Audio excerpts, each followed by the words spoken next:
Friday the 13th, Jason X. A novel by Pat Cadigan. This audiobook was created by Patrick Predator. With text-to-speech software, please keep in mind that it can contain pronunciation mistakes. Chapter 1. He who fights with monsters might take care lest he thereby become a monster. If you gaze for long into an abyss, the abyss gazes also into you. The fact that the young soldier who stood in the semi-dark room had more than a passing acquaintance with the works of Friedrich Nietzsche would have come as an enormous surprise to the rest of the soldiers in his squadron. Well, for those who actually knew who Friedrich Nietzsche was anyway. Even the young soldier's commanding officer, a grizzled career man who made a point of not caring what any of the men under his authority knew as long as they jumped when he said, "Frog, you maggots," would have raised his steel-wool eyebrows over that one.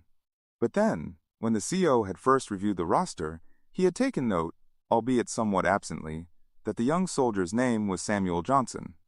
The officer was an educated man, career military notwithstanding, and it had crossed his mind at the time to hope that anyone bearing that name wouldn't turn out to be a complete moron. Since then, he had had no occasion to give Corporal Johnson any further thought, which meant that the soldier had not registered with him or anyone else as being either remarkably gifted or lacking in brain power. For those in the rank and file, this is the ideal situation, and even if he were not quite as gifted as his namesake, Samuel Johnson was smart enough to know it. He was also smart enough to know that instead of standing there gazing into the abyss, he should have been sitting in the sentry pillbox across the room, keeping the machine gun trained directly on this monster at all times. Those were his orders. If the CO or one of the scientists came in and found him standing around gawking like he was in some kind of museum, he'd be in a world of hurt. Shmuel Cham Johnson, as his parents called him, had actually been named for his maternal grandfather rather than an icon of English literature now 200 years dead. He had always been fairly intelligent, but was also practical and resourceful, and had joined the military simply to serve out the minimum time required to reap the benefits of having served his country in uniform. In particular, the benefit that would allow him to enroll in college under the GI Bill. Over the decades, there had been a number of attempts to eliminate or pare down the GI Bill. None of them had succeeded. Johnson's uncle Giraldo, married to his Aunt Tova, suggested that the promise of higher education was probably a major factor in the continued existence of the armed forces, although Johnson suspected that if Uncle Giraldo could have met the guys in his squadron, he would have changed his tune in a hurry. There wasn't a whole lot of college material showing in the barracks. Of course, they all could have been in hiding, like he was. In any case, Johnson was now just under 3 weeks away from the end of his hitch.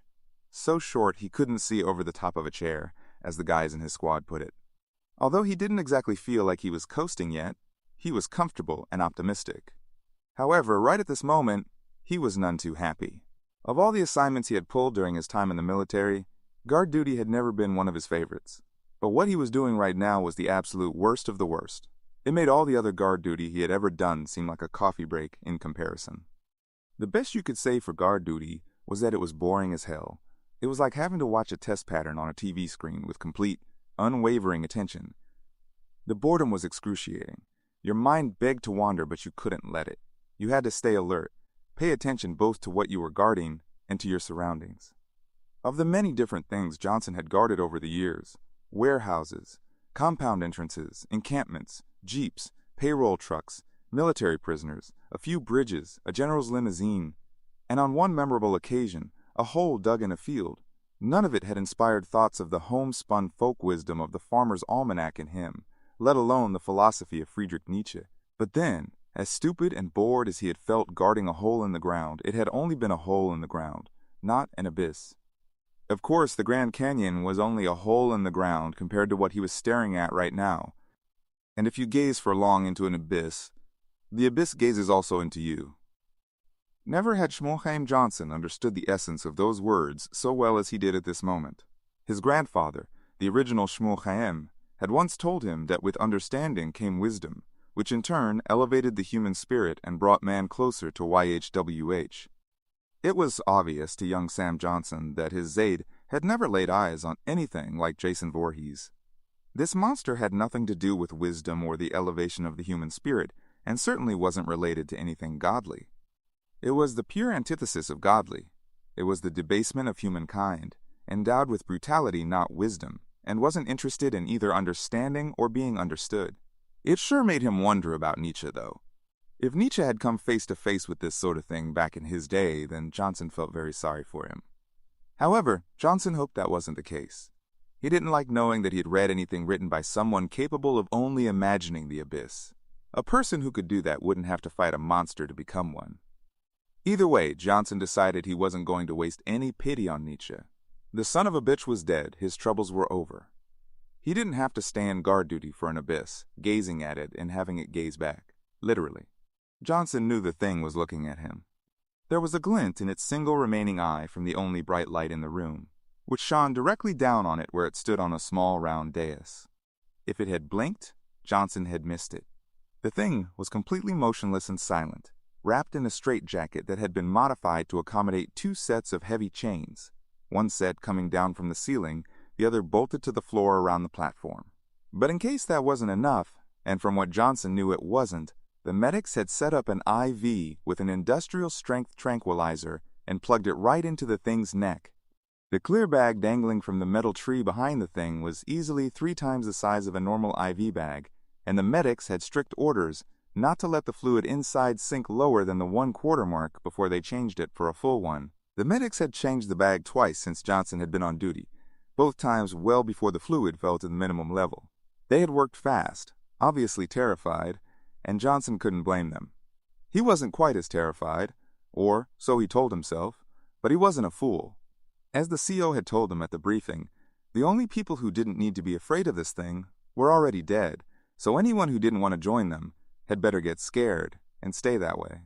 Some smartass, probably Danvers, who never missed a chance to mouth off, had wanted to know till when.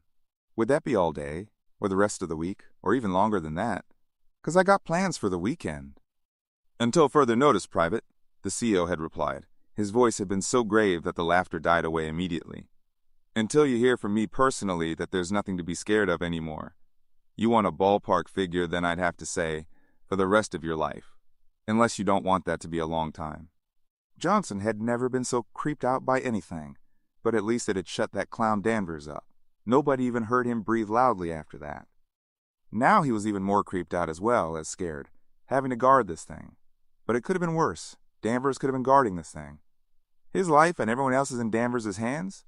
He'd have gone AWOL, and the rest of the squad would have been right behind him.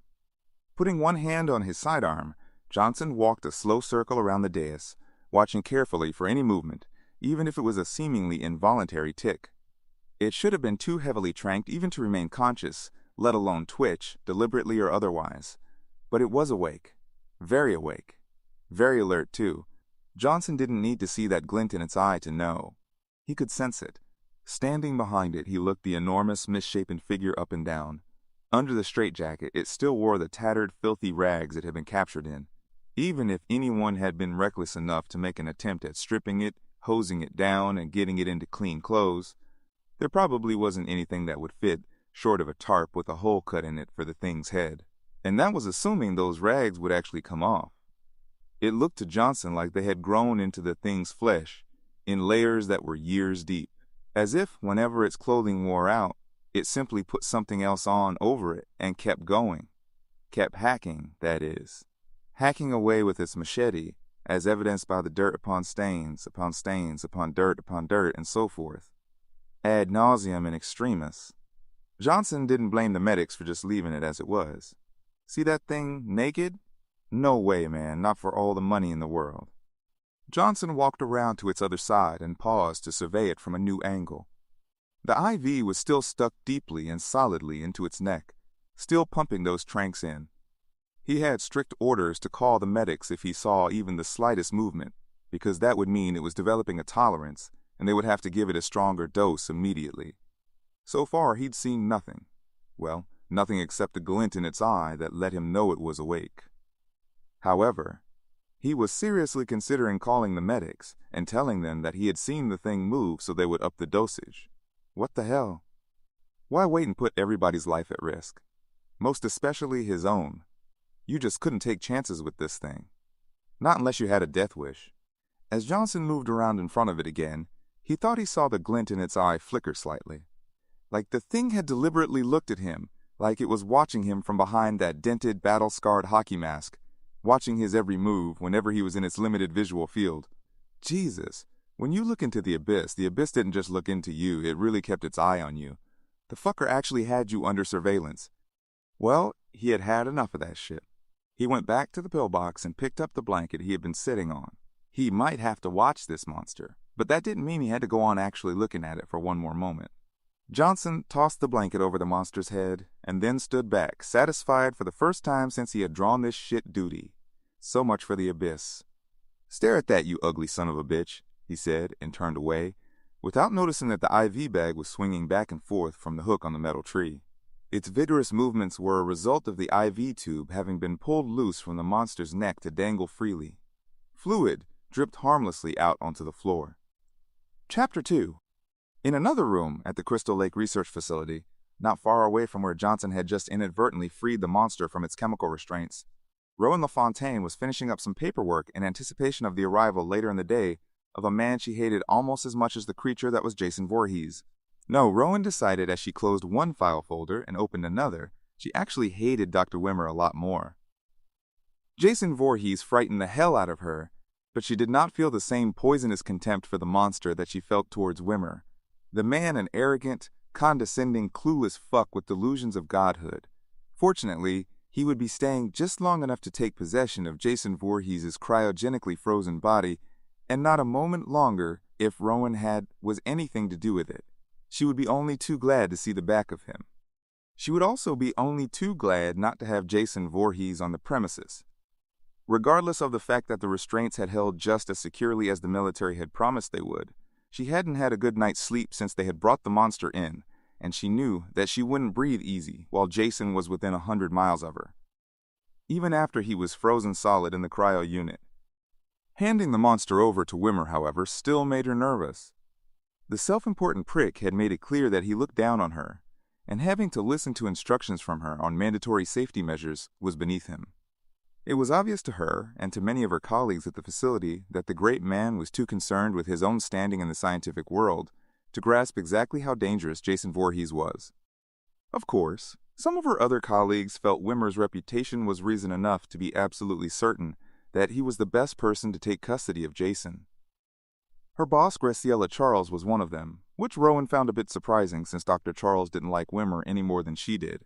But when Rowan had tried to talk to her about it, Dr. Charles had refused to discuss it beyond stating that, whether they liked him or not, Wimmer was the top scientific mind in the Western Hemisphere. Privately, Rowan wondered exactly how Wimmer had achieved such a reputation, and whether he was even half as brilliant as many people seemed to think. She couldn't see it herself, and was pretty sure that this wasn't simply due to her extreme antipathy for the man. She didn't doubt that Wimmer was fairly bright, but she had the impression that it was more the sly cleverness of a con man than true intellectual brilliance. If so, then he was bound to make a mistake sooner or later, a real biggie that would expose him for the posturing fraud he really was. When that time came, Rowan hoped she would have a front row seat where she could enjoy every glorious bit of his humiliation, close up, in detail, and very, very personal. She then caught herself and felt her face grow warm as mild shame swept through her. As much as she disliked Wimmer, this wasn't the type of thinking she should have been indulging in. It was neither healthy nor constructive, and if she kept it up, she would accomplish nothing. She would wake up someday and find that she was nothing more than intellectual deadwood, sulking in the corner of some obscure laboratory, with her best years behind her, bitter and twisted, and ultimately even more unlikable than Wimmer. She could think of a couple of people whose lives had gone just that way, and she didn't want to end up like that, just because she couldn't stand that asshole Wimmer. Rowan tucked a strand of long dark hair behind her ear, finished filling out the last form, and slipped it into the file folder. There, mission accomplished, paperwork done. It had taken 2 hours to do something that would have taken 15 minutes on her laptop, but she hadn't had any say in the matter. Leave it to Wimmer to be one of those people who insisted on hard copy, rather than accepting it all via email. Probably because he didn't know how to download an attachment. He was probably doing well to open his own email. She was chuckling to herself when she heard voices in the hallway outside her office. One voice in particular eradicated any urge to merriment. It wiped the smile off her face and sent her inner temperature plummeting towards absolute zero. God damn it all to hell, she thought. The son of a bitch was early. Then she heard a little of what he was saying and realized that it was even worse than that. The jerk actually thought he was right on time. Rowan managed to intercept Wimmer and the soldiers escorting him before they reached the room where Jason was being held. "What are you doing here?" she asked him, trying without success to keep her voice neutral. Wimmer lifted his chin and peered at her through his glasses, as if looking down on her from a great height, which, in his mind, he was. "What do you think I'm doing?" he said, contempt coating his phony pear-shaped tones. "I'm taking the specimen." "But you can't," Rowan said, glancing at the soldiers around him. None of them would meet her eye. "I haven't prepared the cryostasis chamber yet." The great man actually sneered at her. "I don't want him frozen, Doctor. I want him soft." Soft? As in alive? Was the son of a bitch really that crazy? Rowan shook her head firmly. "We've already discussed this." Wimmer's sneer deepened into a contemptuous smile. "Yes, well, I went over your head. I have the Army's permission to remove the specimen to our Scranton facility." He made a vague gesture at the soldiers, as if these were the very men who had made the decision. "But Dr. Wimmer, you can't do this," Rowan said. She looked at the soldiers again, but they kept on staring straight ahead with stony expressions, showing no sign that they could even hear the conversation. "You can't risk transporting him through open country." Wimmer let out a bored breath that wasn't quite a sigh. "You have to see the bigger picture here," he told her. "I've seen it," she replied hotly. "Or should I remind you of the last time you tried to move him?" "We've come a long way since then," Wimmer said airily, making another vague gesture at his escort. Sensing he was about to move past her, Rowan stepped directly in front of him, blocking his path. "No, Dr. Wimmer, I'm telling you." "Look, this isn't open for discussion," the jerk said, talking over her. "His unique ability to regenerate lost and damaged tissue, even to defy death, simply calls for more research." More research. That made it sound so controlled and neat and clean, practically antiseptic. Rowan shook her head. "You're willing to risk the deaths of innocent civilians if he escapes." She expected him to give her some bullshit about how the security arrangements were so advanced that there was absolutely no chance of Jason Voorhees escaping. Instead, he simply looked at her and said yes, in a matter-of-fact tone that suggested he was surprised that she even had to ask. "No one is truly innocent," he added, pausing for half a second to make sure she could see that her shocked reaction didn't impress him before he continued. "Besides, I'm sure that Sergeant Marcus and his men can handle the transfer. Right, Sergeant?" He gave the man on his left a sly, sideways look. "Don't worry, ma'am," the sergeant said on cue. "He so much as twitches, I'll blow him right into Tomorrow-Morrowland." Rowan thought the man's voice sounded too pat, as if the words had been fed to him and over-rehearsed. "Dr. Wimmer, please." He talked over her again with a clear edge of annoyance. "You've done good work on this project, Rowan, but you are no longer needed here." He turned away from her to his right. "Sergeant?" The sergeant looked over his shoulder at his men. "All right, let's move him out." Rowan was still trying to protest, as Wimmer brushed her aside. Furious at being so powerless before the asshole, she stared after him and the group of soldiers as they headed for the room where Jason was kept. Wimmer probably expected her to trot along after them, but she couldn't bring herself to do that. If she couldn't put a stop to this idiocy, she certainly wasn't going to watch. Christ, what a pain in the ass that girl was, Wimmer thought as he watched the soldiers spread out to surround the platform where the famous Jason Voorhees waited in chains. Someone had thrown a blanket over him. God only knew why. Maybe the spunky girl scientist was afraid the poor boogeyman was going to catch a cold. And she thought she knew best. That was what really killed him. That little girl actually thought she had to instruct him. Him, Aloysius Bartholomew Wimmer, future Nobel laureate, eclipser of both Einstein and Hawking, no doubt in him on that score either. And he was seriously supposed to entertain the idea of that little nobody giving him orders? Not in this lifetime, not her, not anyone, not even Marcus or any of these soldiers, all of whom obviously knew more about what they were doing than that silly girl knew. Period. You could tell by the way they handled their weapons, and they had certainly come equipped. Cattle prods, billy clubs, long metal noose poles with loops slip-knotted on the end. They were all exceptionally big guys, too, none under 6'2", and all of them beefy. "Careful with that 50, soldier," Wimmer heard the sergeant say, and looked over to see him rapping on the wall of the pillbox near the snout of the machine gun. "You've got friendlies out here." Like the guy in the pillbox couldn't see that for himself, Wimmer thought impatiently. dabbing at the sweat that had suddenly popped out on his face. What the hell did they think they were doing keeping the room so hot and covering that creature with a blanket? Had to be that girl's doing. What an idiot. "What are you waiting for?" Wimmer demanded, as the sergeant walked a slow, cautious circle around the monster. "Just taking my time, Doc," the sergeant said, unperturbed. "I only want to have to do this once." He looked around at the soldiers and then made a hand signal. "All right, boys, let's knock him out." Immediately, 3 guys with cattle prods lunged forward. The thing on the platform came to life with a series of frenzied, convulsive movements that continued until Marcus gave another hand signal and the men stepped back. Wimmer nodded in satisfaction as the thing went limp in its chains. So much for that big, bad bogeyman Jason Voorhees. You just had to know how to handle him, he thought as he stepped up to the platform and pulled the blanket off. At first, he thought that pain-in-the-ass girl scientist had removed the hockey mask as a childish prank, either to gross him out or annoy him, or both.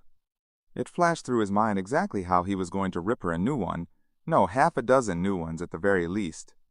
And after that, he would fix it so that she wouldn't even be able to get a job washing test tubes. Then he heard Sergeant Marcus's voice somewhere off to one side, saying, "What the Christ?" And the figure in front of him snapped into sharp focus. The young soldier had not simply been strangled. The chain around his neck had crushed the flesh, bone, and cartilage into a gory pulp that was now dribbling out onto his uniform. It had happened quickly, but judging from his ghastly blue, swollen face, not quick enough to spare him from excruciating agony. "It can't be," Wimmer said, unaware that he was speaking aloud, and dropped the blanket. He turned to Marcus, who was looking around wildly, signaling his men to draw their weapons and spread out. One of them started towards the pillbox and then stopped short with a look of horrified disbelief. Wimmer knew what he would see if he followed the soldier's gaze. He didn't want to see it. His mind was screaming at him to run for his life without looking at anything, but he couldn't help it. It was impossible not to turn around and see Jason Voorhees stepping out from behind the pillbox. The heavy canvas straitjacket had split at the seams as if it were as flimsy as a trick tearaway coat in a comedy sketch, and for an absurd moment, Wimmer found himself wondering why the creature hadn't just torn the whole thing off. Maybe he couldn't get the sleeves past the broken chains hanging off his wrists. His mind gibbered hysterically. Then Jason raised the massive machine gun from the pillbox in one hand, and all coherent thought ceased. "Oh, shit," said Marcus from somewhere else in the room. Frozen to the spot, Wimmer waited for a burst of machine gun fire to sweep the room and cut him in half.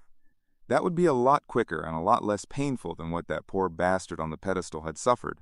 But when the barrel of the gun did move, it collided with the skull of a nearby soldier, hard enough to cave the bone in, splattering blood and tissue into the air.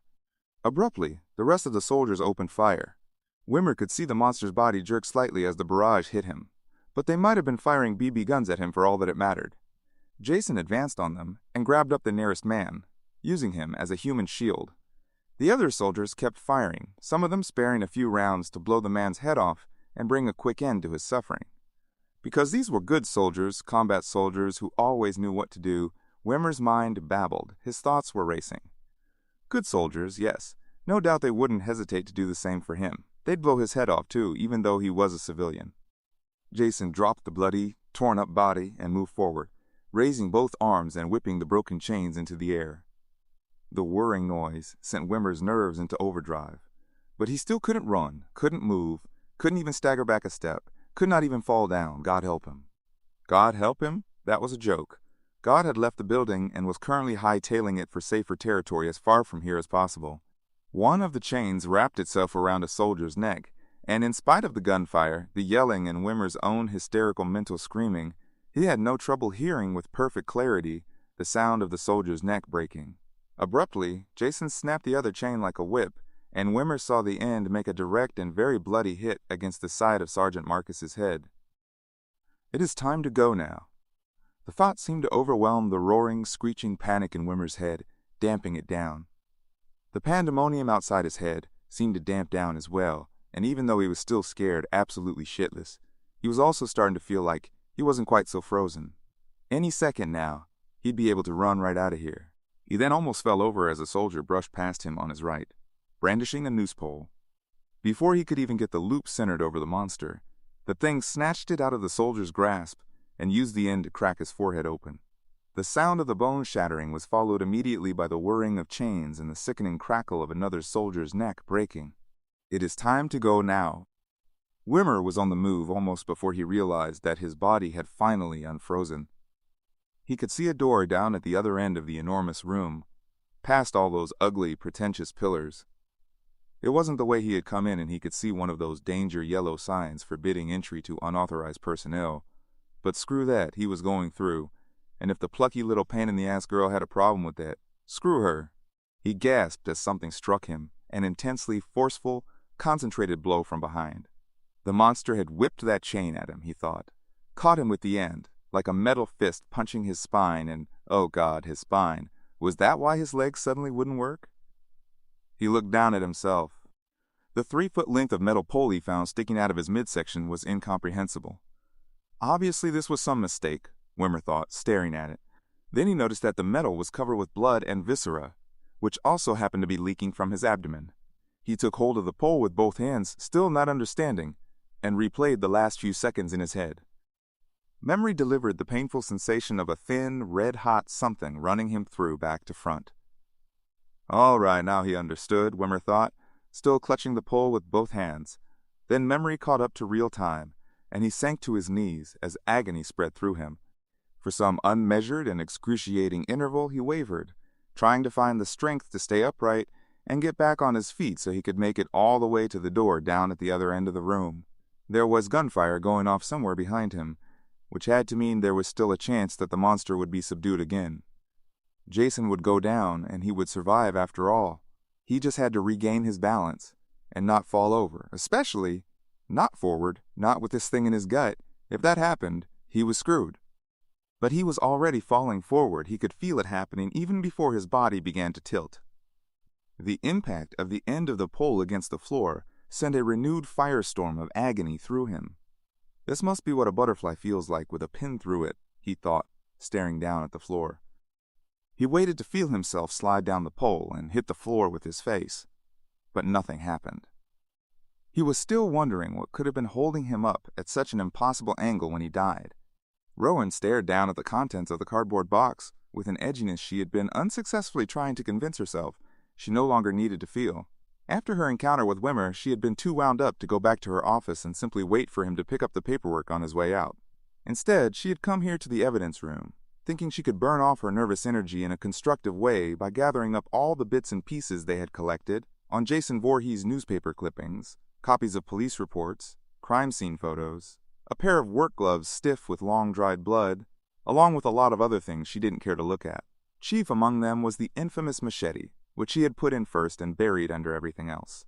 She couldn't stand the sight of that thing, had barely been able to bring herself to touch it, and even though it was completely hidden, the force of its presence was undiminished, as if it were an evil battery fully charged by 2 decades of bloody mayhem and murder. Someone had insisted on keeping all of Voorhees' belongings as research material. Rowan had no idea who that had been, but she suspected the real reason had less to do with research than it did with plain old morbid fascination. Well, that was nothing special, and she would be dishonest if she didn't own up to having been morbidly fascinated by a few things herself in the past. But not by anything having to do with Jason Voorhees, never that.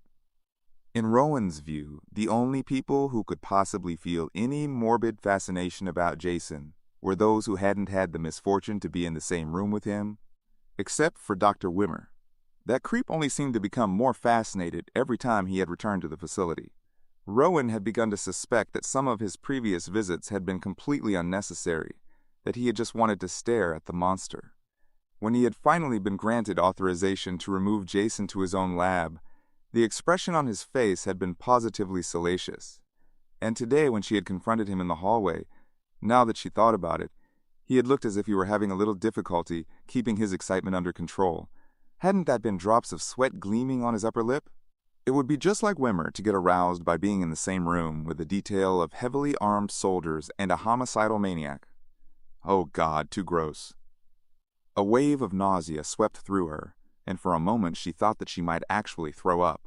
Appropriately enough, right into the cardboard box on the desk in front of her, all over the stuff that some of her colleagues insisted on referring to as Jasonaphernalia, as if it were some sort of legitimate area of study and not evidence of a series of atrocities stretching back 2 decades. At least the soldiers would be handling the hard parts. After all the time she had put in at the Crystal Lake facility, she had come to know a great deal about soldiers. The guys in the detail Wimmer had arrived with all had the look of no-nonsense veterans, including the sergeant, in spite of his pat answer. If Wimmer was clueless as to what he was dealing with, they weren't.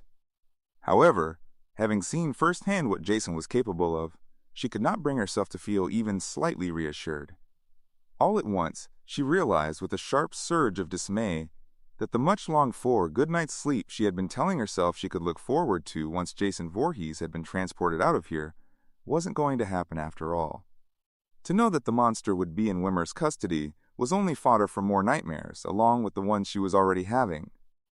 It came to her then as a further realization that the problem wasn't merely Wimmer. While she most certainly didn't want to keep Jason Voorhees at the Crystal Lake facility, she would have felt no better regardless of who took possession of him. No matter where she was, awake or asleep, she would never know a moment's peace or draw an easy breath as long as Jason Voorhees was on the face of the earth. But if she could not destroy the monster itself, she could destroy the detritus that had been left in its wake and now served as reminders of its savagery and ugliness. When she dumped this crap in the incinerator, it would be like she was burning up her nightmares, if not all of them, then at least the worst of them. If she could not put an end to Jason, she would settle for putting an end to the pornography of evil known as Jasonophilia. She picked up the cardboard box and stepped out into the hall. The soldier was a good 30 feet down the hallway, almost before Rowan felt the material of his uniform graze her arm as he brushed past her. By the time she realized he was one of the guys in Wimmer's detail, he had disappeared around the corner. She turned to look in the direction from which he had come, and narrowly missed being run over by a second soldier from the same detail. He didn't stop or even slow down, but she could see the utter terror in his face as clearly as she had ever seen anything. Oh shit! For a moment she could only stand there with the box in her hands and stare after him while a hard, icy knot of fear gathered painfully in the pit of her stomach. She looked down at the box she was carrying, and suddenly the idea flitted through her mind that all this could have been prevented if she had had the foresight to dump this Jasonophilia in the incinerator as soon as the monster had been chained.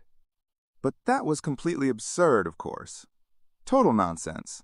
The last thing she should have been worrying about was dumping anything in the incinerator. She had to.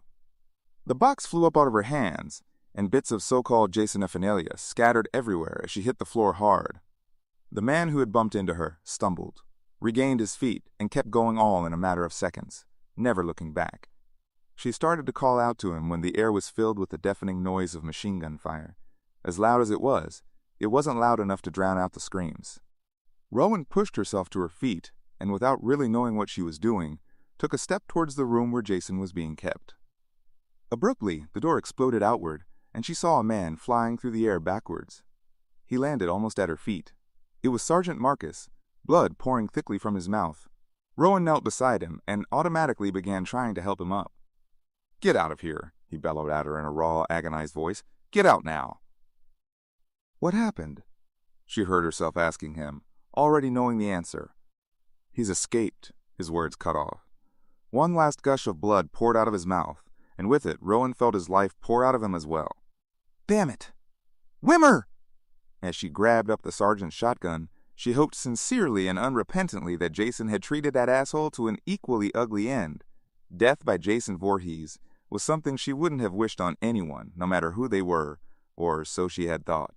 And now here she was with a shotgun in her hands, practically hoping Jason had put Wimmer through some changes while she locked and loaded. Fine. The first free moment she had, she would put facing her moral and ethical crisis as number 1 on her things-to-do list. Right now, however, she had her hands full. She ran up the hall, taking care to leap high over the machete now lying on the floor in plain sight.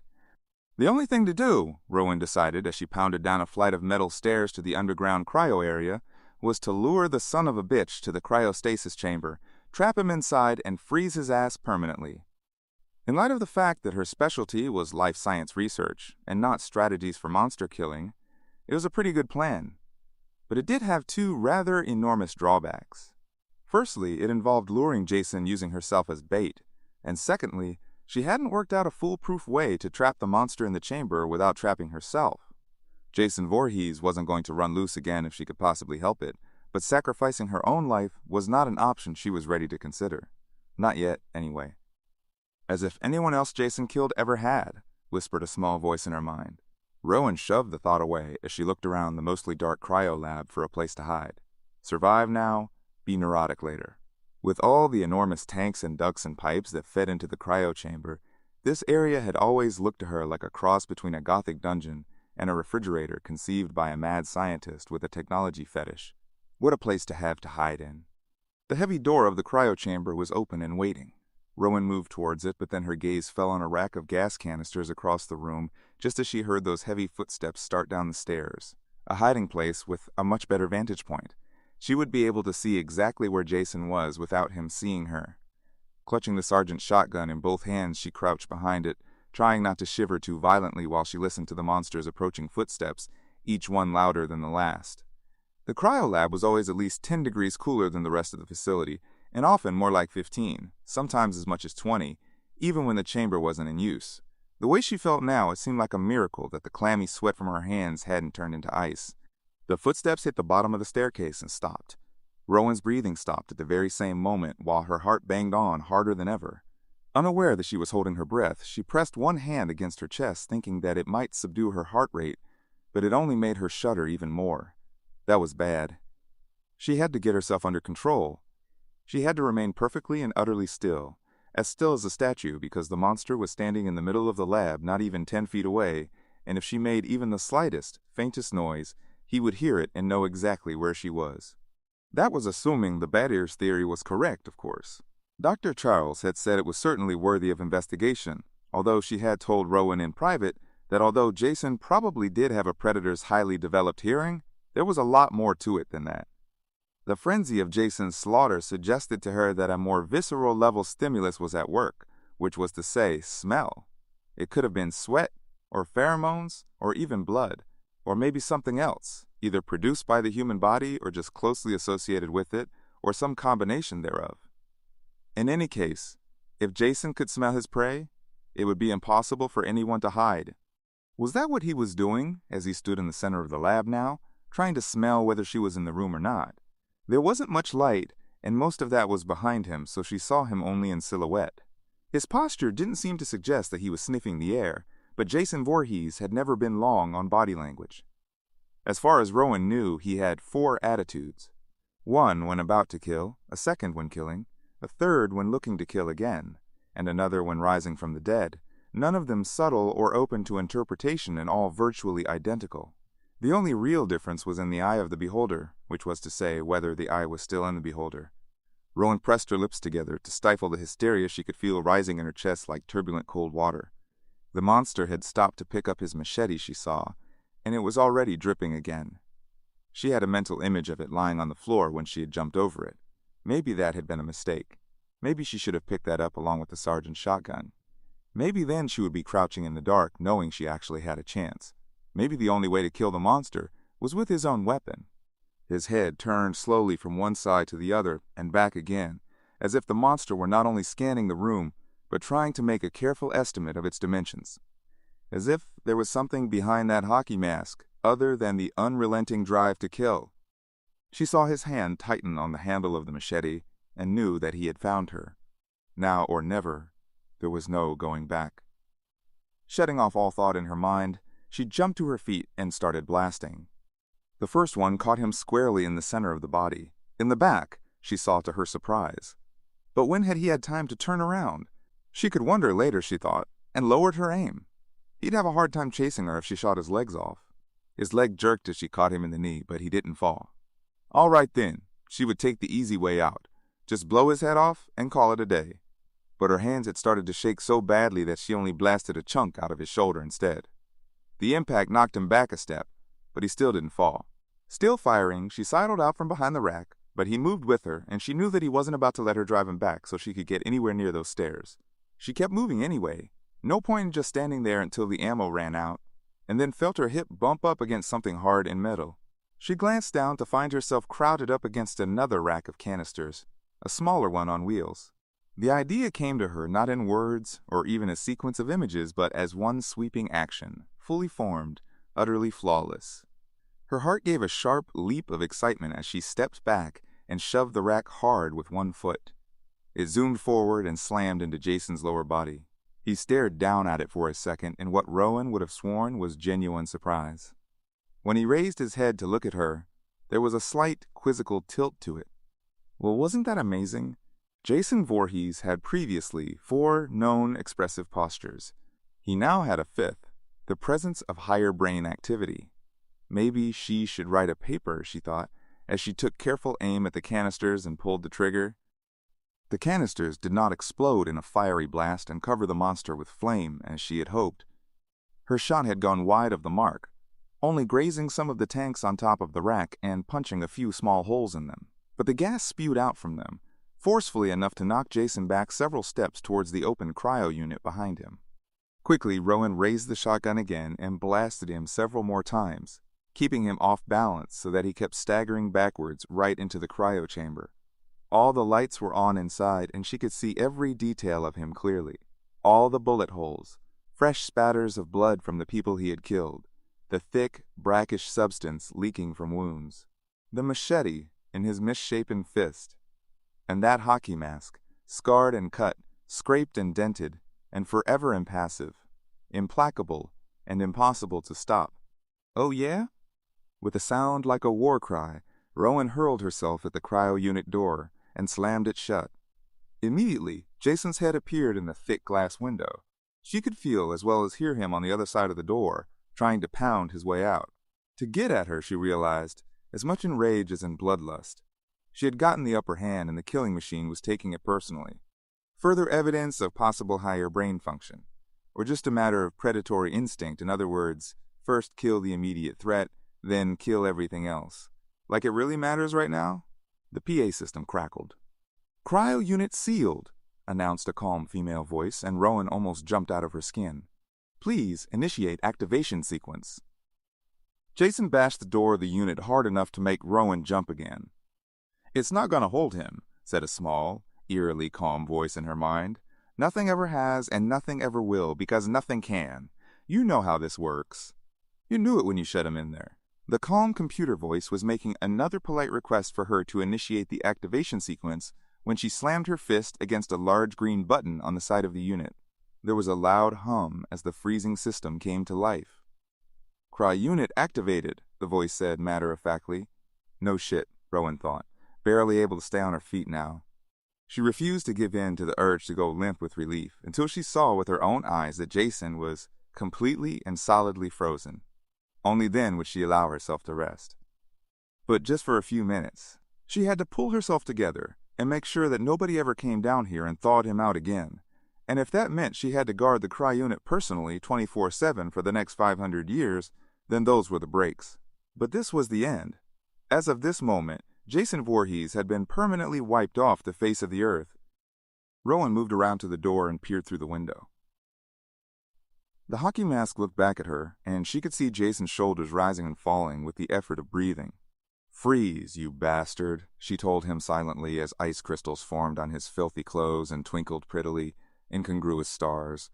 "Freeze over like the hell where you belong." She saw him take a deep, extra effortful breath, then his arm jerked forward and he punched her in the stomach. That was what it felt like at first, anyway, as if he had managed to drive his fist all the way through the door, right into her stomach. Then she felt a sharp, terrible pain that was somehow both ice-cold and burning hot at the same time, and she knew that it had nothing to do with being punched. Rowan pushed herself back and felt her midsection sliding off the blade of the machete, which was protruding bloodily from the thick metal door. How the hell did he do that? She wondered, pressing her hands against the wound as she took several stiff little steps backwards.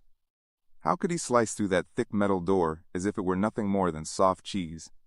The hockey mask watched her through the glass that was rapidly icing over, even as a blast of frosty air vented through the slit where Jason's machete had been. He had removed it, Rowan saw, and now he was raising it high, preparing to chop his way out of the cry unit and finish her off. Except he didn't. Instead, he seemed to pause, one arm up, and Rowan wondered what he was waiting for. Maybe for all those alarms she had only just now become aware of to stop. "Cryo unit breach," said the computer voice, as calm as ever. "Lockdown in progress." Lockdown. The fog Rowan's mind had been sinking into suddenly dispersed, and she was fully alert again, No! She turned away from the cryo unit just in time to see the lab door swing shut. There was a harsh hissing as the seals activated, making the room airtight. No! She repeated, but only a faint wheeze came out of her. She turned back to look at the cryo unit. Through the window, she had one last glimpse of Jason still in the same position, machete raised for a blow he was never going to strike. Before the glass iced over and the cryogas began to build up in the lab, the air was cold enough to make breathing painful now, or perhaps that was due to the stab wound she had suffered. Or not. Both the pain in her lungs and the pain in her stomach seemed to be lessening, actually becoming more distant, just like Jason Voorhees himself. She felt her back hit the wall and fell to her knees, holding her middle. No.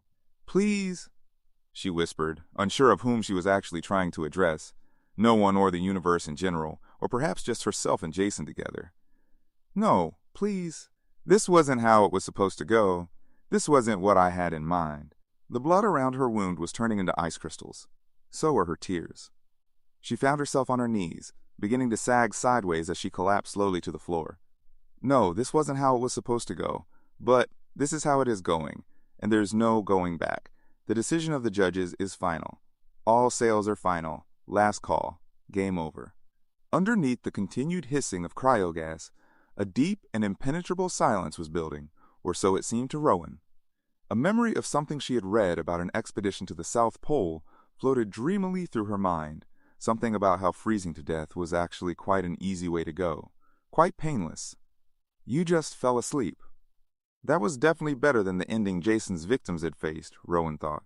And she had almost been one of them, but circumstance or fate or something had intervened, and instead of having to bleed to death from a painful stomach wound, she was going to doze off gently into a state of eternal rest. She smiled inwardly. Even if things hadn't gone quite how they were supposed to, at least she would finally be able to rest easy, now that she knew the monster no longer roamed the earth. A world without Jason Voorhees was a world that could only get better. Chapter 3. Sadly, even without Jason Voorhees, things continued to go downhill for the world. As much of a horror as Jason had been, he had been a localized horror. Whether or not the monster that was Jason Voorhees walked the earth made absolutely no difference when it came to politics, the global deterioration of the ecosystem, or the perennial problems of war, famine, and pestilence. When Dr. Wimmer failed to return to Scranton and all communication with Crystal Lake went unanswered, a military unit was dispatched to investigate. They found the Crystal Lake facility still in lockdown, but were able to access the surveillance records, which told the whole gory tale in full, vivid detail. Since the problem was obviously contained, Central Command instructed the soldiers to leave bad enough alone. There were other more pressing crises to deal with in 2010 AD. Food riots were still going on in urban areas all over the country despite the declaration of martial law. International relations worsened. Canada closed its borders and tripled the number of armed guards, ordering them to repel all global warming refugees by any means necessary, including the use of deadly force. The equatorial regions in South America, Africa, and Asia roasted, charred, died, and continued to roast unchecked. The dead area spread with terrifying swiftness, affirming the flames that carried it. The oceans died even faster, and poison rained from the sky. By then, the surviving population had managed to transfer itself to orbiting biospheres as the human race prepared to embark on a serious search for a new home planet. 100 years after Rowan LaFontaine had slipped into the dreamless peace of cryogenic stasis, humanity finally made that long-awaited first contact with a race of intelligent extraterrestrials that were capable of interstellar travel. Communication between the two species was difficult. It took many hours to convey a message or to receive one, and the outcome wasn't always entirely successful. But somehow, humanity managed to acquire what it called the hyperdrive, in a trade for a pod of dolphins, 2 acres worth of mature cannabis sativa plants, and a dozen human corpses, cryogenically frozen after death. There were 6 male and 6 female corpses, none of them from the Crystal Lake Research Facility. Rowan LaFontaine and Jason Voorhees, long forgotten, remained undiscovered. While the aliens may have been hard to understand, the hyperdrive, amazingly, was not. The human race simply attached the technology to their biospheres like sophisticated outboard motors, strapped down all the loose breakables, and put the pedal to the metal. Finding a habitable planet wasn't difficult either. Finding one that they all agreed would be Earth 2, however, was a different story. Certain of the biospheres didn't want an Earth 2, claiming they had no desire to recreate the mistakes of the past, while others could hardly wait to get started. In the end, some stayed and some moved on to settle elsewhere. Finally, after a prolonged period of breaks in continuity and inconsistent progress, the flow of human history resumed. 3.5 centuries went by. A survey of Earth 1 before, during, and after the third millennium in the Western Hemisphere was, despite its rather uninspired title, the most popular course at New Harvard. The one located in Amherst, NH, that was, which was the only one of the 6 New Harvard campuses that offered it. NH stood for Northern Hemisphere, of course, but the more tuned-in and alert students knew they could score extra points with Professor Lowe by saying New Hampshire, and demonstrating that they knew the original Amherst had been the name of a town there, as well as in another area called Massachusetts. It was Braithwaite Lowe's contention that he could trace both sides of his family all the way back to the mid-20th century on Earth 1. According to him, most of his forebears had been landowners in the area called New England, not to be confused with Old England, part of an island network located in Earth 1's eastern hemisphere just south of the Scandinavian Leaping Tiger. He never bothered to mention that the said forebears had had no connection to the original Harvard, not that anybody ever thought to ask. The cachet of the original Harvard was lost on most Earth to inhabitants unless they were seriously long-lived or extremely knowledgeable about certain areas of pre-evacuation civilization. The Prevac as a whole was, of course, far too enormous a subject for any one person to study. The documentation was so extensive that it was housed on the next world out from Earth 2, where the rigorously indexed archive and its robot custodians took up the entire planet and both its moons. As had always been the case with human beings, interest in other eras and cultures came and went in trends, some lasting longer than others. Academia was not immune.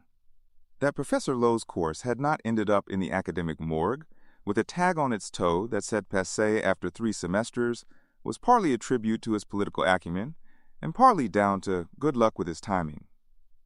He had proposed the course while a close friend was in charge of approving changes and additions to the curriculum. The friend happened to owe him a favor in circumstances that all but amounted to blackmail. Lowe was, of course, wise enough to refrain from making even the most veiled allusion to this, but the old friend, who knew exactly what Lowe was doing, approved the entire package, budget and all, with an enthusiasm so intense that he sustained a mild hernia. But even that degree of support alone would not have been enough to save the course from the scrap heap. It was just Professor Lowe's sheer good fortune to have dreamed up a course that suddenly and without warning took off in popularity to become the kind of runaway hit that confers an ineffable and permanent prestige on everything and everyone associated with it. In the space of an academic year, Braithwaite Lowe went from being a slightly better-than-average lecturer trying to distinguish himself and increase his enrollment numbers to a bona fide celebrity scholar and sought-after expert with not only his own office, but also his own building and full-time staff of paid employees and student interns, as well as priority status for virtually all requests or requisitions. He also acquired a wealth of new best friends, including some he hadn't actually met, and if he so desired, a different partner in bed every night for the foreseeable future. And, needless to say, tenure. Most people in higher education, especially those at New Harvard, had been sure it wouldn't last, chief among them being Lowe himself. But every semester saw an increase in applications for enrollment from students in a wide variety of disciplines.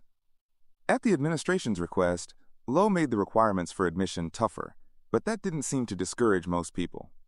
If anything, it only made places on the course even more sought after. Increasing the amount and difficulty of the coursework had the same effect. Lowe decided he would just have to live with being an academic superstar as best he could. There had been other courses that involved off-world field trips, not only to Earth 1, but to other planets as well, and there still were, at New Harvard and elsewhere. But somehow, semester after semester and year after year, more and more students clamored to sign up, to go low, so to speak. If there was anything else at work in Lowe's success other than good luck, it was the fact that the professor had a genuine and quite profound affinity for the subject. This was apparent not just to the lucky students who got in, but to anyone who had the opportunity to observe Lowe at work. The young ex-grunt codenamed Kicker would have verified that, had he been allowed to comment, he had served in the bodyguard detail for Professor Lowe's field trips half a dozen times. He had to admit that the course was worth every bit of its exorbitant price tag, despite the fact that he thought a lot of the stuff that he had the students doing was some pretty silly-ass shit. For example, Lowe always insisted that the class had to dress and act in period as much as possible, which meant the kids would be running around dressed in weird get-ups and saying things like, "Who's your daddy?" or "Bling bling," or "Get your groove on, dude." Kicker was pretty sure he couldn't have brought himself to do anything like that just to get an A, especially from Lowe. But then, he didn't care much for the guy personally, as Gecko had put it. When they were handing out smarm, Lowe thought they'd said charm and stood in line twice. Nor was he particularly thrilled at having to babysit a pack of silly, overgrown kids. However, the female students were always a pleasure to look at. Since Professor Smarm had his pick of the students, he picked carefully. The current group included some pretty respectable talent. As always, Kicker made sure he kept his distance. The last thing he wanted was to get cuboed by Lowe. Lowe wouldn't hesitate to do it, either. He'd written up guys for conduct unbecoming official duty on more than one occasion, usually because he thought they might be giving him some competition for the ladies' attention, according to the rumor mill. Still, Kicker had been hoping that the tall, blonde lab assistant was making the trip down to the surface with the rest of them this time around. She had been on the last 2 field trips as Lowe's paid staff, and although he hadn't had much chance to spend a whole lot of time in her company, he could definitely tell she was noticing him the same way he was noticing her. Of course, he wasn't supposed to be fraternizing with anyone on the staff either, but the risk factor was a lot lower, with staff who were considered less vulnerable. If the Sarge caught him sniffing around the blonde lab assistant, the most he might do was rip him a new one. But anyone stupid enough to try putting the moves on a student could end up facing a court-martial, even an ex-grunt with a spotless record. If there were any students worth that kind of shitstorm, Kicker had yet to meet them. Exactly what it meant then was that he was willing to risk his life but not his career for these nubile-hard bodies. This wasn't something he usually bothered to think about. In fact, the only thing he was supposed to be thinking about now was what might be waiting for them at the bottom of the staircase in this subterranean compound he had just broken them into on Lowe's orders. He had given up telling Lowe to stay further back and keep his students with him. Professor Smarm and the kids were right on his heels. Only their air filtration masks kept him from feeling their collective breathing down his neck. Kicker had tried to impress on them that he couldn't protect them too well unless they stayed further behind him, and for their part they would listen, understand, and do whatever the hell they wanted. Even Professor Smarm, who should have known better. But then the man had been on a lot more Earth One expeditions than Kicker or even Sergeant Brodsky, and he hadn't come up against anything more threatening than the crap environment and the barely breathable air. For the last couple of centuries, there hadn't been any life on the planet other than a few varieties of bug that survived by eating each other, and, contrary to all those corny old movies Lowe was so fond of showing his students, none of the insects had mutated into 50-foot fire-breathing monsters. The largest ones Kicker had ever seen were about the size of his thumbnail. Not that he had seen many. They seemed to have an aversion to humans. Gecko had suggested it was racial memory, a knowledge of what humans had done to Earth, etched into their buggy little cells. Too bad Gecko had stayed on the Grendel instead of coming along, Kicker thought, trying to wave Lowe and his students further back as he crept down the stairs, keeping his weapon up and ready. He could have used her sense of humor as well as her help, but Brodsky had decided one guard was enough. This site was the last stop on the tour before they headed back to Earth 2, and Lowe was only taking 3 students in for a look around. These were supposedly the 3 that he considered to be the most intelligent, if the whispers he had overheard were as true as they were envious. Since all the students were supposed to be somewhere on the sunny side of genuine genius, Kicker couldn't see the point of having any further distinctions unless Lowe wanted to make them even more competitive than they already were. Maybe that was how Professor Smarm got his rocks off, watching them all jockey for position, or rather, one of the ways he got his rocks off. If there was a no fraternization rule for professors at New Harvard, Kicker knew for a fact that Braithwaite Lowe wasn't troubled by it. He reached the bottom of the stairs and held up one hand, signaling the rest of them to stop while he had a look around. Christ, air was not only still circulating down here, but it was also still being processed. Amazing. This was one of those places designed to survive pretty much anything short of the whole planet being vaporized. It had to date back to one of those scary periods, either the Cold War or later on, at the turn of the century, when terrorism was on the rise. After half a dozen tours as a glorified babysitter, Kicker had not failed to learn almost as much as the paying customers. There weren't many structures of that type, and Kicker had never expected to see one, except as a holographic reproduction. But here he was, actually standing inside the real thing, breathing air that was centuries old. He heard someone coming down the stairs to join him, and he turned to find Kayam on his left, looking alert and, matter of fact, as always. Kicker gave her a small nod. If he couldn't have Gecko with him, Kayam was an acceptable substitute. He had had his doubts about her at first. They all had, especially the Sarge, but she had showed them almost immediately that there was nothing to worry about. Now she stood very still, her head turning slowly as she gave the area a thorough once-over. He had already spotted the big metal door several feet ahead of them, and he was pretty sure Kayam would suggest they check that out first, but he didn't mind waiting for her to give the okay. Only he was hoping that would be sooner rather than later. All of a sudden, he was starting to feel damn chilly. Abruptly, Kayam went over to the door and scrubbed at something with one hand. She stepped back, and Kicker saw it was a tiny window. He went over to take a closer look and realized right away that this was where the cold was coming from. Giant freezer on the other side, full of very old groceries? The only thing he could see through the window, besides frost, was the glow from some kind of light source.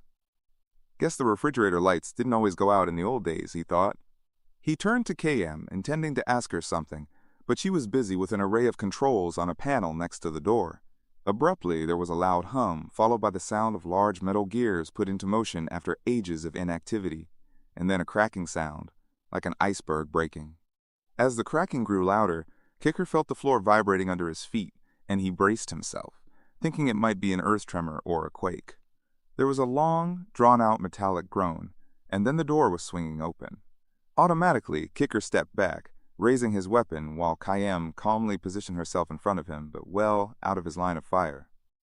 "Everyone stay put," Lo called out from the staircase, somewhat needlessly, considering that none of the students was stupid enough to rush down, trying to be first to go through. Kicker figured it was some kind of professor thing. Kayam? Thick fog rolled out of the doorway as the temperature where they were dropped at least another 10 degrees in almost as many seconds. Kayam stood perfectly still, letting it billow around her while she took some readings with her equipment. "No viruses, no bacteria, no toxins," she said finally. "It's clean." She looked over her shoulder at Kicker and then walked through the open doorway. He followed, keeping his weapon raised and hoping his fingers wouldn't be too numb to work properly if he had to use it. But there was nothing in the room except a lot of very old power conduits and equipment, much of which lay scattered and broken on the floor. Clearly there had been some kind of physical fight in here. Kicker had seen enough brawls to know what the aftermath looked like. Judging from the layers of ice crystals on everything, whatever had gone on here had happened only minutes or possibly even seconds before everything had frozen. Or, he thought uneasily, maybe even during. Either way, there hadn't been any activity in this room since. Everything had remained, just as the former occupants, whoever they were, had left it until K.M. had unlocked the door and let them in. Good Christ, what a find. The professor was going to wet his pants. Kicker turned to give the all-clear to Lo and the others, but they were already coming in, loosening their protective outer clothing and removing their goggles and filter masks. "Amazing," Lo said, wide-eyed with awe as he looked around. "It's still cold." Kicker barely managed to restrain himself from asking the professor if he was sure about that as he moved into the best position for observing both the doorway and as much of the room as possible.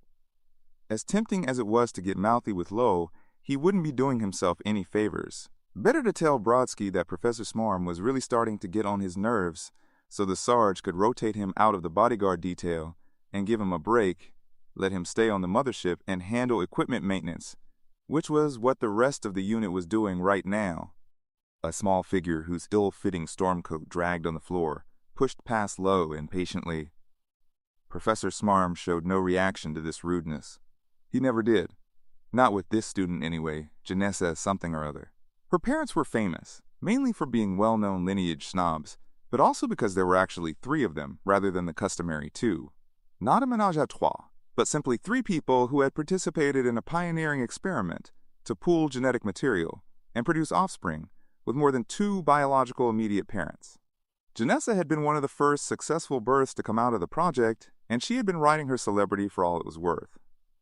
Kicker couldn't blame her for that, but he didn't much like her either.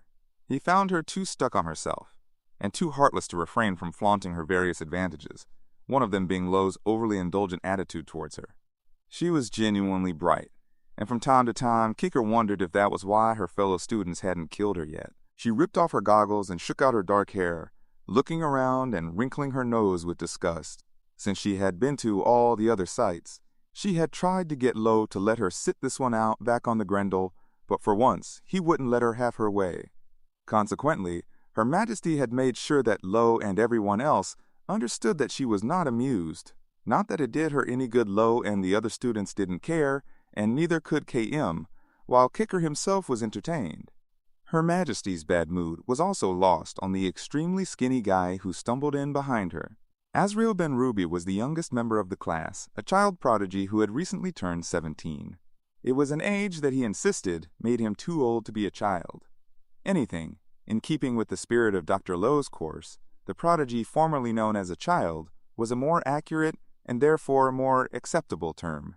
Kicker thought that was a hoot even before he'd had the reference explained to him. But then, he was fond of the kid. All the excrements were, including Brodsky, to the point where Azriel was practically the unit's unofficial mascot. Dallas in particular spent a lot of time playing virtual reality games with him down in the area near the cargo hold. Kicker himself had joined them a couple of times to hunt the big dinosaur-style beasts Azriel was so fond of designing. Dallas referred to them as disgustosauruses for their tendency to over-salivate. Sunaran came in almost a full 5 seconds after Janessa. He was doing that a lot lately, giving the girl a wide berth. Kicker couldn't really blame him, for obvious reasons, but what puzzled him was that the kid didn't seem to have even a mild animal attraction to her. The tall, brainy student had not exactly been wild about the girl to begin with. Kicker had picked up on that immediately. Perhaps it was just a simple personality conflict. The kid saw himself as a serious scientist and disapproved of her because she was one of those pretty girls who knew she was hot and was only too happy to work that to her advantage. But Kicker had noticed that over the last week, the kid had gone from just ignoring her to going out of his way to avoid her. Was she really getting on his nerves that much? Or was he just making sure that Lo knew he didn't have the slightest interest in her? Seeing as how Lo obviously did, it didn't take a genius to know that crowding Professor Smarm was the best way to fail the course. Either explanation was reasonable, but Kicker couldn't get over the feeling that there was actually some other factor at work, something that had to do with KM, who showed a marked tendency to keep to within 10 feet of Sunaran whenever possible. Kicker was almost certain that nothing was going on there, but judging from the body language, Sunaran's of course, but surprisingly KM's as well. It was only a matter of time. Talk about kinky. It was too kinky even for Lo, which gave KM the distinction of being the only good-looking female the professor wasn't interested in. Probably saved Sunaran a lot of grief. But not from Janessa what's-her-name. If Lo didn't see Sunaran as possible competition, Janessa didn't feel the same way about KM. Kicker got the definite impression that she didn't much like the idea of a man being more drawn to someone else than to her, even if she didn't actually want him. That was understandable, Kicker supposed, for a pampered, spoiled brat who was used to taking it for granted that she was the most desirable girl in the room, or on the planet. What was really odd, however, was KM's attitude. Occasionally, he caught her looking at Janessa with an expression that, had he seen it on anyone else's face, he would have immediately identified as jealousy. But how KM could have been jealous? Well, whatever that was all about, he didn't actually want to know. There was always some kind of weirdness going on where students were involved. In 2 months, the course would be over and he could forget about it.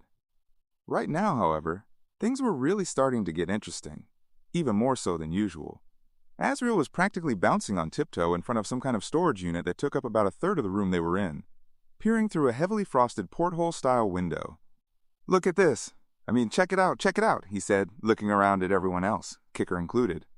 "Awesome. This is the real deal, isn't it?" He turned a goofily hopeful gaze on the professor, who nodded at him with approval. "It certainly is," Lo told him in a grandly authoritative teacher voice. "Now, someone, tell me what you make of that, if anything." He licked his lips, and Kicker realized that the man was actually as excited as the kid, possibly even more. "Well, it's some kind of big frozen storage container," Azriel said. "Right?" Sunaran joined him in front of it. "Probably a cryostasis unit," he said. "I'd guess an early port series." He looked around. "KM?" KM consulted her handheld unit. "Z-Port 11. Manufactured around 2010. Precise historic records are inconsistent. No one said anything for a moment. Then Sunaran's face broke into a broad smile. So, is anyone else thinking what I'm thinking? Kicker, Lo beckoned to him. Open it up for us. Kicker waved them all back as he went over to the unit and took a closer look at the controls on the outside. A cryostasis unit had been his guess as well, except, like everyone else on Earth too, he had been taught back in primary school that cryostasis technology had not been perfected for regular use until after the people of Earth. I had actually left the surface of the planet and emigrated to the orbiting habitats. But here was hard evidence to the contrary, right in front of him.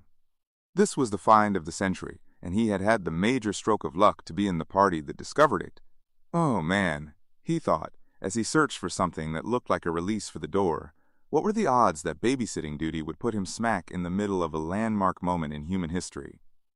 Damn, this really was something. Did it mean that some people really had stayed behind and tried to survive underground? Or had everybody who had worked on this died before they could go public? Next to the controls on the front of the unit, he found a button about the size of his palm and tried pressing it. Abruptly, there was the sound of old machinery starting up after an extremely long period of inactivity, and then a noise like an airtight seal loosening. Kicker took hold of something that might have been a handle, covered in ice, braced his foot against the unit, and pulled. There was a loud whoosh, and he found himself enveloped in a frigid cloud of fog and tiny ice crystals. Should have left his goggles on, he thought as he squeezed his eyes shut and turned his face away, wincing under millions of incredibly sharp pinpricks. Behind him, Janessa whoever made a fussy startled noise. "What the hell is that?" she said. "Humanoid," KM responded, taking a reading on it. "Organic composition unclear." "My God," said Lo. "He's a monster." Kicker felt the ice crystals on his face turn to mist as he took a step back and wiped the excess moisture from his eyes so he could get a look at whatever had been locked up in the cryo unit. At first, he thought it was an attack dummy of the kind used in combat training. Had somebody managed to sneak down here ahead of them and plant it as a joke? Gecko and Condor, maybe.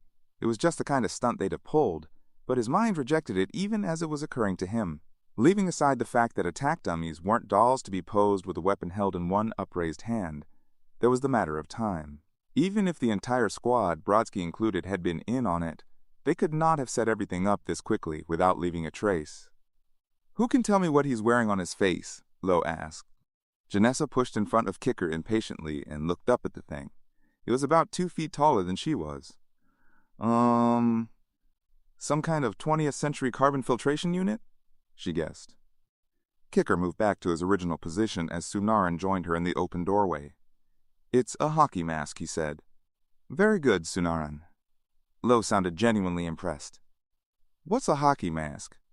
Janessa wanted to know. "Facial armor used in a sport outlawed in 2024, KM replied promptly and looked over at Sunaran as if hoping for a sign of approval.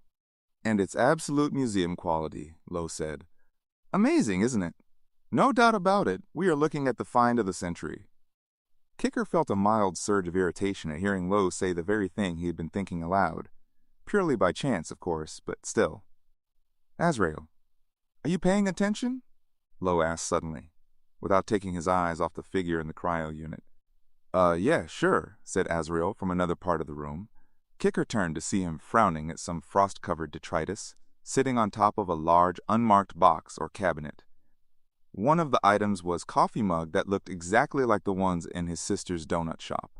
Kicker couldn't help grinning to himself, proof once again of the long-lasting quality of a good design.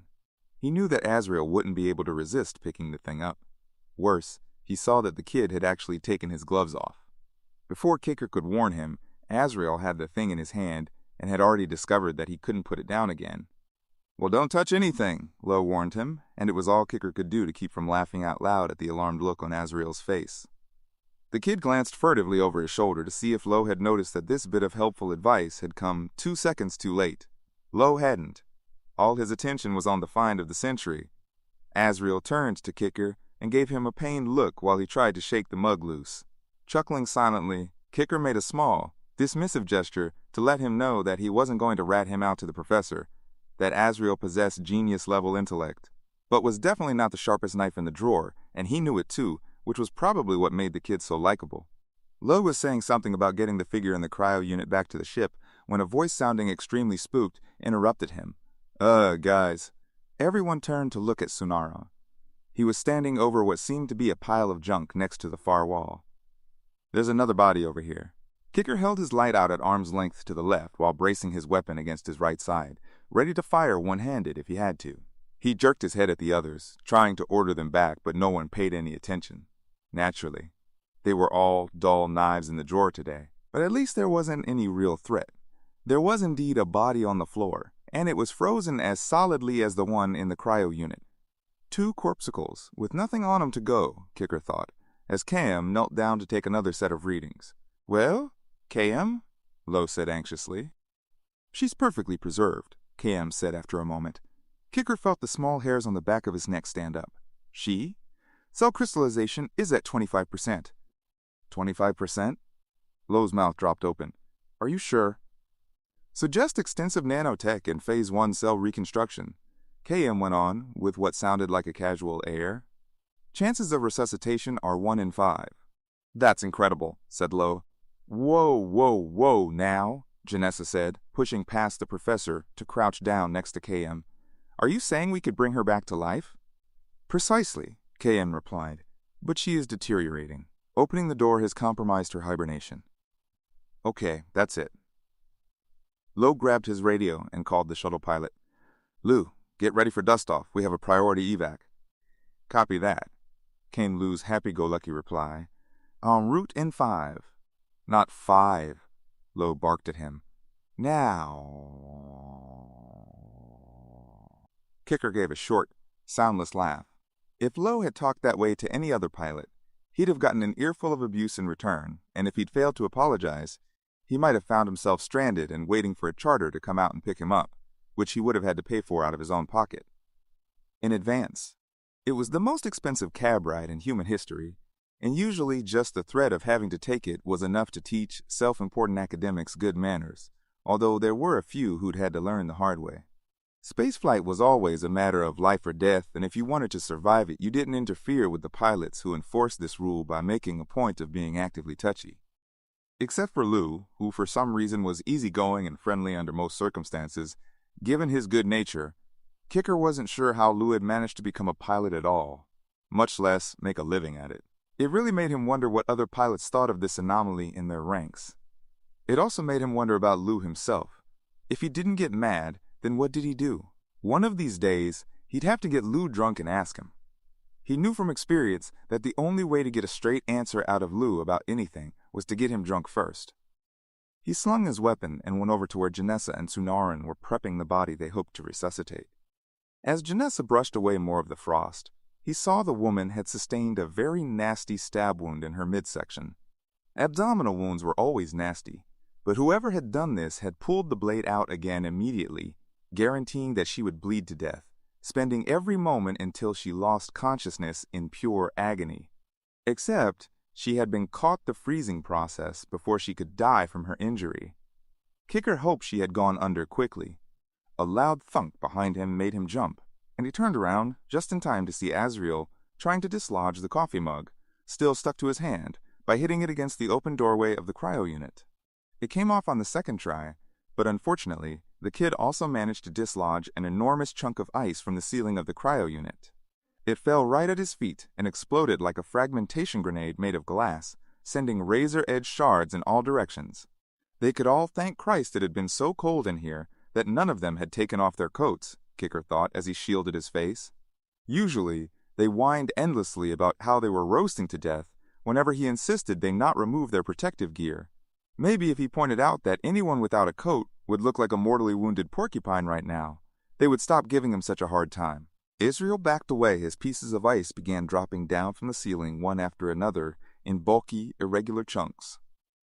Damn, when the kid had knocked the big one loose, it had literally destabilized the rest of the ice up there. Heads up, Chicken Little. Kicker took a step towards Azriel, who was looking around with guilty trepidation. That was when he noticed that the figure in the doorway had begun teetering back and forth. God damn it, Kicker thought with a sensation that Geeko so aptly described as a great rush of shit to the heart. The find of the century was about to topple over and smash into a bajillion itty-bitty pieces right before his very eyes. After which, Professor Lowe would probably scream like a girl for the next 36 hours. When everybody's ears stopped ringing, Kicker would almost certainly find out this was his fault somehow. Dereliction of duty for letting Azrael wander around freely, something like that. Unless he could catch it. But even as he was lunging forward, it was too late. The air was filled with the incredibly loud noise of long frozen ice cracking. As the temperature in the room continued to rise, not enough for the people to notice any difference, but more than enough to produce a substantial change in conditions that had remained constant for over 400 years. This must be what it sounds like when an iceberg calves, Kicker thought with a feeling of surreality, as he watched the figure in the cryo unit swaying backwards and forwards, seemingly in slow motion. Every sway looked like it would be the last, but the figure would inevitably stop and move in the opposite direction. Fall backwards, he commanded the figure silently, in the hope that all the ice and frost on the cryo unit floor behind it might help to soften the impact and prevent it from shattering completely. Instead, the thing wavered and swung itself upright for a fraction of a second before it tilted forward again, and then kept on tilting as it went into its inevitable fall at last. That it was going to land directly on Azrael seemed equally inevitable to Kicker for some reason. Maybe it wouldn't shatter after all, although the kid just might. Azrael had covered his head with both arms against the threat of falling ice chunks. He lowered them just in time to see the thing from the cryo unit, about to score a direct hit on him. Kicker was hard put to describe exactly what happened next. Either Azrael had been following an impulse to make up for screwing the pooch by trying to catch the thing before it hit the floor, thus saving the day as well as his grade, or he had simply been raising his arms again in sheer reflex and just not moved quickly enough. Whichever it had been, Kicker was sure that didn't account for the sudden change in the trajectory of the thing's fall. It should have fallen right into the kid's open arms, but at the very last moment it swung several inches to Azrael's right and sideswiped him. Or so Kicker first thought. Then he saw what looked like an enormous liquid red flower blossom where Azrael's right arm had been and realized. Kicker felt his stomach lurch as the kid screamed. Instantly, KM was at his side, a syringe in one hand and a patch in the other before Kicker could even reach for his own emergency med kit. No competing with those reflexes, he thought, trying not to feel so relieved about it. Although there was nothing wrong with that, of course, since KM was also better at treating serious injuries in the field, nothing to do with being squeamish about severed limbs. Even as all this passed through his mind, however, his training was already kicking in, and he went over to examine the figure on the floor. What the hell could have taken the poor kid's arm off? 50 cc's of etherine, KM was saying, as the kid screamed again, more in shock than in pain. You'll be fine. What do you mean, I'll be fine? Azrael wailed, clearly outraged by her matter-of-factness. I'm missing my foo. The rest of the sentence was replaced by a long sigh of euphoria. Oh, wow, you're pretty. Kicker glanced up to see the kid looking worshipfully at KM, unaware of anything else including the med seal she was applying to the 3-inch stump where his arm had been. Nothing was going to bother Azrael for the next 4 or 5 hours. Kicker wished he could have said the same. Slowly, he stood up, holding the long blade he had found on the floor, not far from the figure's hand. It was a genuine, old-fashioned machete, the real deal. He could see a little of Azrael's blood and tissue starting to freeze on the cutting edge. The old machetes had been some pretty formidable weapons, but Christ, what kind of metal was this? 4.5 centuries in a deep freeze?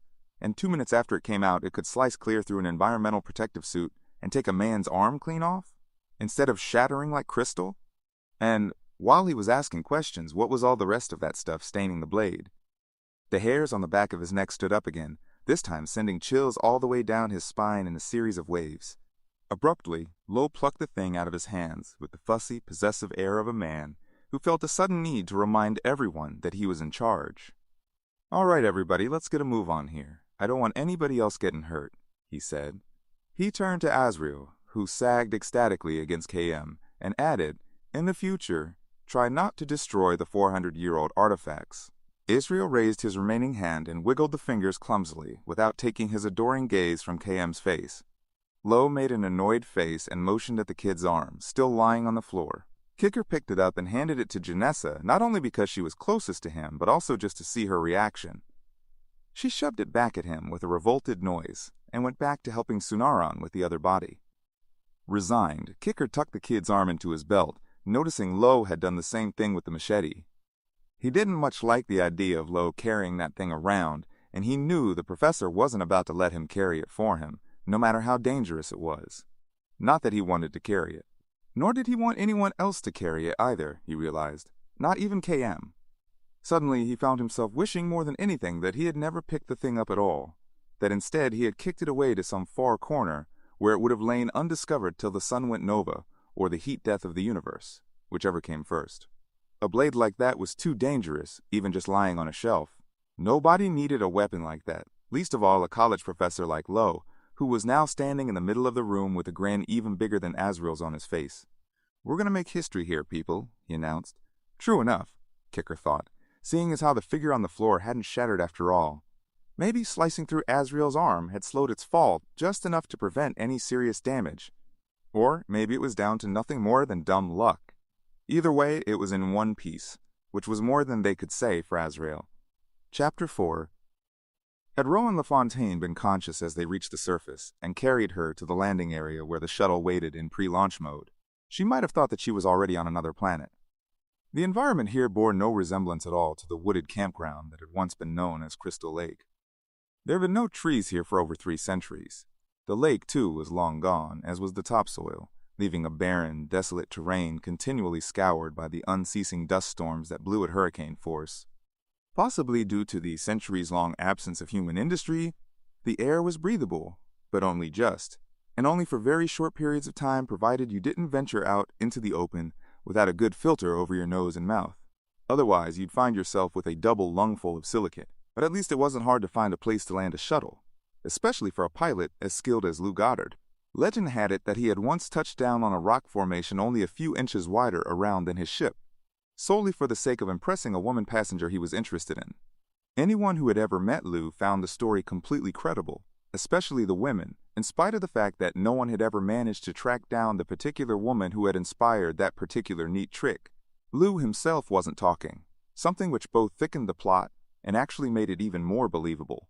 At the moment, Lou was sitting comfortably in his custom-fitted pilot's seat, his ever-present leather cowboy hat tilted far back on his head, as he watched the professor's little group on the console monitor struggling 500 yards through the punishing winds with 2 rather large burdens. Christ, it looked like they were carrying a couple of people on stretchers, he thought. Had he miscounted the number that had gone out this time, he wondered, or had 2 of the students sneaked out after Lo and the others had left? Seemed just like something that Stony What's-His-Name and that girl Kinza would do. They were a couple of real wild ones, especially the girl, which meant it would also be just like them to get themselves hurt and have to be stretchered back by the others, who were, in turn, probably cursing him for not setting down a couple of 100 yards closer. Naturally, it wouldn't do any good even to try explaining about the kind of terrain for an optimum landing zone, or reminding them that setting the shuttle down wasn't just a matter of getting a good parking place. A light blinked on the console, letting him know that Lo and his group had opened the hatch. A moment later, he heard the faint, tanky sound of their voices coming from the speaker to his right. Yeah, they were complaining about having to walk so far. The poor Whittle kiddos, he thought. They sure had it tough. But at least he didn't have to rag on their pampered asses to buckle themselves into their safety harnesses so he could get them off this god-forsaken rock. Behind him, the cockpit door slid open, and Kicker came in. He plopped himself down in the co-pilot's seat, looking a hell of a lot more cheerful than he had when they had landed. "Are the doors secure?" Lou asked. "Locked and blocked," he said, grinning. "Beautiful," Lou said, and adjusted his cowboy hat so it sat more firmly. "Prepare for liftoff in 3, 2, and 1. The last word became a long, drawn-out, vibrating syllable as the engines roared into life. Clutching the yoke firmly with both hands, Lou could feel the shuttle begin to push away from the ground, shuddering mightily as it fought to counter the force of gravity. There was nothing Lou loved as much as flying, all kinds of flying, from faster-than-light to non-motorized gliding, including parasailing. But his absolute personal favorite was dirt-side liftoff. That sensation of rising up, pulling free of the restraining bonds of a whole world, and achieving escape velocity, man. There was no other feeling that came close. At least not as far as Lou was concerned. "Oh yeah," he said, laughing with pleasure. "I love this part of our art." From the corner of his eye, he saw Kicker still grinning at him like the cat who had gotten the cream. Or maybe the canary who had gotten the cat. Eventually, the shuddering began to smooth out and became the steady, increasing pressure of G-forces pushing him into the cushioned pilot's chair. This was a different kind of sensation. Not exactly pleasant, or not what most people would have called pleasant, but not really unpleasant either. It was just kind of odd how it felt when you were just about to move beyond the limit of gravity's reach, just before you pulled free of the grip of an entire world. It always seemed to Lou that he could feel every cell in his body at that moment, billions and billions of tiny sparks of life that added up to the one live being that was himself. He thought of the sensation as both primal and mystical. Sensual mysticism.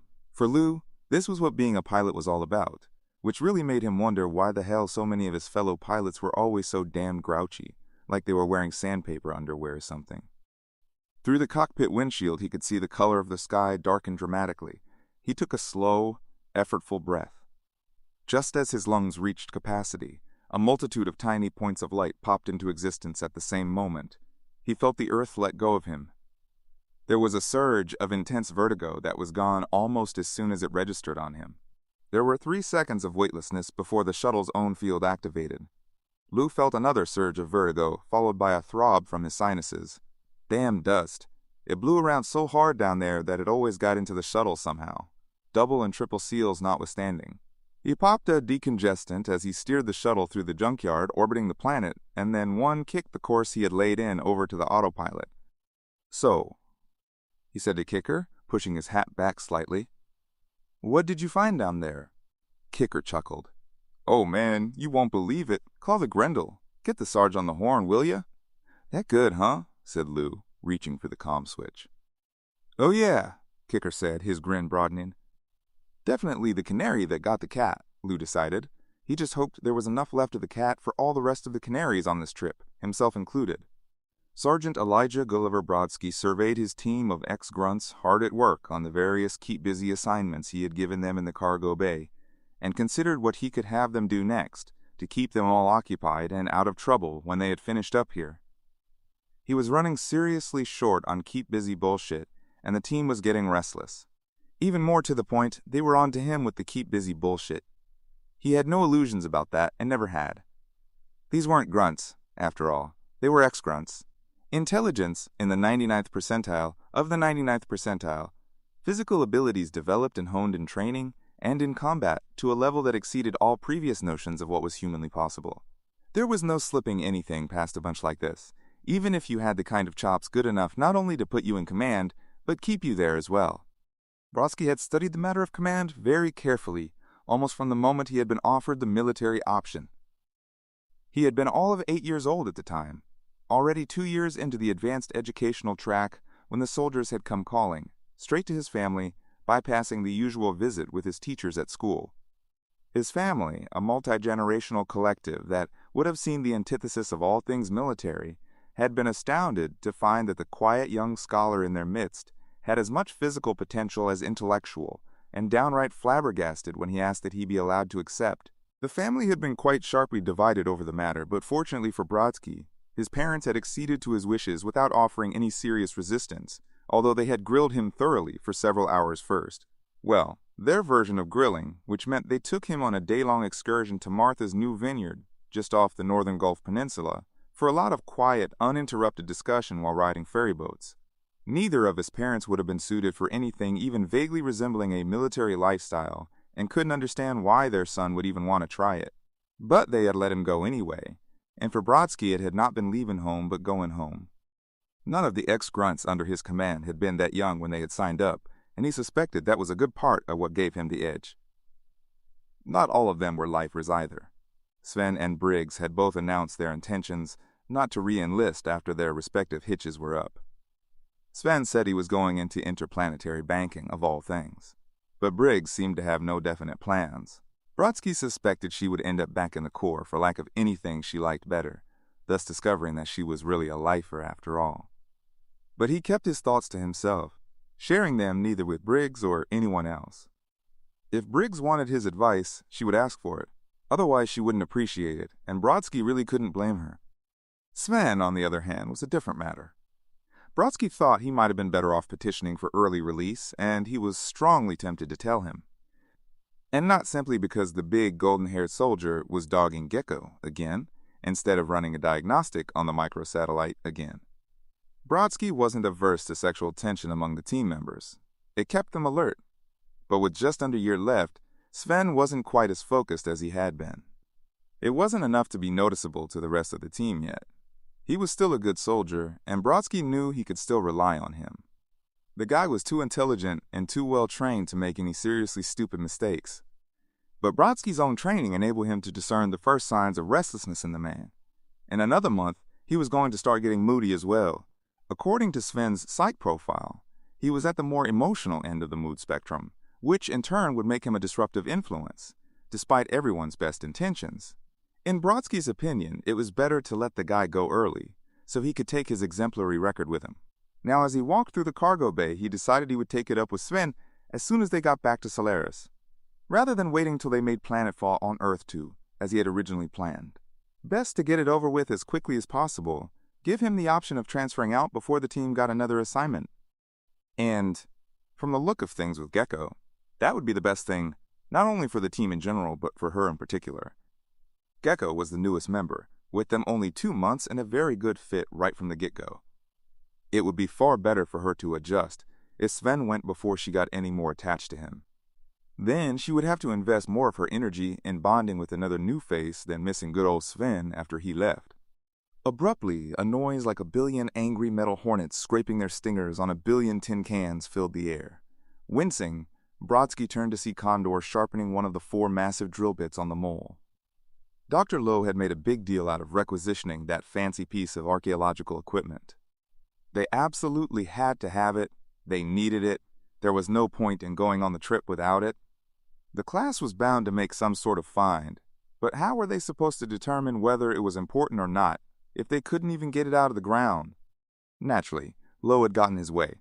Lowe always did. Not only had he gotten his way, he had also managed to finagle some kind of grant to pay for it, sparing both himself and the university the rather considerable expense. And now that the trip was just about over, the only dirt the thing had seen since they had taken it aboard was the dust that had collected on it while it sat unused in the cargo bay, and even that was mostly metallic, from periodic keep-busy honings. As a result, it would be going home with drill bits sharper than they would ever need to be. Brodsky made a mental note to tell his team the mole was off-limits from now on, if for no other reason than to spare himself from having to hear that grinding noise. Condor was completely unaffected by it, which was why Brodsky usually stuck him with any jobs that involved the sharpening, grinding, or cutting of metal. Condor rarely complained or showed any displeasure about that or anything else. He had what Brodsky's great-aunt Verushka referred to as a poker face, and that venerable lady knew whereof she spoke, having been extremely capable in that area herself. Until Condor had been transferred into his squad, Brodsky had never thought he would ever meet anyone even half as gifted as his grandfather's sister, but this guy would definitely have impressed her. And considering he was all of 23 years old, he might even have unnerved her to the point where she almost blinked. "Behind you, Sarge," said a gruff voice. Brodsky stepped aside to let Dallas and Briggs push a giant winch hook past him to secure the chain so it wouldn't be swinging around like a deadly pendulum all the way back to Solaris. "You hear?" Briggs was saying. Division 4 just entered the occupied zone. Dallas glanced quickly from her to Brodsky and back again. "Casualties?" he asked, his voice tense. Briggs gave a shrug. "Minimal?" Dallas frowned, glancing at Brodsky again. "How the hell did we get this screwed-up assignment?" "Amen, bro," Briggs grunted. "I didn't join the Corps just so I could be a friggin' babysitter."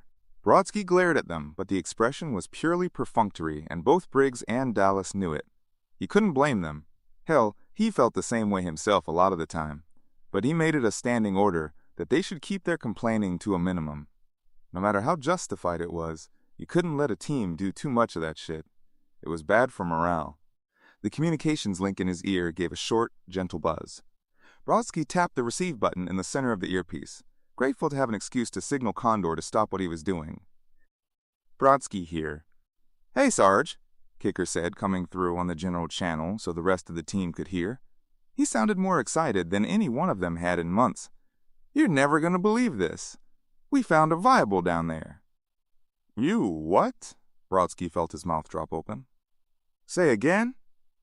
All activity in the cargo bay ceased as the rest of the team turned to look at him. You heard right, Sarge. We found 2 bodies in deep cryostasis. KM thinks we can resuscitate the female. We're on approach now. There was a faint but clear chuckle from Lou in the background. Female? Oh, yeah. Brodsky could see that the rest of the team was as astounded as he was. Except for Condor, of course, whose expression hadn't changed at all. Roger that. Brodsky looked around the cargo bay. Okay, team, you heard the man? Company's coming. Let's get out the welcome mat. Damn, said Condor, climbing down off the mole as everyone else got busy. I was hoping we might get to kill something. Brodsky gave a short laugh and opened a separate link to engineering. Hey, Crutch, you copy? The only reply from the Grindel's engineer and co-pilot was a long, lazy snore. Crutch had never been one to waste any energy staying awake if it wasn't absolutely necessary. Crutch, Brodsky said, raising his voice. Do you read me?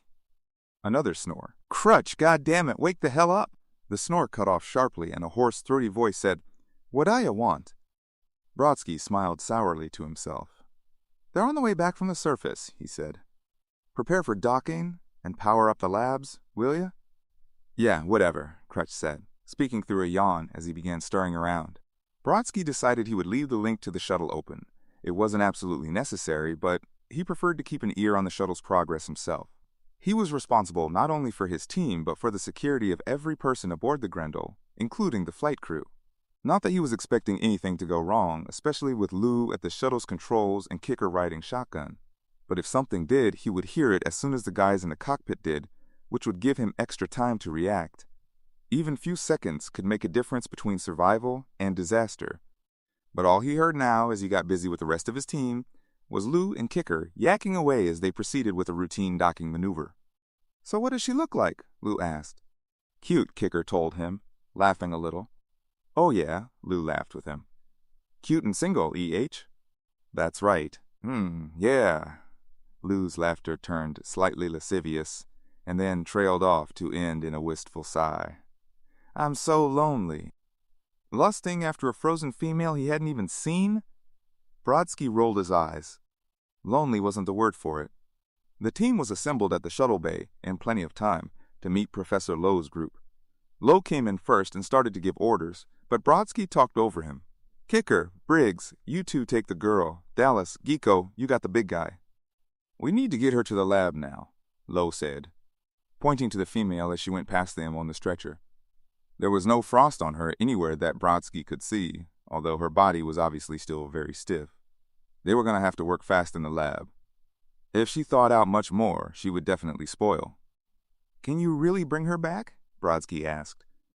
Well, we'll find out, Sergeant, Lowe said, and then turned to look at the figure on the other stretcher. Brodsky gaped at it in astonishment. It had to be the ugliest thing anyone had ever brought back from old Earth, at least in Brodsky's experience. It seemed to be shaped like a human, but whether it was actually even humanoid was debatable. To Brodsky, it looked like a hunk of spoiled meat wrapped in rags, with some kind of mask where its face should have been. Maybe it had been a person once, Brodsky thought, but even then it must have been some kind of seriously abnormal specimen of human, one of nature's more egregious mistakes. You're not thinking about bringing that back, are you? He asked Lowe, staring after Dallas and Geeko as they carried it away to the other lab. Hell no, Lowe told him. Impossible. Oh, shit. Brodsky turned to see Azrael standing a bit unsteadily just inside the entrance to the shuttle bay, looking more than a little cross-eyed and alarmingly short of body parts. I forgot my arm. He staggered forward a couple of steps and stopped, swaying a little. Brodsky took in the seal on the stump of his right arm, along with his drunken demeanor, and shook his head.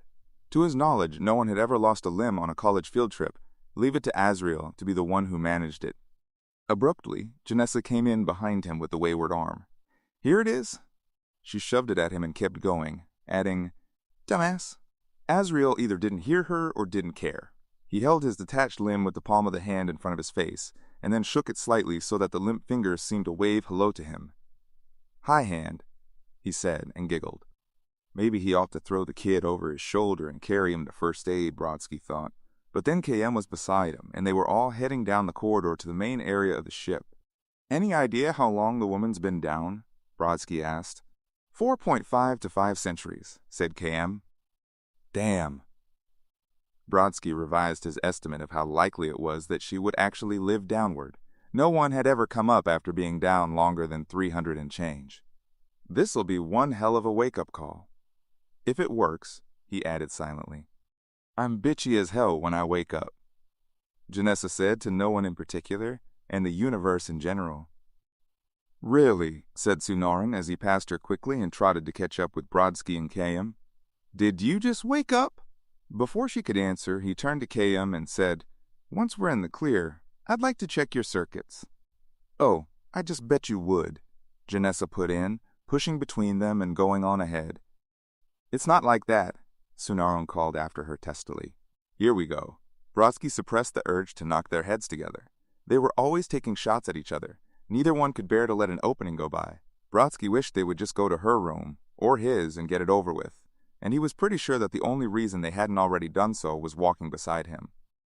Kai-Im seemed to sense his gaze and glanced at him with a faintly questioning expression. She was one hell of a major accomplishment, all right, especially for a student like Sunaran, who didn't actually have his degree yet. Definitely proof of the kid's superior intelligence, all right? Even more telling to Brodsky's mind, however, was Kai-Im's appearance. It was not simply that she was beautiful, but that she was beautiful in an individual way. An individual. Any guy who made a sophisticated knowledge matrix unit good enough for field work, but also more beautiful than just about any of the other women in the vicinity, was just begging for trouble, Brodsky thought. The trip had been pretty quiet for the most part, but they weren't home yet. There was still plenty of time for something to blow up. Chapter 5. As Adrienne Hart hurried along the connecting hallway to the labs in the left pontoon section of the Grendel, she could hear the excited voices of the group that had just returned from the surface of Earth 1. It sounded like they had made an especially exciting find down there. Well, good for them, but she still didn't regret not going. As Professor Lowe's head lab practitioner, she was on her third field trip to Earth 1, and although she was deeply fascinated with the old home world and everything about it, she hated going dirt side. Thank God Lowe had stopped insisting that she go along with him to the surface. Being sandblasted by a hurricane was not her idea of fun. Lowe sure seemed to like it, though, or at least he was getting used to it. But then she suspected Lowe didn't mind most kinds of rough treatment. Now the professor's voice came to her from farther down the hallway. Kenza, where are the others? Waylanders in Lab 1, replied a young female voice. He's charging the bed now. Good. Get Stony and Adrienne into Lab 2. Pause. And you two, take the big guy and meet them there. The female goes to Lab 1 with me. Oh, you guys always find the cool shit, Kenza complained. Adrienne felt a surge of irritation. Stony and Kenza in Lab 2 with her? A fat lot of good that was going to accomplish. She couldn't remember the last time she had met anyone as useless as those two. Maybe they really were bright enough to qualify for this course, but she wouldn't have sworn to it in a court of law. The only thing they showed any interest in or aptitude for was, now, how did they put it in the late 20th, early 21st century? Getting it on. When she had tried to talk to Lowe about the hyperactive tendencies of certain students, he had told her she had to word her complaints in the vernacular of the time, just like everyone else in the class. No problem for her. After all the hours she had put in with Lowe, she could rattle it off in her sleep. But, to put it Lowe's way, what a friggin' pain already. Like the retro clothing he insisted everybody had to wear, herself included.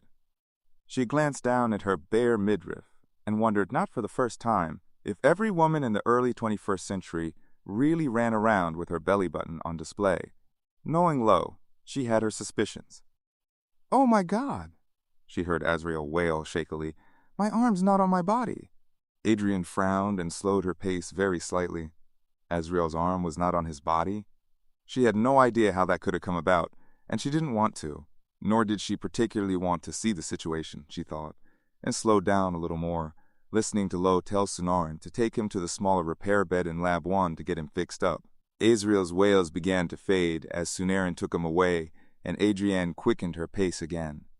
She reached the end of the hallway and almost bumped into Lowe as she turned the corner and entered the central area. Adrienne. Good, he said, his voice both delighted and urgent at the same time. I need you in Lab 2. What's happening? She asked. You found something, didn't you? Is it something big? 2 viables. Grinning, he held up 2 fingers. 2? She had figured it was something major even for Lo, whose luck in finding important artifacts was a lot better than average, but this was far and away bigger than she had imagined. My God, in what condition? Only perfect, he told her smugly.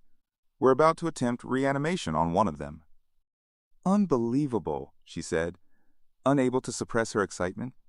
This is just unbelievable. Unfreaking believable, Lo put in, by way of correcting her. She gave him a quick nod of acknowledgement. A walking, talking Earth, ancestor. I've got a million questions.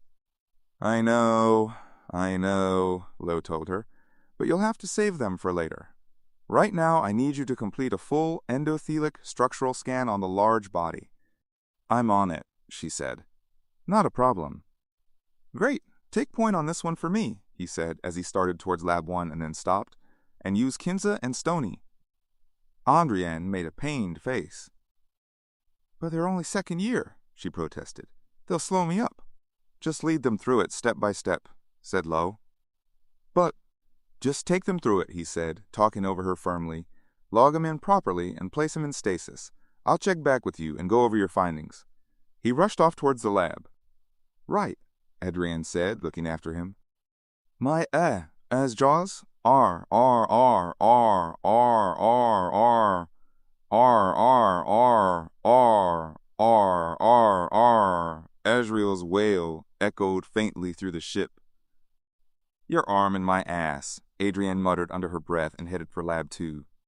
My A R R R R R R R R R R R R M M M M M M, Asriel said, as Sunarin and Brodsky loaded him onto the bed in the alcove in Lab 1. It's not on my body, dude. Relax, it will be. Brodsky chuckled inwardly as he pushed the kid down so that he was lying in the proper position. It will be. Just give it a few minutes. Yeah, just lie back, man, Sunarin added. Let the beautiful Nanotech 1000 make your arm as good as new. Blinking in druggy surprise, Azrael looked from Sunaron to the stump that ended just a few inches below his shoulder. My arm, he said, speaking as if for the first time. My arm, man. It's not on my body, dude. Don't worry, we gotcha, Sunarin said soothingly, still working on the settings. Now just lie back and don't move, or you'll have an elbow where a wrist should be. He finished with the settings and paused to make sure that both Azrael and his arm were in exactly the right position with respect to each other before he turned the ants loose. As repair jobs went, this wasn't particularly complex or time-consuming, and Brodsky knew from his own experience that the process was completely painless. Still, he couldn't help feeling a little anxious for the kid as he watched. Lying there on the treatment bed, Azrael looked even younger than he was. Like a little kid, a child. Lo should have been keeping a better eye on him, and Brodsky was tempted to say something about it. For all the good that would do, Lo wasn't the kind of person who listened to anything anyone else had to say. Well, at least the kid would be safe now that he was back on the ship. He could while away the trip back to Earth hunting virtual monsters with Dallas in the cargo bay, where the worst thing that could happen was their having to reboot the game. Although they had 2 completely separate entrances, Labs 1 and 2 were actually situated side by side in the Grendel's starboard pontoon. They were partitioned by a wall with a large panel of unbreakable, translucent, soundproof glass. Identically equipped with state-of-the-art technology with self-contained power, they could reallocate their respective resources between themselves and draw extra processing capacity from each other if necessary. Most ships of the Grendel's class were more than adequately equipped, but only the Grendel had full-scale Nanotech 2000 beds in both labs as well as 2 compact alcove units, with enough juice to run all 4 at once if necessary, which made it Lo's vehicle of choice despite its considerable expense. Lo's status at New Harvard, as well as in academia in general, meant that expense wasn't supposed to be an issue. Nonetheless, every so often someone on the university's board of directors would come down with a case of hardening of the purse strings, an ailment characterized by an urgent compulsion to cut New Harvard's budget.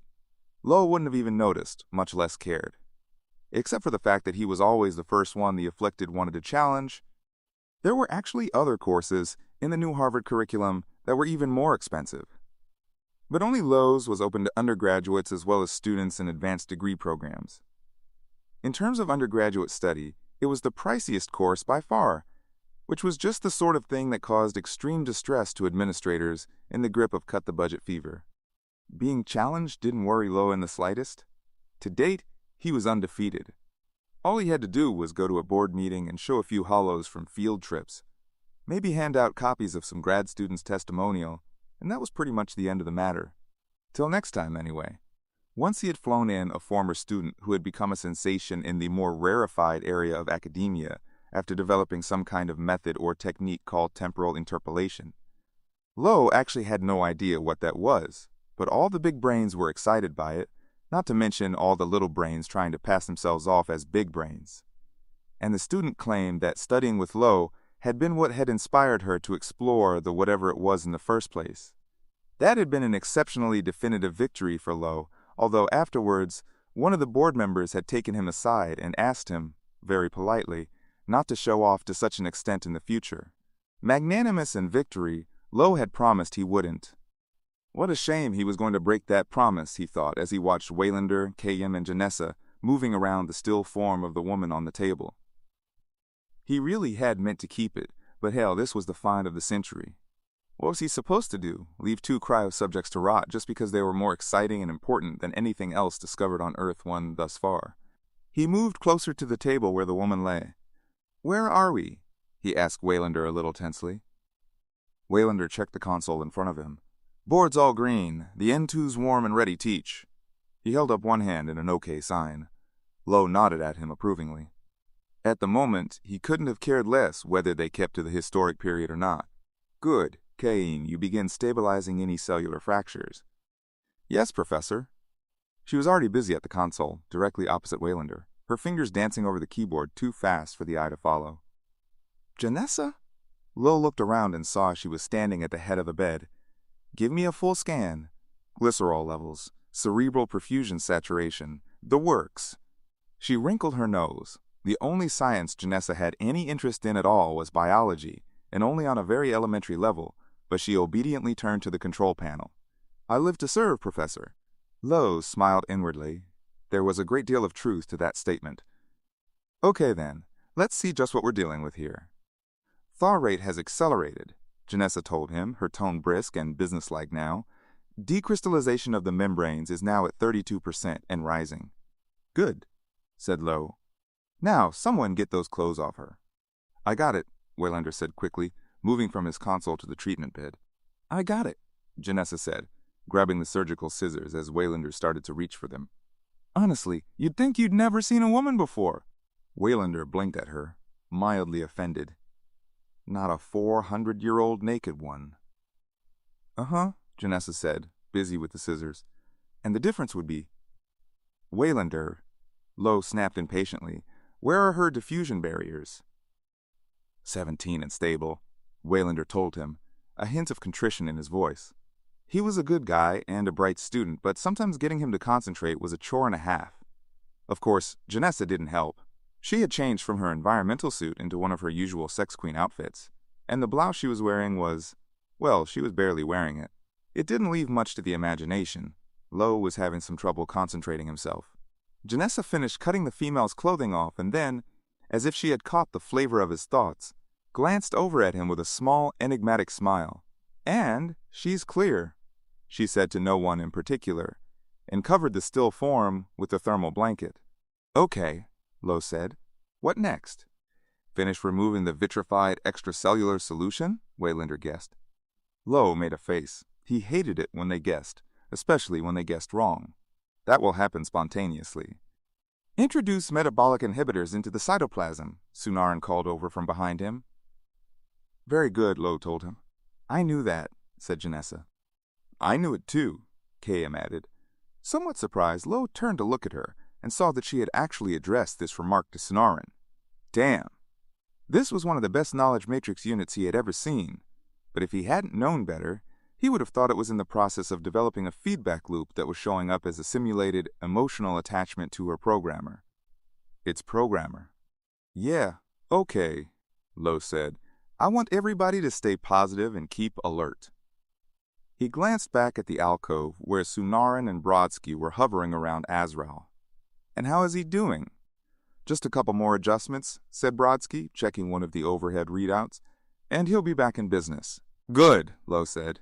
"Sunaran, when you're done there, I need you over here." He turned his attention back to the woman they were trying to reanimate and caught Janessa giving him a dirty look, as if his asking Sunaran to join them meant he was denigrating her ability. Lowe smiled a little and shook his head, hoping that would let her know this was just a matter of making sure Sunaran did his share of the lab work.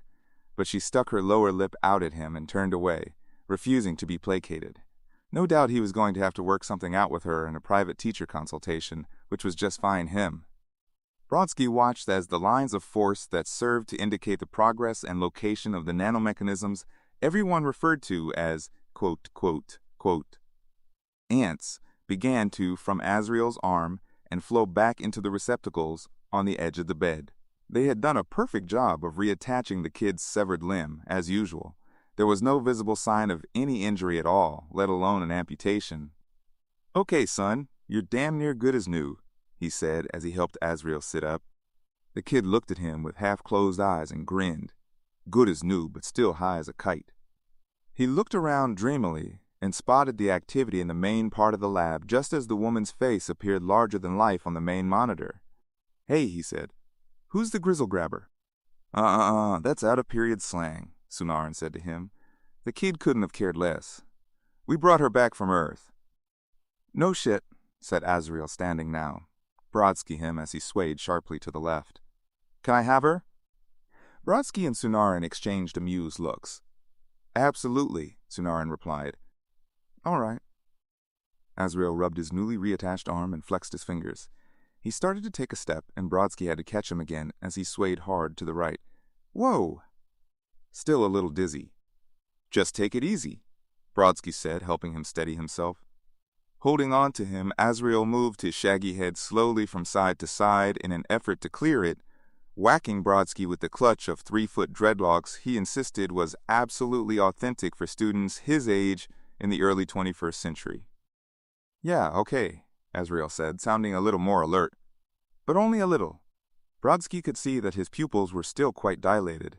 He had a ways to go before he was within shouting distance of sober. "Hey, everybody! I'm gonna hit the grid. 'Kay?" He looked around as he waited for a response, his gaze coming back to Brodsky, who nodded at him and mouthed, "Go ahead." Azrael smiled with druggy delight and moved off, staggering only a little as he found his way out of the lab. "That's it, kid," Brodsky thought at him. "Go play somewhere safe, where you can't get hurt." He was definitely going to get up in Lowe's shit about this, he decided. Just because the guy was an academic superstar didn't mean he could get careless with the students. Christ, they were all just kids, really. In Lab 2, Adrienne looked up from the computer to see Stoney pause on his way in to slap a perfect in period 5 with the now-restored Azrael as they passed in the hallway. "Youch," Azrael said, tucking his hand under his armpit. Laughing a little, Stoney gave her a conspiratorial smile. Adrienne turned her attention back to the computer without acknowledging him. Specimen 4420, found in Sector 3920L on Earth Prime, she dictated briskly. Subject discovered in complete cryosuspension. Severe loss in the axoplastic proteins, as well as major hemorrhaging in most major organs, renders subject invalid for reanimation. "Hey, Adrienne, where do you want this?" She looked up at Stoney again. He was holding a data kit in both hands. "Just put it on the specimen table," she told him. "We need to do a full morphological workup on this one, so let's start with a cerebral CTEP scan."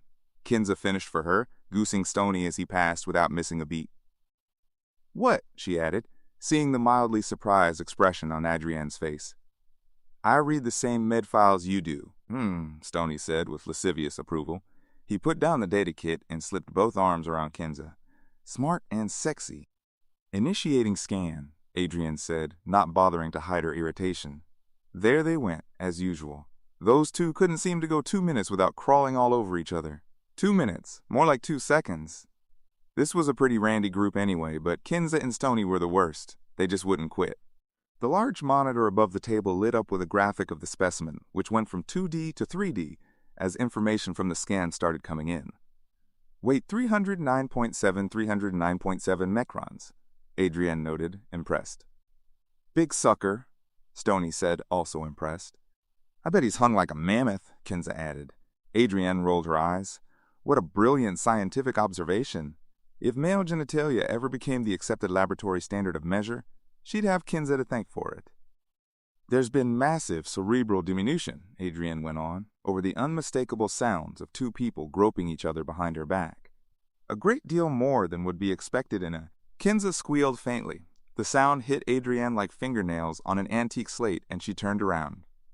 Kinza and Stoney froze with their hands on some of the more sensitive areas of each other's anatomy, looking surprised and guilty. Sorry, Kinza said and cleared her throat. You were saying cerebral diminution. She tried a tentative little smile on Adrienne, obviously hoping that this would indicate she had really been paying more attention to the subject on the table than to grabbing Stoney's ass. Adrienne sighed. Look, why don't you two just... Oh, take a break. Oh no, said Stoney, dutiful and concerned, although not so much that he felt the need to let go of Kinza. We'll help. Really. Yeah, no problem, Kinza added quickly, also still with her hands full. I can handle this, Adrienne told them firmly but not unkindly. All at once she found her impatience tempered by a certain small amount of fondness. Maybe because, in spite of her own dedication and ambition, she could remember a few occasions when she had indulged in a little groping herself when the teacher wasn't looking. Or maybe because after they got back to Solaris, she was going on vacation, where she would engage in more than a little groping of her own. Or maybe between horny students and Professor Lowe, she was just getting soft in the head. Go ahead, she prodded. Take an hour. Come back when you're more focused. Stoney's face lit up. You mean it? Kinza was already pulling him out of the room. Thanks, Adrienne, she said as the door shut behind them. Don't mention it, Adrienne said to the empty room. Ever. It'll be our little secret, just the three of us. She turned her attention back to the information coming up on the screen, noting that the specimen seemed to be thawing at a faster rate than expected, but unaware of the repercussions this would have on her immediate future, or lack thereof. Chapter 6. In Lab 1, Lowe had started to fidget. He had known that reanimating a cryo-subject over 400 years old would not be a simple matter. But Jesus, how much longer was the goddamn KM unit going to put her around with the readings and the settings and the scans and all that? When were they going to get this goddamn show on the street? Or should that have been on the road? Shit, what the hell did he care? Street, road, it was the same goddamn difference. Right now, he could dispense with his own rule about using in-period vernacular. It paled into complete insignificance next to what he had here, along with just about any other considerations. His classes had brought back plenty of noteworthy artifacts from Earth 1, and he had the reputation to prove it. But this was several magnitudes beyond the most remarkable thing that he or anyone else had found on the long-dead home world. Nobody, absolutely nobody, had ever found salvageable life on a level of development higher than those cannibal insects. And now that he thought of it, it had been a hell of a long time since anyone had come across any of those, even. Well, after today, it would probably be a hell of a long time before anyone went looking for mere bugs. Braithwaite Lowe had done what no one else could. And what he had was more than just some ragged little germ. More than a bug. More than a vertebrate, even. Not just a mammal, but the mammal.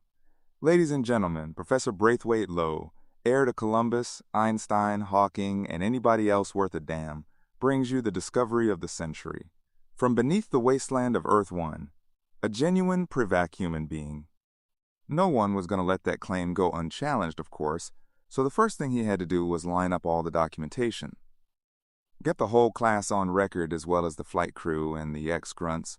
Granted, as sources Lou and Crutch weren't exactly what anyone would call impeccable, but it didn't hurt to have the working stiff represented in the credentials. Couldn't hurt at all, might even help. And no matter what pilots claimed, they were working stiffs.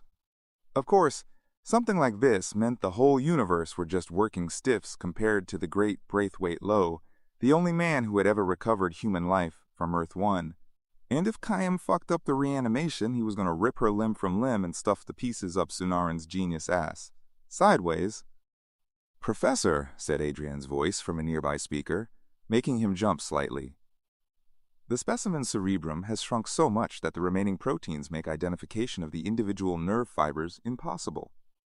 She sent a scan of the interior of the head to one of the larger display screens so everyone in the lab could see it.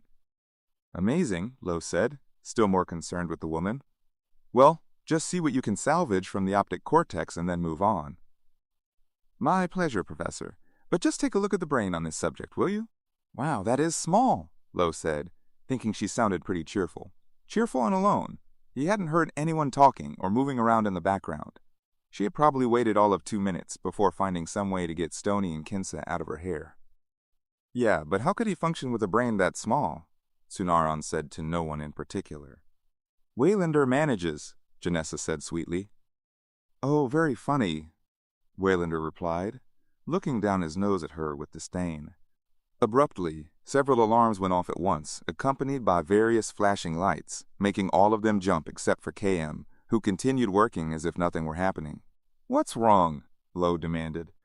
She's deanimating, Waylander said. Janessa consulted a panel of readouts near the head of the bed. Damn it, the lipids in her cytoplasm are separating. Sunaran was all but flitting around the room in a strangely organized flurry of activity going from one place to another. GTT is 59 and rising. KM, what's her maximum limit transition temperature? Lo asked tensely. 80 degrees, Professor, she told him, working quickly but unhurriedly, as calm as ever. Well, we're at 61 now and rising, Sunaran said. Is this bad? Asked Brodsky, startling Lo for the third time in the space of a few minutes. He had forgotten that the ex-grunt team leader was still in the room. If we don't get her lipids to reattach before the GTT hits 80, she'll be a 450-year-old vegetable. So what's happening? Lo asked, raising his voice. He rushed over to KM, but it was Waylander who spoke up. Her psychrophilic levels are still at 45/200. QEPs are green, Janessa warned. Sunaran pushed between Lo and KM to check something on the console. Metabolic inhibitors are all in. He looked up at Janessa and then turned to Lo. What about the cryoprotectant in her lymphatic system? Do you think that might... Lo shook his head impatiently. No, her potassium levels would be off the scale. GTT is 68 and rising, KM put in calmly. The students all froze for a moment, looking at Lo. Stay focused, people, he ordered them. We got a problem, you find it, and find it now. Instantly, Sunaran moved around to the other side of the table. Initiating a Hex 2 charge, he announced. KM? Engaged, she said. Lo looked at the woman on the table. There was no damage visible yet, but that didn't mean she wasn't spoiling from the inside out. Damn it. Try the charge again, Sunaran said. Still nothing. Waylander stepped back from the panel he had been working on and checked another display to his left. Professor? GTT passing 72, KM advised neutrally. Lipids still falling, added Janessa, not neutral at all. God damn it, Lo floundered, overwhelmed by the stupid alarms that kept beeping and beeping and beeping. He should have told KM to shut them all off. How could anyone think straight with all that beep, beep, beep and the goddamn flashing lights? Great emergency system they had here. The design was more conducive to giving you seizures than helping. Hey, I got it, Janessa shouted suddenly. I got. She knelt down and made several adjustments to a small panel of controls on the side of the bed. Immediately, the alarms cut off. Lipid cohesion positive, KM informed them. Glass transition temperature 67 and falling, Waylander said with a mixture of surprise and relief. We're in the safe level. He turned to give Janessa a questioning look. Basal core temperature was too low, she said smugly and patted herself on the back, causing a phase separation of her lipids. Well, yeah, no shit, Sunaran said, frowning. But what the hell did you do? Janessa gave a showy sigh of mock insouciance. Oh, that, she said airily. Her potassium saturation was causing the hippocampal dendrites to fire too early, which caused the lipids to lose their cohesion, Lo added, as she turned her satisfied smile on him. Good catch, Janessa. She made a half bow with a little flourish. I had a good teacher. Okay, Lo said. Now let's bring her up slow and steady. I had a good teacher, Sunaran said, mocking her bow. Shut up, Janessa told him. Okay, Lo said again, raising his voice a little. Ready on phase 2. Are we stable? Stable, confirmed Waylander. Ready, sir, KM said. Stable, Janessa sang and stuck her tongue out at Sunaran. Initiating res sequence, Sunaran said, ignoring her. Kids, Lo thought. "All right," said Waylander. "Bring on the ants." "And cross your fingers, people," Lowe added. The ants emerged in silvery lines like strands of living metal from all four corners and both sides of the table to swarm over the motionless form of the woman lying there. In 30 seconds, they had covered her completely. They were not ants, of course, or any other kind of insect, nor were they actually visible. The silvery lines were produced by an innocuous, quasi-electrical field that had no effect either on the nanomechanisms or on the processes they were engaged in. The field had been added back in nanotechnology's first flush of post-breakthrough popularity, when both the price tag and ease of use had finally reached a level that made it practical enough for general use, for the sake of avoiding confusion as to whether the mechanisms were actually being deployed. It was an easy way of rendering the invisible visible, without either interfering with or adding to the expense. Also, those silvery lines looked great. They were aesthetically, technologically, and even intellectually sexy. Once more, science embraced art as a source of inspiration. Artistic experiments in science or scientific experiments with art produced variations in colors and patterns, although, for the most part, there was no practical application for them. A few of them even rendered the nanomechanisms themselves useless. Or rather, the ants. Exactly who had first used the name ants for the nanos was long forgotten before they had even left the confines of the lab for the wide-open realm of everyday human life. For all anyone knew, the name had applied itself. In any case, it wasn't really relevant. Ants they were, despite the fact that they had practically nothing in common with the originals. And ants they stayed. When you said ants, everyone knew what you were talking about. Not even the most straight-laced scientists used any other term for them. If you wanted to talk about the original, found-in-nature variety, you called them ant-hill ants or bug ants. But those only existed in specialist terrariums, having been no match for Earth-Ill's native equivalent, and thus didn't usually come up as a topic, except in the most esoteric entomological circles. Still, everyone knew what they looked like. The classic black ant was unchallenged and ubiquitous as the symbol for a nanomechanism, from children's educational cartoons to sophisticated laboratory displays, like the one Lowe was watching, with a concentration so intense that he kept forgetting to breathe. He knew, of course, that the ants were a graphic translation of the ants at work inside the woman's body. There was nothing to see otherwise except dense technical readouts on the various console screens, and a human-shaped form in a sort of silvery cocoon on the table. "Body temperature is 96.2, 97, said KM quietly. Lowe looked over at her, and she gave a brief nod by way of letting him know everything was fine. 98, she reported. 98.6, and holding. Lowe was finding even the graphic translation on the display hard to follow. Ants were swarming over different areas of her body, coming together in a solid mass for a few moments and then breaking apart, scattering and regrouping elsewhere. A particularly dense mass had collected on what seemed to be an incision in her middle left abdominal area. Apparently, there was a lot to do, a lot of tissue to mend. The ants working there took almost as much time there as the rest of them did, repairing the rest of the body. Abruptly, some of the silvery lines receded from the woman's extremities, uncovering her face, hands, and feet, but growing thicker over her body. Cell reconstruction is complete, KM announced calmly. Internal defib in 3, 2, 1. On the table, the woman's body gave a small jump and Lowe felt his heart jump with her. Then his heart leaped again, almost painfully this time, as she opened her eyes. The sensation Rowan felt was not so much waking up or even regaining consciousness as it was coming back into existence. No memory came with it, no context for emotion, and for the first few seconds, no information from any of her senses, or at least none that registered on her. For that matter, there was no such thing as those first few seconds, not in the standard way of time passing. Time itself, the very concept of duration, was coming back into existence along with her. Only, coming back from where? The question bobbed to the surface of her mind with no particular urgency. She was not all the way back yet. As soon as she was, she would know that, and a whole lot more. Knowledge, something to know, and the act of knowing it, was another one of those things that, like time in herself, had been in suspension. Cryosuspension.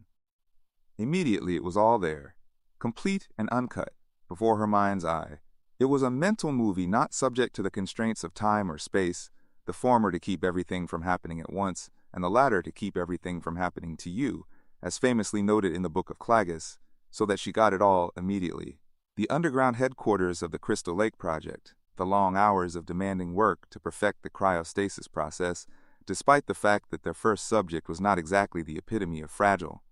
Jason Voorhees. Terror spiked through her with electric frenzy before she actually had any physical sense of her body.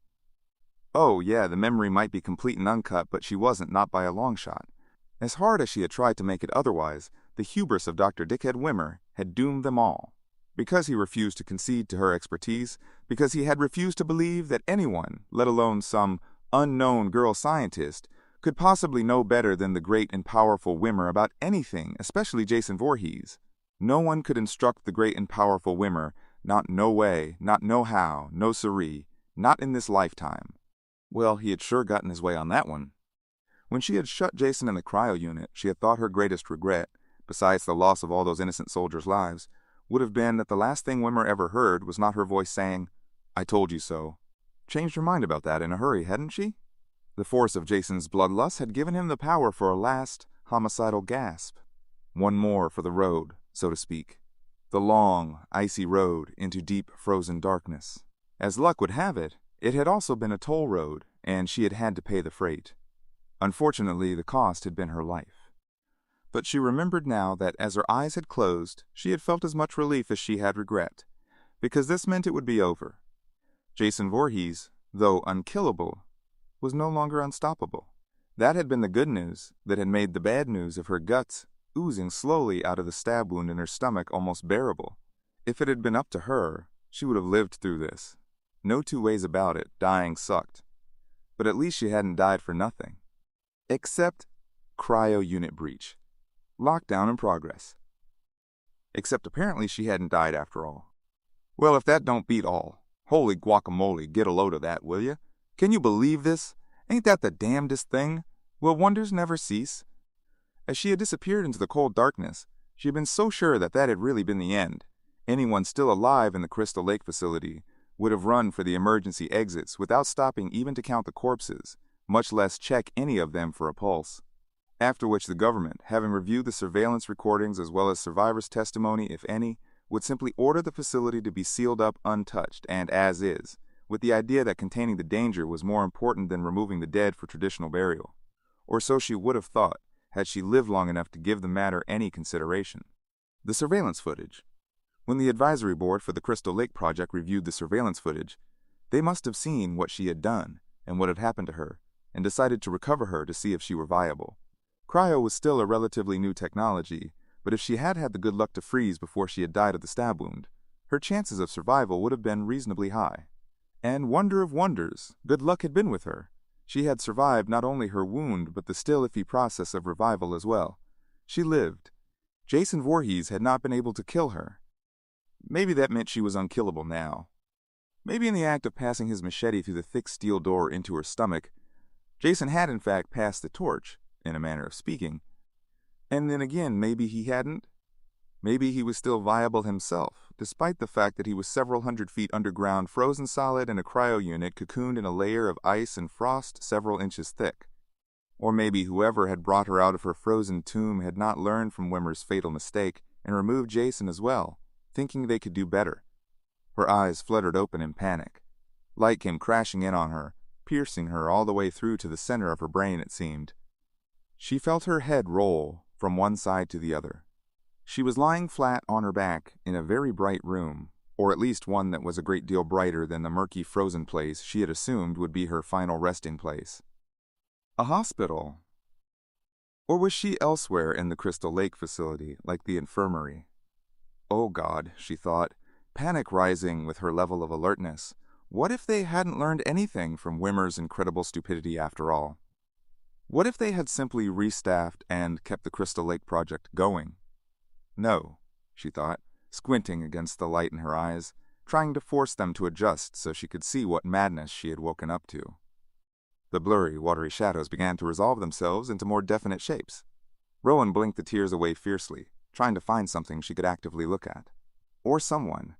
The shapes surrounding her were beginning to suggest something of human beings to her. Human faces, They were faces. As the light became less painful, her vision started to improve more rapidly. At random, she chose one of the faces on her left to focus on, and hoped she had come out of this with at least adequate eyesight, no cryo-induced macular degeneration or retinal damage. So far, so good. She could see now that the face belonged to a man. In another few seconds, she would know whether the face was familiar or not. More tears suddenly welled up in her eyes, making them sting. She blinked them away, and the man's face came into perfect focus. Wimmer. The cry burst out of her, a spontaneous sound of undiluted horror and outrage, with the full force of herself, body, mind, soul, and instinct behind it. Panic was a pale thing compared to this combustion, which was not a process but a state of being. Rowan neither saw nor felt her hand strike the man's face, nor could she ever remember hitting him no matter how hard she tried. She realized that he was not Wimmer long before she understood why he was bent over covering his nose with both hands and howling in pain. Heart BP. Brainwaves all show green, someone said calmly. Vital signs are normal. And strong. No shit, said the man in a muffled, nasal voice. I think she broke my nose. I like her already, another person said in a stage whisper. Rowan knew immediately he was talking about her, and she decided that, whoever he was, she liked him too, or at least the sound of him. As soon as she got her bearings, she would make him introduce himself. For some unmeasured period of time, it seemed as if she wasn't going to get her bearings. Her eyes were darting from one side to another in their sockets in a way that felt strangely compulsive. It was as if she were afraid to look at any one thing or person longer than a couple of seconds, for fear that she would see. And whoever had rescued her had managed to rescue him too, and were now taking orders from him. After a bit, she found herself sitting up on some kind of firm, padded surface similar to a doctor's examination table, under the watchful gaze of 5 or 6 people. She was wearing nothing but the blanket she was clutching to herself, something made out of a very unusual material that looked like chainmail and felt like fluffy lamb's wool, minus the itch. Nice stuff, she had never seen anything like it before. Nothing even remotely like it. How long have I been down? The question stuck in her throat, too bulky to ask or to swallow, too hard to melt away. It was like being on the verge of tears while desperately trying to hold it back. And that was the only real discomfort she felt, she realized. Her head was not heavy or painful. Her joints weren't achy from disuse. Her muscles felt normal, not atrophied, not even very slightly, which they had discovered was unavoidable, no matter how thoroughly a living mammalian subject had been frozen. She should have been feeling more than a little bit hungover, groggy for sure with an acid stomach, but there was nothing wrong with her stomach, and, despite her earlier feeling of disorientation, her head was actually quite clear. Easy now, said the man she had hit. He was still holding his face with one hand, but he spoke soothingly, with a tentative smile. She looked him over carefully, wondering how she could have thought he was Wimmer. The guy looked nothing like him, didn't even sound like him. Maybe she had been dreaming. It was impossible to dream in cryostasis, but there was nothing to say it couldn't happen just before waking. Especially for someone who had been down a long time. So just, how long have I been down? How long? How long? The question stuck in her throat suddenly vanished, replaced by a new thought. Did you get him? She asked. Her voice was soft and a little bit unsteady, but otherwise normal, at least to her own ears. It felt normal. But perhaps that was just some kind of illusion. Maybe she didn't sound as normal as she thought. Or maybe they couldn't even understand her at all. Otherwise, why would they all be standing around looking at each other with open bewilderment? Get who? Said the man with his hand over his nose. Oh God. Fear leaped in her chest. She had been hoping for yes and dreading no, but for them not to know who. Oh God. Then he's still out there? She asked, feeling herself begin to tremble. Hey, shh, it's okay, said the man anxiously. Everything's all right. There's no one out there. You're perfectly safe here. Here? Which was where? Rowan took a deep breath. Where am I? She said finally, looking at each person. They all seemed to be just as anxious as the man, concerned for her the way good people cared about other people, even a stranger in their midst. The last thing I remember, there was a leak in the cryo unit. Is it contained? For a moment, no one said anything. It is contained, the man told her after a bit, but when the cryo unit ruptured, I'm afraid you didn't escape it. It put you into stasis. More of the room came into focus for her then, particularly the equipment. The screens, the consoles, even the table she had been lying on. She had no idea what any of it was for, exactly, or how it worked. But she understood that it was more advanced than Crystal Lake's technology by an order of several magnitudes. While the people themselves, well, they were obviously people just like her, only there was something about them. They were all in such good shape in a way that went beyond the matter of their physical attractiveness. "My God," Rowan whispered. She took another deep breath, let it out again, and made herself go on. "How long was I?" The man hesitated. "The year is 2455. His words hung in the air, as if they were in the process of solidifying into a tangible object she was meant to take hold of and keep with her from now on. 2450, Rowan whispered, acutely conscious of her lips forming the words. "The numbers." "I know this is a huge shock, but you're going to be safe here," the man went on. "You're aboard the Grendel. It's a Class 4 catamaran transport ship." She was aboard a catamaran that was somehow also a transport ship? It was the year 2455, and she had been thawed out on a boat? "We're on our way back home," the man was saying, "and you're gonna be just fine." 2455.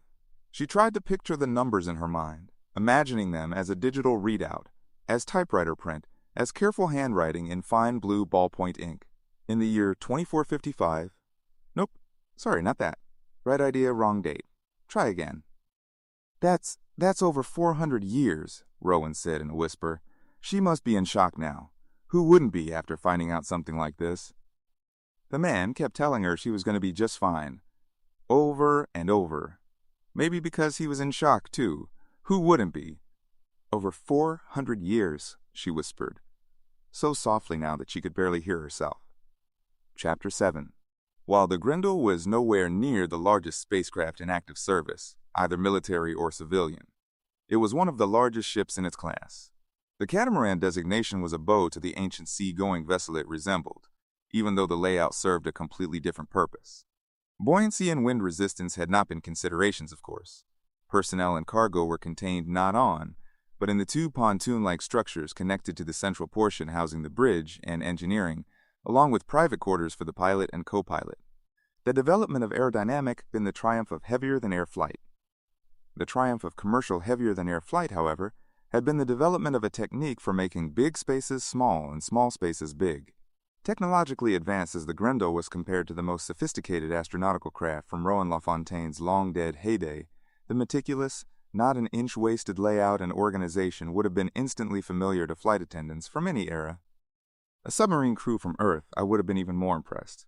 Despite the obvious extreme differences, they would have recognized the human dynamic. Astronauts from the 20th century would have ruptured with envy. Their contemporaries, who were avid connoisseurs of space films, books, and/or games, would have been heavily critical at great length. Rowan LaFontaine was none of these things, which meant that she couldn't even conceive the irony of the situation, let alone appreciate it. The only other person familiar enough with the era to do so was Professor Braithwaite Lowe. The thought, however, never crossed his mind. He had a very clear idea of what he was looking for on these field trips, and it sure was an irony. For a while, Lowe had honestly been afraid that the psychological shock would ultimately be too much for the viable, sending her into systemic failure. They could have resuscitated her again, but the prognosis would not have been good. Even if she came back without serious brain damage, she would be insane in a way that defied treatment. You really had only one chance with lifers, and if they went down, the kindest thing to do was let them go. Braithwaite Lowe was a friendly, even a cheerful man. He saw himself as happy, and the few people who didn't know him very well thought he was a nice man. But he was not, and never had been, a kind man. In the event of the viable slipping into systemic shock, he had had no intention of just letting her fade away. He would have put her on full life support, even if she had come up brain dead, and would have arranged the best in round-the-clock maintenance and therapy. He had recovered 2 corpuscles, an unprecedented record in itself. One, he had been forced to concede, was unsalvageable, but no power in the universe was going to make him give up the other one no matter what. She wasn't just another of his usual exceptionally important Earth. I recovered treasures, She was incontrovertible proof of his status as the most important human being ever. That was not megalomania if you were rich. And God? Did he need to be rich? Or more precisely, he needed to be rich again. Well, technically, he was still rich. In terms of unadorned numbers, he was rich and getting richer. The problem was, he was rich and in debt. Back when he had been poor, he had also been in debt. But that was different. It was the kind of debt familiar to all poor people, in which there is always a bill, or an outstanding balance, or an overdue invoice, or all of the above.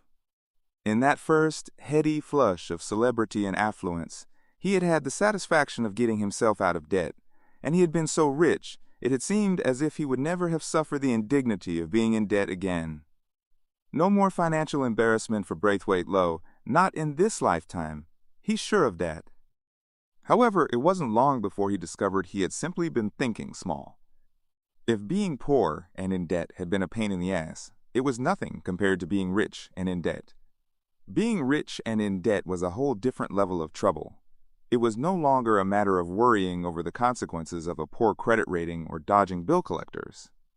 Being rich and in debt involved sums that could get you seriously injured, even killed, or just wishing you were dead, which was a whole lot worse. By the time he was scared enough to look for serious help with financial planning, no one wanted to touch him. Advisors told him his situation was too complex, beyond their areas of expertise, and when he became too insistent, they weren't taking on any new clients at the moment anyway. Eventually, he found his way to accountancy methods that operated in the gray areas that he now inhabited. What he found most amazing was not the degree of his own desperation or how far down the rabbit hole it had taken him in such a relatively short period of time, but the fact that the double talk was exactly the same. Regardless of whether he was dealing with a 32nd degree CPA whose guild ancestry was traceable back to the first generation to settle on Earth, to the ancient guild of certified public accountants loved ritual even more than the also still extant Freemasons, or a seasoned and unapologetic fence who had seen everything except an authentic bill of sale, they spoke the same language. Lowe was quick to find comfort in this. Hearing the same jargon from all financial experts, legitimate and otherwise, had to mean that they were really all the same. A fence was basically an appraiser, a loan officer was a fence who didn't actually have to handle inventory, an insurance broker was a glorified bookie, and a tax collector by any other name should still be avoided. Therefore, he concluded, so-called legitimate business wasn't really all that legitimate, while supposed crooks were just trying to make a living like anyone else. Thus, it also followed that the ideal person for him to do business with was someone with a foot in both worlds, the legitimate and all the various gray areas as well, someone who would willingly switch back and forth as necessary. Because in the end, it was all just business. It was this sort of thinking that brought him finally to Dieter Perez. Lowe had known Perez for slightly over a year, and had yet to see the limit of his skills or contacts. He could talk to a bank president or a crime boss with equal aplomb, dodge questions while seeming to answer them, and acquire information without so much as alluding to what he wanted to know. He was also good at finding things that had been hidden or lost, and losing anything that might prove inconvenient. Exactly how Dieter Perez had become so accomplished was a complete mystery to everyone who knew him, if anyone actually knew him. There was no evidence that anyone had ever managed more than merely being acquainted with him well enough to do business. Lowe had decided he was going to make time to do just that. He was going to find out what made Dieter Perez tick, what he had done to become the man he was today. Then he was going to duplicate it, making himself into the equivalent of Dieter Perez, which would eliminate the need for outside help in that area. That bit of streamlining would save him a lot of time and money, something that Dieter Perez himself would have approved of, obviously. Of course, before he could even begin to do any of that, he had to get his finances straightened out first, and Jesus, that was taking a hell of a lot longer than he had thought it would. Months would go by, and he would find himself no closer to even a partial solution to his problems. More often, he could count himself lucky if they didn't get any worse, and lately he hadn't been too lucky even in that small way. Things weren't getting worse with the same momentum as they had before he had found Dieter Perez, but they most definitely weren't turning around either, and time was not on his side. The night before he had left his luxury new Harvard penthouse to meet up with the class on Solaris, he had forwarded the entire contents of his inbox to Dieter Perez without reading any of it, knowing that Dieter would phone back immediately. Dieter's response was instant, as if he had already had his own inbox open when Lowe's little surprise had come in. Lo had been fully prepared for Dieter to tear him a new one, maybe even 2 new ones, for deliberately violating the no-dumping rule. The first thing Dieter set down for everybody was the no-dumping rule. If you had bad stuff in your inbox that you wanted him to handle for you, you did not just send it all to Dieter. You put it in a separate drawer in your own storage and sent Dieter a key. Then he could access it without having to be in possession of it, even just virtually. If it was something bad, it was going to stay that way no matter where it was. Keeping it yourself wasn't going to make it worse than it already was, any more than sending it to Dieter could make it better. Besides, he was not in the business of providing storage space. Lo listened as Dieter ran through a wordy paraphrase of this, including a generous amount of redundant profanity and an assortment of insults in several different languages. None of it was anything Lo hadn't heard before, including the threats. He only began to worry when several minutes had passed, and the man's vehemence showed no sign of abating even slightly. Then Dieter suddenly broke off the diatribe and erupted with a series of long, intense, racking coughs that had an unhealthy wet sound. Terrified that he had gone too far, Lo had babbled apologies and promises, even after the icon signifying that Dieter had muted him appeared in the lower left-hand corner of the screen. Eventually, Dieter stopped coughing, and quite a long time after that, he calmed down enough for the more normal sort of conversation to ensue. To Lo's relief, Dieter did not follow through on his threats to terminate their arrangement. And although he pronounced Lo's explanation of why he had behaved like an asshole to be 10 pounds of shit in a 20-pound bag, and Lo himself to be the exact opposite, he also spared a few words that were vaguely reassuring, but only because he knew Lo was about to take another one of those field trips to the old home world. Lo had still been nervous after he had hung up. He had been very foolish to become so dependent on Dieter Perez. Even if the guy didn't just lose it someday and cut him loose with no resources and no protection, that cough had sounded like death itself. Probably lung cancer, which was nothing serious if you kept up with it. If anyone could afford the finest in medical treatment, it was Dieter Perez, except he hated to take time out for anything that didn't involve increasing his own wealth. He would end up putting that kind of routine maintenance off until it got serious enough to mean substantial downtime, maybe as long as 6 months for a full in-chest regrowth. If something like that happened to Dieter, what the hell was he supposed to do? Hide out in another country under an assumed name until Dieter was back in harness? Even if he had been willing just to consider such a course of action, he couldn't have pulled it off without Dieter's help. Not that it was a reasonable alternative. It would mean giving up everything, not just the lifestyle to which he had become accustomed, with all its perks and benefits, but his career, his status, his name, and any hope of ever getting any of them back. He would have to remain hidden in a menial life with minimal comforts, where the best he could hope for on any given day was that absolutely nothing would happen. What the hell kind of life was that? It was no life at all, really. He'd have been better off letting the debt collectors cut their losses by selling him for parts. But now all those worries were in the past. After this trip, he would never have to worry about being rich and in debt again. A find like this meant he was never going to run out of money, or anything else he wanted.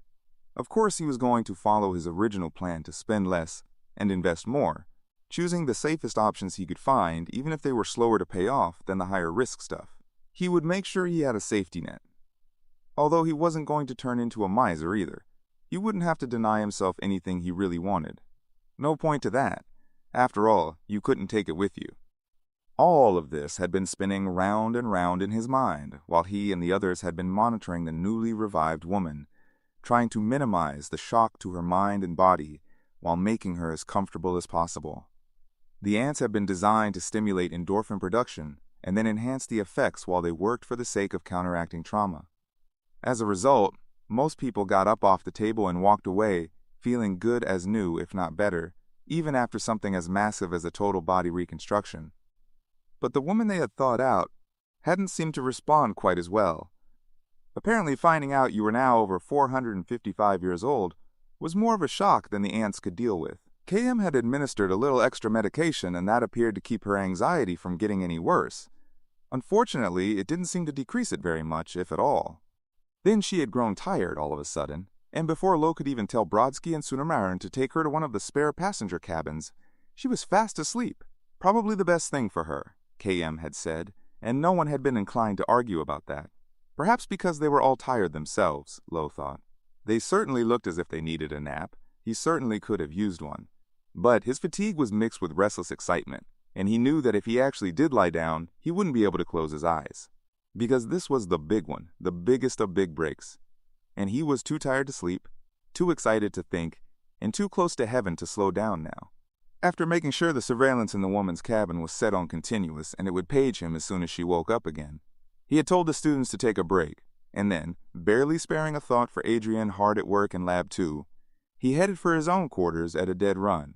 He couldn't wait to see the look on Dieter's face when he told him about this find. Dieter wasn't just going to shit, Dieter was going to shit pears, and then pineapples, followed by bananas, coconuts, and those weird purple mutant strawberries that were the latest designer fruit craze.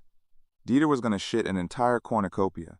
And then, in honor of Lo's course, which was directly responsible for this good fortune in the first place, wild monkeys would fly out of Dieter's butt, and Lo would award a summa cum laude to every student who identified the reference. And they would all live happily ever after. "Secure line," Lo said into the console microphone on his desk. The built-in screen lit up with a go-ahead for voice commands. "Perez, Dieter, Solaris Research Station, connect." Using the secure line always meant having to wait a few extra seconds. He tried to be patient while the call went through, but it seemed like a week before the screen finally changed to show him the unshaven, rumpled features of Dieter Perez, whom he had obviously just woken up. Immediately, he zapped all the pertinent data on the find, making sure that it would open in a new panel on Dieter's screen. Frowning, Dieter blinked groggily at him as if he were having trouble remembering exactly who Lo was. Then his eyes seemed to refocus. "Lo," he said in a rasp that had only slightly more gravel in it than when he was wide awake. "Lo, you bastard." Lo folded his arms and sat back in his chair, waiting for him to notice the extra data he had sent. "Dieter, this is your official notification. We have hit the mother lode." Dieter barely glanced at it. "Do you know what time it is here?" he asked grumpily. "Just because Solaris is an orbiting city doesn't mean we don't have day and night here." "We're 6 parsecs away," Lo said dismissively. "How the hell do I know what time it is there? Didn't you hear what I said? We just hit a gold mine." Dieter made a disgusted noise and wiped a wrinkled hand over his face. "Lo, you bastard. A box of DVDs is not a gold mine. I told you I can't move 'em." "Just look at the file, will ya?" Lo snapped. Dieter gave him a poisonous glare but did as he was told. Damn, he was looking rougher than usual, Lo thought as he watched for some reaction. Good thing he had made this find now. This time next month, Dieter could be zipped into a body bag for one of those last resort overhauls, the kind where they didn't guarantee you'd come out again. After a bit, Dieter looked up at him again, raising one eyebrow in a question. 2 400-year-old frozen specimens, Lo said, just in case Dieter was still too sleepy to make sense of anything. One well-preserved, and one, I'm not shitting you, up and walking around. Dieter nodded. 400 years old and walking around. His voice was as expressionless as his face. 445 years, to be exact, Lo corrected him proudly. "And who gives a shit?" said Dieter. "Who the fuck cares?" "People," Lo replied, barely managing to keep from adding, "you total moron. People will pay huge money to see her, they will. She's a medical anomaly. There's nobody like her." "Let me ask you a question," Dieter sighed.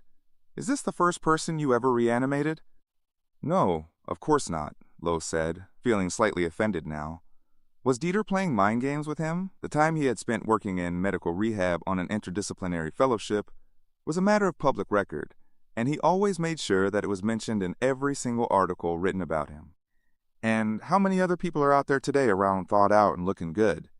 Dieter asked. "Well," Lo grimaced with irritation, "hundreds, but—" "Thousands," Dieter said, talking over him. "All right, maybe," Lo said quickly before he could go on. "But none of them are 445 years old. This woman is nearly twice as old as anybody alive." Dieter rolled his eyes.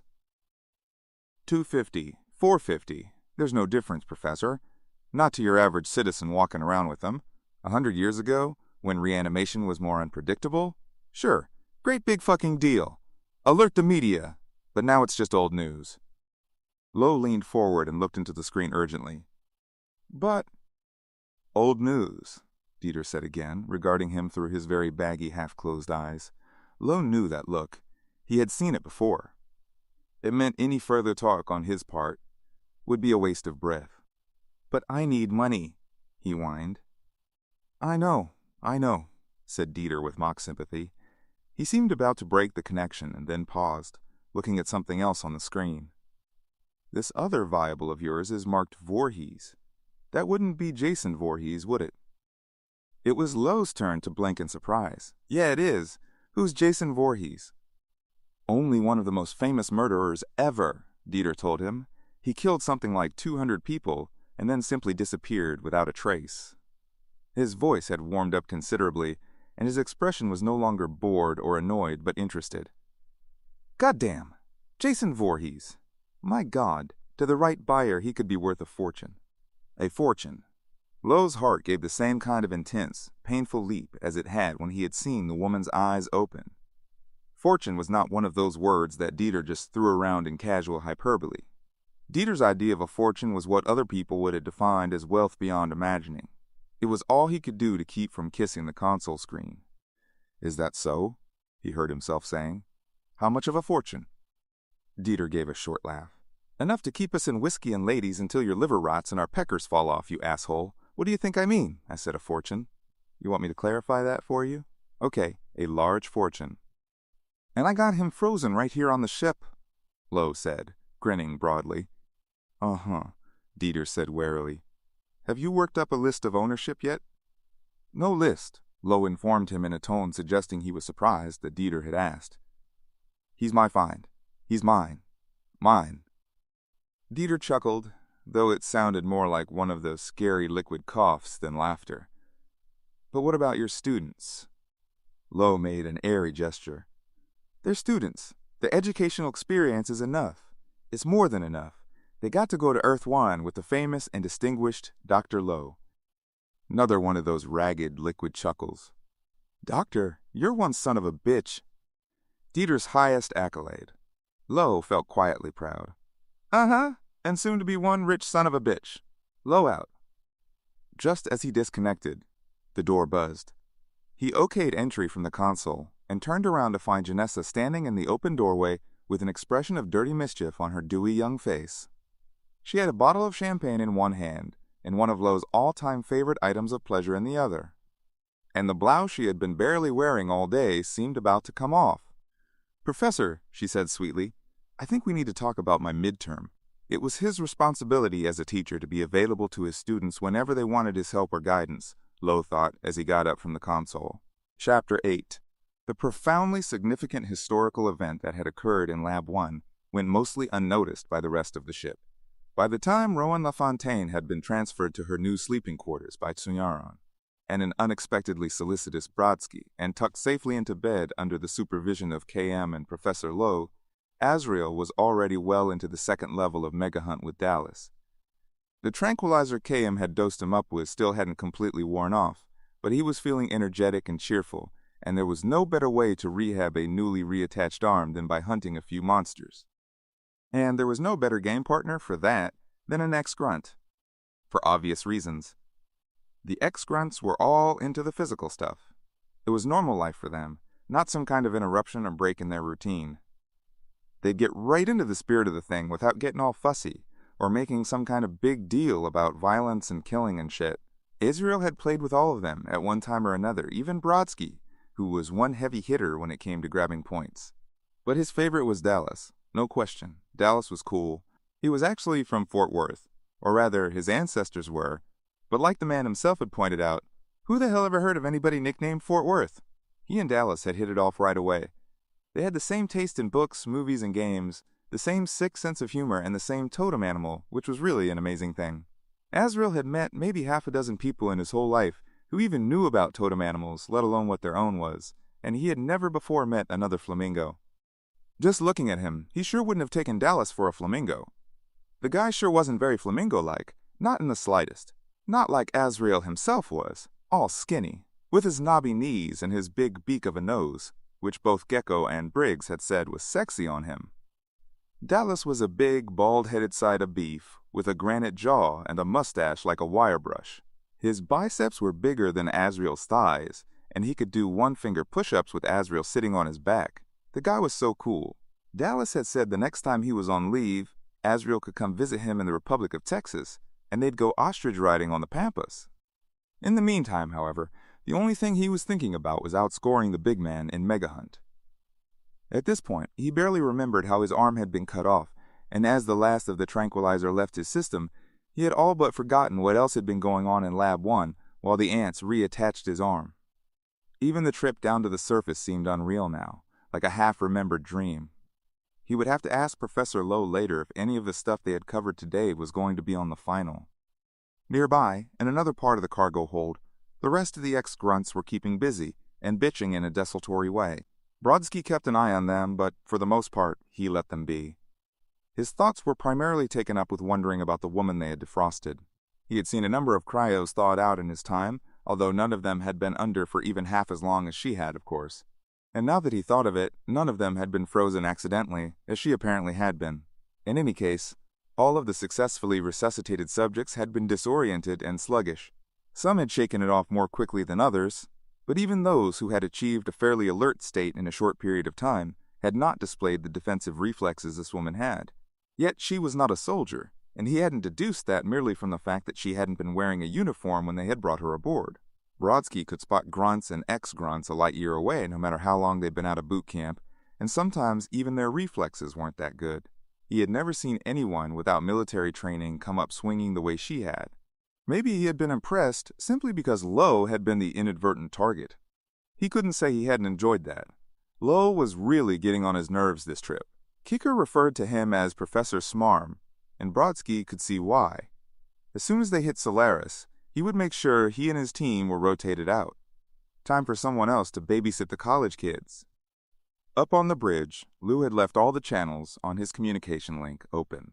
He always did, not because he had an uncontrollable urge to eavesdrop on everyone, but to keep track of overall conditions while the Grendel was in hyperdrive. As unusual as he might have been among his fellow pilots in terms of his disposition, one of the things he had in common with them was a profound awareness that no ship was ever safe in hyperdrive. It was all too easy to feel otherwise, since there were no physical sensations to distinguish it from travel through normal space.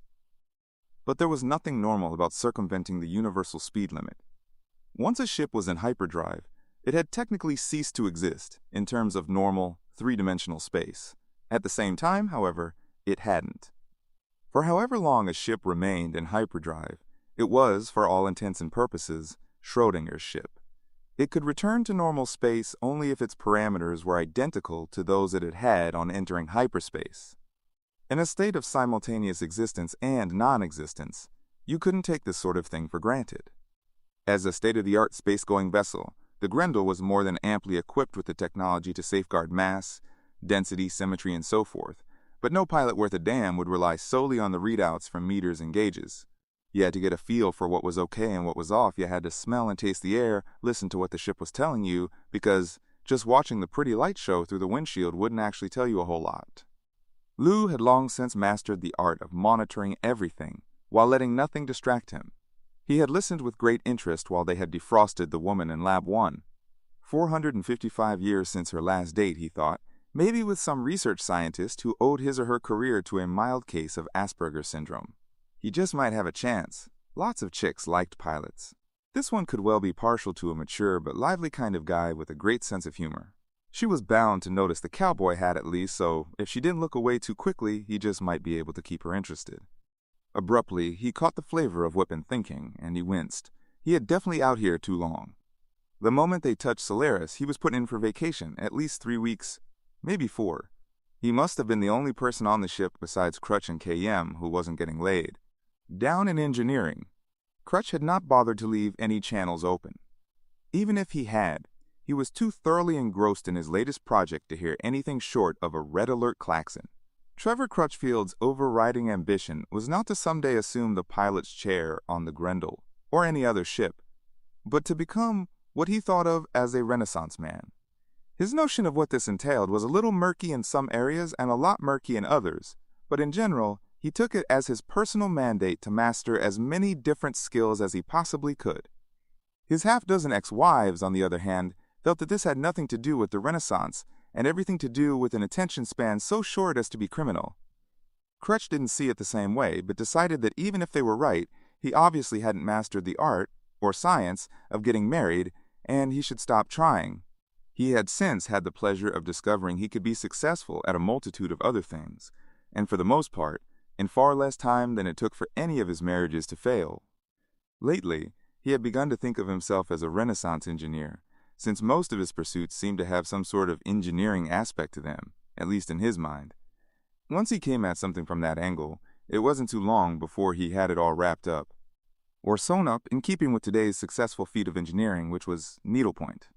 Counted cross-stitch, to be exact, a very old and venerable skill dating from various pre-vac cultures all over Earth 1. It was something that Crutch had more or less wandered into after garment making and embroidery. Counted cross-stitch was far more time-consuming for an outcome that most engineers would have considered kind of lightweight in comparison to what they were used to. And the outcome, though aesthetically pleasing, was not exactly what an engineer would call utilitarian, unlike the additions he had made to his wardrobe. But damn, it sure looked cool, he thought, as he held it out at arm's length. Engineers do it with precision. And the clothes weren't bad either, he thought, glancing down at himself. His current outfit definitely displayed the influence certain periods of pre-vac history had on him. Not Renaissance, but pirate, with flourishes that owed a great deal to the children of the Romani, whose children's children's children happened to be very much alive and well in great numbers on Earth 2 and elsewhere. The clothing was comfortable, relatively uncomplicated, and allowed for unrestricted movement. It also indulged his hitherto unsuspected flamboyant bent. He liked the way he looked in them, although he thought he would probably have looked even better if his previous success with gourmet cooking had not made him quite so rotund. Counted cross-stitch didn't do much to counteract that problem. It didn't even make his fingers any thinner. But it did tap into his tendency to fidget in a way he found highly satisfying. In that respect, it was very much in keeping with the engineering philosophy.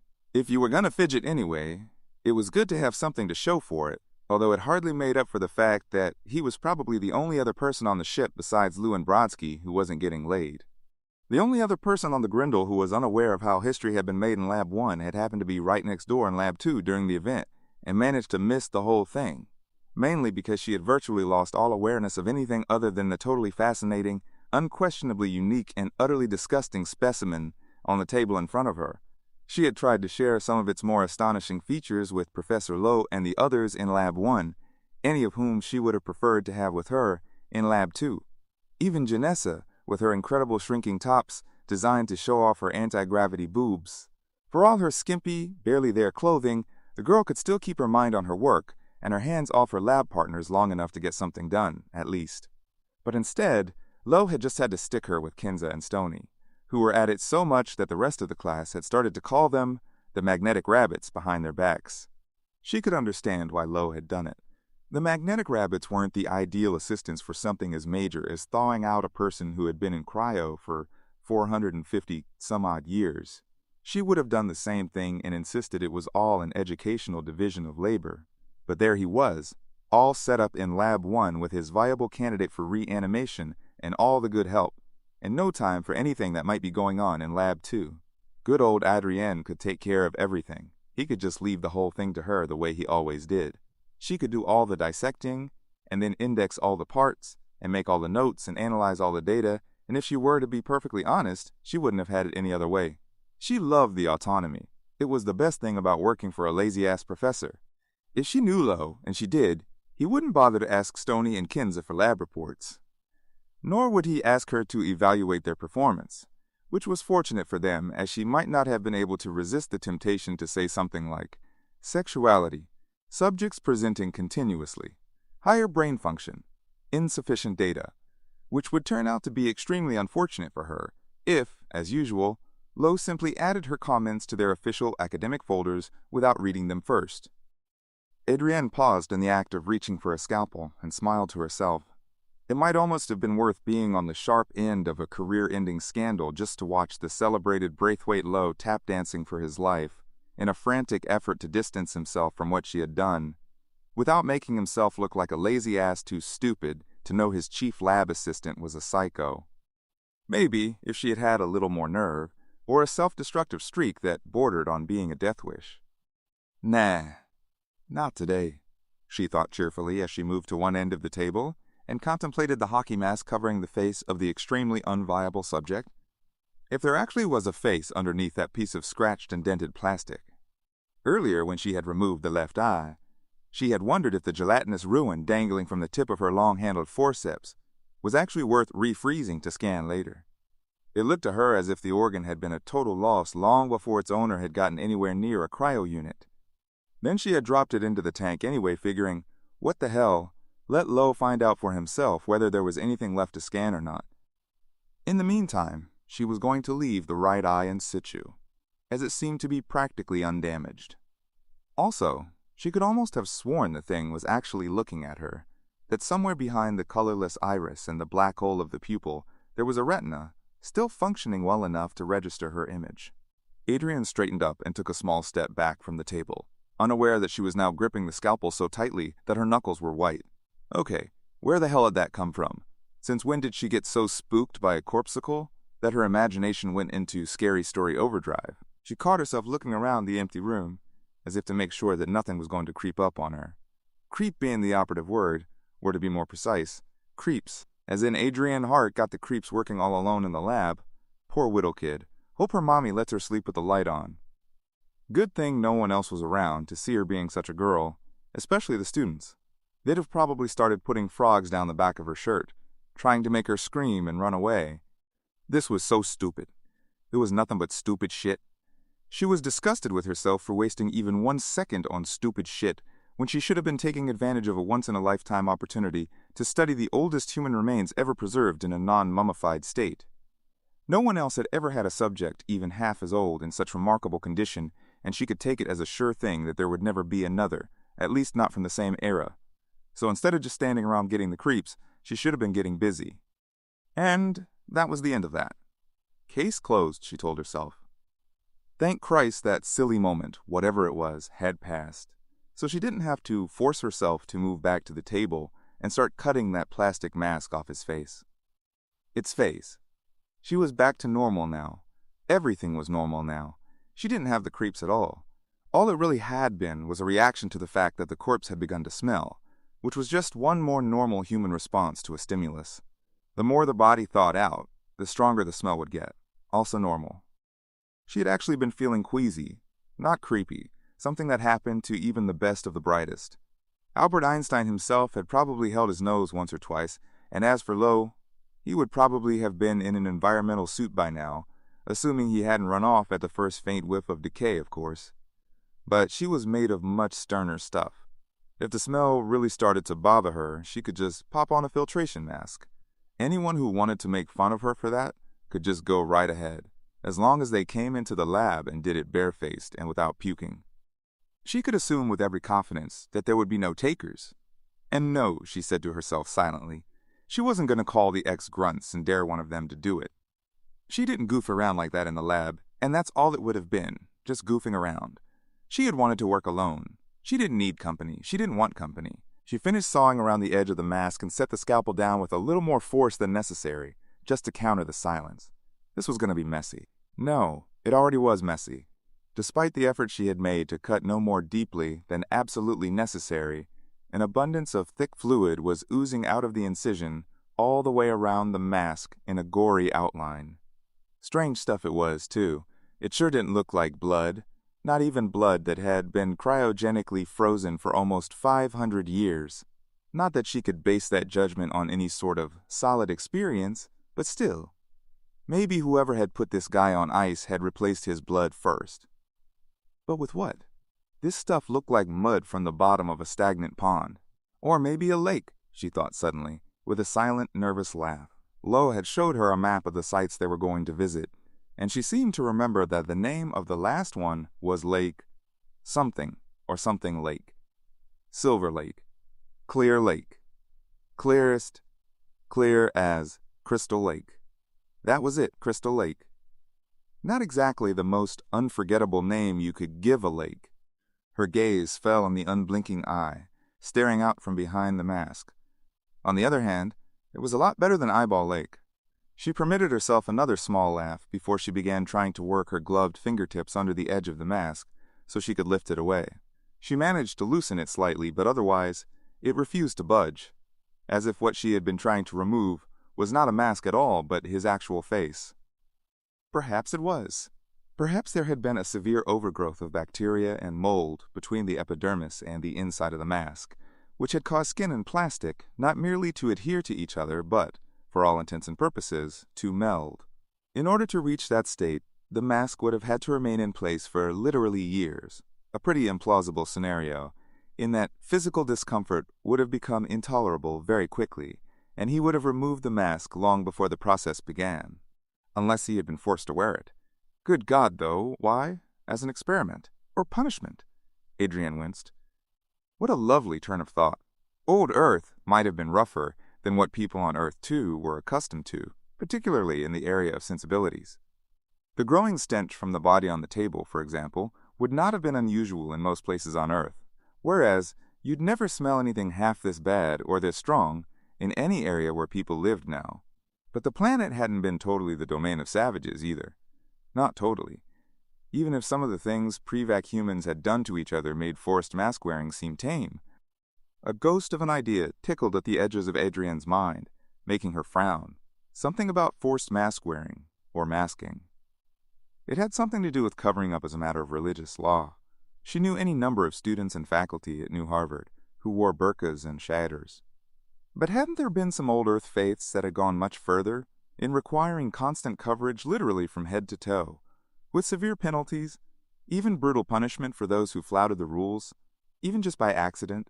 Covering up so completely would have involved a fair amount of physical discomfort. But if the alternative had been an extended, vicious beating, people would have found a way to tolerate the intolerable, even believing that their suffering was a contributing factor in their salvation. As implausible as that might have seemed on the surface, there were a number of present-day religious groups on Earth, too, who subscribed to some variation of those beliefs, and at least a few of those groups must have been as arcane as any cult that had ever come out of old Earth's darkest shadows. Adrienne could not even keep track of all the relatively unesoteric denominations and sects on Earth, too, or their beliefs and customs. No mystery, then, as to why she couldn't think of an Earth Eye religion with mandatory hockey masks. Besides, she was, almost, a doctor, not a game show host. Or Braithwaite Lowe, whichever applied. She tried rocking the mask from side to side, and then tried twisting a little. There was an awful wet squelching sound, and she felt something give slightly. Sliding her fingers farther under the mask, she shifted positions so that she had hold of the top and bottom instead of the sides, and tried rocking it again. The squelching sound was louder, and she felt something that might have been ligaments or small muscles ripping. The sensation raised the small hairs on the back of her neck, and she nearly snatched her hands back, feeling a queasiness that had more to do with her spirit than any physical sensations. This was too much like an autopsy rather than a scientific dissection, she thought, and she absolutely did not do autopsies under any circumstances. She had made that long-standing policy a condition of employment on every contract she had ever signed. A non-scientist might not have seen much difference between the two, but they really had nothing to do with each other. An autopsy was a procedure intended to determine a cause of death, whereas a dissection was an extensive, detailed examination specifically to gather data and increase knowledge, which was really all about life, not death. Adrienne took a steadying breath and repositioned her hands, wiggling her fingers a little in an effort to get them farther under the mask. Gradually, it began to loosen some more. There was no telling how much of the actual face would come off with the mask, but it was probably going to be a lot. She had to control her impatience, go slowly, or she would end up ripping out chunks of subcutaneous tissue as well. She just wished that damned eye didn't look so much like it was watching her. Then all at once she felt the mask pull free, and she hesitated, just in case there was a sudden gush of fluid that had been bottled up behind the plastic. But although the smell became a bit stronger and more unpleasant, nothing happened, and she lifted the mask away.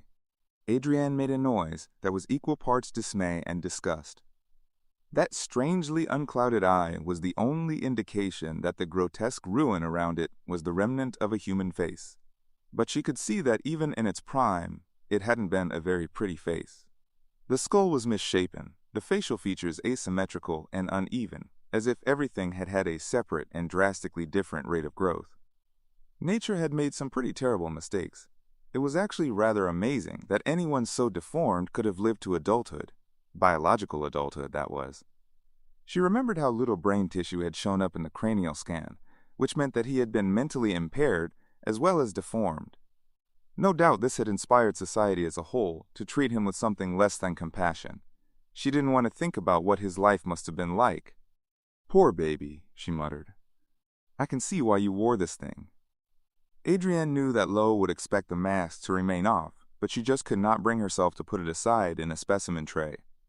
It seemed wrong to leave him exposed now, even if all his troubles were over. Under the circumstances, he wouldn't have looked too good, even if he had been Adonis in his Prevet Kede. But after a while, she would have stopped noticing a normal face. This one would make her wince every time she saw it, even if it was just the briefest glimpse in passing, and that would be like the final insult. Like the uncaring universe tormenting him even after death via her squeamishness. No, he could stay masked until it was absolutely necessary. After all, this wasn't an autopsy. What she intended to do was examine the biochemistry of what had been his life. Thus, she could afford him that much respect. She replaced the mask, pressing it down firmly, and was surprised to feel how securely it re-adhered to the tissue underneath. The way it stuck seemed practically magnetic. Well, it had been in place for close to 500 years, and over 450 of those in an uninterrupted deep freeze. So for all intents and purposes, it was his real face. Only the nanoants could have made it more part of him, in a literal sense. Adrienne plucked the eye she had removed out of the frozen nitrogen tank with her long-handled forceps and set it carefully in the optic scanner's smallest specimen bay. Suddenly, from somewhere behind her, she heard a tiny but distinct crack, and jumped so violently that if she had still been holding the frozen eye, it would have flown across the lab and shattered. She looked around wildly and then saw that she had been frightened by a small chunk of ice that had fallen off the subject as he continued to thaw, and was currently melting on the floor underneath the table, menaced to no one except the fleas Lou accused Crutch of having. Adrienne wiped a hand over her face. God, don't start with the creeps again, she told herself. You are in a sophisticated, state-of-the-art laboratory, and as well-equipped and spacious as it is, there's no room here for hoodoo, voodoo, or woo-woo. She turned back to the scanner, and then paused to lean over and speak into the voice-activated microphone on the console to her left. Prepare organ vats, she said. Liquid nitrogen mix. Now the only thing she could hear was the pleasantly airy sound of liquid nitrogen flowing into the vats as she focused her attention on the optic scanner. Chapter 9. Jason Voorhees was the name of the thing lying on the table in Lab 2, but only technically. Which was to say, it was a formal identification imposed on him by a world that hadn't actually cared what his name was as long as he had one. In this way, beings could be correctly counted, statistical consistency was preserved, and the barbarian horde could not get through the gate. There had been other far less formal designations imposed on him. Freak, retard, and pain in the ass were the ones he heard most often. Sunny, Precious, and Mommy's Angel had cropped up only a very few times in the distant past, but the world hadn't cared about those either. They had absolutely no impact on anything important, what the names meant. The circumstances that had inspired them, their effect on the individual designated as Voorhees, Jason, none of that made the slightest bit of difference to the overall system of Western civilization. Assuming there ever was such a thing, of course. Gandhi had thought not, although he had been all for its inception. The Mahatma was many years gone by the time the little boy named Jason Voorhees had come along. Jason's short, unhappy life, so overloaded with cruelty and neglect that what little bit of kindness and love he did get could not possibly have made up for it, would have served as a strong argument for the Mahatma's contention that Western civilization did not exist. The great man might even have shed a tear or two for Jason's victims as well, but he certainly would not have been surprised. Neither would Hannah Arendt. A very small part of the world had tormented Jason before ignoring him to death. An even more minuscule part of the world had loved him enough to be driven mad by the desire for revenge in lieu of justice. But for everyone else, whether across the street or across the ocean, Jason Voorhees had simply not been real. The business of daily life ran much more smoothly if certain ground rules were followed, one of those being that quality of life was really better when everyone pretended that Jason Voorhees and anyone like him just didn't exist. Hannah Arendt referred to this as the banality of evil. Most people would just live by the motto, live and let live. If Jason Voorhees wasn't real to the world was all too real to him, and it reminded him of its reality by continuously inflicting as much pain on him as possible. And then, just when he thought it was all over, it wasn't. Over and over again. Jason Voorhees was the name of the thing lying on the table in Lab 2, but only technically. In truth, there was no name for the thing on the table, nothing that was both succinct and accurate anyway. It had no need for a name, because there were only 5 elements in its reality. 2 major, self and prey, and 3 minor, weapons, obstacles, and killing ground. Such simplicity precluded the need for thought processes, so appropriately enough, there were none. Its behavior and action stemmed from an elemental level. It was as it was because it was. In the past, some people had called this element pure evil. The more accurate term would have been anti-life. The Jason Voorhees creature was not alive in the way human beings were alive. If it had been, then it could have been killed, and killing it was patently impossible. Even disabling it just temporarily was incredibly difficult and never lasted for very long. Of all the people who had tried to put a stop to Jason Voorhees, Rowan LaFontaine was the only one who had had anything close to success. If humanity had died out when the world had ended, when life on Earth became impossible, it would have been a real success of sorts, in that Jason Voorhees would have remained inert virtually forever. However, existence on the elemental level had given the creature a built-in awareness of living humans. Although humans had left the planet altogether, they still lived, and thus still registered in its reality as the other major element, which caused it to respond accordingly, specifically with a compulsion to destroy. Living things had many purposes, and the most basic one of all was, of course, life itself. By contrast, anti-life had one purpose and one purpose only: to cancel out life, to kill. Being the multifaceted thing that it is, life provides her children with many different ways to stimulate the survival instinct from all levels, including those related to higher brain functions. Among these are ambition, talent, intellectual achievement, curiosity, the desire for friendship and love. But just to make sure, life reinforced the incentive to live via contributions from nature, that irrefutable expert and final authority on survival. When all else fails, the reproductive act can snatch victory from the jaws of defeat. Gratification on such a primal level will either give humans renewed enthusiasm to go on living, or result in more humans with fresh incentive to stay alive and so preserve the species. In the most ideal scenario of all, it will result in both. Needless to say, this triggered a response in anti-life of equal force, unhampered by questions, doubts, or misgivings, and unimpeded by concerns for its own survival. It did not think, and it did not die. It did nothing except hunt down those who could, in order to destroy them. This already strong drive became particularly urgent wherever people were actively sexual to any degree, from subtle flirting at one end of the sex spectrum to unabashedly screwing each other senseless at the other, as well as all the various stages in between. Ergo, the whole ship was doomed, of course. Neither Kinza nor Stoney thought of what they were doing as a glorious affirmation and celebration of being alive. Or perhaps it simply would not have occurred to them to put it that way unless they had been padding a thesis for Professor Lowe, whom they, quite rightly, suspected of grading their coursework by weight and/or word count.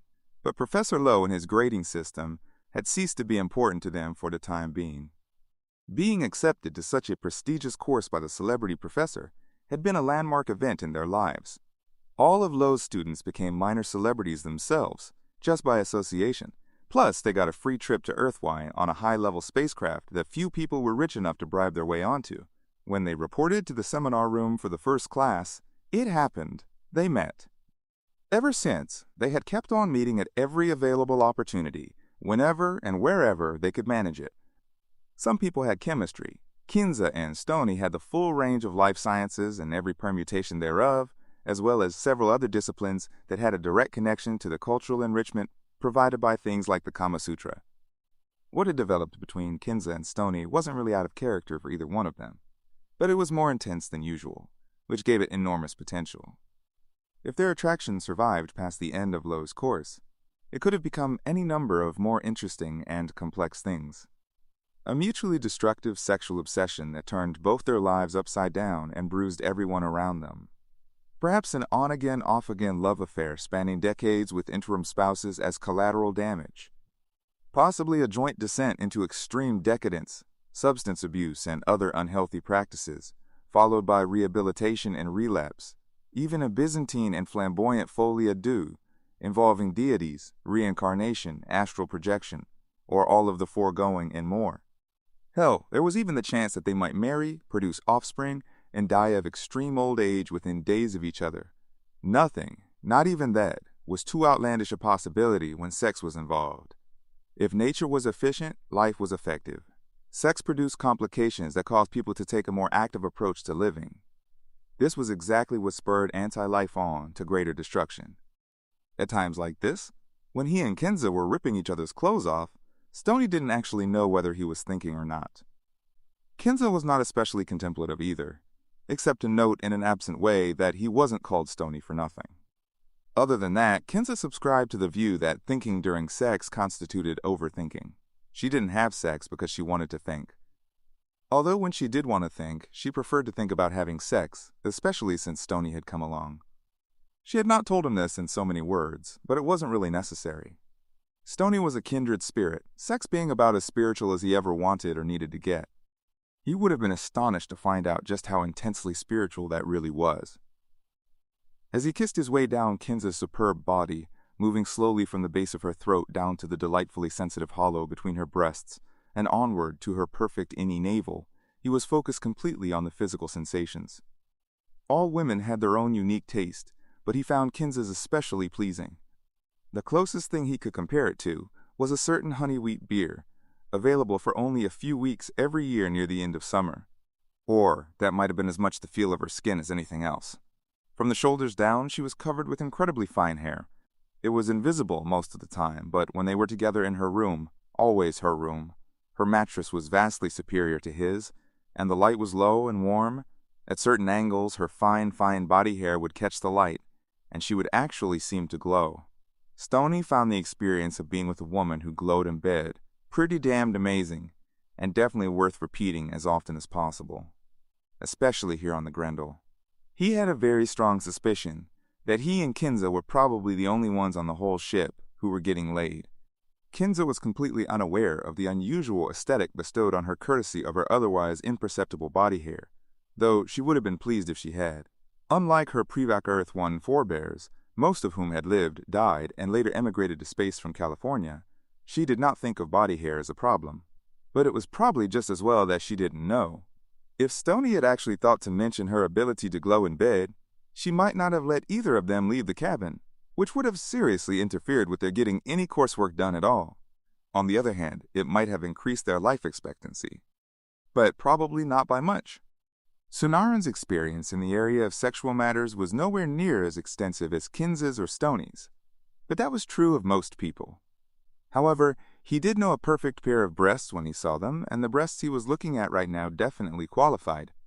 They were perfectly symmetrical, firm but not defying gravity or protruding aggressively, rounded without actually being too ball-like, and sized in a proportion appropriate to the rest of the body. Good nipples, too, healthy color to the aureole, which was just slightly larger than the circle he could make with his thumb and forefinger. "What do you think?" KM asked. The sound of her voice made him jump slightly, and he realized that he had been standing there staring at her naked chest for quite some time.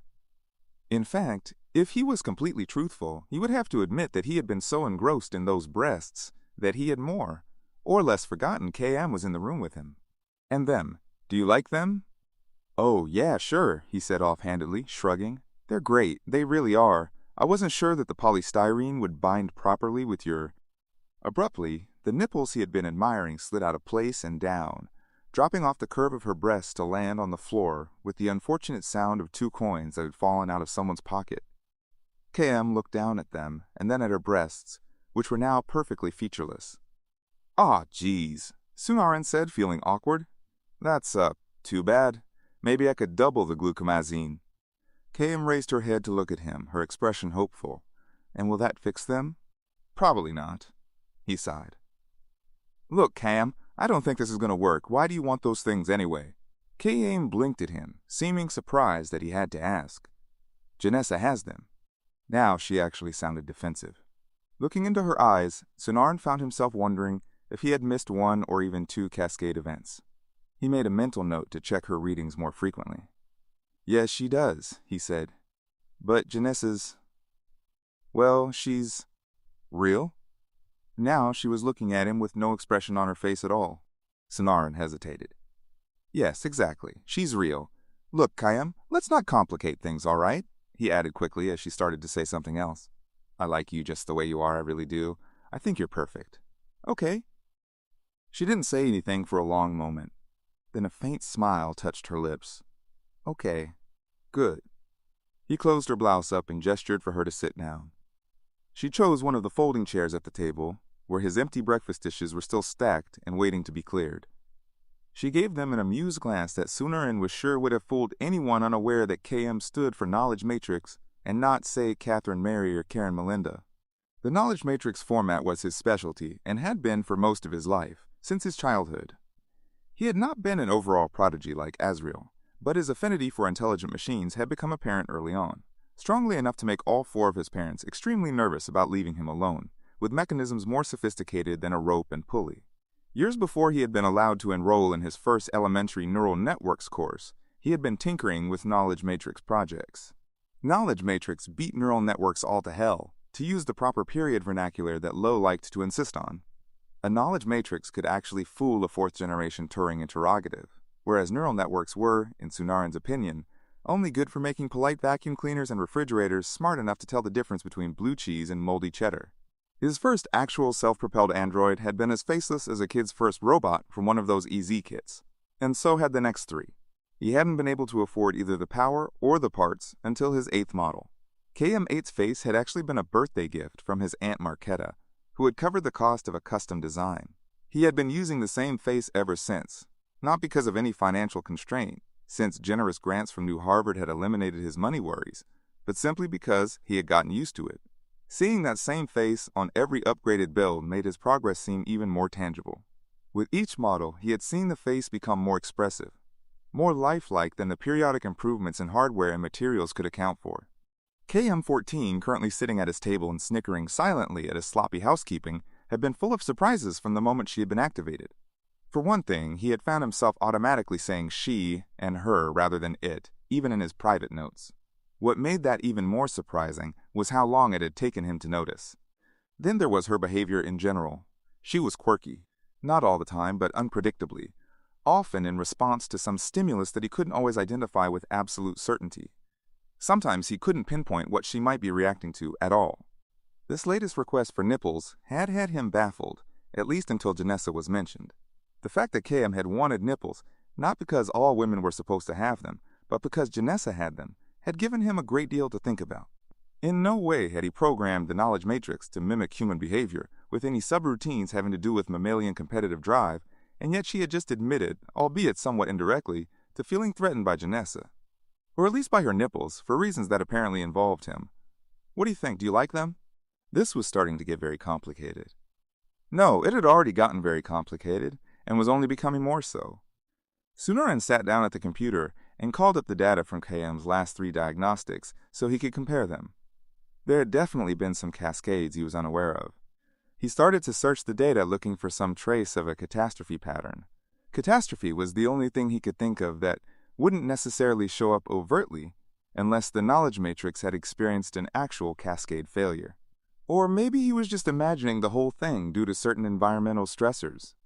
He was probably the only person on the whole ship besides Lou and Crutch who wasn't getting laid.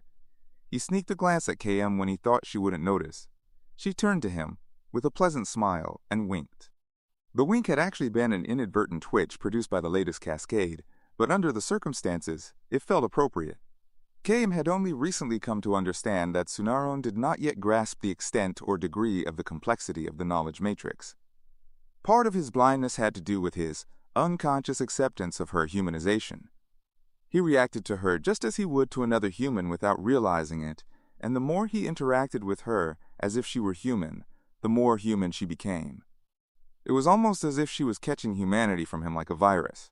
A spark was kindling in her, and everything he did strengthened it, likewise everybody else. Even Janessa and her nipples. Or maybe especially. KM had already identified Janessa's behavior towards Sunaran as classic presenting. Several cascades later, she realized that she had an opinion about Janessa's presenting. Sometime after that, she understood that it was not merely an opinion, but an emotional response.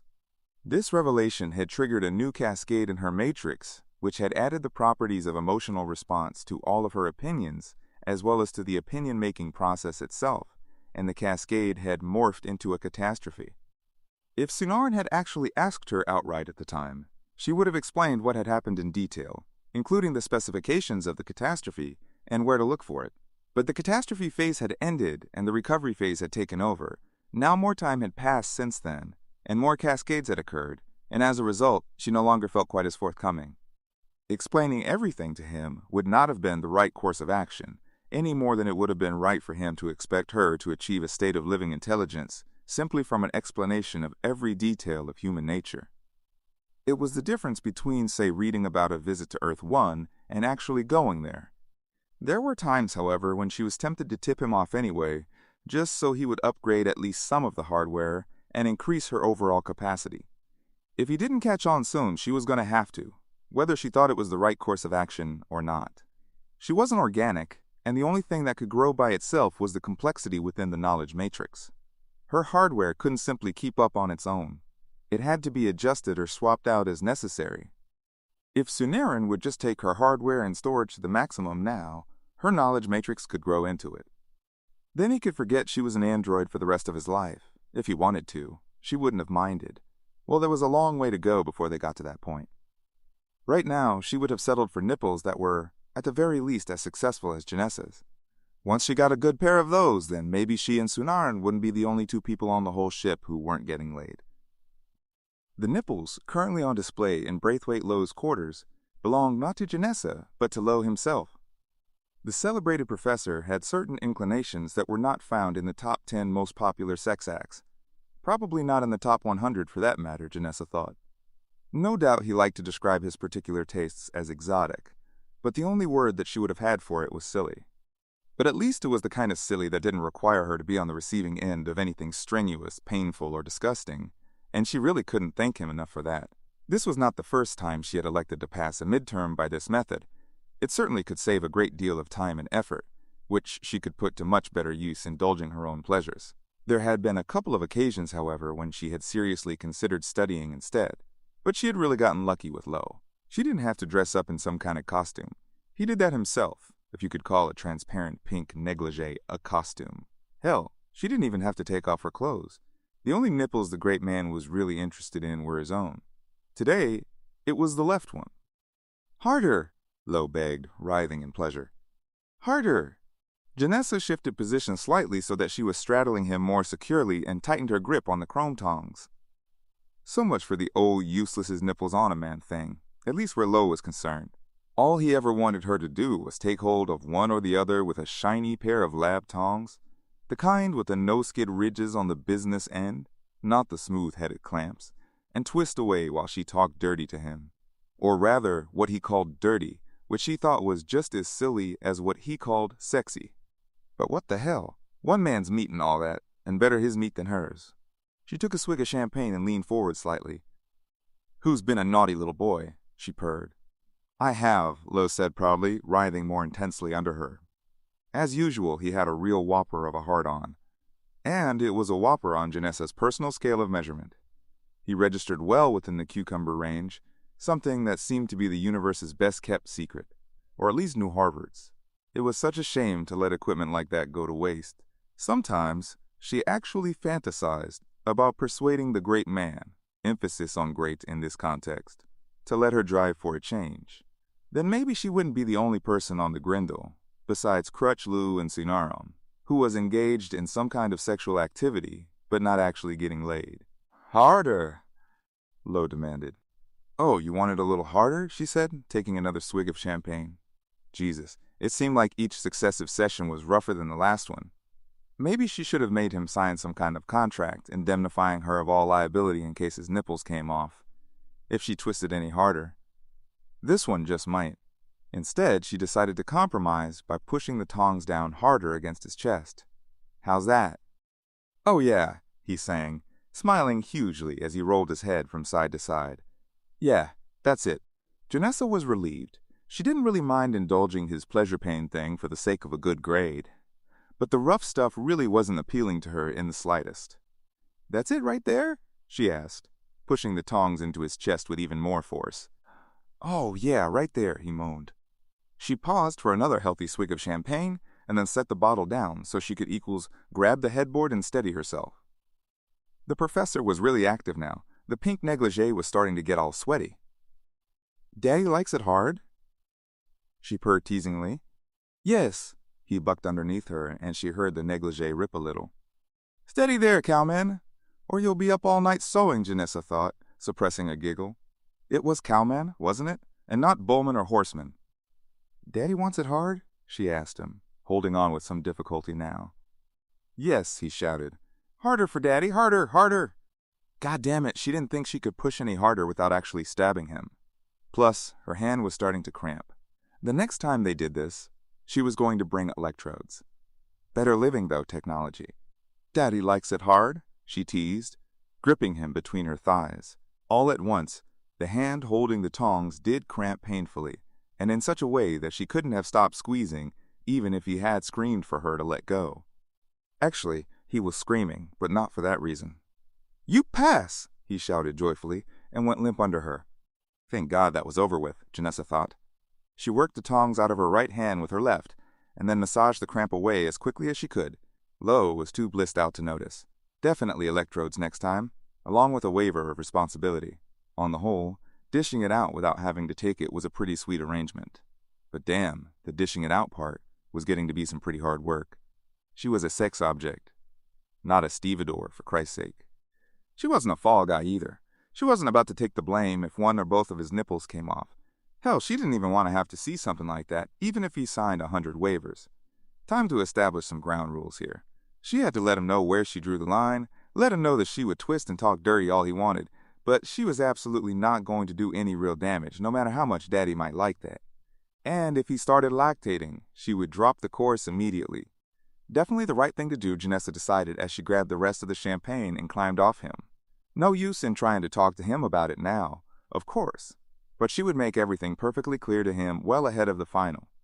She fetched a glass from Lowe's kitchenette and made herself comfortable on the couch so she could finish the champagne in a slower, more civilized fashion.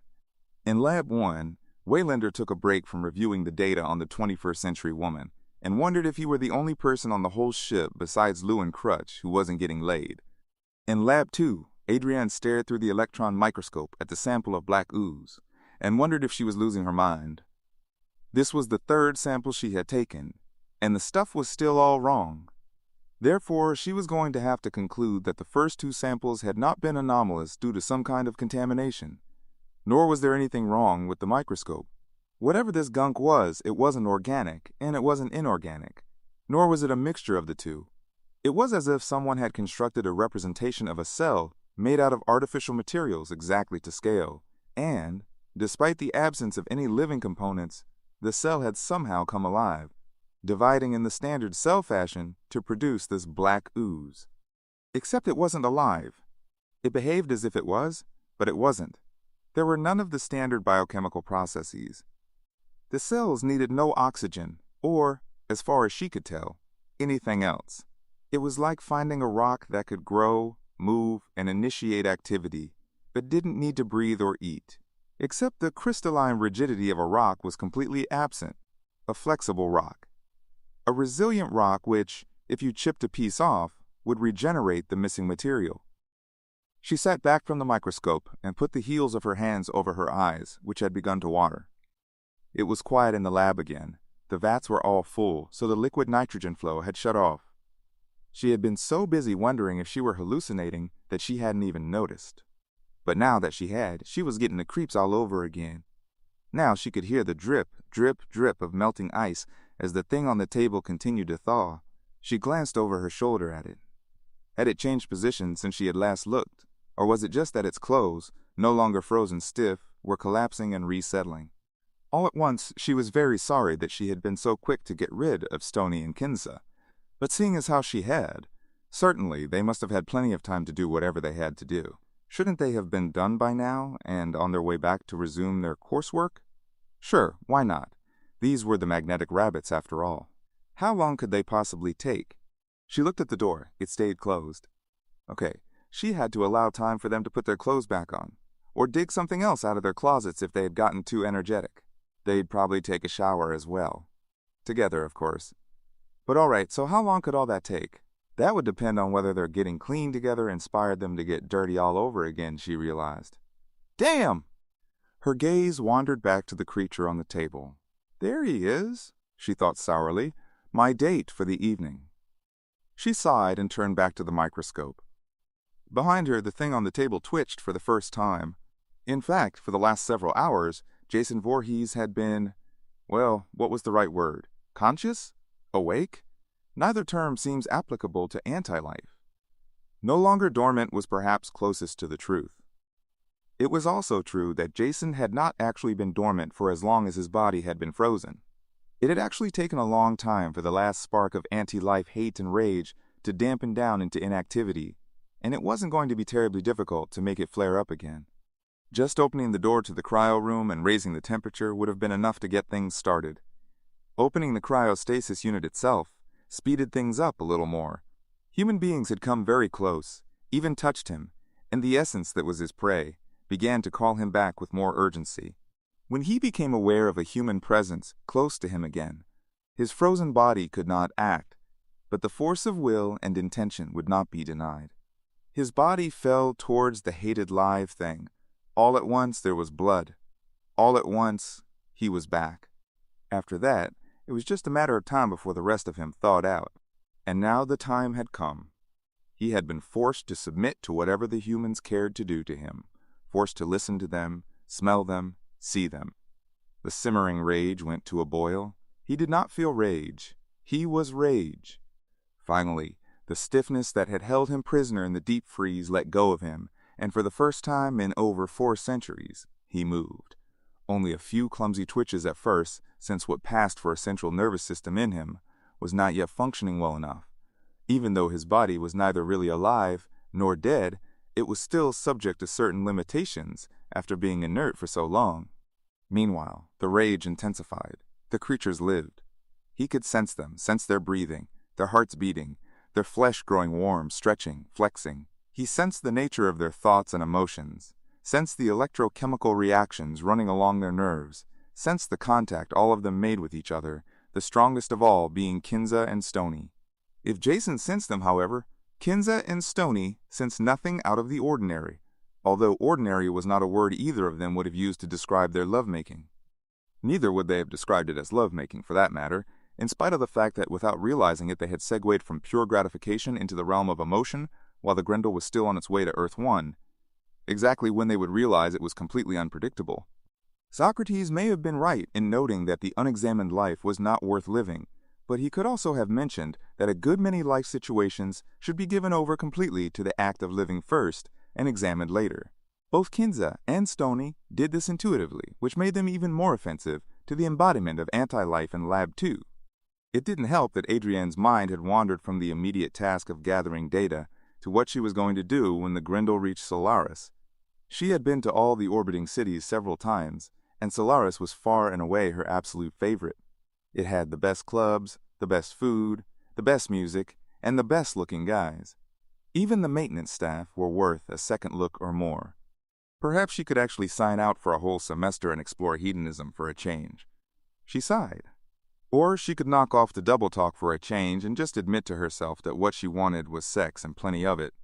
She was probably the only person on the whole ship besides Lou and Crutch who wasn't getting laid. Adrienne heard a noise behind her as if someone were getting up from the table, and she couldn't help jumping off the stool as she turned around. There was no one there. Literally no one. The body on the table had vanished. She did not cry out in surprise or fear. It did not register that of all the sights that could have greeted her when she had turned around, this was the most impossible, nor did she wonder how the hell it had happened. Adrienne had only enough time to blink at the small bits of melting ice and dirt left behind on the empty steel surface. Then it had her. It was not that he had read her mind so much as simply that he understood the nature of her thoughts. Desire for company, for human contact. Desire to be desired. Desire itself. Desire meant life. And life had to be wiped out. He grabbed hold of her hair, digging his thick fingers in deeply. She screamed in terror and pain as a good many of the long blonde strands were ripped from her flesh. Her flesh. There was entirely too much of that on display. Her silly manicured claws tore at his fists still buried in her hair. To no effect. He slammed her against the console where she had been sitting, and then yanked her backwards against another counter. This one had a great deal of breakable equipment on it, and she screamed even louder as some of the jagged fragments flying up in all directions hit her. Screaming, screaming, screaming. These creatures were always screaming. He became inured to screaming long ago. Quite often, screaming would quickly bring more victims to him, but so far, no one else had come rushing into the room in a futile attempt to save this live thing. He already knew she wasn't alone here, wherever that was, so it had to be that no one could hear her. He tested that theory by hauling her across the room and smashing her face first against the glass portion of the wall between this room and the one next to it. There was no response to the woman screaming and pounding her fists on the glass, although he knew there was someone else on the other side. He knew where all the humans were in this strange place. He knew that they were all contained with him in a limited space. It made a smaller killing ground than he was used to. They would die faster. He yanked the struggling woman away from the window and dragged her across the room by her hair. She had dug out one of his eyes, and because he had still not been able to move, he'd had to lie there and watch as she came towards him with that shiny tool in one hand, watch through his remaining good eye as she poked that long piece of metal into his eye socket and felt around until she had found what she wanted. It hadn't taken her long to realize he was watching, but, like all the rest of the shaved apes, she had refused to believe what she knew was true, simply because it would not have registered on one of the measuring devices in the room. Not that it would have mattered either way. He would still be killing her now. She had also removed his protective mask during the period when he was immobilized, but she had put it back. Unlike the eye, which she had frozen again. He had heard the tiny sound of it happening, the ruin of his eye instantly turning to cold crystal, more brittle than glass. He didn't need the eye. The cells in the empty eye socket had regenerated enough to give him a form of sight. She could have gouged out his right eye and frozen that as well, and it would have more or less grown back, in a way, but she had violated him. Like all of her kind, all those pretty, self-involved, happy, horny young people who got everything they wanted, no matter what it was, money, good looks, attention, all theirs, just given to them. Once he had been human, but he had not been one of them. He had been something for them to laugh at, torment, even torture, or ignore as it pleased them, and there had been nothing he could do about it. Now he was no longer human, and he could do anything he wanted, including take away everything they had. Right now, he would start with the one who had violated him. He had not been able to see what she had done with his eye, but as soon as he spotted the sink full of mist, he had known somehow. Then as he dragged the woman closer, he could feel the cold coming off it in waves and knew he had guessed right. The struggling, screaming woman seemed to understand what was going to happen. Her movements became more frantic the closer they got to the sink. Perhaps she was more open to believing what she knew now. Not that it would do her any good. Keeping a tight grip on her hair, he clamped his other arm tightly across her upper body and squeezed, and despite her screams, he could hear the sound of her sternum and ribcage cracking as he crushed her against himself. She was still screaming as he turned her body along with his around to the mist, and plunged her face directly into it. Her scream acquired a liquid sound for the last second or two before it cut off completely. He held her there a moment longer and then yanked her upright again to see the result. The thick layer of ice and frost had obliterated her face almost completely, leaving only vague indentations to mark where her features were, except for her mouth, which was more defined because it had been wide open when it had frozen. It looked like a miniature shallow ice cave. He dug his fingers even more deeply into her hair, which had been left untouched, and slammed her head down on the counter next to the sink. Her face shattered into billions of sparkling pieces. When he lifted her head again, half of it was gone. There was only a raw, red wound left behind. Satisfied, he discarded the body and moved towards a tray where a number of very shiny instruments had been neatly laid out. There were actually several trays with a variety of shiny instruments on them, but the ones on this particular tray were all bladed. He picked up the largest one and took a close look at it. Good metal, very sharp, with a lethal curve to it, about the same size as his machete, which had gone missing. It didn't have the same kind of handle, but that was all right. It would still serve the same purpose. It would still do some serious damage. Chapter 10. 445 years. Leaning against wall, Rowan looked out at the strange shifting of light and color against the black void. Must been some kind of star drive that made things look like that. So strange and beautiful, she supposed. She should be staring open-mouthed with wonder, or running the length and breadth of this spaceship. The Grendel, she remembered. Instead, she was asking herself a million questions, trying to see everything at once, her heart beating a mile a minute with excitement. She had no idea what to do with herself. 445 years. Anyone would have thought that she'd have been all slept out after a nap like that, almost half a millennium. But they hadn't even finished explaining how they had found her before she had felt an intense fatigue overwhelm her. Her eyes had refused to stay open, and she had barely managed to lie down again before she simply went under. Waking had been a gradual thing. It was a while before her eyes would stay open longer than a few seconds. When she had finally been able to sit up and look around the comfortably furnished room, she had felt no apprehension or outright fear, but simply a weird emotional flatness. Must be shock, she thought. There's too much to absorb, it can't all sink in at once. Someone had thoughtfully left her some clothing neatly laid out on the sofa, and her movements as she had dressed had been mostly on autopilot, although she had been wide awake by then. Physically, she felt fine. More than fine, she felt healthier than she had before she'd been frozen. The professor, Dr. Lowe, and his students had told her a little about how her body had been repaired by nanotechnology. Back in the 21st century, nanotechnology had been barely a twinkle in a scientist's eye. Things certainly had changed. 445 years. She heard the door open and turned to see Dr. Lowe carrying a food tray. He smiled at her gently as he came in and set it down on a small table. Carrots, greens, turkey, or perhaps chicken. Apparently the healthy, low-fat diet plan was still alive and well even after all this time. Next to the dish was a cup of dark liquid with the unmistakable aroma of fresh coffee. Rowan felt her lips stretch in a smile at the welcome familiarity. Not so surprising to find people still drank coffee, she thought, considering the stuff had been around for 1,000 years before she had dropped into her long, cold sleep. "I thought you might like something to eat," Lowe said, his smile a bit tentative now. The good host, not quite sure of what to do in such unusual circumstances, hoping she would be pleased. She smiled back reassuringly. "Thank you, I appreciate it. It's been a pretty long time since breakfast for me." His polite laugh was still a bit nervous. "It won't be much longer now before we reach Earth 2. "Earth 2? Rowan felt her heart miss a beat. "I'm afraid to ask, but what happened to Earth I?" The professor shook his head sadly. "It's dead, I'm afraid. The air is barely breathable, and the oceans, the soil, neither will sustain life." "Long story, I take it?" "Very long," he said, his expression apologetic. "Is there anything else I can do for you?" "Well," Rowan glanced out the window again. Or was it something more sophisticated on a spaceship, like a viewport? She couldn't imagine. Front row center tickets for the next Stones concert? "Pardon?" Lowe asked, mystified. She shook her head and sat down on the sofa, in easy reach of the tray. The food really did look good, and Lowe probably wouldn't think it was rude if she just went ahead and dug in. But for some reason, she wasn't quite ready. Not because of anything physical, but because accepting food meant she had completely accepted the fact that she was 445 years away from everything she had ever known, and there would be no going back, even though that was indeed irrefutably the case whether she accepted it or not. Which probably meant that she was being neurotic about the situation, but still, she would take each step as she was ready for it, including her first meal. "Am I?" she hesitated.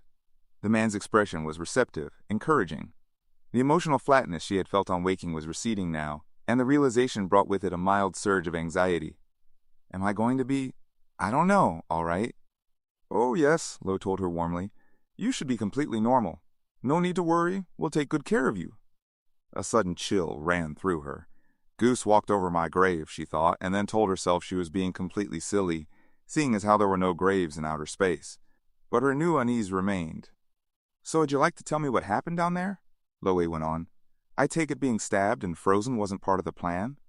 Rowan's heart jumped. She had actually forgotten that part altogether, Jason getting his last stroke in before the cryo could take effect on him. Now she looked down at herself, feeling her midsection through the silky material of the wrap blouse. There was no sign that she had ever been injured. True to Lowe's word, they certainly were taking good care of her. She looked up at Lowe again and gave an awkward half-shrug. "That's a long story, too." "I'm a good listener," he replied. His voice was still warm and friendly, but she could tell he was expecting a real answer out of her now, with some real information. And he had every right to, she thought. She would have felt the same way if she had been in his position. They all deserved an explanation, everyone who had helped her. Plus, She ought to make up for practically breaking a man's nose. Still, she found herself hesitating again. "Well, actually, it's classified," she said.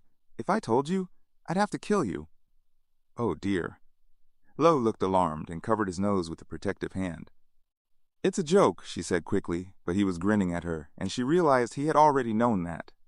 Enough screwing around, she told herself firmly. "I'm a project leader," she cut off, wincing. "I was a project leader at the Crystal Lake Research Facility. Our subject was Jason Voorhees." Jason Voorhees? She could have sworn that just for a split second she had seen a flash of recognition in his expression. But then he shook his head slightly, looking blank. "The notorious murderer?" she prompted, watching his face carefully to see if that rang any bells. He only shrugged, spreading his hands and looking more bewildered. "We executed him for the first time in 2008, she said, trying to ignore the wariness still tugging faintly at the edge of her mind. "The first time?" Lo tilted his head to one side, incredulous now. She sighed, feeling a little of her earlier weariness return now. Electrocution, gas, firing squad, we even hanged him once. Lo's incredulous expression took on a shade of revulsion. Nothing worked. She went on with another sigh. "Finally, it was decided if we couldn't terminate him, at least we could contain him.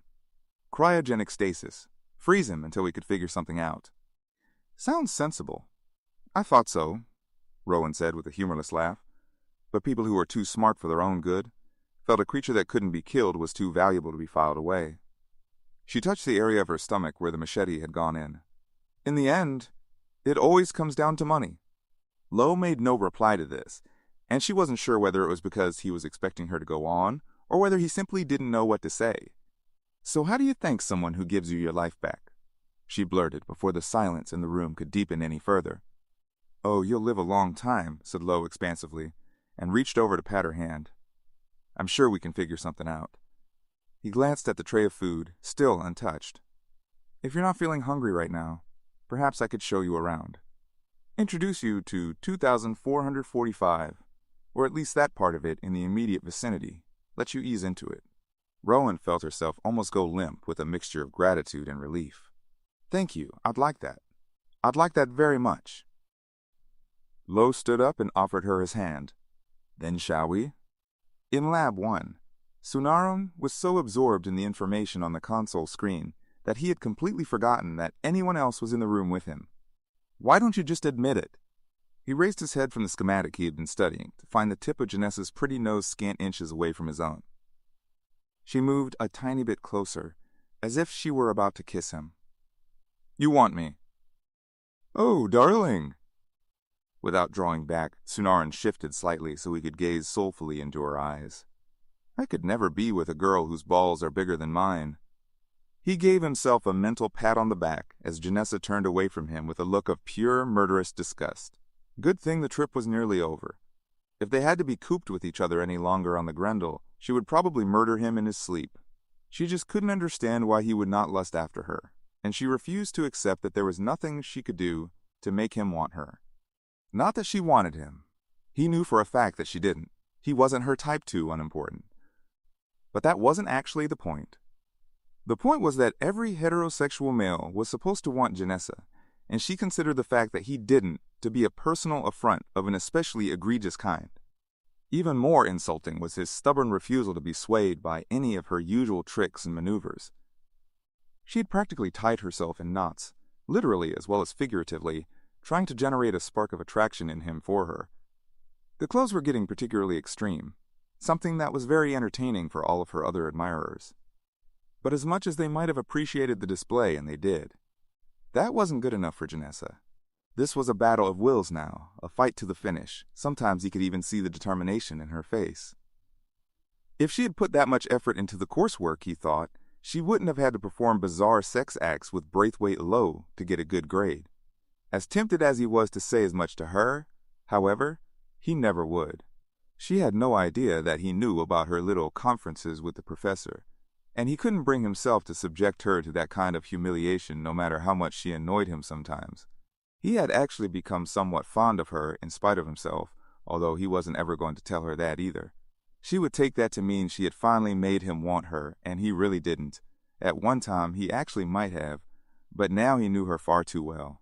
She wasn't his type at all, too high maintenance. He was saved from having to go another round with her by the sudden entrance of Professor Lowe, accompanied by the woman they had revived earlier. She was awake again, and looking a lot less freaked out than she had before. Sunaran smiled inwardly. Lowe's insistence on their maintaining the trappings of the era, including slang and idioms, finally had a practical application. He just hoped that it wasn't going to be too much of a culture shock for her when they reached Solaris and she had to exit the time capsule. "Hey guys, our star patient is back," said Lowe, beckoning to Janessa and Waylander, who was busy the Nanotech 2000. "Rowan, this is Sunaran, Janessa, and Waylander." Sunaran nodded at her, and she murmured polite, which was immediately drowned out by Janessa's greeting. "I see that my clothes fit okay," she said, looking the woman up and down. There was absolutely no bitchiness in her voice, however, and Sunaran realized with some amazement that Janessa was actually looking for the other woman's approval. "These are yours?" said the woman, smiling at her with obvious gratitude. "They're great, I love them, thank you." Immediately, Janessa turned and looked at him, as if to say, "See? She has the good sense to appreciate me." At the same moment, the woman, her name was Rowan, Sunaran reminded himself. He had to make a special effort to remember that, strange and archaic as it was, caught sight of the row of preserved specimens on the shelf behind Janessa, and went over to take a closer look. "Wow," she breathed, and looked around at the rest of them. "What are these?" "Janessa's love children," Sunaran replied, before he could think better of it. Rowan looked startled, and then gave a short laugh, putting one hand over her mouth. "Now you see, it is that wit of yours that is what repels all human females," Janessa said, gesturing at him flamboyantly. She was also laughing, but there was a hard glint in her eyes. If she hadn't been planning to murder him in his sleep before, she probably was now, Sunaran thought. Maybe he should ease up on the teasing. "And, of course, you remember Sergeant Brodsky," Lowe was saying, as the big man appeared behind her. "Ma'am," Brodsky said, so openly respectful that Sunaran's eyebrows went up. "And this is the lovely KM-14, Janessa put in with cheery helpfulness. She gave Sunaran a meaningful look as she stepped in front of Brodsky to direct Rowan's attention to her. Sunaran winced, knowing what was coming. Sunaran's own private love bot. "Would you stop it?" Sunaran flared, unable to help himself. KM showed no inclination to issue a correction, which made him feel even more defensive. "KM is an advanced knowledge matrix android that I've been programming," he added, wishing he didn't sound so much like he was making a retort. Rowan apparently didn't notice how he sounded. Her face was filled with genuine awe as she took a step towards KM. "My God, that's amazing," she said. KM gazed back at her with her usual neutral calm. "She looks so real." KM visibly bristled. "I am real," she said, with a subtle but definite admonishing note in her voice. Her reaction was so authentically human that Sunaran seriously began to wonder if he had just witnessed her experiencing another cascade right there in front of him. He made a mental note to up the time for her next scan by several hours, from tomorrow morning to as soon as possible. "Oh, hey, Professor." Waylander paused on his way out of the lab and held up the crusted machete that had caused Azrael and his arm to part company. "Where would you like me to put this?" "It belongs in Lab 2, Lowe told him. He turned to say something else to Rowan, but she had lunged forward and grabbed Waylander's upper arm. Whoa, wait a minute," she said tensely. "Where did you get that?" "From your friend," Waylander replied, "the big guy with the hockey mask." Rowan whirled on Lowe, and the expression on her face sent a wave of genuine foreboding through Sunaran. "You brought him on board?" "He's in the next lab," Lowe told her. "We're quite safe." "Safe?" She looked quickly around the room at everyone else, as if waiting for someone to disagree. Sunaran saw that Brodsky was paying close attention to her, in an attitude of full alert, and his foreboding intensified. "Our scans reveal him to be very dead," Lowe said, as if he expected that to end the discussion. "Could your scans be wrong?" she demanded, all but snapping at him. Lowe seemed completely taken aback by her refusal to acquiesce. "I think you had better get rid of him, Doctor. Blow him out into space. He's just too dangerous." Lowe drew himself up a little, regarding her as if from a great height. "That would be irresponsible and foolhardy. He is a valuable scientific artifact, and must be carefully preserved." He paused to smile at her condescendingly, and Sunaran found himself thinking that he wouldn't have blamed her for taking another swing at him. much like yourself." She lifted her chin belligerently and stared directly into his face. "He is an unstoppable killing machine," she told him, "and he's not dead." Sunaran could see that Lo was losing his patience. "Believe me, he's very dead." The woman folded her arms. "Show me." Obligingly, Lo took her to Lab 2, where, to everyone's dismay, she showed him. Chapter 11. "That's it," Brodsky said. "I'm putting us on lockdown." He gave Lo an extra hard glare, just in case the guy actually felt like giving him an argument. But for once, he didn't seem to be too talkative.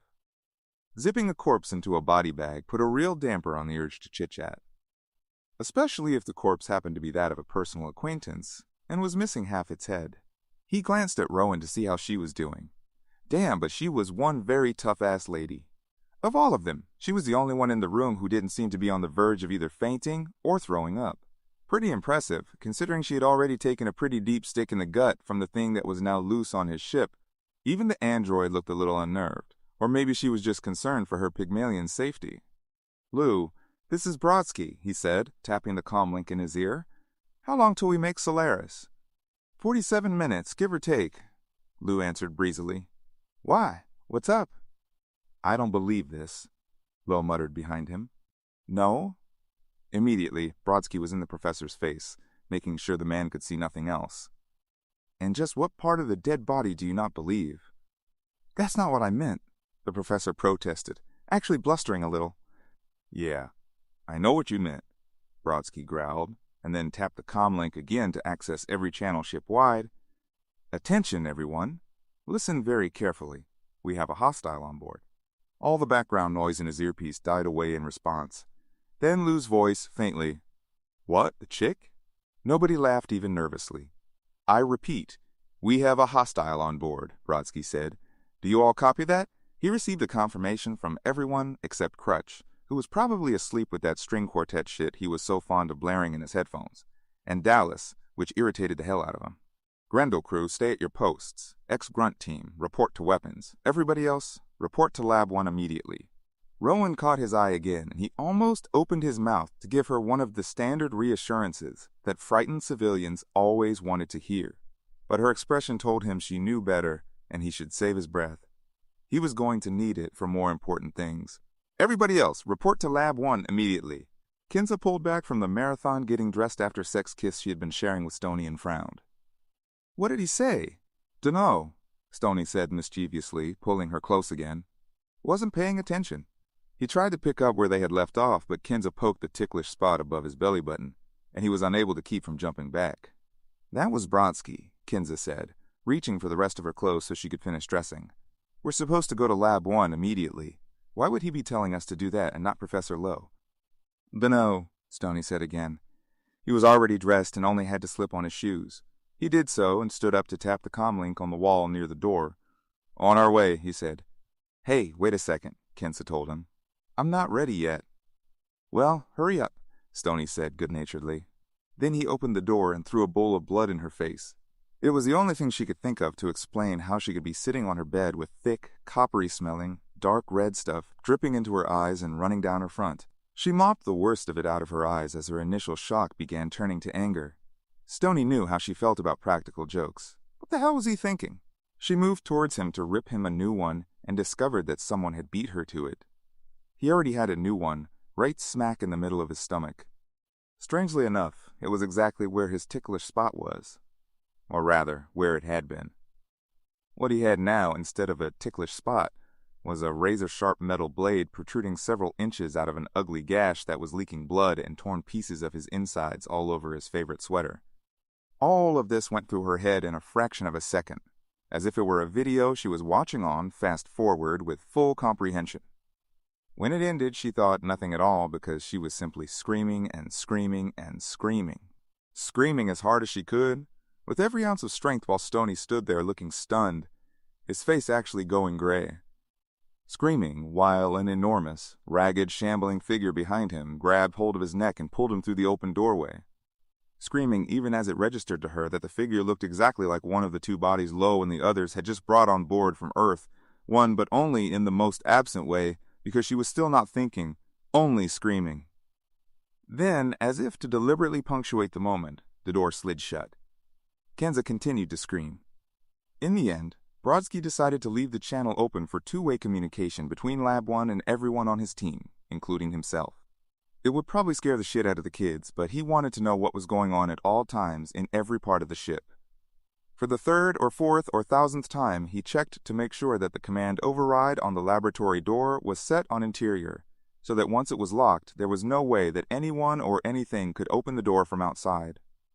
To his annoyance, Lowe trailed after him, practically stepping on his heels. "Sergeant," he began. "You found all your kids yet?" Brodsky barked at him. "You know where they are? Azrael? The others? You know if they're safe?" Yes, Lowe said impatiently. "Look, Sergeant Brodsky, I want to know right now. What are your plans?" Brodsky's calm crackled then, saving him from having to bite Lowe's head off. "Sarge, team's assembled and ready," Kicker said. "Except Dallas, who's a no-show." "Sergeant," Lowe said again, tugging at his sleeve. Anger surged in Brodsky as he shook the professor off. "So where the hell is he?" "Dunno, Sarge," Kicker said. "You want me to—" Sunaran spoke up suddenly. "Dallas is probably still down in Bay 2 with Azrael. Az said something about playing a sim with him." "God damn it!" Brodsky growled and headed for the door, thinking the first thing he was going to do was take the shine off Dallas's big bald head with some large-grain sandpaper. Unless it turned out that the first thing he really had to do was stop and kick Lowe's ass, the guy was tagging after him again like a bad smell. "Sergeant," Lowe said, actually whining now, "I think that you and I had better talk about this." The door to the lab whispered open, and Brodsky barely managed to stop before he walked right into the trembling girl in the hallway. Half-dressed, covered with blood, she looked up at him and made a small, crying sound that resolved itself into two barely understandable words. "Stoney's dead." Brodsky scooped her up with one arm and swept her into the lab, trying not to be too rough with her. The others took charge of her immediately, surrounding her and holding her up as her legs began to give out. Well, that was just great, Brodsky thought. A civilian casualty right off the bat. He tapped the comm. "Kicker, I want full tack and armor, ready in 2 minutes. Whoever this guy is, I don't want anything left of him by the time we reach Solaris." "Roger that," Kicker replied. Brodsky unsnapped his sidearm holster as he strode down the hallway and then discovered, to his extreme displeasure, that Lowe was still dogging his steps. He stopped and rounded on the man. "What the fuck do you want?" "Whoa, now, whoa," said the professor, putting up both hands and then grabbing Brodsky's arm to stop him from walking away. "What the hell do you mean you don't want anything left of him? What are you talking about?" Brodsky glared at the professor's hand. Did the guy really think that would be enough to restrain him? "Look, Doc, you get everyone to Lab 1 and you stay there until you hear from me," he said in a low, dangerous voice. "That's what I'm talking about. Got it?"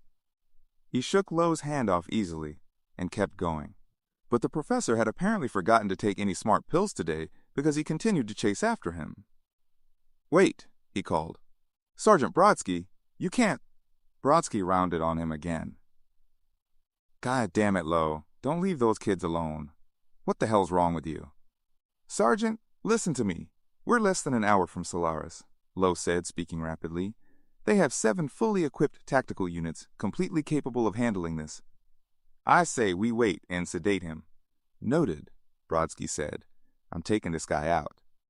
"Sergeant, please!" Lowe ran around in front of him as he started to walk away again. "I need him alive!" "No, Professor, you want him alive," Brodsky said, speaking slowly and clearly, as if to a very small child or a very stupid adult. "What you need is to get out of my face." He shoved him out of the way and kept walking. Lowe still wasn't giving up. The man was worse than a mutant rat terrier with a fresh sausage. "Look, Sergeant, there are other considerations," he said desperately. "Financial considerations." Brodsky paused. "Financial considerations? One of his students was dead, and he wanted to talk money?" The guy had to be crazy. "Yeah? My only consideration is the safety of the people on this ship." "All right, 100,000, Lowe yelped. Brodsky shook his head and kept going. 200, Lowe called after him. He didn't bother to shake his head as he checked his sidearm. 5, it came out as a wail. Brodsky stopped and turned around to look at him. 5? Lowe looked at him pleadingly. 5, Brodsky repeated, speaking distinctly again so that Lowe would know for certain he wasn't asking. Lowe nodded, his shoulders slumping with relief. Brodsky motioned for him to go back to Lab 1, and for once, the asshole did as he was told. Brodsky headed for the weapons hold at a run. The whole team, minus Dallas, was waiting for him, suited up and ready. Kicker, Briggs, you'll head to Cargo Bay 2, find Dallas, and get the kid to Lab 1 safely, he said. Make sure he doesn't lose any more parts today. Sven, Gecko, you've got starboard pontoon. Condor, you're with me. I want full armor, BFGs, and rail-capable blasters. Gecko grinned hugely and gave Sven a friendly punch on the shoulder. I say, hell yeah! Sven punched her shoulder just as hard. She barely moved as his fist bounced off. So, Sarge, I guess that means we got permission to download some whoop-ass on this guy? Well, I promised the doc we'd take him. Brodsky paused, watching their reactions. They all looked at him as if he had said he wanted them to trap it in a butterfly net and give it a bubble bath. Gecko punched Sven again, this time in disappointment. He winced and moved away from her, but his disgusted expression was for Brodsky. Brodsky grinned nastily. So after you've blown him to hell, put his legs back on so we can say we tried. The team roared their approval. Sven blocked another punch from Gecko, and they all moved out. Cargo Bay 2 was no longer recognizable as a cargo bay or any other area that might have been found on a spaceship. It had been transformed into a maze of oozing walls that bore a disturbing resemblance to living flesh, dripping pipes that also suggested something organic, and a tangle of metal ductwork that made no sense whatsoever. Holding his turbocharged BFG in both hands, Dallas moved silently along a pathway near the edge of the area, listening carefully for the ragged, wet breathing of the creature he was hunting. It, of course, believed it was actually hunting him. Dallas was going to be only too happy to disabuse it of that notion. If the Disgustosaurus brain could actually handle anything as sophisticated as a notion, which was a pretty ass idea in itself, considering that there was no such thing as a Disgustosaurus in the first place, never had been, and never could have been. Azrael's design was completely unfeasible. Its absurd biology and impossible anatomy made the thing an outright cartoon. Dallas had told Azrael he thought hunting a cartoon was tantamount to cheating. Azrael had just laughed and told him to lighten up. Mega Hunt was a friggin' game, it was just a sim, and what the hell fun was it to limit the hunt to real creatures? Anyone could look up the specs on a real creature and patch it in. But making up an alien monster was something that took some imagination, especially if you left a lot of branches on the decision trees open. Then your own creation could start making its own choices and surprise the hell out of you, no matter how well you thought you knew it. The kid had had a point. Besides, it wasn't like Azrael was too stupid to program a model from life. But Jesus, he wished the kid could have dialed the drool down to half of what it was. At least half. More would have been even better.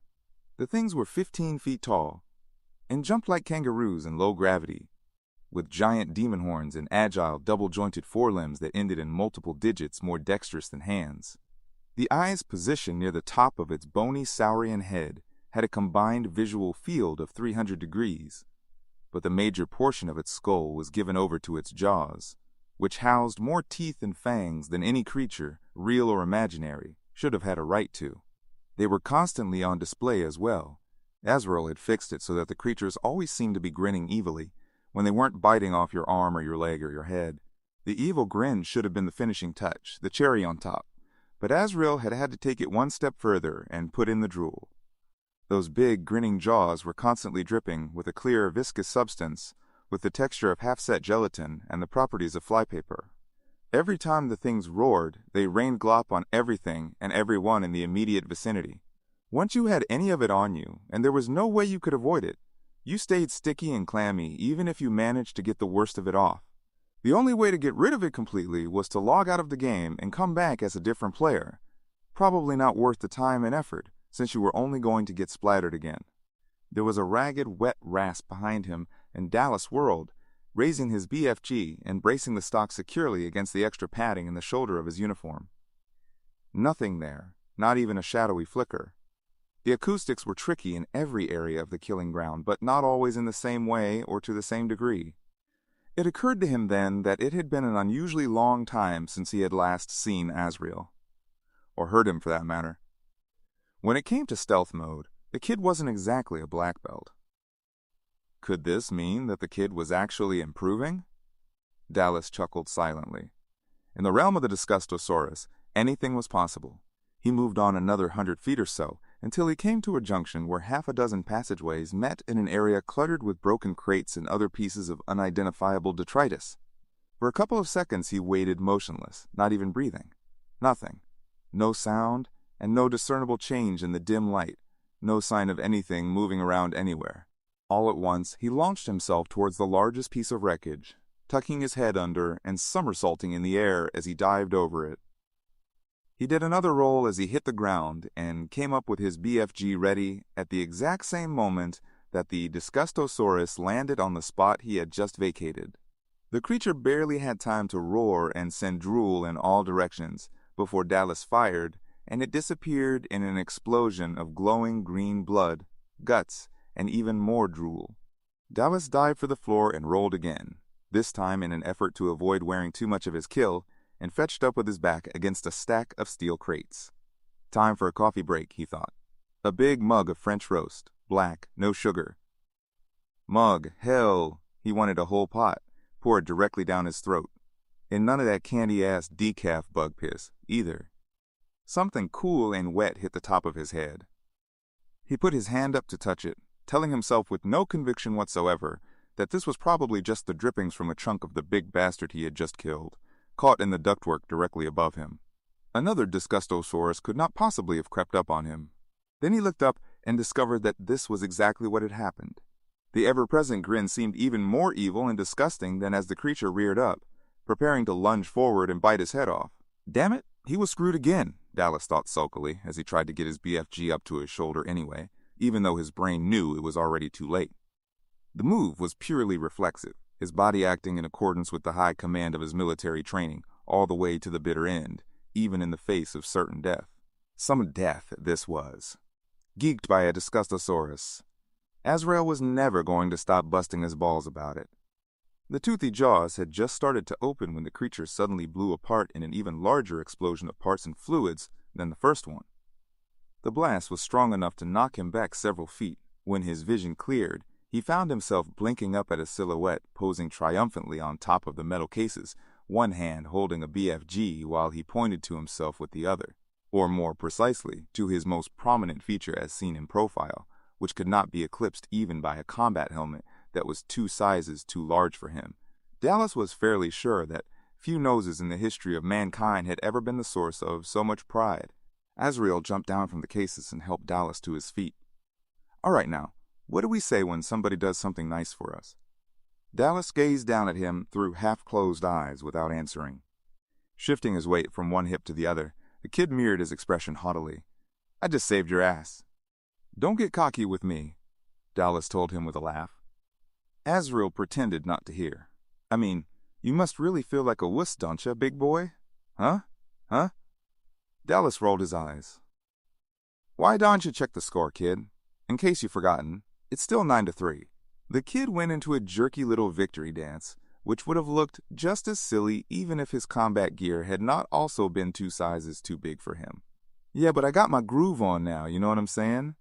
He gave Dallas what was supposed to be a hearty thump on the shoulder with one fist, and Dallas rolled his eyes again, mostly in response to the kid's overdone Prevac slang. So what do you say, big guy? Next kill wins. How about it? Dallas gave the kid's helmet a genuine hearty thump, careful to catch him by the arm before he fell over. Lock and load, killer. Oh, you are going down, Azrael said, bouncing happily on the balls of his feet as he powered up his BFG again. You are so going down. On cue, another Disgustosaurus materialized a few yards away from where they were standing, threatening them with a savage roar and copious amounts of spit.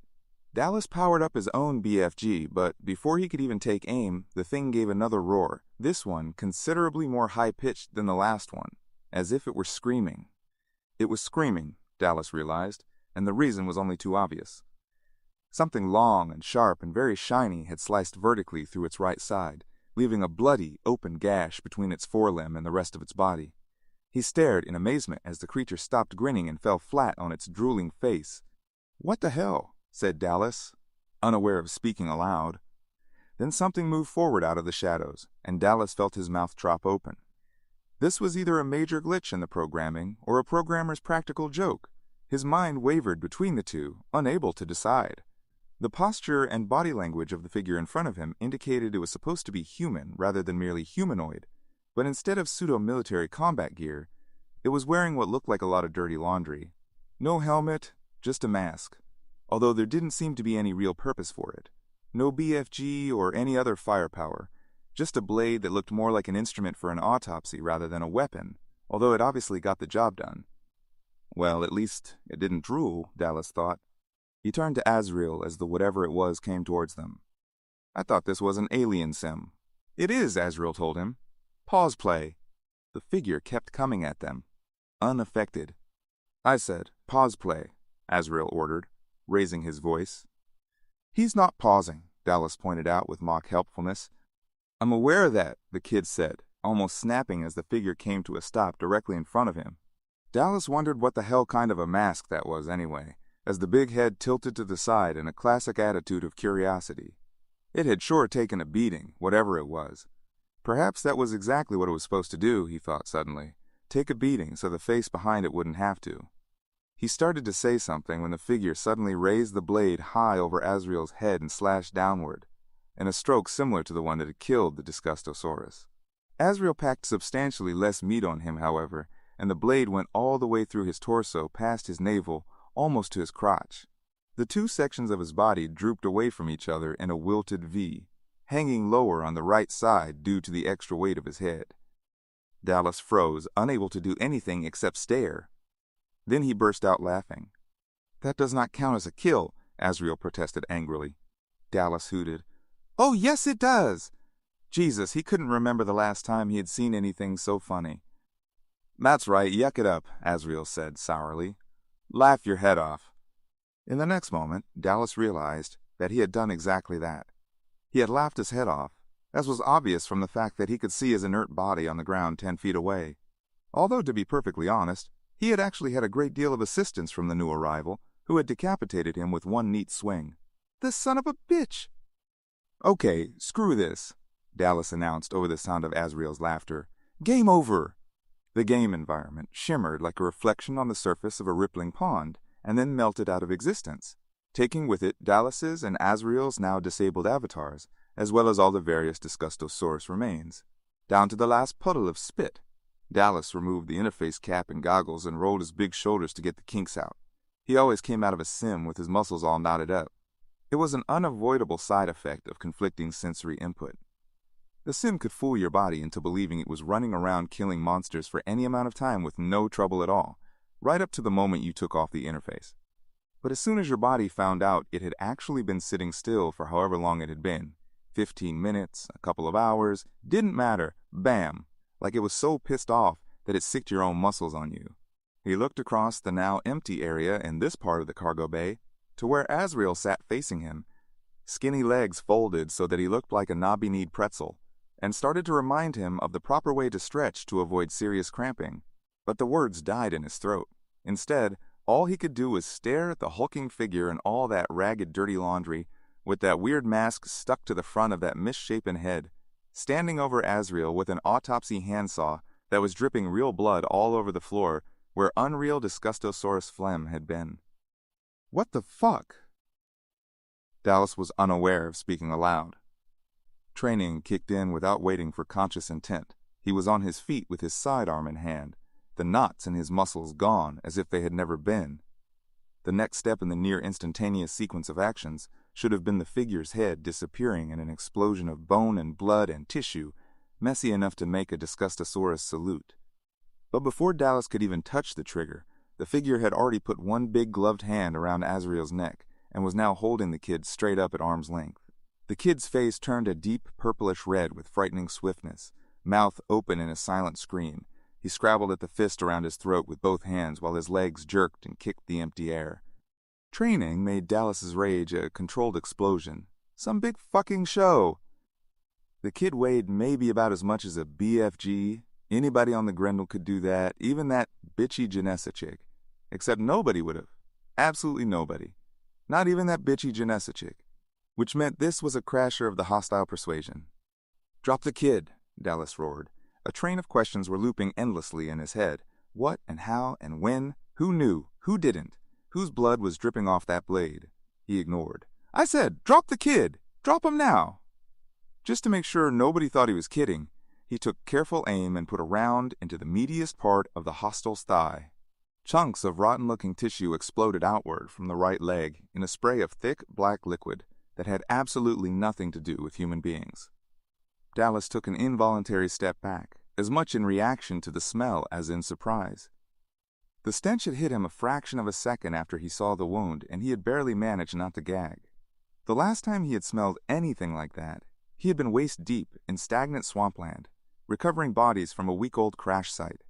Instead of falling down and screaming in agony, the hostile only turned that dirty, beat-up mask to him, head tilting to one side again, in a way that suggested complete surprise at finding that Dallas had not disappeared along with everything else. In the next moment, Azrael was going ass over elbows through the air to hit the metal plate floor 10 feet away. The hostile had tossed him over one shoulder, discarding him like trash. Azrael, get out of here, Dallas yelled, backing away as the hostile moved towards him, raising the blade. I mean it, kid! Haul ass!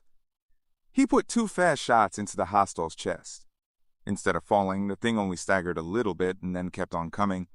Dallas felt a new alarm surging inside as he retreated a few more steps. The time has come to entertain the possibility that the good guys may be seriously screwed here, his mind informed him in a strange, emotionless way. Screw you, mind, Dallas thought calmly. He was about to fire again when Azrael suddenly appeared out of nowhere and leaped on the creature's back. God damn it, he bellowed, jerking the barrel of his sidearm heavenward just before he would have blown the kid's arm off again. Azrael, what the fuck are you doing? I got him! I got him! The kid was yelling, hanging on with one arm while he pounded his bony little fist on the hostile's head. Get out of there now, Dallas hollered, trying to find a target. The hostile was whirling like a dervish with 2 left feet, trying to shake the kid off. Where the kid had gotten the strength to hang on like that, especially after almost having the life choked out of him, Dallas had no idea. Adrenaline, probably, but shit, the kid could have put that juice to much better use by running for reinforcements. Game lag, Dallas thought suddenly. The kid was still all wired up from the game. His body was telling him he could kick ass. God damn it. Azrael, get the fuck out of here, he hollered. I got no shot. Azrael started to say something in reply. Dallas had no idea what, maybe nothing more than, I got him! I got him! Whatever it was, turned into a wordless cry of terror, as the hostile suddenly reached back somehow and tore Azrael from his back, swinging him around to its front, as if it were performing a clever acrobatic stunt. The hostile executed another maneuver too quickly for Dallas's eye to follow, and suddenly Azrael was cradled in the big arms like a child. The kid had just enough time to look surprised before the arms repositioned him and started to fold him in half at the waist. Except the fold wasn't straight, it was way off, so that instead of being folded, the kid was actually being twisted. Dallas took aim at the blank, malevolent mask, but before he could get another shot off, he heard the sound of living flesh ripping and bone cracking. The hostile discarded Azrael again, this time simply dropping him on the metal floor in an untidy, awkward heap, and Dallas knew he didn't have to worry about the kid getting in the way of his shots anymore. He started to aim at the mask again.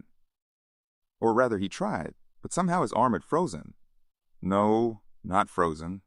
The hostile had caught hold of his gun hand and was about to squeeze it into jelly. The pain was so loud that he could barely hear the sound of his weapon going off, firing uselessly into the air as his flesh and bone turned to pulp. Ben grabbed hold of the back of his head, lifted him right off his feet, and hurled him some uncertain but surely remarkable distance until he met an immovable force face first. He slid down the wall, thinking absently that he now knew what it felt like to be a glob of Disgustosaurus drool. Something caught him, and a moment later he smashed into the wall again, and again, and again, each time harder than the one before. Dallas was barely aware, however. All physical sensation drained out of him surprisingly quickly. The only thing he felt was a mild regret for never having appreciated how easy he'd had it with Disgustosaurus drool when all thought ceased. Chapter 12. And this is how the end begins. Hugging herself, Rowan looked around at everyone else in Lab 1. On an unused exam table, as far away from the door as possible, Janessa was sitting with the girl who had come in wearing nothing but her underwear and a generous splash of her boyfriend's blood. Her name was Kinza, Rowan remembered, and her boyfriend had been, Stony. Janessa had done her best to calm her down while cleaning off the worst of the blood, and by the time she had finished, the girl's crying had died away. But while her trembling had lessened, it had yet to stop completely. Rowan doubted that it ever would. She thought her own had, but after all, it had been 4.5 centuries since she had so much as shivered in the cold, although the fact that she had been frozen rigid had been the major contributing factor there. Rowan bit her lower lip against the laughter that threatened to come bubbling up as hysteria from deep inside herself. No, the trembling never did go away altogether when Jason Voorhees was involved. It didn't always show on the outside, but that didn't mean it had stopped. Her gaze fell on Lo, leaning on the table where she had woken up from her long, cold sleep. The expression of thoughtful solemnity wasn't fooling her. He had probably stood in front of a mirror and practiced for hours until that look of grave concern was absolutely authentic. But he had referred to Jason using the magic word, valuable. He had added scientific artifact to give it the right academic heft, and thus disavowed that anything as venal as greed was a motive. A scientific artifact had significance above and beyond the merely material. But it wasn't his fault if it also happened to make him rich. In the end, though, it always comes down to money. She had said that to him not even an hour ago, thinking she was talking to someone higher up on the evolutionary ladder than that arrogant jackass Wimmer, someone with a conscience guided by an ethical and moral compass with acceptable parameters. Instead, here she was with another jackass as bad as Wimmer. Maybe worse, since Wimmer hadn't had a gaggle of college students with him. On the other hand, there was no need to endow Wimmer with any unproved virtues, even in theory. He'd probably just never had a chance to bus any in. Rowan rubbed her eyes, her revulsion for Lo momentarily eclipsing her fear for her own life. 445 years, and human nature had made little, if any, progress towards a more enlightened state. In the end, it always comes down to money. Lo had heard it not as a warning, but as a motto. We're all screwed, Rowan thought bleakly, as her gaze moved on to the other three, grouped together around a console. They all looked spooked, even the robot. Android. She corrected herself. It wasn't a robot, it was a knowledge matrix android, hence the name KM. Like it would make any difference. As if sensing her thoughts, the android turned to look at her. Now Rowan found the expression on that smooth, perfect face disturbingly unreadable. She's inscrutable, Rowan thought, thus proving she was telling the truth when she claimed to be real. Nobody can be inscrutable unless they're real. She pressed her lower lip firmly between her teeth, just as a precaution, in case hysterical laughter threatened again. Abruptly, a voice came from a speaker in one of the consoles, and Rowan almost jumped out of her skin. But then, so had everyone else in the lab she saw, except for KM, who merely sat up a little straighter where she was perched on the arm of Sunaran's chair. She no longer looked inscrutable. Sarge, we've got a body in Bay 2. Kinsa began to weep again. Kicker could smell it as soon as the doors to Cargo Bay 2 hissed open.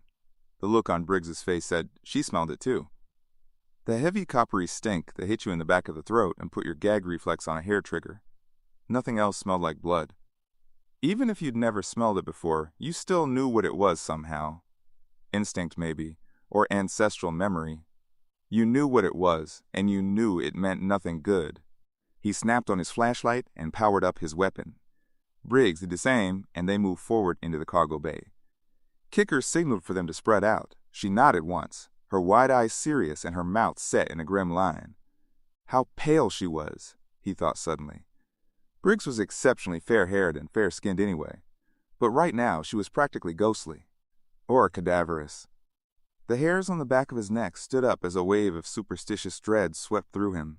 Kicker had never been superstitious until he had joined the military, where one of the first things he had learned was that superstition actually aided a soldier in staying alive, and you ignored it at your peril.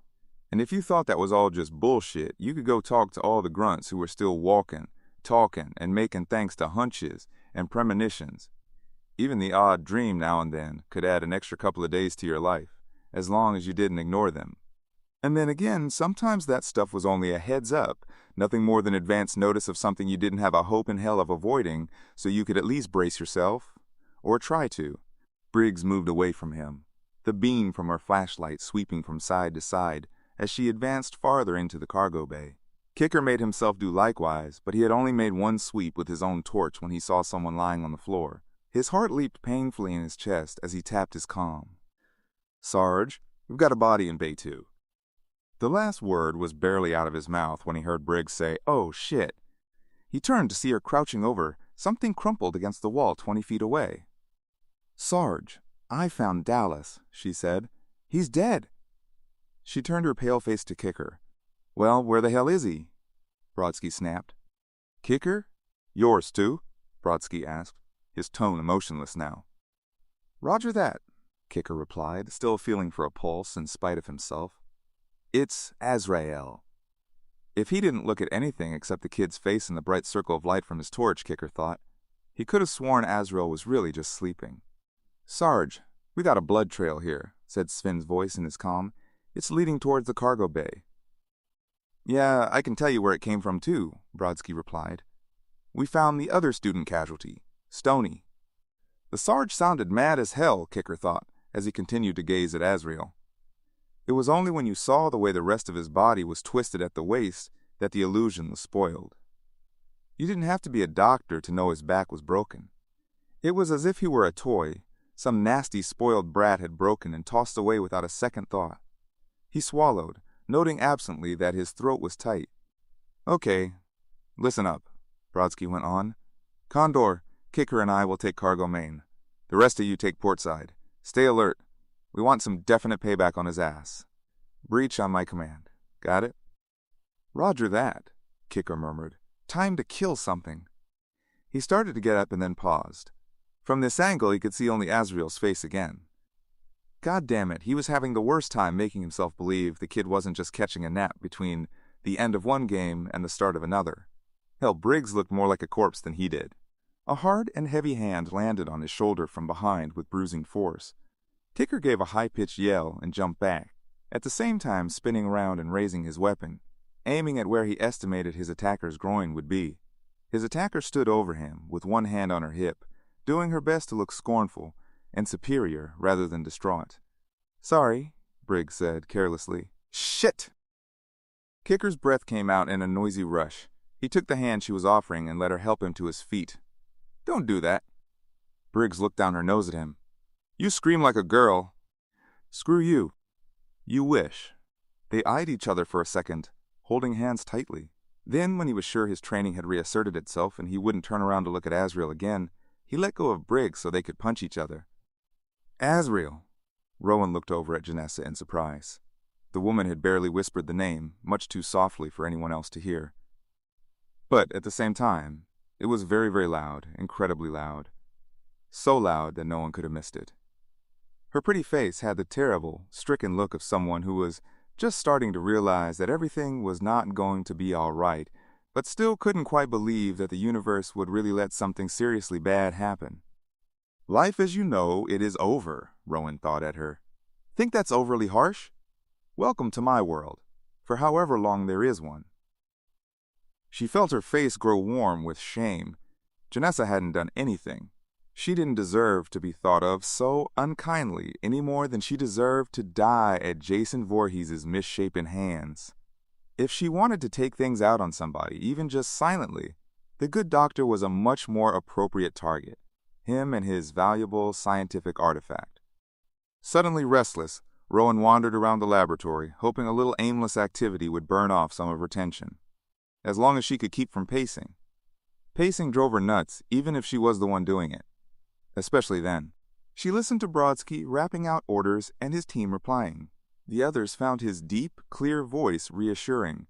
She could tell by the way they all glanced at the console speaker every time they heard it. She wished she could have felt the same way. Picturing the big sergeant in her mind, she was actually tempted to push herself towards that kind of thinking. Even tell herself she knew Brodsky would save them all.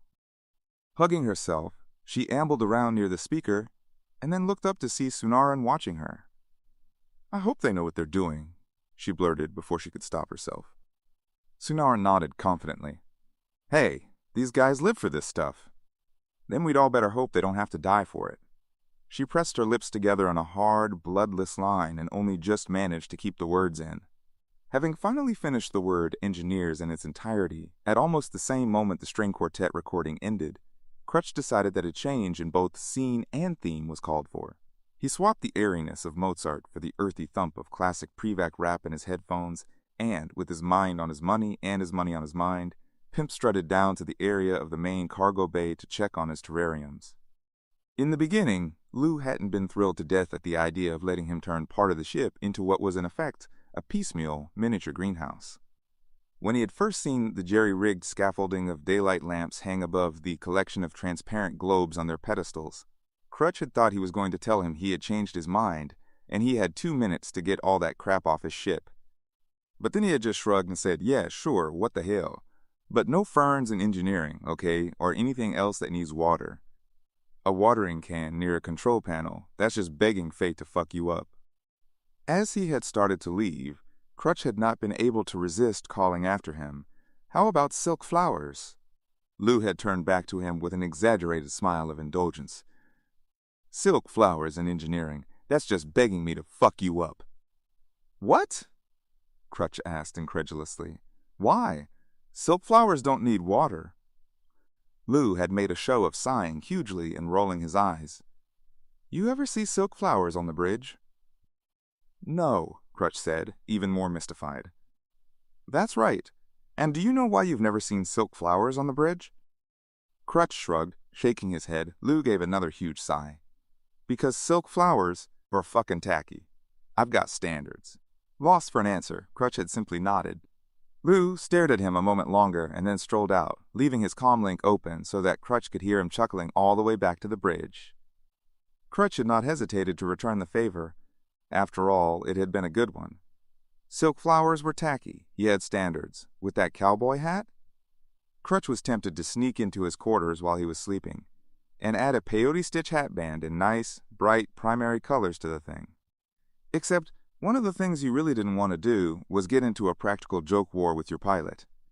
Not if you had half a brain in your head, or even just half a brain cell floating in an alcohol bath plugged into your left ear.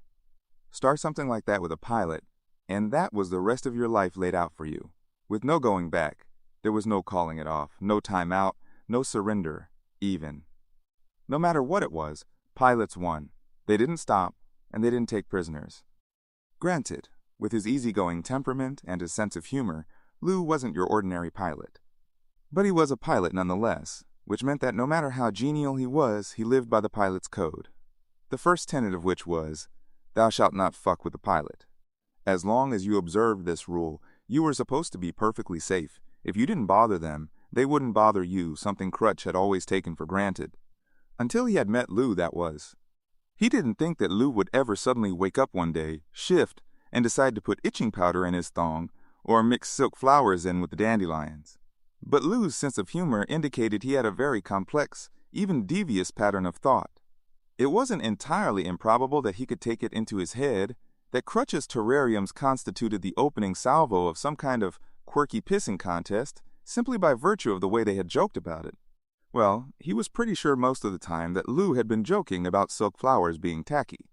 Just as most of the time he was pretty sure that any qualms he had about Lou seeing the terrariums as a declaration of war were groundless. His qualms were hydroponic, as it were, which the terrariums themselves were not. Besides, he had to consider the unqualified success of the botany lesson when he had introduced Lou to the best features of dwarf cannabis sativa, which made up in potency what it lacked in size. He had been generous in supplying Lou with extra materials for further study as well, and Lou had accepted them gladly. And only then, when it was too late, did he stop to consider the possible hazards of Lou stoned. Well, so far he was still alive and well, and relatively unscathed. Grounds for cautious optimism, at the very least. And really, better he should be too busy being a Renaissance man to worry over minor shit. Every so often, though, he would get a funny feeling.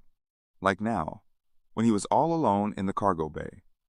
He straightened up from the workbench where he was laying out a new crop of dwarf cannabis to dry, and pulled his headphones down for the first time in several hours. "Lou?" he asked.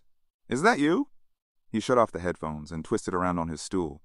There was nothing behind him except more terrariums, a few daylight panels on recharge, and a crate of peat that he had picked up on Solaris before they left for Earth 1. Beyond that, nothing but shadows. Lou had a weird frugal streak where energy was concerned. As a result, this was the only well-lit area in the whole cargo bay. The rest usually languished in semi-darkness, something that occasionally got on Crutch's nerves, and not only when he had to grope his way through it. Sometimes when he was sitting under the daylight lamps, the sight of all that darkness surrounding him was actually kind of unsettling. It was almost like being a character in a horror hollow movie. Crutch shook himself a little in an attempt to literally shake the feeling and told himself he had succeeded. "Lou?" he said again, louder this time. "If that's you, you want to tell me what you're doing?" Still no answer, no sound at all of any kind, nothing to hear, nothing to see. Crutch's imagination suddenly went onto overdrive. Was that a slight change in the air he felt? "Lou, I swear to God," he said, raising his voice a little more. "You mess with an engineer, you're going to wake up in the morning with a waste hose in your bunk." "Nothing," Crutch shrugged. "Don't say you weren't warned," he muttered, putting his earphones back on so Ice-T could resume breaking it down in glorious, vulgar detail. If it was Lou creeping around, he'd know it was an empty threat. If it was an empty room, it was an even emptier threat. And if it was an ex-grunt or a student screwing around, they had a date with a waste hose. He started to lean over the plants again when he caught a small movement at the very edge of his peripheral vision on the right. Looking up, he caught sight of the silver picture frame that in the past had displayed a 3-second video in 8x10 photo format of whomever he happened to be married to at the time. As he was between wives, it currently contained a mirror, which he felt was a particularly inspired, albeit obscure bit of whimsy on his part. Knowing his stool was at the wrong angle, he hadn't expected to see his own face in the glass nor anyone else's. And to be precise, it wasn't a face that he saw reflected there, but an image that might have been vaguely like a face at some time in the past. It was in pretty bad shape, scratched, dirty, dented, even cut into, and devoid of all expression. What the hell? He turned around, expecting to find Lou behind him with that piece of crap strapped to his face and just putting his cowboy hat back on. But the guy looming over him didn't have a cowboy hat. He was also way too tall and too massive to be Lou. The thing on his face was spattered and smeared with some kind of wet red stuff that looked an awful lot like blood. Crutch could see there was a lot more of the same goop on the great big knife he was holding up high in his right hand, as if he were preparing to bring it down on something directly in front of him. Like, say, a Renaissance man in the chubby form of an engineer/co-pilot. Oh shit. I am screwed, blued, and tattooed. Then, out of nowhere, Brodsky's rough, deep voice bellowed, "Crutch, get down!" He dived for the floor, just as the air erupted in a frenzy of deafening explosions scant inches over his head. No, not just over his head. The whole place was exploding. The whole friggin' cargo bay and everything in it was going up in big bursts of plastic and glass, dirt and leaves. Sparks were showering down all over the place, and it just went on and on and on, and Jesus, the pain in his ears, the ringing, what the fuck was Brodsky doing? What did he think he was doing? Something thumped hard on the floor, only a couple of feet from where he was crouched. Then it blew up, pelting him with clots of damp soil, plant fragments, and gravel. They were killing his terrariums? If this was some kind of fucked up military prank, Crutch thought, suddenly giddy, he would fix it so they all slept with waste hoses for the next 10 years. Then the giddy feeling disappeared, and he knew that a prank was far too much to hope for. Sometime later he realized that although his ears were still ringing painfully, the explosions themselves seemed to have stopped. Hadn't they? Slowly he raised his head and found he was curled up under the workbench, hugging one of the legs as if it were the only thing that could save him. It took a great deal of effort to make himself let go, and he might not have come out from underneath the workbench at all if one of Brodsky's men hadn't reached down and hauled him out bodily. The smell of scorched metal and plastic, mixed with the stench of something very seriously rotten, sent him into a short but intense fit of coughing. "What the hell is going on?" he demanded when he could finally speak. "Just get out of here now," Brodsky told him. The expression on his face made Crutch's stomach drop. Even worse, the two soldiers with him looked the same. This was bad, whatever it was. It was panic time bad. Crutch had only seen people look that way one other time in his life, and he had never thought he would live long enough to see it again. Then his gaze fell on the wreckage that had once been his terrariums. You, floundering, he turned back to Brodsky and his men. "You wrecked all my stuff?" Even as he spoke, he knew what an absurd thing it was to say, but he couldn't help it. "Go!" Brodsky roared at him, and he bolted for the exit. When most of the smoke and dust cleared, Brodsky found himself looking around at his team now gathered in the main cargo bay. All of them were obviously as bewildered as he was. "God damn it," said Kicker. "We nailed him, I know we did. We fucking nailed him, he's gotta be here." Brodsky reloaded and powered up his weapon again. "Condor, go high," he said, gesturing at the catwalk. "Briggs, through there." He motioned at the perimeter, signaling Gecko and Sven to go with her, then turned to Kicker. Kicker hefted his weapon and nodded. Fully aware now, the monster waited in the darkness. The hunt had begun. Chapter 13. "This isn't going to work," Rowan said, watching Lowe's profile tensely. The professor didn't answer or show any sign that he had even heard her. He only continued leaning on the medical table, staring at nothing, his position unchanged since he had come back from talking to Brodsky in the hallway. She looked around at the others. None of them said anything either. Kinza was still weeping, but the tears were running down her face in complete silence. There was nothing to hear in the lab, except the voices of Brodsky and his team in the console speaker as they prowled through the cargo bay. Rowan took a deep, steadying breath and told herself she was only imagining that she could feel how Jason Voorhees had begun the process of picking them off one by one in the dark. Jason Voorhees was the name of the killer, moving through the darkness, but only technically. Which was to say, it was technically a name attributed to that thing hulking through the ship. The minuscule quantity of brain tissue that the sadly deceased Adrian Hart had detected in the killer's skull was far too small for anything beyond the simplest infant-level awareness, but only technically. This only applied to things that came under the category of life. Anti-life was governed by a different set of rules. Jason Voorhees was the name for the consciousness inside the killer in the dark, and this consciousness was not confined to a single, specialized area. Consciousness, along with memory, emotions, and intent, ran through his entire body like an electric current, so that there was no central point of vulnerability. There was no heart to stop, no brain to splatter, and the black fluid that sprayed or splashed or oozed from wounds was nothing remotely like blood. Now the embodiment of anti-life, Jason Voorhees could feel the presence of each living human. The soldiers moving through the darkness, believing they were hunting him. Other humans huddling together in another room. Someone else sitting alone in a third location. This was no place that he knew, no place and no time. The original world that had made him was gone, and he was now inside something conveying him to a new world.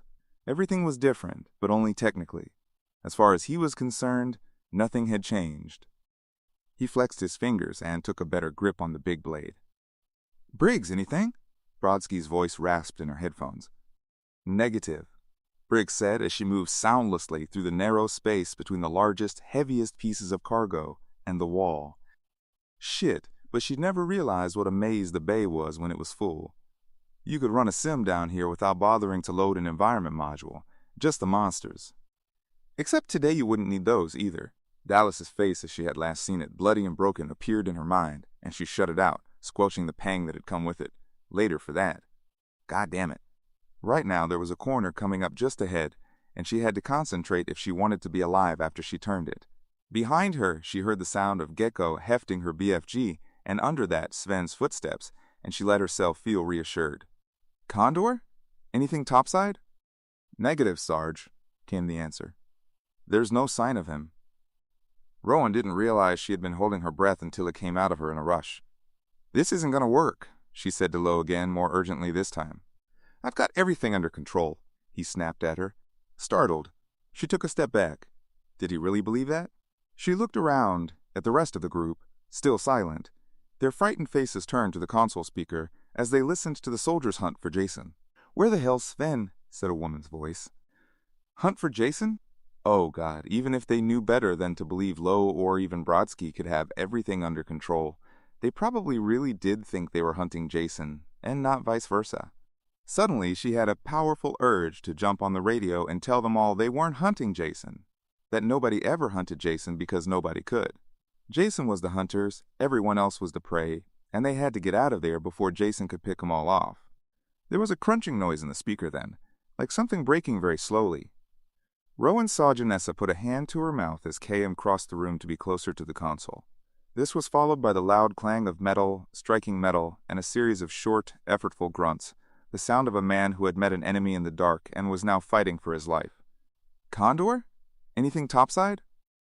"Negative, Sarge," Condor said. "There's no sign of him." He had barely finished answering when the son of a bitch was right there, looming over him like he had just materialized out of nowhere. One moment he had been scanning the area, sweeping his BFG from side to side, and the next, the figure was looming over him so close he couldn't even get his weapon up into firing position. Condor had just enough time to register his upraised hand and the knife, blood dripping from the shiny metal descending rapidly towards his face. He flung himself into a backwards roll and felt the sweep of air as the knife missed him by inches and clanged against the catwalk railing. Before his attacker could recover, Condor bounced up in one smooth motion and planted a vicious savate kick directly under the bastard's chin, right below that friggin' mask. The guy was about a foot taller than he was, but the blow should have put him down. Condor had never met anyone who could stand up to a hit like that, but the son of a bitch didn't even stagger. The hell with that, Condor thought, and let loose on the guy's midsection, with a combination of jabs guaranteed to liquefy the internal organs. No armor under those rags, but definitely something weird about the guy's torso. It was like punching a sack stuffed with potatoes and bones, and he should have gone down with a rupture and blood coming out of his mouth, or at least the holes in the mask where his mouth would be. But he barely took a step back. The son of a bitch was still standing like Condor was no more than a fly bashing itself against him. Screw this sideways, Condor thought fiercely and drove his elbow into the hollow at the base of his breastbone, at the same moment rotating his arm upward so his fist caught the guy right in the mask. His head jerked slightly and Condor noticed for the first time that his skull was irregular and lumpy, as if the bone had been broken and rebroken, and then allowed to heal any old way. Only that was not what happened when somebody got their head broken over and over. A knife-edged chop with the blade of his hand didn't even turn the guy's head. Condor rounded on him and elbowed him in the jaw. The bastard didn't even stagger. He was about to try another savate kick when the guy finally raised one arm and, swinging it in an almost casual way, backhanded him right over the railing of the catwalk. Aw, screw me sideways, Condor thought as he felt himself drop. 30 feet down to a metal floor with no give to it was going to make scrambled eggs out of his spine, and speaking of scrambled eggs, oh shit, the back of his head. He wasn't wearing a helmet, and sure, the ants could fix him up, but oh shit, this was gonna hurt. This was gonna hurt bad, and then, impossibly, something caught him in midair before he hit the floor. Everything stopped. He blinked up at the bastard on the catwalk, and the impassive mask stared back. Was this what happened when you died, he wondered? In the very last second before the end, everything just went freeze frame? Oh, shit, for how long? Just till your body finished dying so you could move on to whatever was coming up next? Or, oh shit, was it forever? Was he really going to have to spend eternity staring at this big motherfucker in a mask? Who had killed him? Who was that masked motherfucker? Dunno. He didn't leave his motherfucking name, he just killed my ass. Oh shit, this was so fucking unfair. All at once, the entire scene above him, the guy, the mask, the catwalk, and the shadowy ceiling beyond began to rotate slowly in a clockwise direction.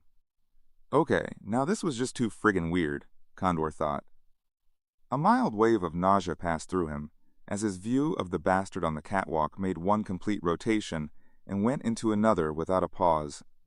He started to take a deep breath to counter it and felt his diaphragm hit something hard and immovable, something that shouldn't have been there at all. He barely had a moment to be puzzled before the pain hit him in the exact same spot, a terrible searing as if something had not only run through but torn up his insides in the process.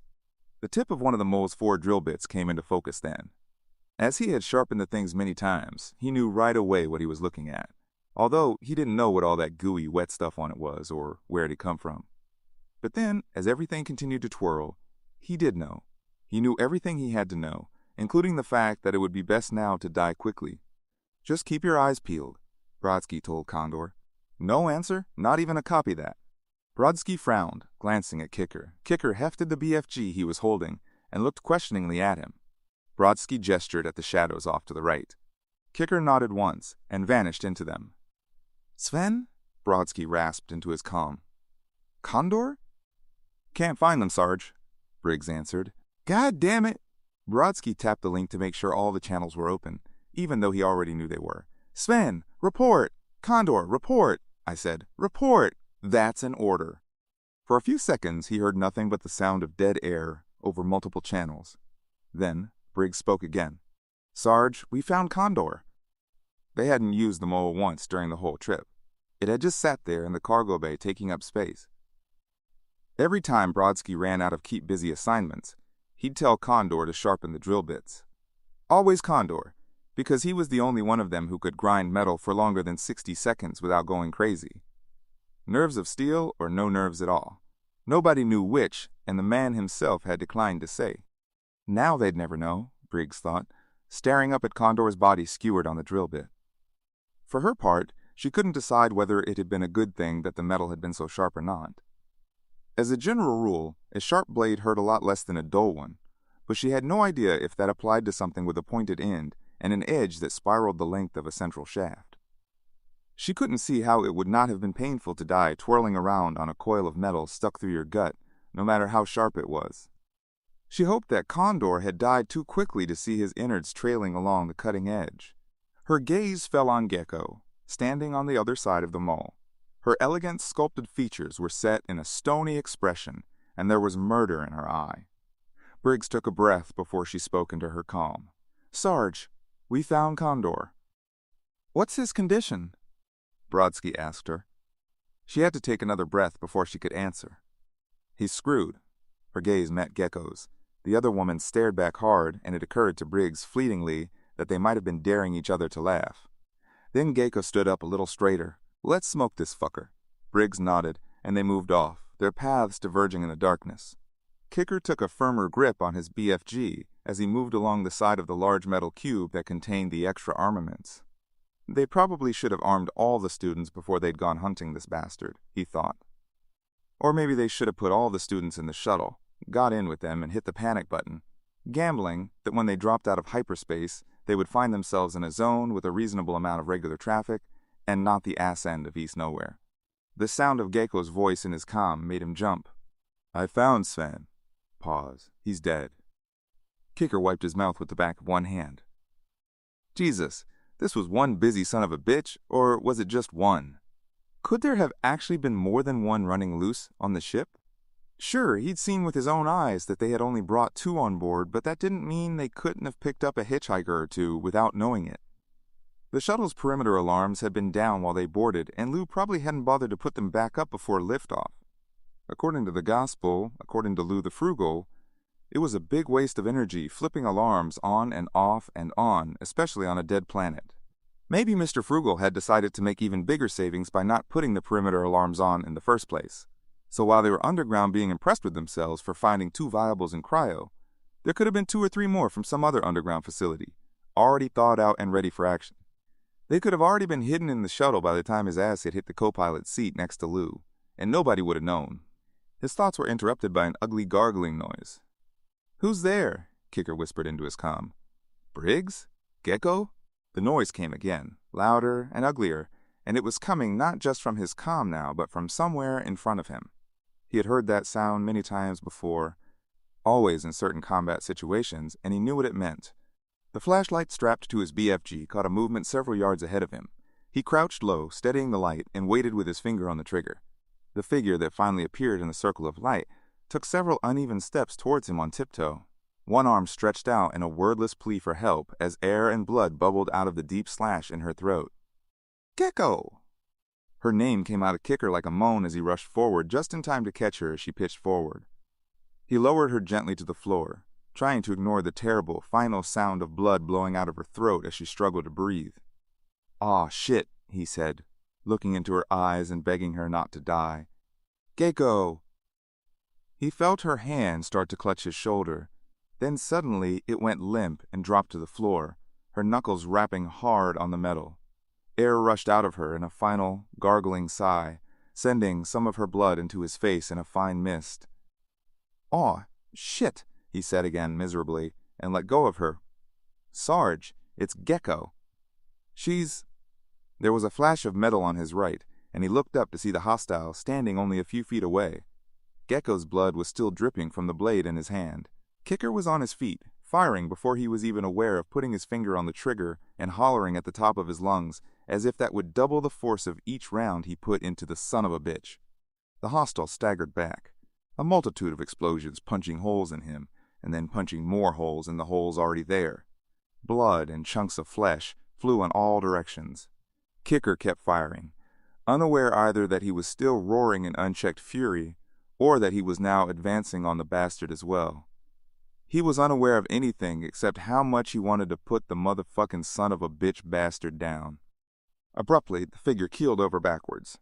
Kicker stopped firing just in time to hear a sound like someone stabbing a large bag of wet garbage.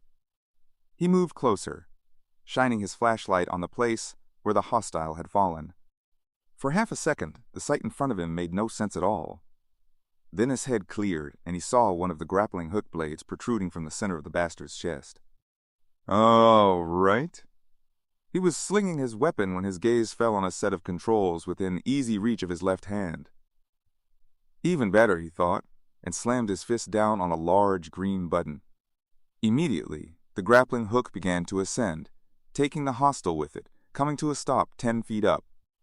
"Sarge, I got him," he shouted into the comm. "Repeat, I got the motherfucker. You copy?" "I copy. On my way," Brodsky sounded as if he were talking with clenched teeth. "Don't take your eyes off him. You copy that?" For answer, Kicker put a few more rounds into the hostile's dangling legs, making sure he got the kneecaps. Now, even if the son of a bitch turned into a zombie, he wouldn't be chasing anyone around, not with shattered kneecaps. "Take your time, Sarge," Kicker drawled, turning his back on his trophy. "He ain't going nowhere." In Lab 1, Rowan covered her face with both hands. Oh God, he hadn't really just said that, had he? Everyone else in the lab was talking at once, happy and relieved, and sure they were safe, but Rowan heard none of it. She stood with her ear close to the console speaker, waiting for the inevitable. She didn't have to wait for long. The scream was even worse than she had expected. But that was the thing about Jason. No matter how bad you thought anything was going to be, it would always be worse. No matter how hard you tried to prepare yourself, you simply couldn't. She pressed her tightly folded hands against her lips as if she were trying to keep a scream of her own in, even though she knew she wasn't going to scream yet. Not yet, but sometime soon. Much sooner than she'd have liked. "Briggs," came a hoarse, agonized whisper. "Briggs, get out of here." Rowan clenched her hands tighter, waiting for Briggs to answer. No, waiting for everyone to realize that Briggs wasn't going to answer. Ever. "Briggs, where the hell are you?" demanded Brodsky. Rowan closed her eyes. "Where do you think?" "Briggs, answer me. Where the—" Brodsky's voice cut off sharply. There was some kind of unidentifiable background noise followed by a heavy sigh. "Aw, Briggs, God damn it!" Rowan opened her eyes and looked at Lo in alarm. "He's all alone in there." Lo blinked at her, baffled. "Brodsky," she said, her heart pounding too fast and too hard. "Brodsky's all alone in there." Waylander appeared at her side, looking from her to the speaker and back again, as if to ask if she were sure. She nodded almost imperceptibly, and he turned to Lo, who raised a peremptory hand to forestall any questions or comments. The student turned back to her and then looked around at the others, but no one else had anything to say, and the silence in the lab remained unbroken until Brodsky spoke again. "Okay, you son of a bitch," Brodsky muttered, keeping his back against the wall as he moved slowly forward. He was going to keep circling the perimeter with his back to the wall until the hostile came at him. Hours or days, it didn't matter. The motherfucker was not going to sneak up behind him. If he wanted to eat Elijah Brodsky's lunch, he was going to have to come at him straight on, face to face, and then Elijah Brodsky was going to cut out his heart and show it to him, and then put it back in and cut it out again, over and over, once, for each member of his team. See how the rat-fuck bastard liked that kind of treatment? And if Lo had a problem with that, he'd ask the professor how he'd like a little heart surgery himself. He reached the door between the main cargo bay and the utility room that served as storage for spare parts, and paused, thinking hard. Take a look. If there had been anyone left to watch his bag, he wouldn't have hesitated.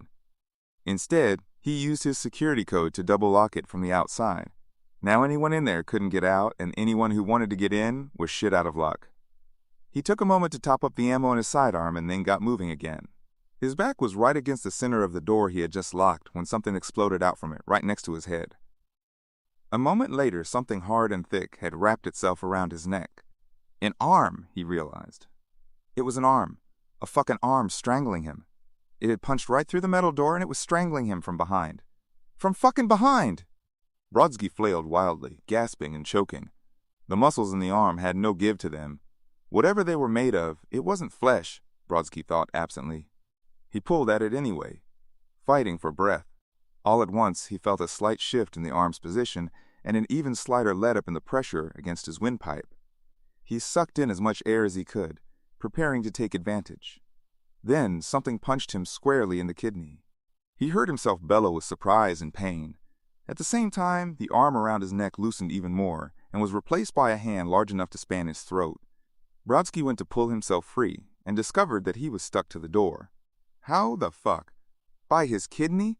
Then he looked down and saw that he was actually nailed to the door by a long, nasty blade with vicious saw teeth, which, he was pretty sure, had passed through his kidney. Shit, he growled. It's gonna take more than a little poke in the ribs to bring this old dog down. Immediately, he felt what seemed like a hard punch to his other kidney. He didn't have to look down to know what it really was, but he was curious. Not another knife, but something like a metal pike, poking a good 2 feet out of his torso. Yup, he said, staring down at the pointy end sadly. That ought to do it. What the fuck did anybody need a fucking pike on a starship for, anyway? Brodsky wondered, as everything went black. Chapter 14. Such a waste. Rowan looked up at Lo sharply, not quite sure that she had heard him correctly. Or had she just imagined he had said anything at all? She glanced around at the others for their reactions, but their expressions told her nothing she didn't already know. Her gaze came to rest on Sunaron. She thought that he might be on the verge of speaking. Instead, he simply leaned forward and shut off the console speaker, which was now broadcasting nothing but static. The silence in the laboratory deepened. I told him to stay calm. This time, the sound of Lo's voice startled her enough to make her jump slightly. She stared at him in bewilderment, wondering if he knew he wasn't making any sense. I told him to wait until we reached Solaris, Lo went on, his tone maddeningly reasonable. Then we could take care of this monster, I said. Don't go in unprepared. He turned to look at Rowan, as if he expected her to back him up on this. She stared back at him, giving serious consideration to slapping his face. Lo shook his head. Brodsky was just too proud. Slapping him wouldn't do any good, Rowan thought.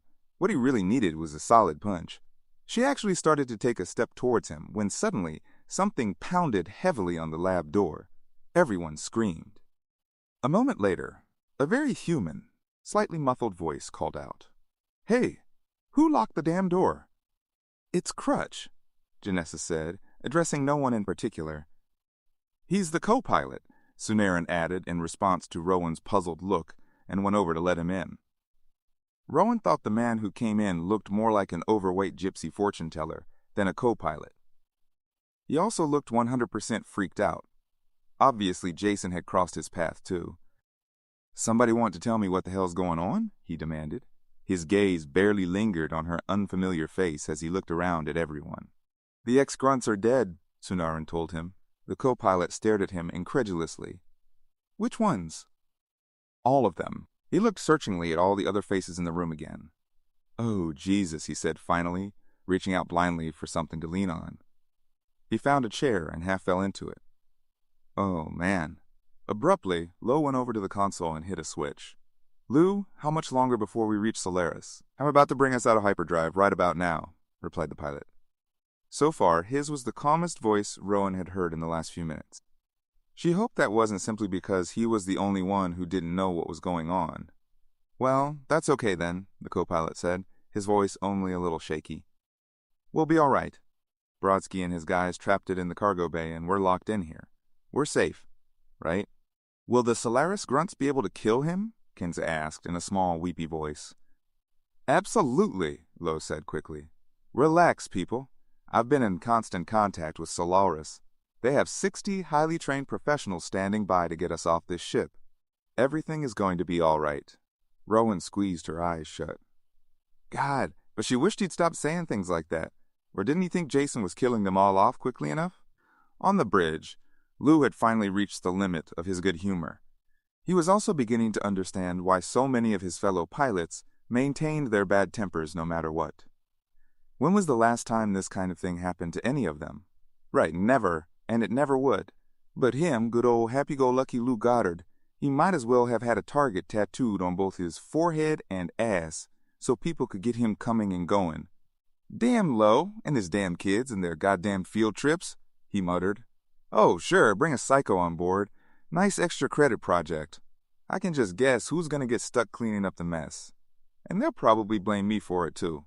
Solaris was large in the viewport in front of him. Just beyond it was the arc of Earth 2 and Crescent. Both looked great to Lou. His comm unit crackled to life. "Solaris to Grendel, we have you on approach. Stand by for docking procedure." "Grendel to Solaris, roger that.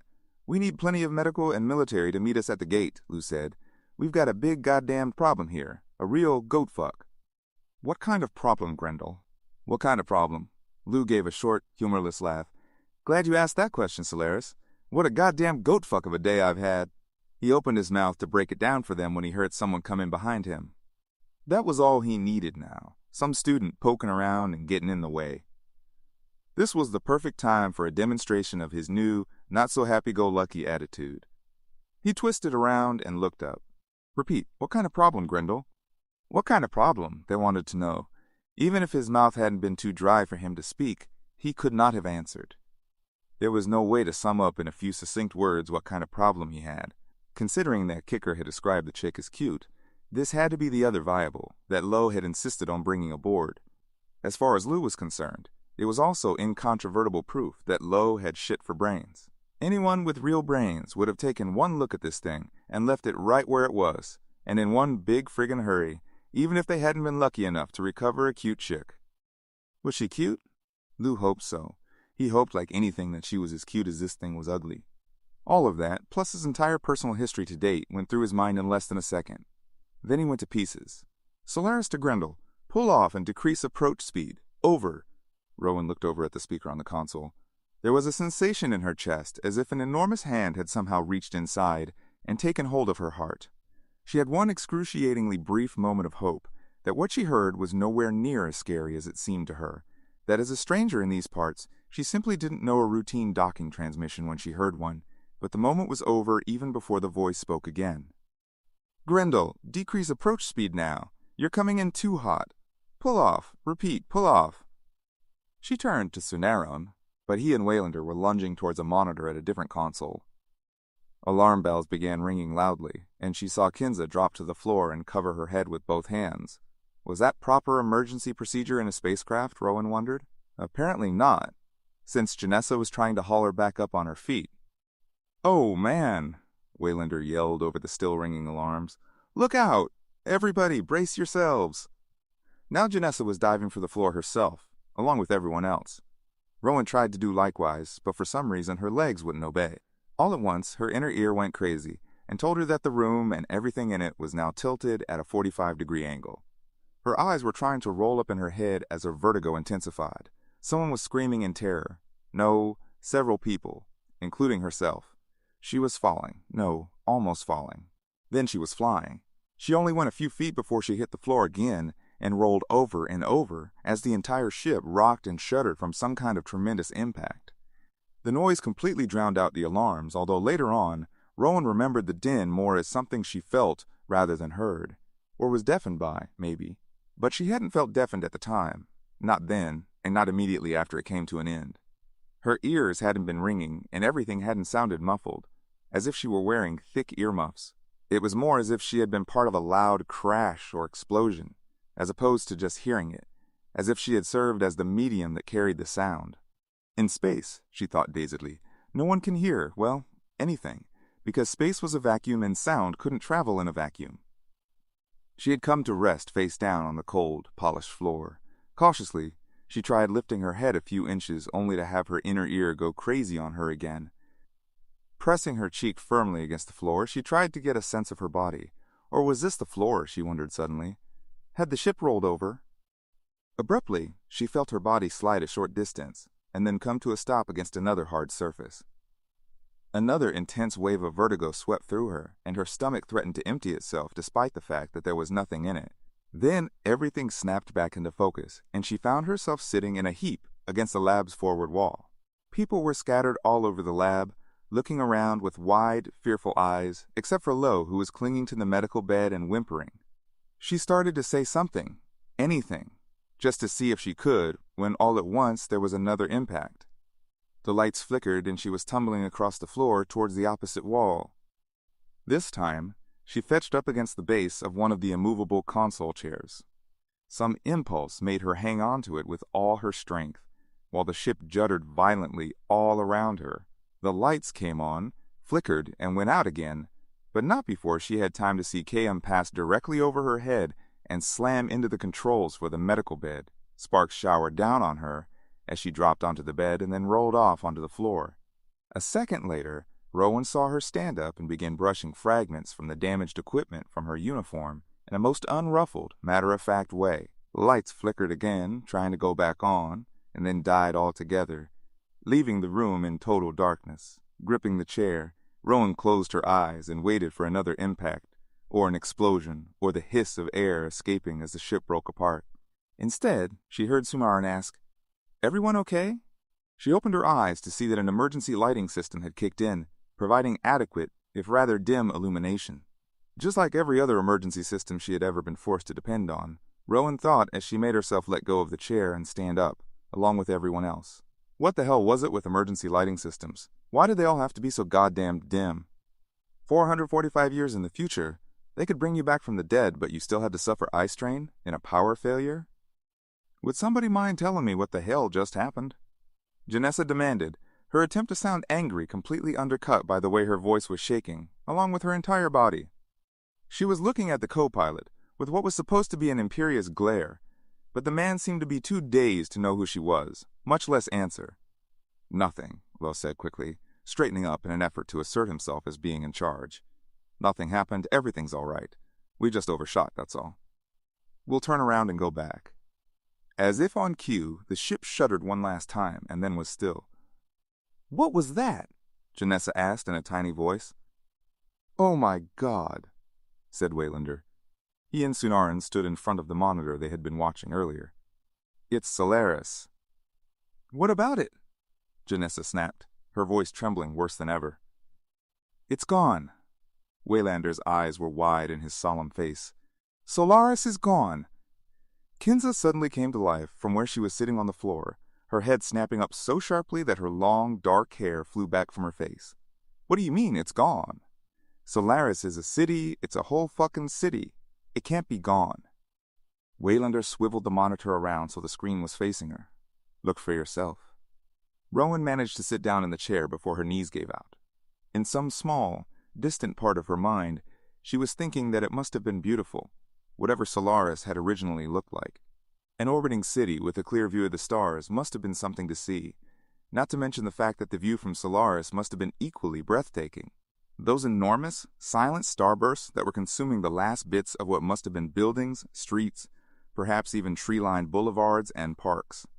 It was like a gargantuan firework display.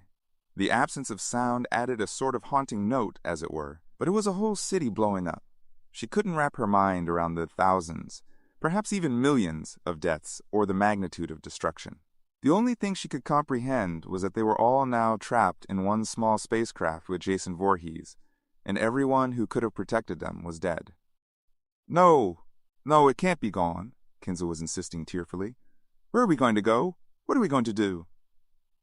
Rowan realized she had been saying the same thing over and over for quite some time. "Shut the fuck up," Lo roared at Kinza suddenly. "I can't think with you screaming." Kinza's high voice cut off. Janessa gave Lo a poisonous look as she put her arms around the other woman and tried to comfort her. The professor ignored her and spoke into the comm link. "Lou, what sort of damage are we looking at?" "No answer, of course." Rowan wiped a weary hand over her face. "Lou, answer me. What's the condition of the Grendel? Lou?" The professor tapped the comlink control on and off rapidly. "Lou, answer me. Are you there?" "I'm sending out a distress beacon," Sunaran said. "Guys." Janessa turned away from the viewport she had just opened the shield on. "We've lost our entire port pontoon." Rowan could see that this was definitely not the news anyone wanted to hear. "Internal pressure is holding," said KM, consulting some instrument in her hand and sounding as calm and steady as ever. "However, our main thrusters are offline." Lo nodded at her and turned to the co-pilot, Crutch, who was busy at a control panel. "Life support?" Crutch made a seesaw motion with one hand. Far as I can tell, we should be okay for a while. But he's out there, wailed Kinza. Lowe rounded on her. Look, we're going to be fine, he shouted, actually blustering. We're in a high-volume traffic lane. Another ship's going to come by, I'm sure of it. He paused, waiting for someone to dare contradicting him. We're going to be safe here. Rowan didn't even have time to wince at this statement before the hard pounding on the door began. They all stood motionless in the utter silence that followed. Hardly daring to breathe, Rowan kept her gaze riveted on the door, waiting for the pounding to begin again. Then dents would start to appear in the metal, and the door would crumple and buckle until Jason Voorhees was able to take hold of some bent portion and bend it even more, until he finally managed to peel the entire thing away from the frame and let himself in. But still there was no sound from the other side of the door, not a creak or a footstep. Rowan tiptoed cautiously across the room and stopped a few feet away from the door, straining her ears. Maybe he gave up, said Waylander suddenly. You think? Janessa called from where she and Kinza were huddled by the glass partition, as far away from the door as possible. Rowan couldn't tell whether she was being sarcastic or not, but she shushed them both anyway and listened for a little while longer before turning to look at the others. I don't think he's out there. You don't? Janessa said, huddling near the glass panel in the far wall with Kinza. Why don't you just stick your head out and have a peek? Rowan had no idea if this was also sarcasm, or just terror showing as humor, and never had a chance to find out. The thought had barely formed in her mind, when all at once the glass blew outward into the room with such tremendous force that for a split second, Rowan thought they had been hit by a piece of wreckage from the orbiting city. Then she saw a flash of metal wet with blood, and all thought stopped. Reflexively, she screamed and bolted for the door. Crutch had managed to get it only halfway open before it jammed, thanks to the dents Jason had put in it. He grabbed her arm roughly and slung her through the opening as if he were trying to crack a whip, and she landed on her side in the hallway. A moment later, Janessa almost landed on top of her, followed by Kinza. They helped each other up just in time to see Crutch himself coming out. KM's face appeared briefly in the opening before she pushed Waylander and Sunaran out. KM, come on, now! Sunaran said, scrambling to his feet.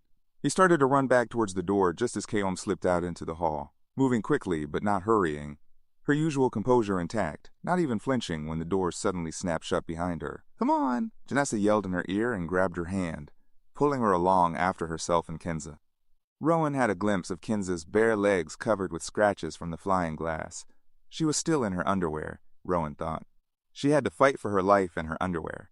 But then, that was Jason Voorhees all over. Considering how the bastard usually did things, it was actually kind of miraculous that they all weren't in their underwear, or even less. Without warning, Janessa stopped short at a juncture where 3 hallways came together, almost getting herself flattened by Rowan and then Waylander, who was following close behind. Rowan looked around, wondering where they were now as she tried to collect herself. She didn't know her way around the ship. For that matter, she didn't know her way around any spaceship. She knew absolutely nothing about how big they were or how they were laid out. Janessa had said something about a pontoon she remembered vaguely. Pontoons in outer space? What in the world for? God damn it! Rowan turned around to see KM walking gracefully through a door in the corridor, just as it closed behind her. The android's face no longer looked entirely calm and collected. Then a shudder ran through the entire ship, followed by an eerie, echoing groan of metal buckling, and she understood why. They hadn't just destroyed Solaris when they'd crashed into it. They had seriously damaged the ship as well. Oh, Christ. Suddenly her legs felt very, very shaky.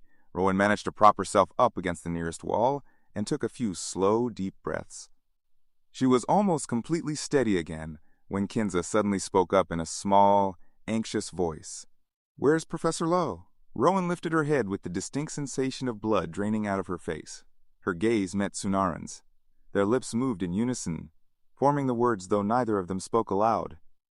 The lab. Braithwaite Lowe stood in the middle of the laboratory and watched the big, masked shape of Jason Voorhees, notorious murderer, come towards him. He hadn't been able to move before, when Jason had smashed through the glass partition from Lab 2, in spite of the way everyone else ran for their lives. All he had been able to do was stand and watch them, the students, the thought-out woman, the co-pilot, KM, as they wiggled through the malfunctioning door. He could have gone with them. He could have been with them now. He could have been right in the middle of them all, telling them to shut up every time they started screaming. But his feet had refused to move. No, not his feet, actually, but his legs. His legs had simply turned into a couple of stiff boards, no more mobile than chair legs, or one of Crutch's ridiculous terrarium stands. This had never, ever happened to him before. He had never been in the kind of situation where he literally couldn't move. He was the teacher, the leader, and he should have been leading the way out of the lab, leading his kids to safety. On the other hand, Jason Voorhees was his find. As the leader, he could just lay things out for him. Once he knew where he was and what things were like now, he might also understand that Lo was his best friend, and rather than trying to execute him or freeze him, he was going to make him rich and famous. Yeah, that would do it, Lo thought as Jason Voorhees stalked towards him with the autopsy saw blade in his hand. That had to do it. People said you couldn't reason with a homicidal maniac, but probably nobody had ever tried offering the one thing everyone, including homicidal maniacs, wanted: limitless wealth. Money was the great equalizer, the universal cure, the size that fit all. That would do it for sure. Please let that do it for sure, Lo thought, as Jason Voorhees stopped directly in front of him. He forced himself to smile up at the scratched, featureless mask. So hey, look, Jason, can I call you Jason? Have you considered how valuable you are? He said. Lo's use of his name seemed to be some kind of stimulus. His head tilted slightly to one side, and he moved closer to Lo, who was unable to keep himself from backing away. I'm serious here, Lo went on. Fame, money. With my help, you can have it all. He felt his back hit the console and knew he was now out of wiggle room, nowhere else to go. But Jason Voorhees just kept coming at him. I know people, he babbled desperately, imploringly. Up close, he could see splatters of blood mixed with clots of black, something on the layers of rags that served as clothing, as well as countless bullet holes. Brodsky's team had shot him up so much, he should have clinked when he walked. Not that he should have been walking at all. I know all the right people, I have connections, and I know how to use them, Lo promised, trying to sidle out from between Jason and the console. All you have to do is name it, and I can get it for you. No matter what it is, I can have it for you like that. He pretended that his fingers weren't too sweaty to snap. It was the thought that really counted. The noise was optional. Together, we can make a fortune. More than a fortune. We can. Jason Voorhees leaned forward, and Lo dodged to the right, flinching a little in anticipation of one of those big hands grabbing him around the neck. But Jason didn't even look at him. He was reaching for something on a tray near the Nanotech 2000. That's funny, you don't look like a techie, Lo's brain jabbered. Then he saw what Jason had picked up. Oh wow, you want your machete back? Lo's heart seemed to be flopping like a beached fish in his chest as relief and terror fought to claim him. Shit, just go ahead and take it, it's yours. But hey, just remember who saved it for you, okay?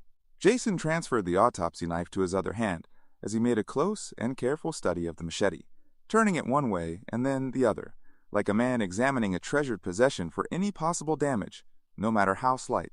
Which only made sense, Lo thought. You couldn't have a notorious murderer without the notorious murder weapon. It would have been like having Jack the Ripper without his knife, or Lizzie Borden without her axe historically inaccurate, inexcusably disrespectful. But thanks to his having had the presence of mind to retrieve the machete, his conscience wouldn't have to suffer the burden of guilt for having insulted a historical figure, Lo thought. Ergo, relief could now triumph over terror, and any second now, it would. Lo took another small step away from Jason. Immediately, the mask turned towards him. At the same moment, he seemed to remember the autopsy blade in his other hand and paused, holding it up next to the old machete in obvious comparison. Lo could see his one good eye glinting as it swiveled from one to the other and back again. Should he offer a suggestion, Lo wondered, or would that be inappropriate? He did have quite a lot of expert knowledge, but Jason was the actual practicing killer. As such, he might feel there was really only one expert in the room, and anything Lo had to say would be unwelcome. Better to keep his ideas on that subject to himself, Lo decided and put another inch between himself and Jason. His gaze went briefly and longingly to the door. Had things reached the point where he could leave the room just for a minute, just for a bathroom break? Or would Jason take it amiss? Perhaps if you didn't act like a scared victim, then he wouldn't treat you like one. That had to work. It made perfect sense. Please let it work, Lo prayed, with no idea who or what he was praying to. Careful not to look away from Jason, He groped around behind himself for the comm link on the console. "Hey guys, come on back, it's okay," he said, hoping he had actually opened the channel for shipwide address. He just wanted his machete back. Jason was looking at him again. Lowe tried to smile on him, doing his best not to think about how the two blades he was holding made a kind of lethal frame. "You're not going to regret this," Lowe jabbered at him. "You're really not. You'll see that I can do everything I promised and more." Abruptly, Jason tossed the old machete over his shoulder and transferred the autopsy blade back to his right hand. Once more unable to move, Lowe watched as Jason raised the gleaming instrument high over his head. "Not ambidextrous, then," said a small, distant voice in his mind. Chapter 15. Rowan felt a long, agonized wail that echoed through the ship run right through her body. Her gaze met Sunaron's again. The only color in his desolate face came from the green-tinged emergency lighting, and she thought for sure that he was going to pitch forward in a dead faint. KM moved closer to him, as if sensing the same thing. She probably had, Rowan thought. There was probably a lot more to her than a fancy artificial intelligence. Sunaron had probably built in all sorts of sensors and detectors and Christ knew what else, so she could take care of humans under any circumstances. This was what they had in the 24th century, instead of the Swiss Army knife. Bottle opener, corkscrew, nail file, brain surgeon, rocket scientist, bodyguard, even a fourth for bridge if necessary. If, say, a homicidal maniac with a machete broke up the game. "What do we do now?" asked Janessa quietly. She looked as green as Sunaron. They all did. Anyone have any ideas? Well, Kenza got up from the railing she had been half sitting on and gave them all a pained, apologetic smile that was closer to a grimace. "I think I'll just go to my room now. Stoney's going to meet me there." Janessa put both arms around the girl and pushed her head down on her shoulder, pressing her own cheek against Kenza's to keep her there. It was an awkward position since Kenza was actually a couple of inches taller than she was, but Kenza didn't protest or try to pull away. The sight made Rowan feel as if her heart was about to break. She had to look away or risk bursting into tears. "How do we get off this ship?" She looked from Waylander to Sunaron to Crutch and back again, hoping she sounded brusque and businesslike rather than weepy and terrorized. "I don't know," Waylander said, glancing at Sunara, who was frowning down at the floor thoughtfully. "Well, can't you beam us off or something?" Rowan asked, seizing on the first idea that came into her head. "Beam us off?" Waylander stared at her, utterly mystified. Sunaron looked up sharply. "The shuttle?" Waylander's face went from puzzled to stunned, but only for a moment. "Hell yeah, the shuttle," he said, breaking into an enormous grin. "Crutch, how about it?" The gypsy fortune-teller nodded, looking equally hopeful. "Sure, I can do pre-launch from the bridge. We'll have to rework the navigational module because it's only set up for short hauls, but that's nothing, that's easy. And we'll go to the shuttle, set it up for refueling, and start the check-off," Janessa added, including Rowan with a look. "Crutch, call when you're ready to reroute the fuel." "Will do," he said. "Waylander, you're with me. The rest of you, be careful. Watch your backs." They split into two groups, Crutch and Waylander, hurrying up a different hallway to the bridge, while the rest of them continued straight along the one they were in. Which put Jason Voorhees behind them, Rowan told herself. Even if she didn't know her way around the ship, she could orient herself that much. As long as they kept going in a straight line, she would know that they were moving away from Jason, not towards him. They passed through another, larger juncture that opened onto a platform at the top of a short flight of stairs. Kenza had barely started down them when she suddenly screamed and turned away with both hands over her face. Janessa reached her first and put both arms around her, but whatever soothing thing she had been about to say turned into a horrified gasp. A moment later, Rowan understood why. The veritable lake of blood would have been bad enough. The fact that the corpse lying in the middle of it was missing everything from the waist down made it unbearable. Even worse was the smear outside of the pool. It was exactly as wide as the dead man's waist and very long, horribly, dreadfully long, trailing away to vanish into a shadowy area too many horrible yards away. Rowan held onto the railing, waiting for her body to decide whether it was going to faint or not. The buzzing in her ears waxed and waned with equal intensity. It was as much the smell as the sight that went with it, that awful charnel house stink of blood recently spilled and now souring outside the body. So much of it in one place. It was kind of amazing that she hadn't smelled it well before she had reached the stairs. Now it was all she could smell, and if she had to stand there with it in her nose for very much longer, it might be the only thing she would ever smell from now on. Then Sunaran brushed past her on his way down the stairs, and somehow the contact woke her up and brought her mind back into sharp focus. Quickly, she trotted down the steps after him. Kneeling on the bottom step, he reached over and managed to extricate the enormous assault weapon the dead man had been clutching to his chest. Rowan wondered if he was just being a good soldier and keeping it out of the blood. Christ, what kind of a thing was that to think? She distracted herself by bending down and taking the gun from Sunaran. "Hey, be careful," he said. "You know how to use one of those things?" The weapon seemed to fall into the firing position in her arms automatically. It was surprisingly light for its size, much lighter than the gun she had used to drive Jason into the cryostasis unit, and just as easy to figure out. "Sure," she said, raising it to her shoulder to look down the sight. It was actually a screen that not only aimed for her, but advised as to the most effective distance depending on the target. This was one very nice, very lethal killing tool. Her gaze fell on the dead man again. But it still couldn't kill Jason Voorhees. She shoved the thought firmly away. "Sure, I can use it," she said. "It's like riding a bike. Once you do it, you never forget how." "Yeah, but that's a lot more complicated," Sunaran said, standing up. "That's a BFG. It's a special weapon used only by the military." Frowning, Rowan looked from the gun to Sunaran. "So what's BFG supposed to stand for? Big fucking gun?" "Well, actually, yes," put in Crutch, sounding mildly surprised. "You're kidding, aren't you?" Janessa asked incredulously. "No," Crutch said, looking at all of them. "BFG really stands for Big Fucking Gun. I thought everybody knew that." "Great, that's settled," Sunaran said quickly. "Waylander, you're with Crutch. KM and I will go to the supply hold and pick up everything we can.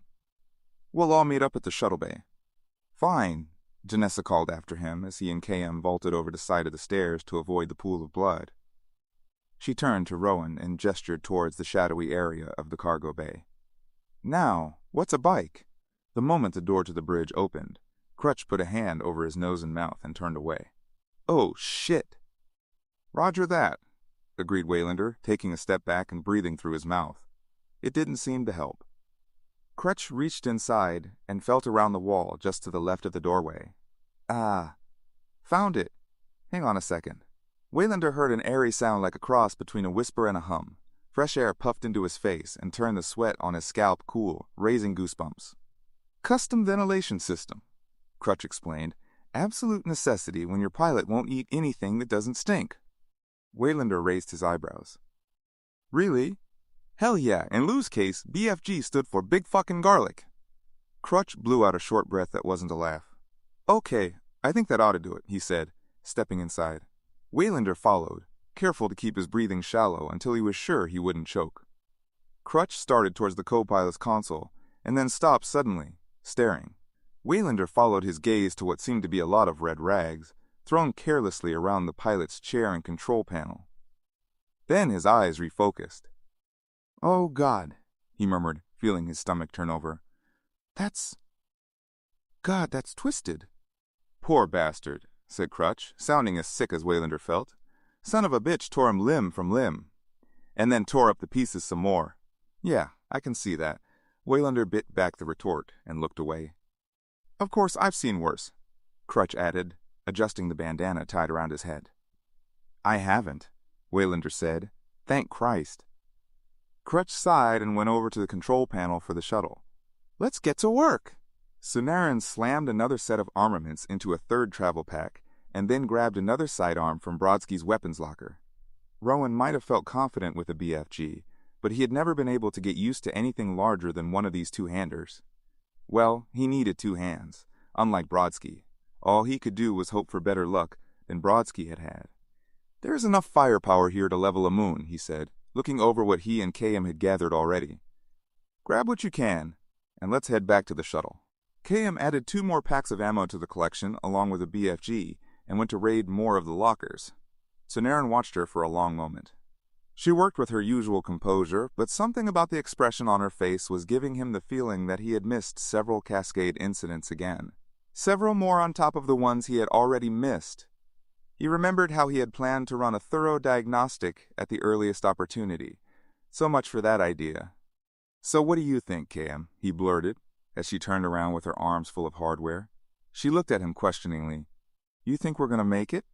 "Our statistical probability of survival is 13%, she told him. 13%? Sunaran pounded his fist on the counter where they had piled the supplies they were taking with them. "Bullshit! That's bullshit, Kayam!" "Can't you do any better than that?" Kayam drew herself up slightly. Her expression almost hurt now. "I did not choose those odds.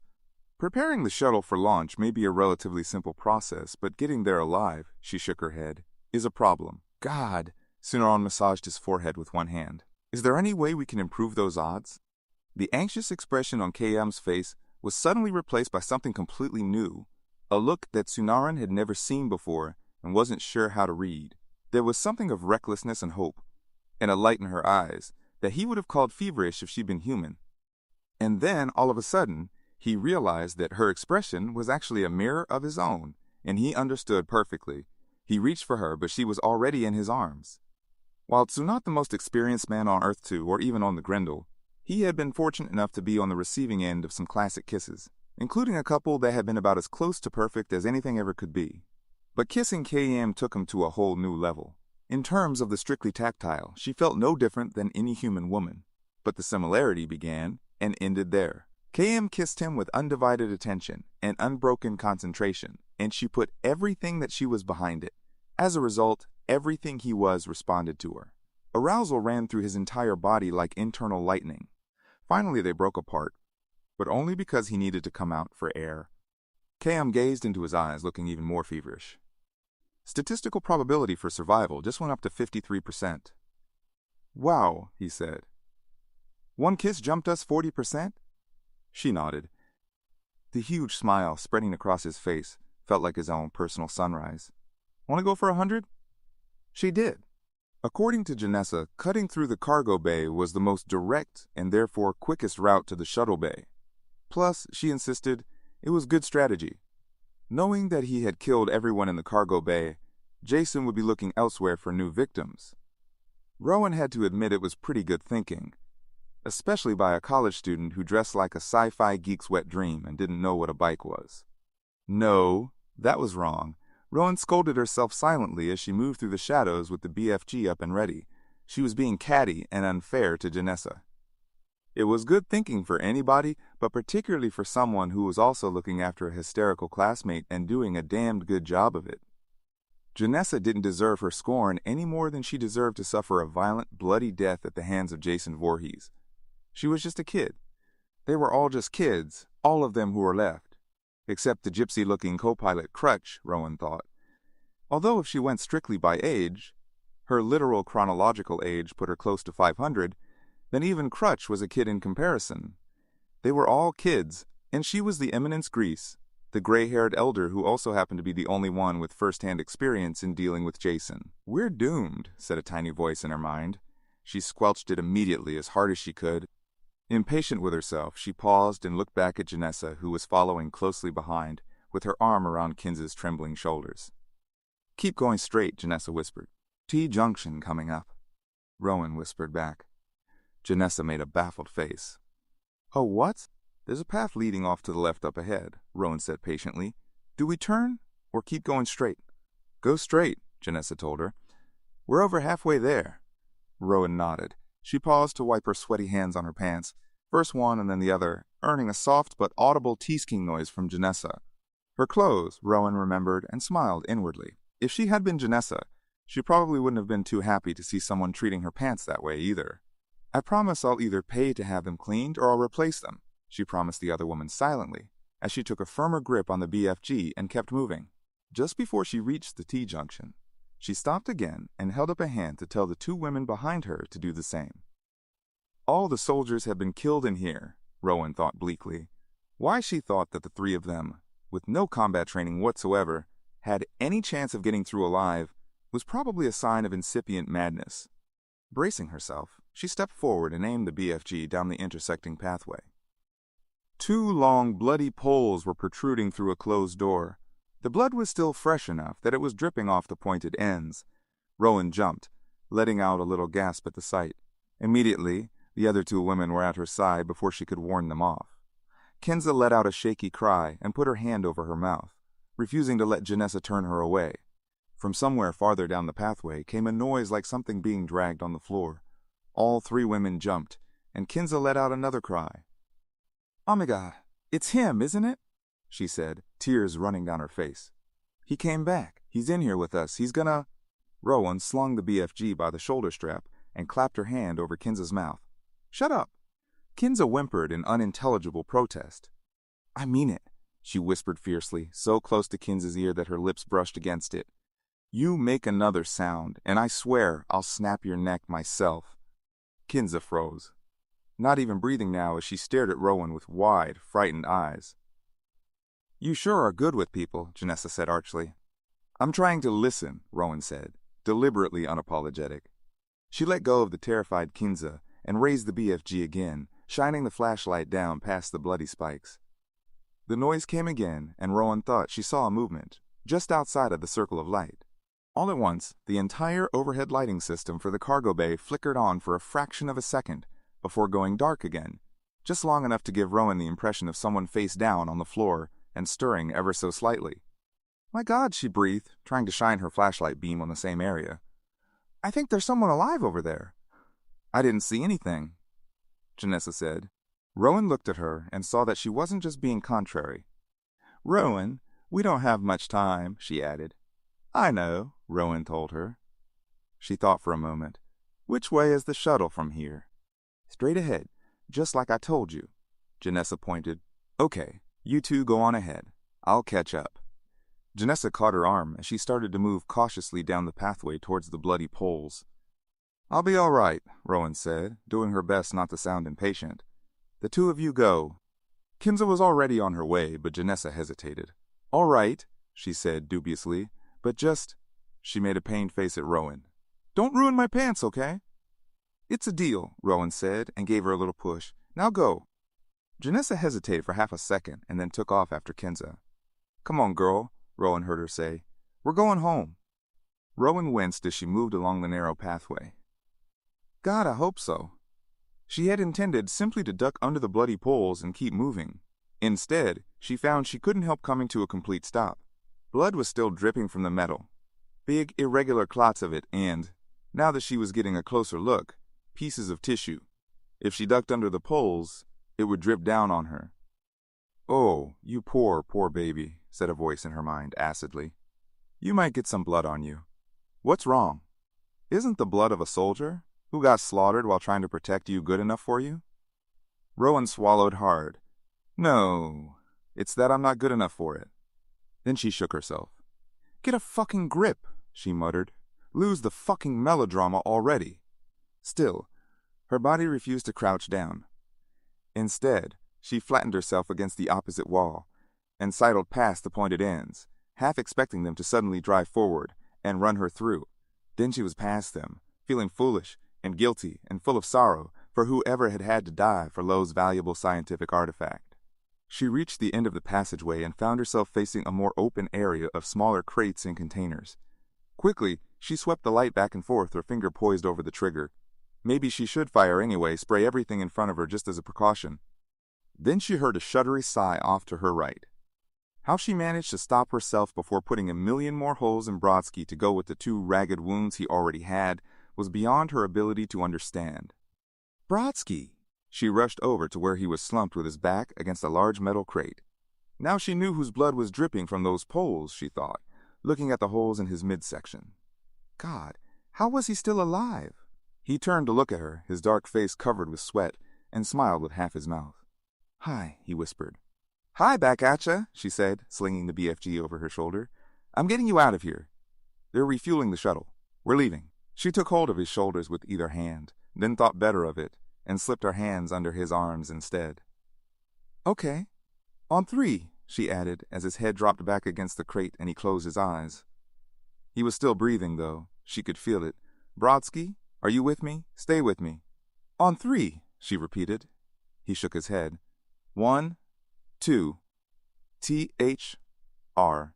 Her last word was lost in a grunt of effort, which had absolutely no effect on Brodsky other than to make him grimace in pain. She might as well have been trying to lift a building. "Oh, God, I'm sorry," she said, letting go of him. She wiped his face with the back of her hand, just to be able to do something for him. "I'm sorry I can't lift you. You're too heavy for me. I'll have to get help." He caught one of her hands in his. "Just save yourselves. Get the hell out of here." "I'm not leaving you," Rowan said hotly. "I'm not. I won't. I'll be right back with help, I promise." Brodsky let his hand fall away as his eyes closed again. But he was still breathing, Rowan saw. He was still breathing, and she was going to make damn sure that didn't change. She got up and ran back down the pathway, barely hesitating at the poles this time as she dashed for the shuttle. Chapter 16. Does that ventilation have a higher setting by any chance? Waylander covered his nose and mouth with one hand as he watched Crutch, using what looked like a t-shirt to wipe up the worst of Lou's blood splashed liberally over his console. "Sorry, kid. It's already as high as it'll go," Crutch said. "Try breathing through your mouth." "That doesn't work," Waylander said. "Only makes me start gagging." Crutch paused and sniffed the air a couple of times. "It's all in your head. Air's practically spring fresh now." "Yeah? What's spring like on your planet?" Crutch gave a short laugh. "Hey, I'll prove it to you. It's just because you're looking at this." He indicated the wadded-up t-shirt. "As soon as this is out of sight, your personal air quality will improve 1,000%. He dropped the bloody cloth on the floor and kicked it under the console. "Count to 5, then tell me I'm not right." "Your words, not mine," Waylander said. The co-pilot glanced down briefly. "Hey, toss me your vest, will you?" Puzzled, Waylander complied, still keeping his distance. A second later, his bewilderment turned to disgust as Crutch used the garment to wipe his hands. "You bastard," he said. Crutch was unperturbed. "Hey, you're lucky you weren't alive during the Microsoft conflict," he said, kicking Waylander's vest under the console when he was through. "We were beating each other over the head with our own severed limbs." "Yeah, fortune sure smiled on me there," Waylander said, a bit grumpy not only because of his ruined vest, but also because Crutch had been right. The air did smell better to him. There was an electronic hum from the console then, as a comm channel opened. "Crutch?" asked Janessa's voice, sounding slightly filtered. "You and Waylander get to the bridge, okay?" "Got it, one," Crutch told her. "We're working here, lady. What's it like where you are?" "Kinza's doing the prep in the shuttle," Janessa said. "Right, Kinza?" "Absolutely," Kinza replied. "I'm on the case." Waylander thought he detected some uncertainty in that statement, even as she and Janessa ran through the checklist together. "Controls are free and correct," Kinza announced finally. "Crutch, you ready?" "Ready," Crutch confirmed. "Stand by for fuel transfer. Cells 6 and 7 bypass." "Negative, Crutch," Janessa broke in, sounding tense. "I am not showing isolinear integrity." Waylander's heart gave a fearful jump as his gaze met Crutch's, who didn't seem so much concerned about a possible problem as he was impressed by Janessa's hitherto unsuspected competence. "Okay, try this," Crutch said. "Reroute through Lempac Fusion Bypass." There was a pause. Then Janessa said, "Say again?" "Confirm you said Lempac Fusion Bypass." "Confirming Lempac Fusion Bypass," Crutch said. "You'll never find that in any manual, but trust me, it works." "Okay, but damn it, Crutch, you better know what you're doing," Janessa said dubiously. "Lempac Fusion bypassed. Standing by." There was another slightly longer pause, followed by a sigh of relief. "You did it, Crutch. You did it. Master conduit is free of obstructions. We are refueling." Crutch mimed tipping a hat and gestured for Waylander to check the 3D shuttle schematic now rotating on a wall screen to his right. He had barely started to confirm the specs when he heard a new voice on the comm. "Guys, listen, I found Brodsky," Rowan said, tense but at the same time almost breathless with excitement.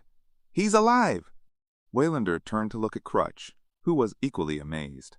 "Where is he?" Janessa asked. "He's in the cargo bay, but I can't move him by myself. Are Crutch and Waylander back yet?" Crutch nodded at Waylander. "Go ahead, kid. I can handle it from here. We're practically cruising." "On my way," Waylander called, and left the bridge at a run. God damn, Brodsky was still alive. Now that was a genuine instance of fortune smiling on them all. With Brodsky still kicking, there was actually a chance that they would get out of this alive. "Crutch, how are we doing on time?" Janessa asked, glancing nervously at Kinza visible in the open door of the shuttle. She seemed to be calm enough now as she sat in the pilot seat. She certainly knew what she was doing. Janessa hadn't had to prompt her once. Some people were like that, useless in an emergency until you give them something to do. Then suddenly, they were handling things even better than you were. Well, for as long as they stayed focused. Anyway, which was something you couldn't take for granted. You had to keep an eye on them, because you never knew what was going to blow them out again. And with Kinza, that might be nothing at all. All at once, she realized that Crutch had answered her, but she hadn't been paying attention. "Say again, Crutch," she asked. "I said, time we ain't got," Crutch replied. "But with my incredible skills and a little good luck." He paused, and she could hear him doing something. "Or a lot of good luck," she said with a small, nervous laugh. "And with a whole shitload of good luck," another pause as something clicked and beeped in the background, "we will be out of here. That's it. Shuttle is fueled and ready. All we have to do is disconnect the fuel lines." Crutch let himself fall heavily against the back of his chair and rubbed his eyes with thumb and forefinger. Jesus, that part had almost been painless. For a change. When he opened his eyes again, his gaze fell on the pilot's chair and the gory pieces that were all that remained of Lou. Oh yeah, almost painless. Sure, almost painless. Christ, the view from the co-pilot seat was even worse than what had greeted him when he'd first walked in. The murdering son of a bitch had even ripped Lou's cowboy hat into half a dozen pieces. "Lou, you poor fucking bastard, you," Crutch murmured, surprised to find himself suddenly on the verge of tears. "What a way to go. Man, I hope you died fast." He took a steadying breath and felt the urge to weep decrease dramatically. Just shock, he told himself. It was all just shock. This was a kick in the head, even for a veteran of the Microsoft conflict. That had been every bit as rough, as he always told everyone. He hadn't been exaggerating to Waylander about close combat with severed limbs. But when it was all over, everybody had come out of it with a raise in pay and increased benefits and profit sharing. Plus they'd gotten all their parts back at no extra charge. Unlike poor old Lou, even if they could find all his parts, the only thing anyone could do with them was extract DNA. Damn, he was really going to miss the guy, Crutch thought. Something bumped against the back of his chair and then nudged his left arm. Thinking it was Waylander, he turned to ask him why the hell he wasn't helping What's-Her-Name with Brodsky, and then froze. The pale, terrified features of Professor Lowe materialized practically in the crook of his elbow. Crutch's heart gave a hopeful leap. God damn, Lowe was alive too, he thought. Somehow, the professor had managed to survive, just like Brodsky. But then, he noticed both the wet red gash, where Lowe's neck ended, and the bloody gloved hand clutching Lowe's hair.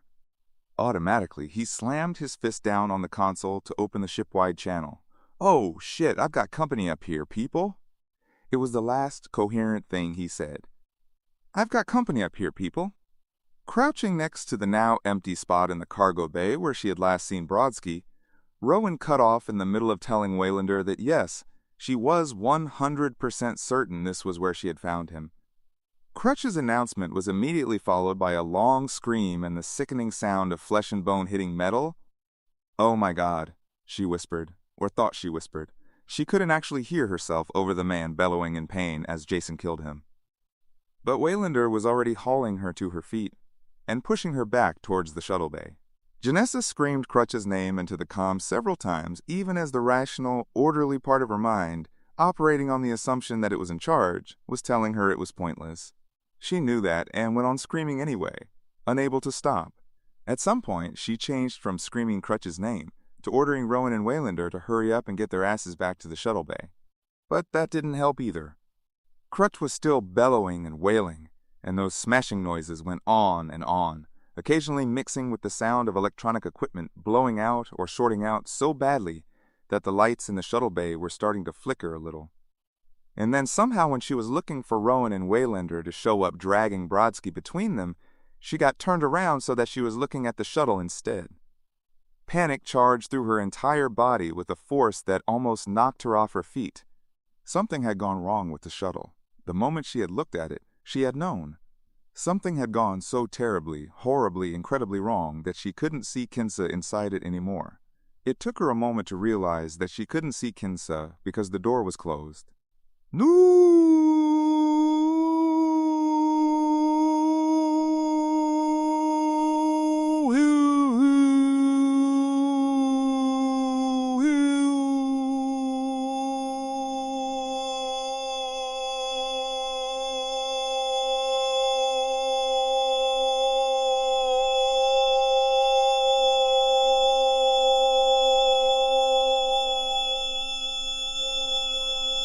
please, open the door. Open the fucking door.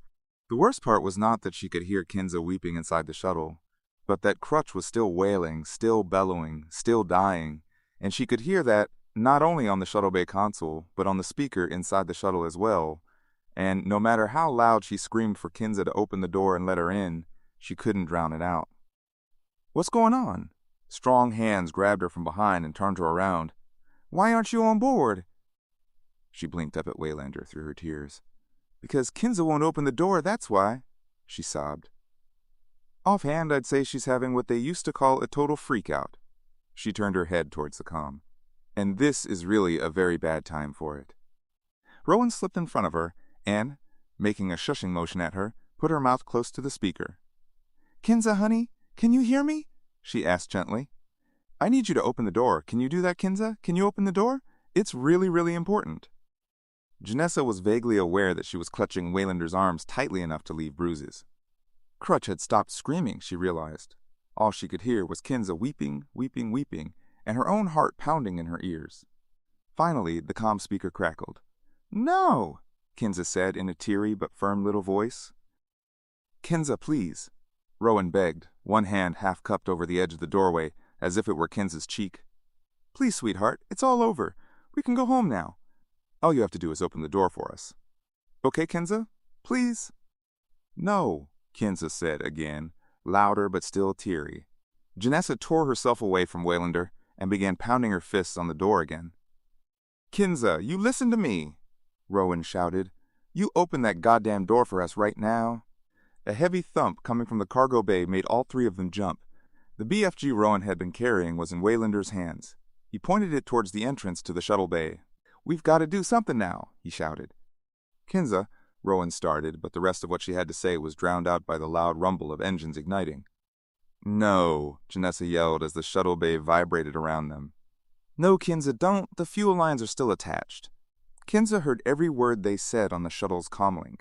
She heard every word they said and every moment of Crutch's death, and now she had heard enough. She had hit her limit and didn't want to hear any more. She didn't want to talk anymore either, or think, or spend even one more second in the place where Stoney had been. No, she wasn't going to think. No thinking, just leaving. Anything was better than this. The floor tilted sideways, throwing Rowan against one of the covered control modules. She could feel something tugging powerfully on that part of the ship directly underneath, tugging hard but unable to break away. She glanced over her shoulder at the comm, wondering if it would do any good to try talking to Kinza again, now that the word launch was blinking on and off in big red letters on both the console and the control panel just under the speaker. Then the floor rocked as something butted against the ship from below, something smaller than the ship itself, but big enough to make them feel it. There was another impact, and a violent jolt that Rowan knew was an explosion. This must be where the whole ship blows, she thought in a momentary burst of calm rationality. I can panic now. It won't make any difference. There was a series of explosions then, and she felt the floor rising and falling under her again like a raft on a choppy ocean, while something shook her so hard that her teeth were almost chattering. It wasn't actually very long before the noise and the motion died away, but Rowan had to force herself to open her eyes and look around. Still here, she marveled as she pushed herself slowly to her feet. She was still here, along with Waylander, who looked dazed, and Janessa, who was crying angry, bitter tears. They were still here, still alive, and the ship was still intact around them. Abruptly, she noticed that the word launch on the control panel had been replaced by unblinking letters that read shuttle not found. Kinza, she tried to say, but her voice refused to work. And that was one of Jason's lesser-known murder techniques. You panicked and killed yourself to save him the effort. Some people might have felt that was a cleaner, better death. Maybe it was, but personally, the whole idea made Rowan mad as hell. "Aw, Jesus wept," Waylander groaned, looking from her to Janessa. "Now what?" Janessa was staring past him. All color had left her face. "Now we die." Rowan followed her gaze, knowing with miserable certainty what she was going to see. "Bullshit!" hollered Waylander. He motioned for Rowan and Janessa to get behind him, raised the BFG, and fired. There was a hollow click that reminded Rowan of a camera shutter. "Okay, new plan," Janessa said shakily. "You two hold him and I'll run." God damn it just wasn't fair, Rowan thought, as Jason backed them towards the useless shuttle door. She had contained and survived him, and now she had to be murdered by him anyway. God damn it! Terror, regret, and rage swirled around inside of her. Pressure began to build, and she felt an overwhelming urge to scream and scream and scream until she had nothing to scream with anymore. She felt the wall against her back. Jason continued to advance on them. Apparently, Lo had been wrong. Jason had not wanted his machete back after all, preferring to use the shiny new blade he had picked up somewhere on the Grendel. Probably from one of the laboratories. Decided to stick with the hockey mask, though, Rowan thought giddily. New weapon, but the old familiar face. Oh, Jesus! This was it! Hey, Slappy! They all jumped, and Jason whirled, raising his weapon. Sunaran was standing at the entrance to the shuttle bay with a big grin on his face. Rowan stared at him, her mind utterly blank.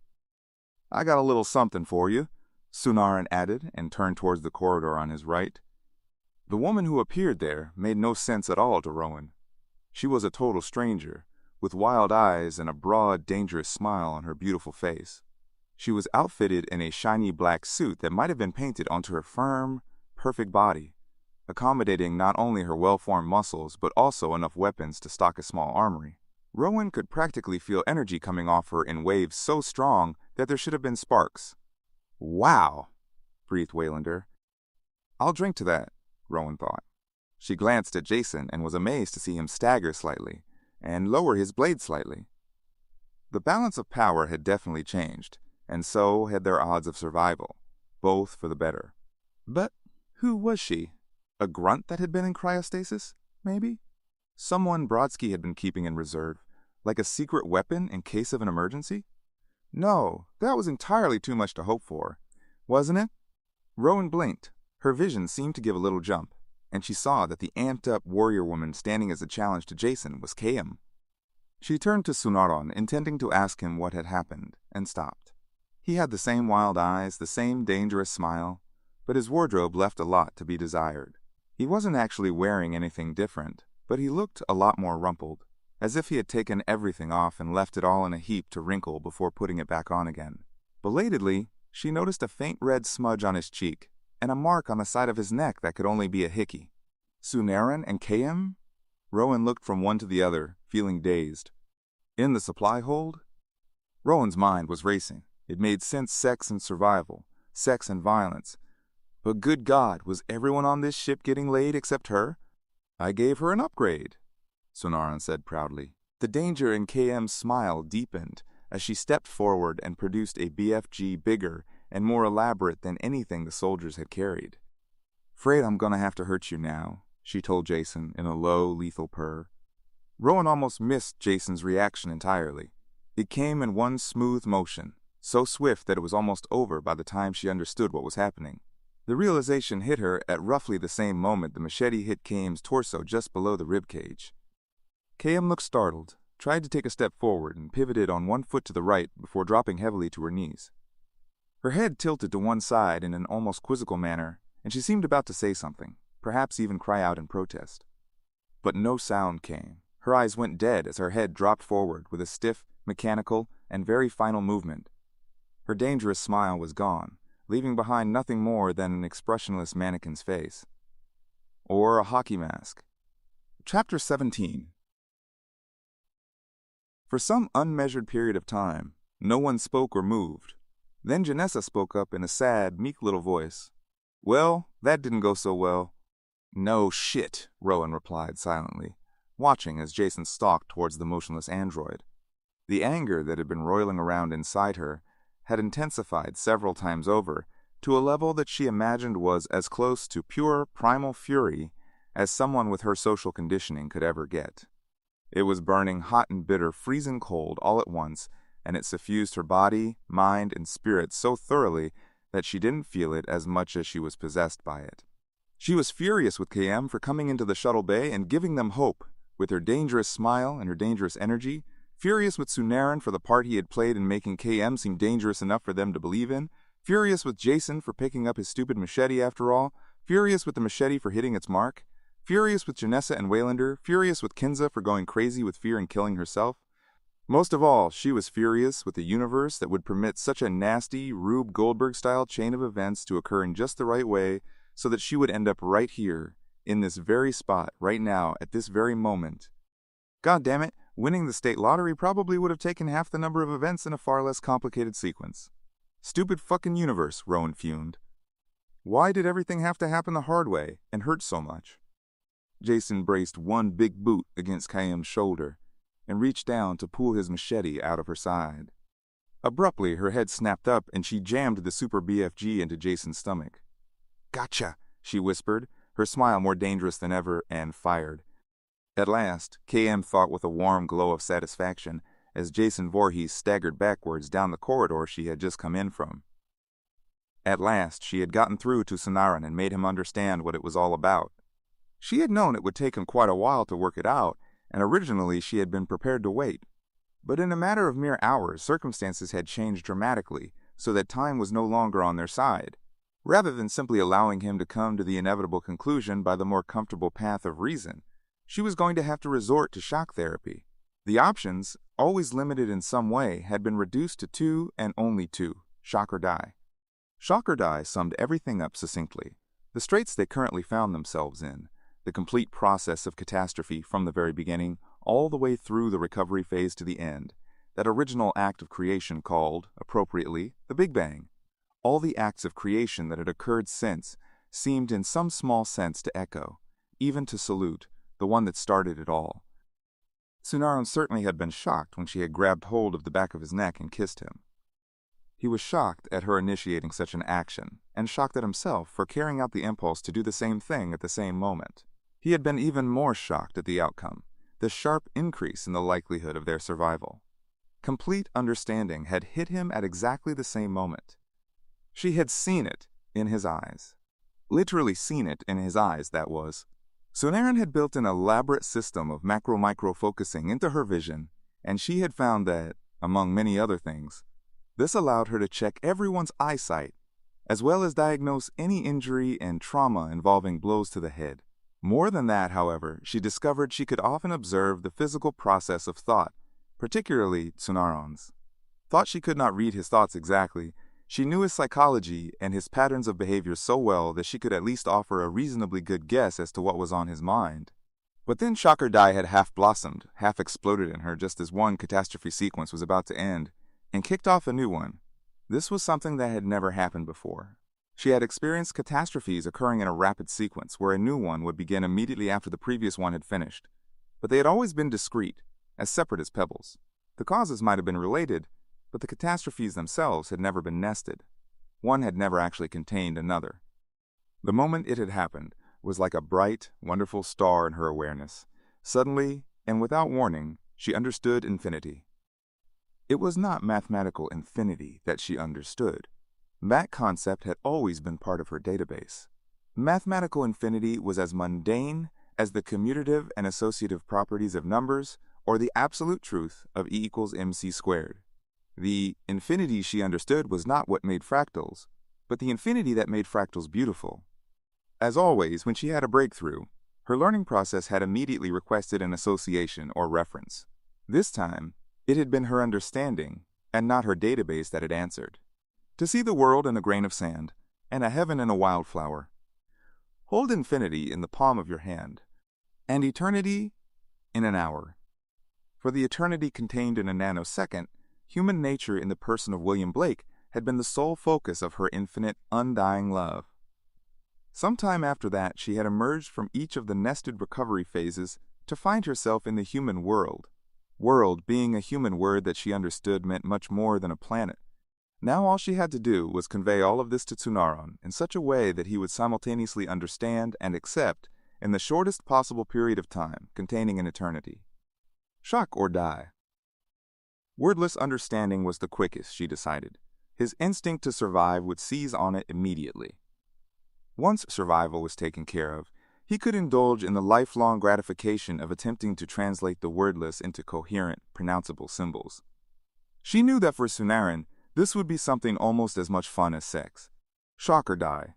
Fortunately, his body had been way ahead of him, which KM could see simultaneously scared and delighted him. Neither one stopped him from getting naked as he could. He'd absolutely had to be naked, and so had she, in spite of an all-too-obvious absence of certain physical characteristics. There was a risk that seeing the lack would be so jarring for him that he would suddenly shut down and run like hell in the opposite direction, either literally or figuratively or both. But shock or die meant she had to take that risk along with any others and hope for the triumph of momentum over inconveniently timed higher brain function. Shock or die. As they had rolled around on the floor of the supply hold together, she had watched him falling in love with her and then sinking into lust. She had seen him forget who she was as he urged himself more deeply into pure physical sensation, then recognize her by a private name secret even from her. She sensed his mind twisting and turning into numberless contortions, responding to the physical stimulation in the only way it could, while his body demonstrated just how much it wanted to go on living. Afterwards, he had looked at her and at himself and said, "I kinda hate to tell you this, KM, but after all that adrenaline buildup, I would just as readily have done this with Janessa.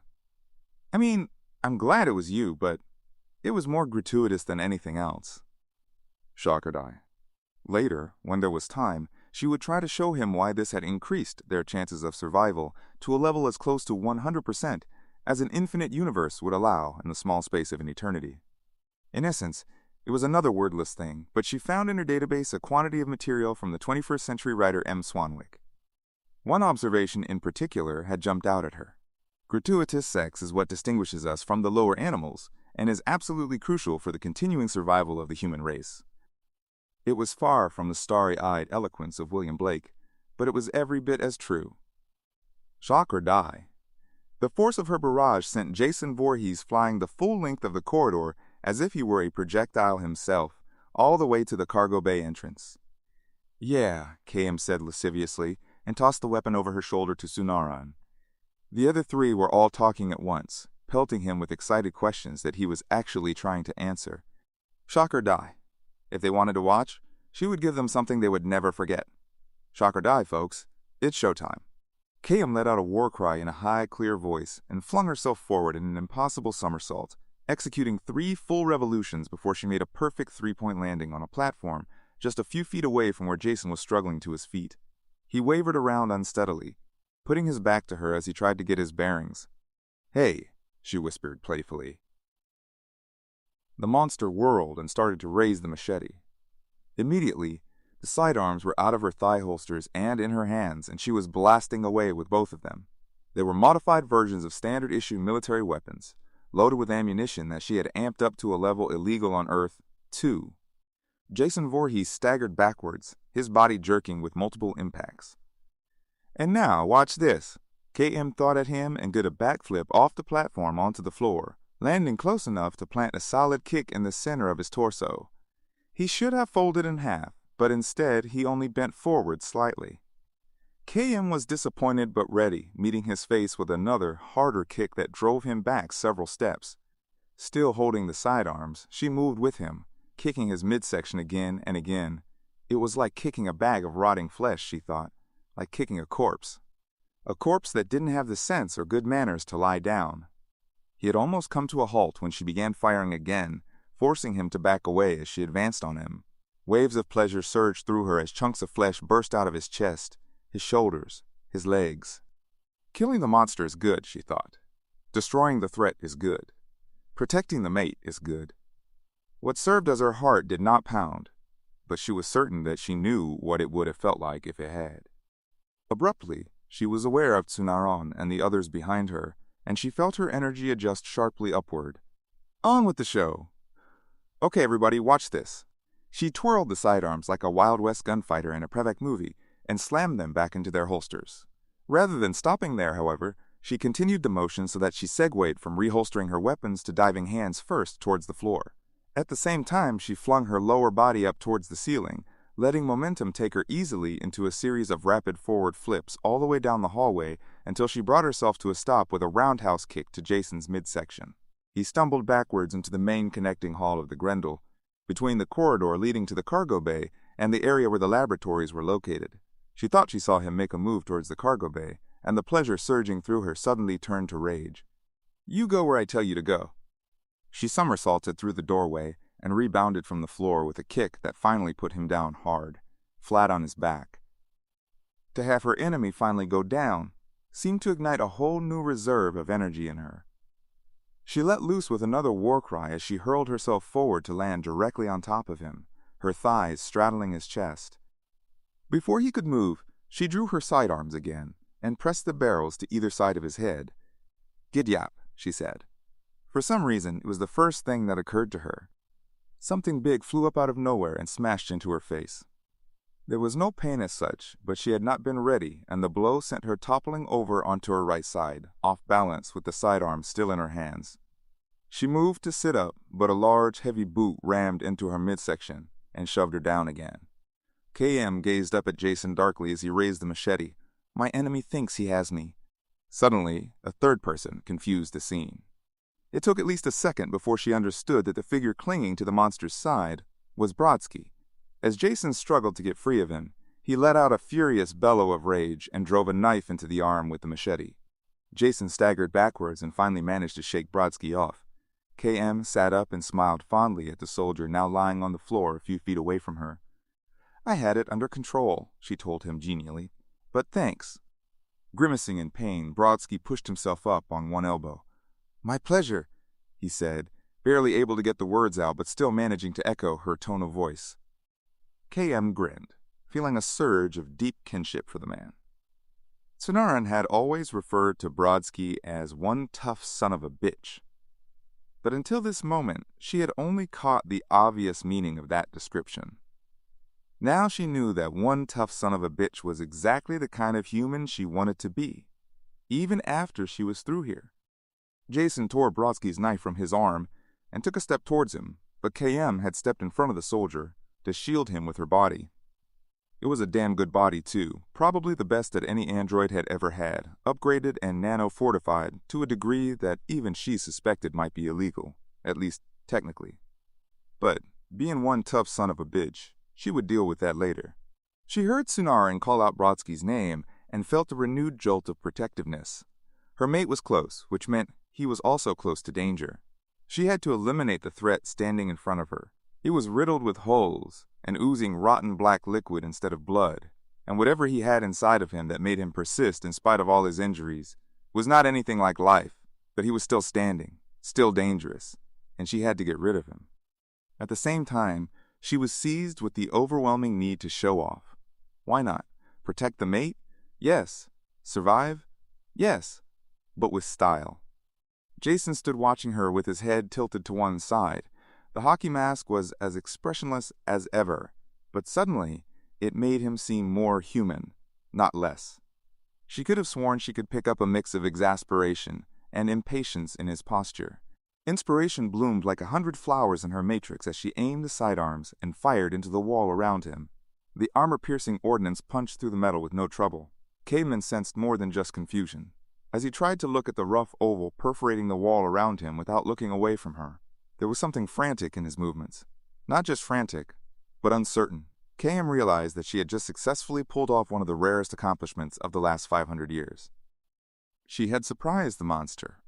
And all just because she had given in to the temptation to show off. A mix of unabashed glee and satisfaction glowed inside of her. Unbidden, the memory of a word she had heard Azrael explaining to Dallas came to her. Cvel. Abruptly, Jason turned his attention from the outline of holes around him back to her. Evidently, his evil killer P-Brain didn't waste a whole lot of time contemplating what it couldn't understand, and went back to what it knew best. He started to raise the machete again. "You just never change, do you?" KM said, and shot off his arm. It dropped to the floor next to him, with a small clang from the machete still clutched tightly in the gloved hand. He looked from it to the ragged stump of his arm, and then back up at her. She had surprised the monster again, even more than the last time. That was for Azrael, she added, just on the spur of the moment before she sprang at him to deliver a powerful kick to the chest. Just as she had hoped, the perforations in the wall comprised too little contiguous metal to hold him. Jason's body hit squarely within the outline, and it gave way, popping out like a cardboard cutout and letting him fall backwards into the room on the other side. Ignoring the small bursts of sparks from torn power connections, KM stepped through the hole after him. He was getting back up on his feet again, she marveled as she reholstered her sidearms. What did he think he was going to do now? Dangerous as hell, and dumb as a box of rocks. Who knew? Some never learn, unless it's the hard way. She gave a vigorous shrug, and the weapon that had been slung behind her back was in her hands. Others just never learn. She allowed herself a moment to chuckle before she fired. This was her favorite weapon. This was the one she had been most eager to use, possibly the only one she had actually needed, and certainly the most dramatic, in terms of results. But really, that just made it far more suitable for the grand finale. The projectile exploded on impact with a glorious burst of light and bone-rattling noise. When the smoke cleared, he was still standing, but only on his right leg. His left was gone. K.M. waited as a second dragged by, and he still didn't go down. Incredible. What was it with him? "You don't really think you have a leg to stand on, do you?" she said disdainfully. Then he fell, almost as if he had needed the cue from her. He toppled over backwards onto something that collapsed under him, with a crash of shattered glass and electronics and several small explosions strong enough to send sparks sailing across the room to bounce and die out at her feet while the floor shuddered. "This is Lab 1, she realized belatedly. "I kicked his ass all the way through the Grendel to Lab 1. There was something very appropriate about the fight for survival coming to an end here, she thought, although heads were going to roll when New Harvard got the bill for the damage. Jason twitched and started to sit up. "Hell with it. I'll tell him you said you'd cover it." She smiled and put a missile into the area where she estimated the gallbladder was located in a human. A river of thick black fluid poured out of the gaping hole and began spreading out on the floor. Probably safe to assume that wasn't genuine gall, she thought. But close enough for government work, she added aloud, pleased with herself. And still he struggled to sit up again. Cam sighed noisily, laughing a little. "Are you really that stubborn?" she said. "Or is it actually just a complete lack of imagination on your part?" As usual, he gave no sign that he had either heard or understood her. He only sat at the foot of the wrecked Nanotech 2000, black ooze dripping from the stump of his missing arm, splintered bone protruding through the torn, rotting flesh where his left leg had been. He was so riddled with holes that he should have had even less substance to him than the area of the wall she had shot out and kicked him through. There could not possibly be anything left to shoot, nothing that she could fire a missile at and actually hit. All at once, inspiration bloomed again, making her smile. There was one thing. She could tell that he was watching her as she took careful aim. Did he have any idea? Could he conceive, even in the dimmest way, of what was going to happen next? Guess we'll never know, she thought, and fired. And even then, he remained sitting upright for a full second. Only now she knew with absolute certainty that he was no longer looking at her. As evil and dangerous and stupid as Jason Voorhees might have been, even he couldn't continue to look at her or anything else with most of his head gone. The missile had punched away everything, except for a vaguely crescent-shaped sliver of mask that ran from just under the left eye hole down to the center of his chin. K.M. pursed her lips and blew out a small puff of air that wouldn't have extinguished a candle. Jason's body fell backwards against the slanted, ruined N2000 with a wet and very final-sounding thump. "Yeah," she said and slung the missile launcher. She started to check on Brodsky and then paused, looking at the mess in the laboratory. There was something missing here, some kind of finishing touch. Her gaze fell on the arm she had shot off and the machete still in its hand. Immediately, she planted one foot on the wrist and bent down to rip the weapon out of the dead fingers. What the hell, it was his after all. She flipped the machete into the proper position and let fly. It was a lousy throwing weapon, but fortunately that was no problem for her newly upgraded motor skills. The blade landed right in the center of his belly and stuck there. Shock or die? No problem. I'll shock and you die. She dusted her hands off and rolled her shoulders as Sunaran and the others came to look at her unqualified victory. "K.M.?" Janessa breathed, touching her arm with tentative fingers. "K.M., you did it." Sunaran materialized on her other side. "K.M.?" he said. You, this. Who's your mama?" She grabbed his head with both hands and gave him a lusty, warrior woman victory kiss. Now her work here was done. Chapter 18. "God, what a mess," said Waylander, holding Brodsky up on the left. Supporting Brodsky's other side, Rowan simply stared, unable to make a sound. Not because of the effort involved in holding Brodsky up, but because at the moment, it was too difficult to register the scene in front of her as being real. Any minute now she would notice something moving. Her mind was telling her, in a calm, matter-of-fact way, and that would be Jason. She just couldn't see it yet, because the light was bad, and everyone being all emotional was distracting her. But any second now, her eyes would adjust to the gloom and she would see something twitching, something stirring, like his hand clenching and unclenching, which usually happened just before he sat up and started looking around to see where he had dropped his machete. That was not it sticking out of his gut, that was just an illusion produced by a shadow or a piece of wreckage. Any second now, he was going to stir fitfully in that inimitable Jason Voorhees way of his, and then sit bolt upright. And as soon as he did, the first thing he would see was her face. He would look right into her eyes, and that would be his solemn and unbreakable promise to kill her. Better men and women than she hadn't been able to make him break that promise, and she wouldn't do any better. This was not the end, not now, not ever, and she knew better than to even hope it might be. Any second now, she would have to face the truth, just like all the rest of Jason's victims. Nothing was over, and she would see that any second now. Any second now. Any second now. Any moment now. She was suddenly aware that Brodsky was watching her profile very closely, in spite of the obvious pain he was in.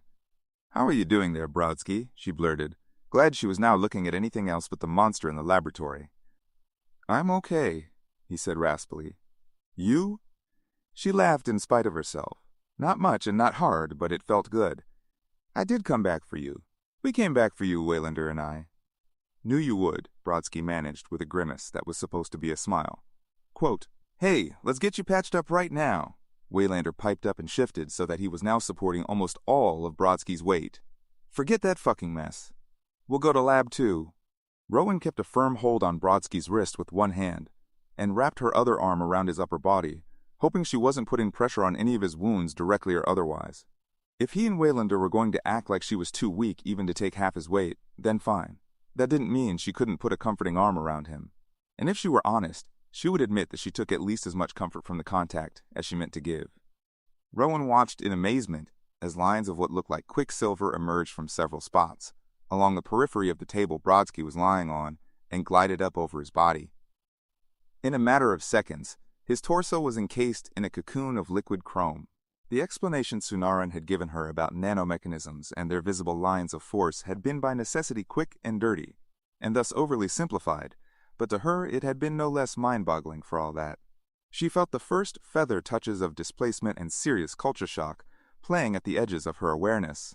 The scientific knowledge and background that had been vastly expert before Jason had plunged his machete into her stomach and taken her with him into cold sleep was now almost 500 years out of date.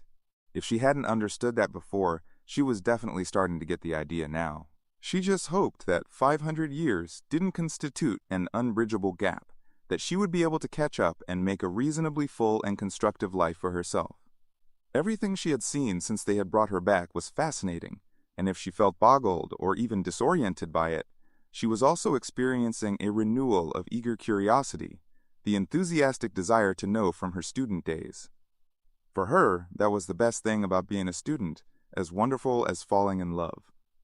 Maybe even more wonderful, because you weren't just falling in love with a person, you were falling in love with the very essence of your life. Although there's a lot to be said for falling in love with a person too, she thought, glancing at Brodsky's dark and very attractive features. He had passed out before she and Waylander had even gotten to the table with him. His dead weight had been too much for them, even with Sunaran and Janessa helping. Fortunately, Kayam was a superhero now. She had scooped him up in her arms like a sleeping child and positioned him on the table with no trouble at all.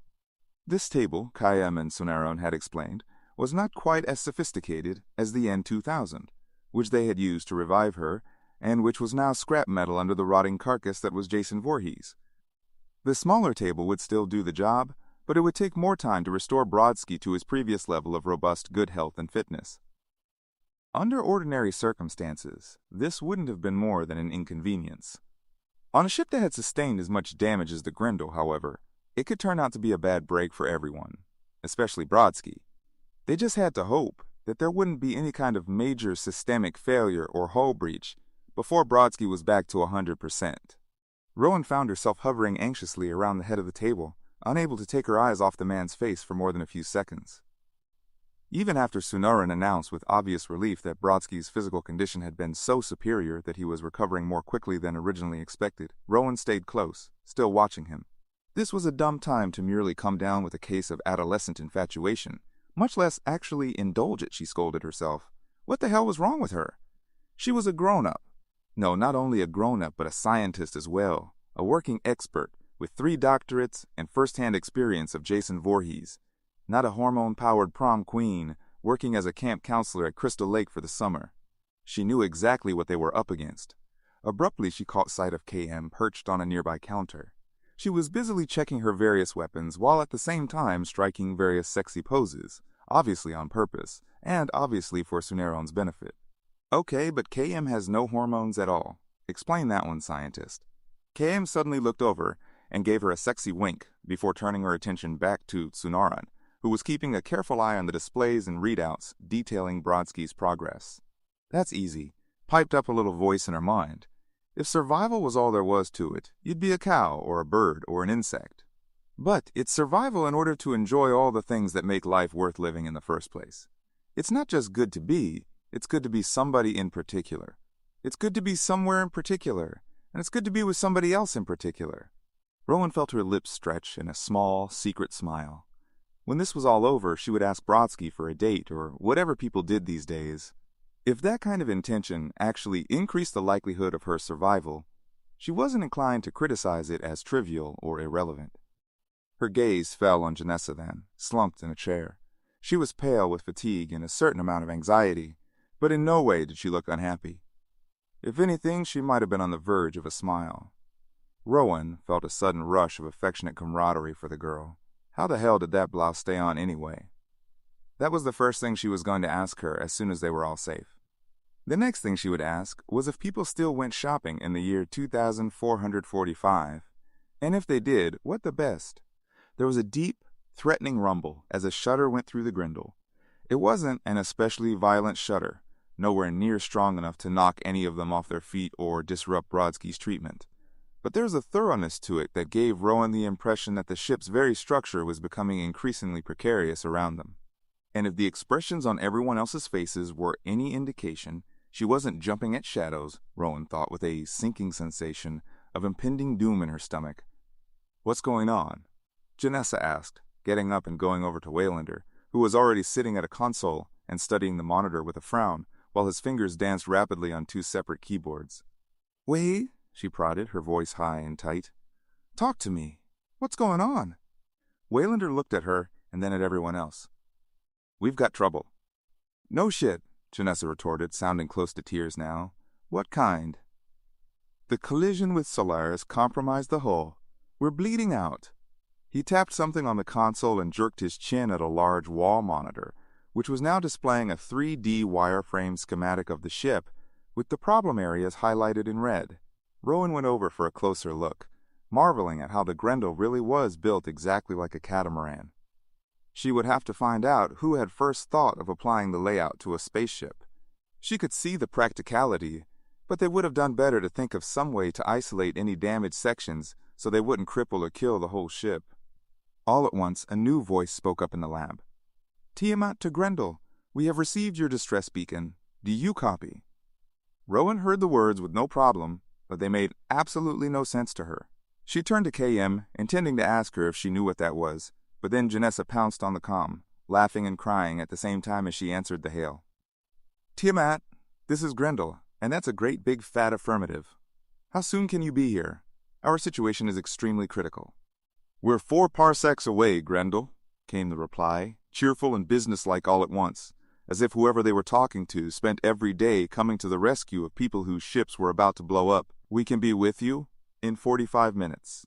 And then, as if to add to the sudden turnaround in their circumstances, Brodsky raised himself up on one elbow. Rowan helped him sit up the rest of the way, grinning so widely that her face was actually starting to ache. Then she caught sight of Waylander, and the expression on his face hit her like a physical blow to the stomach. Tiamat, this is Grendel, he said in a low, grave voice as he nudged Janessa away from the comm. We don't have 45 minutes. Our hull is bleeding out at a rate that guarantees we'll have a core implosion in 30 minutes. Do you copy? Rowan could hear the person on the other end of the comm hesitate. "We copy you, Grindel," he said finally. "Advise how you would like us to proceed." Waylander turned to look at each one of them in turn, ending with Janessa, who was staring desperately into his face, tears running down her cheeks. "We'll just end up taking them down with us," Waylander said to her. "That's not right, and you know it." He took a breath. "Tiamat, this is Grendel." "If you can't get here in 30 minutes," another breath, "then there's no point." "Are you high?" Janessa backhanded his arm hard enough to make him step back from the comm. "Tiamat, you ignore that last idiot, all right? You just get your ass out here, okay? You come here right now. You come here and you save us." "I can't take this," Rowan thought, dazed. A strange numbness seemed to be filling her up inside, a feeling of needles and pins that was more emotional than physical. Or was she actually emptying out rather than filling up? Or shutting down, perhaps? Extreme fluctuations in the areas of hope and despair have resulted in catastrophic system meltdown. I'm not meant for this. In my day, when you reached the point where you were facing certain death, that was it.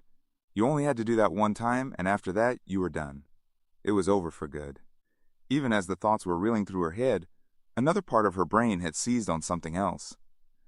Suddenly, she found herself staring at the schematic on the wall display, and what she saw now seemed as obvious as Brodsky's rock-hard abs. "Hey guys," she said, surprised at the almost casual sound of her own voice. "Why can't we just go over here?" She moved to the screen and indicated the bridge section, the right hull, and the 3 walkways connecting them. "No good," Sunaran said promptly. "When this hull blows, it'll take the bridge with it." "Not if we disconnect these walkways," she said, pointing to them again. Waylander gave a short, bitter laugh. "We can't just disconnect them," he said. "We could blow them up." Rowan felt something very much like a charge in the air as everyone turned to look at Brodsky. He was looking only at her with an expression that said she was definitely onto something. Suddenly she became aware of how hard her heart was pounding, almost as if it had stopped beating sometime before and had only just started up again. "There's plenty of macro charge in the weapons hold," Sunaran said. "All right, then." Brodsky hopped down off the table and looked around. "Let's do it." Waylander turned back to the comm immediately. "Tiamat, this is Grendel. We're going to try something here. If you're game, maintain your current course and speed, and hopefully, we'll see you when you get here." "Roger that," replied the other, sounding equally hopeful. "See you in 45. Good luck all the way, Grendel. Tiamat out." Waylander had barely gotten the last word out before they were all running for the weapons hold, with Brodsky in the lead. If this worked, Rowan thought, she was going to borrow Janessa's shirt for her date with Brodsky. And if it didn't, maybe she'd have time before the ship blew up to slit her wrist with Jason's machete. Chapter 19. Near the end of the evening, on the night before Brodsky had taken leave of his enormous extended family to begin a new life in the military, his paternal great-grandmother Cosima had asked him to escort her to a room in the family mansion. It was a request she had made many times before. Brodsky was her favorite, and everyone knew it, including Brodsky himself. The feeling was mutual, so he was always happy to comply. On this particular evening, however, he felt a bit nervous as they went upstairs together, the old woman seated as always on the easy stair-chair lift, while the little boy climbed the steps in the more usual fashion, carefully matching his pace to her rate of ascent. Of everyone in the family, Cosima had been the most opposed to his entering the military while his age was still in single digits, and the most vocal, even more so than his father. At times, the boy thought she was not merely against the idea but seriously angry with him as well for even just considering such a thing, to a degree where she actually felt he had wronged her. She didn't say anything at all to him on the way to her room, which only made him more nervous. Cosima had never mistreated him in any way, never taken anything out on him, no matter how bad she might have been feeling, never even raised her voice, even when she was bringing him up short about something he had done wrong. But this was something else entirely. His leaving meant he was making significant, permanent changes, not only in his own life, but also in hers, and there was nothing she could do about it. He could understand how she might feel frustrated and hurt at having such a drastic change forced on her. In the 8 short years that he had been around, he'd had to put up with a few things himself. Nonetheless, he knew in his heart that this was the right thing for him, and he wished she could see that too.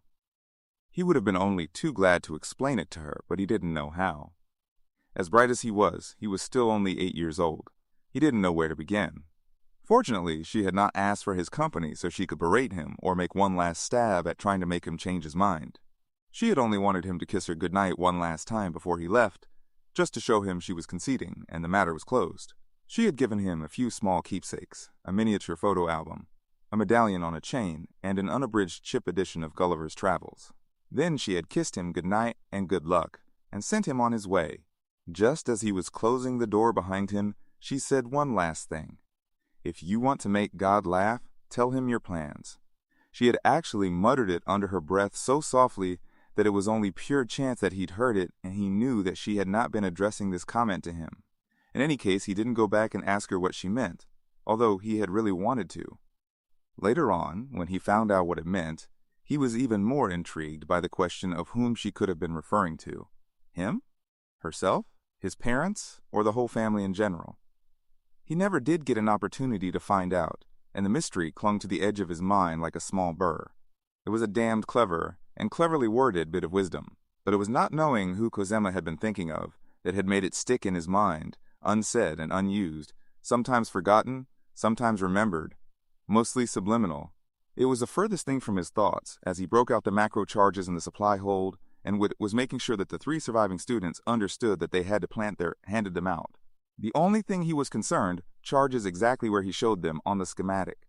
He demonstrated the correct way to make a quick measurement that would be precise to within half an inch, and then insisted on using up a couple of precious minutes testing each of them, just to be sure they weren't merely smiling and nodding.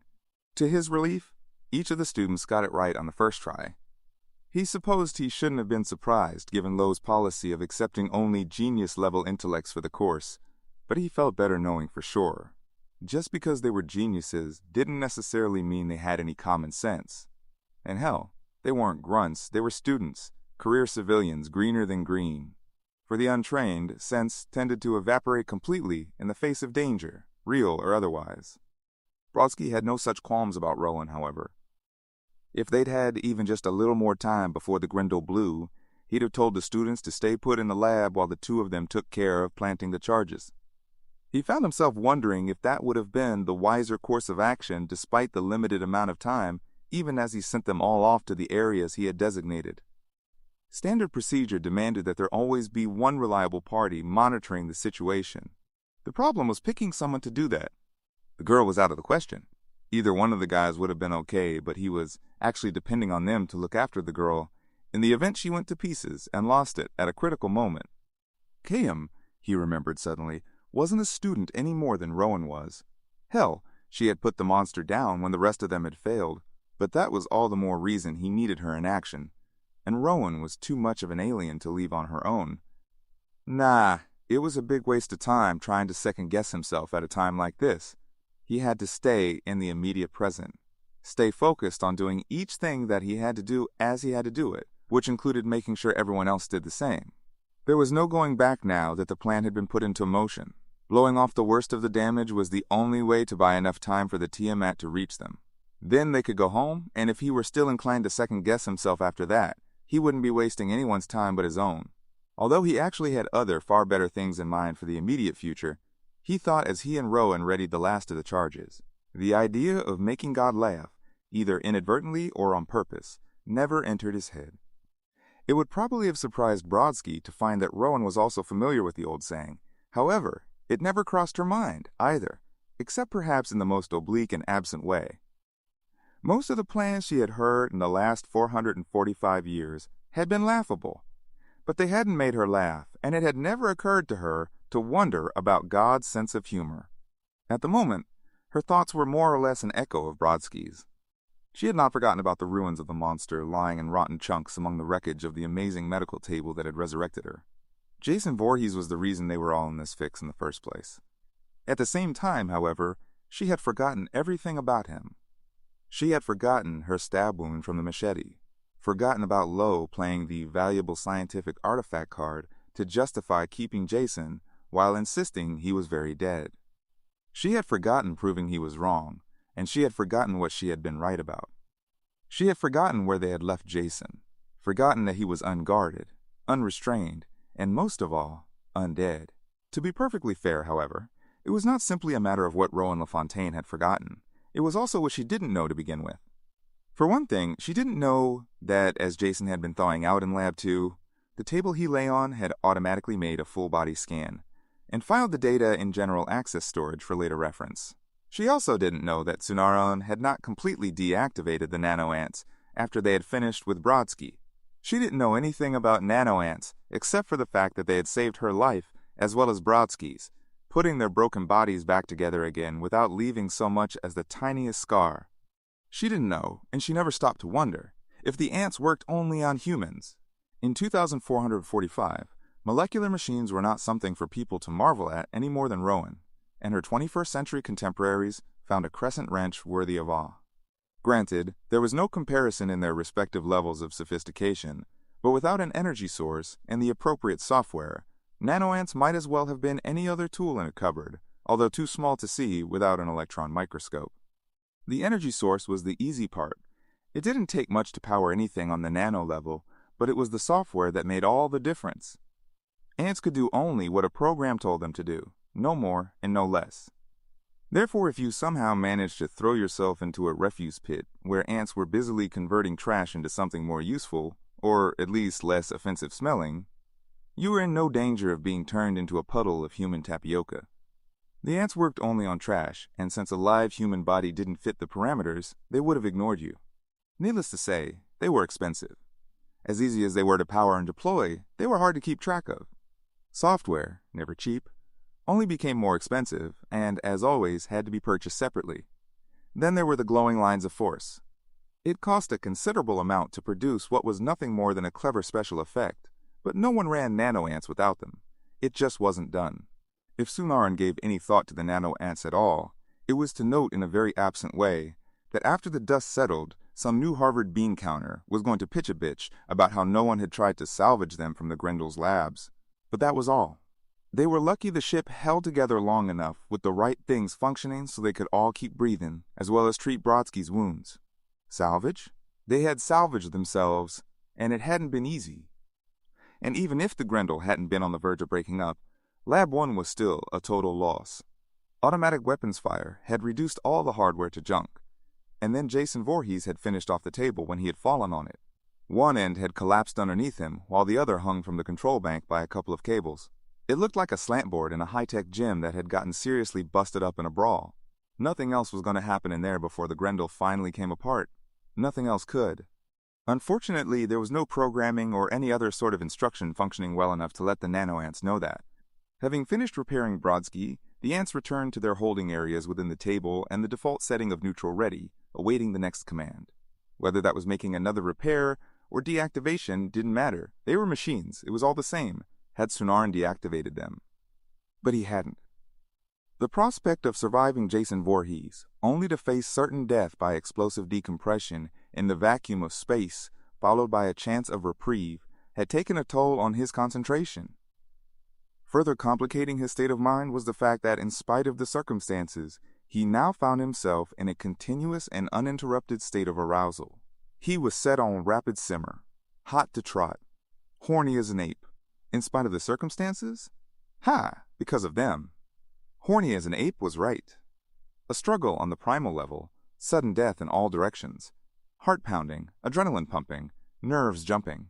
In fighting for his life, he had never felt so alive, or so lively. Hell, even the breakfast dishes still sitting unwashed on the table in his quarters had slipped his mind.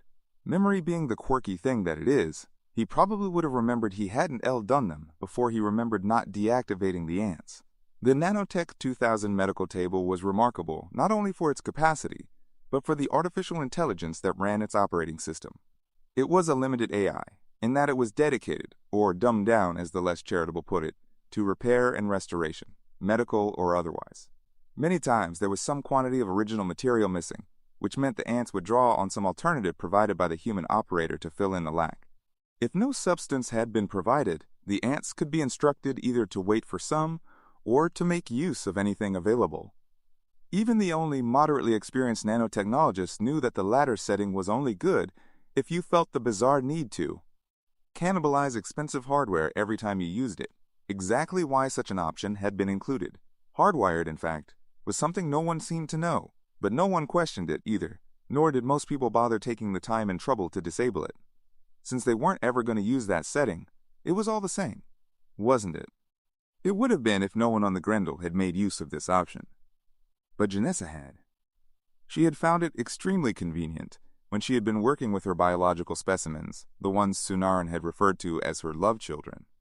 This option allowed her to place incomplete or damaged specimens on the table with an assortment of different materials and substances, and the ants would automatically use whatever was most suitable. This method saved her considerable amounts of time and energy, which she put to better use in a non-laboratory setting. The Nanotech 2000s I would not have defaulted to Janessa's favorite option just on its own, nor would it have summoned the ants from neutral ready just because it sensed the presence of a specimen on the surface of the table as part of its normal function. But it wasn't functioning normally. It was damaged. Not badly enough so it wouldn't work, just enough so it would work badly. Small power surges came in spasms, and the software responded to the input by translating it into commands. Some of the commands were complete gibberish, and the software ignored these, letting them evaporate from volatile memory without saving. But not all of the input translated as garbage. There were standard familiar commands embedded here and there in an otherwise meaningless series of symbols. The software presented this to the damaged OWL that concluded that this was just a standard case of encryption. A percentage of the instructions it decrypted were contradictory. The AI determined this was simply a second level of encryption. Meanwhile, circuits continued to short out, power surged, faded, and surged again, software hiccuped, reset, jumped, interpreted noise as information, and vice versa. In the end, the AI decided to search for precedent.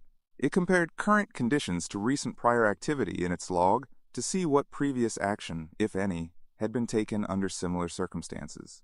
There was no exact match of conditions, but the AI had been programmed to allow for variables that were inevitable where humans were involved. No event ever matched any other event precisely, because humans never did anything the same way twice. However, nothing ever showed up as unique either. It wasn't long before the AI found a reasonable match for the current conditions. The match was only partial. There was a high degree of variation surrounding the logged event compared to the current state of affairs, but the elements involved were focal, possibly even crucial. Therefore, the OWL concluded in its non-conscious, mechanical way the previous course of action applied. The last time there had been a fragmented specimen on the table, the ants had been deployed to repair it, using any available resources and following the schematic of its original form accessible in the databank. Any portions of the specimen that could not be recreated should be improved instead. Abruptly, another small circuit somewhere blew out, and the software gave a hiccup that shortened the instructions to improve any portions of the specimen. That settled, the ants in Lab 1 went to work, their slightly depleted ranks filled in by the complement that swarmed in from Lab 2. Even if Brodsky or Rowan had had the presence of mind to insist that someone stay in the lab and keep an eye on Jason through the broken window partition, it might not have made any difference, simply because this time, when the ants went into action, there was nothing to see. Thanks to a combination of hardware and software damage, the relatively minor frills had been the first to go. The motion of the ants generated no perceptible signs at all, no silvery lines of force, no barely visible fog-colored shapes gliding along the floor like ghostly worms, not even a spot or two of gray static. Actually, that wasn't quite true. Someone with quick wits and exceptional powers of observation, Brodsky maybe, or Kayim for sure, might have detected a rippling motion in the air like a heat shimmer. This was, in fact, produced by the presence of an exceptionally dense concentration of nanoants. The combined friction of their movements literally heated the air. Once the ants swarmed over Jason's remains, the heat shimmers became more pronounced. Not just because of the enormous number of mechanisms involved, but because of the materials they were working with. With so much metal, the sharp rise in temperature was unavoidable. It was nowhere nearly extreme enough to affect the ants one way or the other. The specimen didn't seem to mind, either, but then the ants wouldn't have known if he had. 5 minutes later, they were finished. Waking this time was not a gradual fading in of awareness, but a sledgehammer blow. Jason's eyes flew open as the ants finished restoring and improving his vision and streamed away in search of something else to work on. There was no disorientation, no confusion, nothing except himself reborn in entirety. For the first time ever, he was whole, no longer in pieces. The hockey mask, the machete, even his clothes were all gone as separate things. Instead, they were one with him. And he was one with them. He was complete, the way he should have been all along. All Jason Voorhees. All anti-life. all the time. Chapter 20. Working as quickly as she could, Rowan emptied third locker of its macro charges and moved on to the next one. So far, she had found 15 of the domed devices, which were about twice the size of her hand, and looked to her like a cross between a snow globe and a handheld electronic game. Some had blue stripes around the central dome while others had red. Brodsky had told them to skip the red ones as they were merely flashbangs. Non-lethal but highly effective for winning arguments, scaring bullies, and getting rid of party guests who don't know when to leave, he'd told her with a barely perceptible grin. In short, a guaranteed buzzkill, but no good to us right now. Buzzkill? She couldn't help laughing. That is slang from your home time, isn't it? Brodsky had said. Or did Lo get that wrong too? She was still chuckling a little to herself as she collected the real explosives, although it struck her as rather odd that they hadn't stored the two things separately. A classic example of that old saw about the right way, the wrong way, and the army way, perhaps. There were only half a dozen more in the next 3 lockers. Waylander, Sunaran, and Janessa had picked the rest of them clean, giving them a grand total of 50 charges. Each one had to be primed and activated by hand, which Brodsky and KM took care of. 10 of the 50 turned out to be duds, but Brodsky assured them that 40 would be more than enough to do the job. While KM divided the remaining charges among several carrier bags, Brodsky put the schematic of the walkways up on a monitor in the wall and pointed out where each charge had to be placed. Then he went through it a second time before insisting that each of them repeat all of it back to him. Rowan tried to control her impatience. He had to do it this way, she told herself. None of them were demolitions experts, or even grunts. He had to make sure they understood exactly what they had to do. At the same time, her anxiety was building to the point where she felt that at any moment she was going to jump out of her skin and run away screaming. The friggin' ship was on the verge of blowing up altogether. How hard could it be to get rid of 3 little walkways? Finally, he gave Waylander and Janessa one bag while KM and Sunaran took another. "We'll split up and set the charges," he said, passing out earpiece comlinks to all of them. "Who's got the remote?" "Right here," said Waylander, patting a small black box taped to his belt. "Good. Meet up in walkway B as soon as you're done. Go." As soon as the other 4 left, he turned to Rowan and put his hands on her shoulders. The serious look in his eyes was suddenly terrifying. "I'm going to take a couple of charges and plant them near the core," he told her in a low, tense voice. "You take care of walkway B. When the others arrive, you verify they close the doors to A and C behind them after setting their charges. Unless I tell you otherwise, keep the door to walkway B open until I get there. And make sure they all stay out of it. Nobody goes in. I don't want anybody setting foot on that walkway and then suddenly deciding they left their teddy bear on the other side that they have to go get. Got it?" "I got it," Rowan said a bit uncertainly. "But to be honest, I seriously doubt anyone would run over there for $1 million, or whatever you use now. Comma."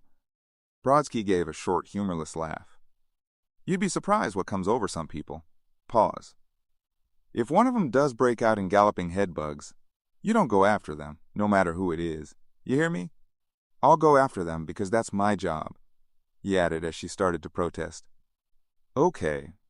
Rowan took the bag from him and headed for walkway B. Before Janessa and Waylander had even reached the walkway and begun positioning their charges, according to Brodsky's instructions, Jason Voorhees was back on his feet. His new and very much improved feet, which, like the rest of his new and very much improved body, combined the best features of organic and inorganic matter without any of their drawbacks. A flexible, impenetrable epidermis laid over supple steel and impervious tissue. Under that, there was a highly complex internal scheme of operations that would shift and adapt as necessary, according to the demands placed on it, as well as to compensate for any damage done to it, if any, while repairs were in progress. Of all the upgrades the ants had performed on Jason, it was his system of regeneration that had needed the least amount of tweaking. In fact, it had not been upgraded so much as simply updated and reinforced. No doubt it would have worked just as well in the new, improved body as it had in the old one, with no changes whatsoever. But the ants had their orders to improve the specimen, and they carried them out in the only way they knew how, by adding themselves to the regenerative process. The new and improved Jason Voorhees was unaware of their presence in his body, but then the body he inhabited was no longer a combination of parts. It was an unbroken, uninterrupted, perfectly contiguous unit, a single, self-contained cell of anti-life, and it inhabited him as much as the other way round. The time and space he inhabited was equally unbroken and contiguous. Every place was here, every moment was now. There was still no life in him, no life at all, and never would be. But although he did not live, he did exist, and with a force that was the equal of any life. Every life, all life. Existing here and now, he had an even more acute sense of all that lived. But he could also sense something else, something he had never encountered before. He did not know the word birth or even the concept. The closest equivalent for him was fire, a small flame growing into a big flame, stronger, brighter, hotter. Something becoming alive or learning to be alive. Something willfully imbuing itself with life? No matter. He didn't actually puzzle over the thing. Even though he could have given over the requisite amount of processing for that kind of mental activity, he didn't bother. This thing was as much an offense to him as anything that lived in the usual way. That was all he needed to know about it. The name of the thing that rose from the floor in Lab 1 was Jason Voorhees, not only technically, but also permanently. The nerve impulses that had been produced in him in response to his name had been documented, coded, and hardwired into his undead tissue, so that it was as much anti-life as everything else in his nature. The ship trembled around him as he moved through it.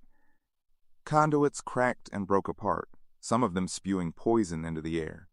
But that didn't matter, because he had never needed oxygen anyway. The lights failed, sometimes exploding in a starburst of sparks, sometimes simply going dark. But that didn't matter either, because his new and improved eyes let him see under any conditions. As he got closer to where the live humans were scrambling around desperately with their little machines and tools, the ship's trembling became more violent, and he knew the whole thing was going to fail soon. He had to get to the humans before that happened. He had to slaughter each and every one of them himself. That was what he was here for. That was why he was, and it was why they were. He could not simply let them die as a matter of circumstance. If he did, there would be no point. Jason Voorhees was anti-life. His existence was not pointless. Rowan had imagined that it would take only a few minutes to place the charges and set them all on the right channel for simultaneous detonation. Even if she double and triple checked the coordinates for each placement using the manual grid function so that the position of every explosive was precise to within half an inch, she hadn't thought it would take any longer than 10 minutes max 9.5 if she fumbled all the settings and had to zero out. What she hadn't taken into account was the instability of the Grendel that kept throwing her off balance so that she was staggering around like a drunk, when she wasn't falling flat on her ass. It was a good thing the explosives she was handling were inert to everything except a signal from the detonator in Waylander's possession. Trying to position them correctly while the Grendel rattled and pitched, like the more familiar kind of catamaran bounding over a choppy ocean, however, was nowhere near as easy as it had looked her mind's eye. And as if that wasn't enough to complicate matters, it wasn't just the ship that was trembling. Rowan was appalled to see how badly her hands were shaking. No, not just her hands, but her entire body. What the hell could have triggered such a reaction, and why now? It wasn't like the last few had been quiet, and she had managed not to lose it, even when Kenza had wiped herself out, along with their means of escape. When she and Brodsky had parted company outside the weapons hold, she had felt steady enough. Anxious and scared, sure, but also focused and determined. Focused on doing good to go, not exactly cool and calm, maybe, but still damn steady. She tried to concentrate on attaching the last walkway charge in her bag to a spot on the curved wall, slightly below eye level, but it was no good. Her hand could not have shaken any harder if she had been standing outside naked on a winter night in the Arctic. She tried grabbing hold of her wrist with her other hand. It almost worked. The tremors seemed to die down for a second, but then she felt them coming back even more strongly than before. Abruptly she half lunged, half fell forward, and stuck the charge firmly onto the wall. The readout near the bottom of the mechanism told her she had hit the mark exactly. Relieved, she kept hold of the charge, thinking she could steady herself that way. Instead, her body began to shake more violently, and she finally let go. At the same moment, the Grendel lurched to one side and sent her sprawling towards the wrong end of the walkway. Several deep, ominous booming sounds came from part of the ship as she struggled to regain her feet. "Come on, now. Hold together, baby," said a voice behind her. She turned to find that Sunaran and KM were now in the walkway with her. She tried to motion them back, but the ship lurched again. Just as Janessa and Waylander arrived, pitching them into the walkway area as well. Waylander managed to catch himself just before he would have landed directly on top of Janessa. Unfortunately, he also managed to hit the control panel next to the entrance and shut the door. God damn it, Rowan thought. Fighting to get to her feet, Brodsky was going to think she'd had a brainectomy. What the hell is that? Janessa asked fearfully. Just guessing. I'd say it's the ship trying to come apart, Sunaran told her, but not in a particularly unkind or sarcastic way. No, not that, she said. Rowan looked at her, bewildered. Can't you hear it? Like someone's coming? Her voice cut off, and she simply stared, her mouth open and her eyes wide, at something behind Rowan down at the other end of the walkway. That door was still open, Rowan remembered, flicking a glance towards the other one, the one that shouldn't have been closed. On the side where they were supposed to be waiting for Brodsky. That was the safe side, where nothing bad would happen to them before the Tiamat finally showed up and took them all to a place that was genuinely safe. But Janessa was staring at the dangerous side, the side they had to get rid of because all the air was bleeding out. She could hear things exploding on that side. She could hear metal crumpling and groaning. It was bad on that side. They would die on that side. They had left Jason on that side. No, she declared silently, trying not to turn and follow Janessa's gaze. Not just hers, but everyone else's, all with the same expression of horrified disbelief. No. The floor trembled under her threateningly. She didn't have to turn around. She didn't have to see whatever was there, because whatever it was, it wasn't. Impossible, Waylander yelled. Rowan had a glimpse of him shaking his head slowly from side to side before she turned around completely. He's dead! He's dead! I'd say he got better, Rowan heard herself say faintly. He's been modified, K.M. remarked, her tone surreally conversational, as if they were all chatting over coffee. Oh, well, gosh, you think? Janessa said shrilly. Can you take him? Asked Sunaran. Rowan turned to look at him in utter confusion. Then K.M. was hauling her to her feet and pushing her towards the safe end of the walkway, and she realized that Sunaran's question had not been meant for Janessa. I can try, K.M. said, walking towards the impossible nightmare in the open doorway. Rowan watched as she drew both sidearms and fired. Were the rounds bouncing off or disintegrating, Rowan wondered, and did it make any difference either way? He's been modified. K.M. holstered her weapons and threw herself forward in a series of powerful flips, stopping directly in front of Jason and kicking his head. Nothing happened. He's been modified. K.M. kicked him twice more. With an easy, almost casual movement, Jason put a hand around K.M.'s neck. She had just enough time to look over her shoulder and say, in a maddeningly reasonable way, "You guys might want to run." Then Jason brought his other fist up, and suddenly K.M.'s head was half bouncing, half rolling on the floor. It came to rest with her calm, pretty face looking directly at all the rest of them with an expression that seemed to say, "Why are you all still here?" Chapter 21. Came! Sunaran dived towards the android's head as Jason discarded the rest of her with a careless flick of his wrist. His new, improved wrist. Don't forget, he's been modified, Rowan's mind prompted, echoing the insane matter-of-factness of the last few things K.M. had said. He's been modified. I can try. You guys might want to run. Yes, indeed, she might very much want to do exactly that, run like mad without stopping, Rowan thought, watching as Jason advanced on Sunaran, who was cradling K.M.'s head in his visibly shaking arms. In truth, she most definitely wanted to run like hell without stopping right now. In fact, there would probably never be a better time for something like that, running like mad without stopping, than right at this moment. By now, Jason was raising his machete, his new, improved machete, no less modified than any other part of him, and preparing to bring it down in an arc that appeared to be directly in line with Sunaran's neck. Preparing to cut off his head, as well, because 2 heads were better than 1. So yeah, she might want to run now. Then she hurled herself forward. She caught Jason's arm with both hands and, incredibly, held it in midair just short of mid-stroke. Held it? No, not exactly, not hardly. What she had done was surprise the hell out of the monster, to the point of distracting him from completing his intended action, thus saving Sunaran's life. Or more likely, just adding a few seconds to it. Hadn't added any to her own, though. Jason's big left hand was wrapped around her throat now, and she dangled from his fist like a rag doll, her feet several inches above the metal floor. Gasping for air, she felt him tighten his grip, his new, improved, modified grip. "Don't you know?" whispered some psycho voice in her head. Rowan tugged at his hand with both of hers and then suddenly found herself staring directly into his eyes. She had never been so physically close to Jason before, she realized. Not even centuries ago when he had killed her. He had red eyes, blood red, burning and brutal, as inhuman and unpitying as the beaten and scuffed piece of impassive white plastic that had hidden his face before, and the bizarre steel artifact that had replaced it. The thing was strapped to the front of his head like a mask, but it was not impassive, not in any way. Nor did it really hide anything. This was no disguise.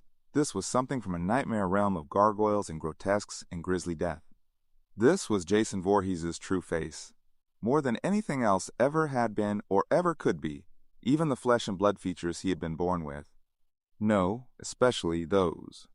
Because this was not simply the real face Jason had always worn when he looked at the world, it was the face that the world had shown Jason. Dark patches started to swim through Rowan's vision as the hand around her neck squeezed even more tightly, and she wondered if she were going to suffocate before Jason got around to cutting her head off. Or maybe compared to his new, improved, modified state, she was now too insignificant a creature for that kind of death.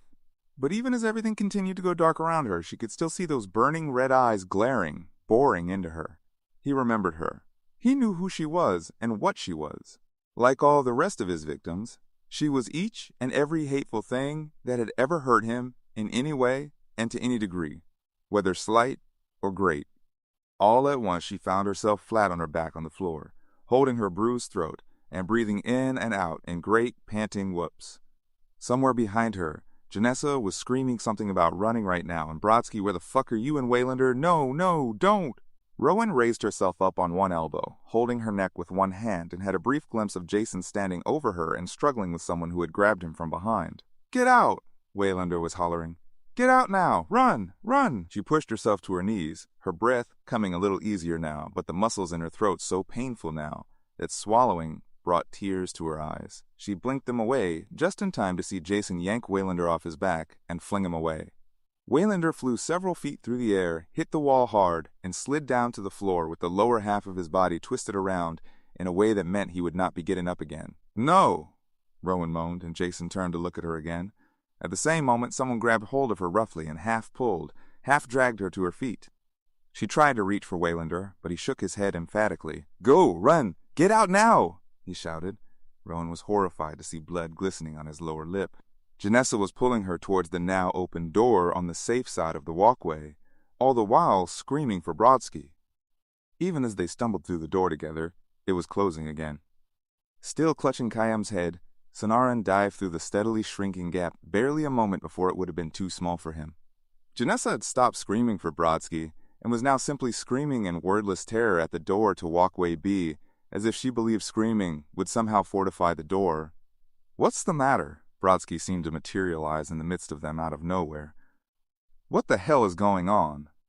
"Jason fucking Voorhees, that's what's going on," Rowan said, grimacing at the pain in her throat. Something put him back together again. Brodsky went to have a look through the thick glass window in the door. Jason's new steel face appeared on the other side, and Rowan tried to cry out and warn Brodsky to step back. The door wouldn't protect him no matter how thick or strong it was. She had done the same thing once, and Jason had stuck a blade in her gut. And that was before he'd been new and improved and modified.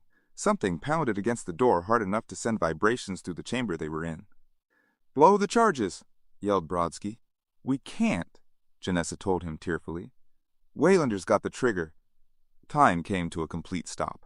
Well, if this isn't the friggin' pits, or whatever they used to say back in the 21st century, Waylander thought, struggling to remove the detonator from his belt.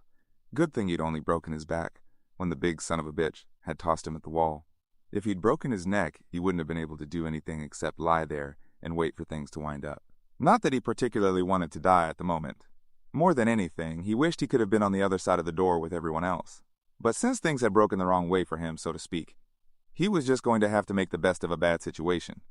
Fortunately, he hadn't been left completely without alternatives.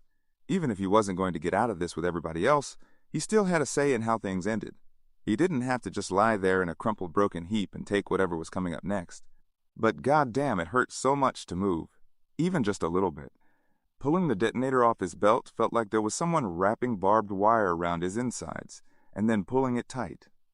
Finally, the small, black box was in his hand. A wave of dizziness went through him as he held it up to look at it, and he knew he was very close to passing out. He had to get this thing done fast now, no more screwing around. "Hey, asshole," he called, raising his voice as best he could in spite of the agony. Jason turned away from the door and looked at him. Waylander broke into a broad grin. "Hey, at least you know your name, asshole." He held up the detonator so that Jason could see it. Maybe the bastard knew what it was. Maybe he didn't. What the hell? Then, still grinning, he pressed the button. Time started again with a tremendous explosion that knocked them all off their feet. Rowan found herself irrationally trying to cling to the floor as it tilted violently first one way and then the other. It seemed that she could actually feel pieces flying off the main part of the Grendel where they were now. Changes in mass and volume, she thought, disoriented. They vibrated through the hull to shake the infrastructure, the skeleton of the ship. "Please, please," she prayed to the ship, trying to press herself even harder against the floor as the last explosions died away. The chamber had stopped rocking, but she could still hear and feel rumbling under the distant wailing of sirens. "Please, please, please." She was aware of her lips mouthing the words in silence. The rumbling intensified briefly and then, over a period of 15 seconds or so, gradually faded away. "Please?" Rowan whispered soundlessly. "God damn," she heard Brodsky say after some unmeasured period of time. "I think she's gonna hold." Janessa burst into relieved tears. Rowan pushed herself up from the floor and turned to look at the others. Brodsky was standing near one of the portholes, with a satisfied expression that was as close as she had ever seen him come to a smile.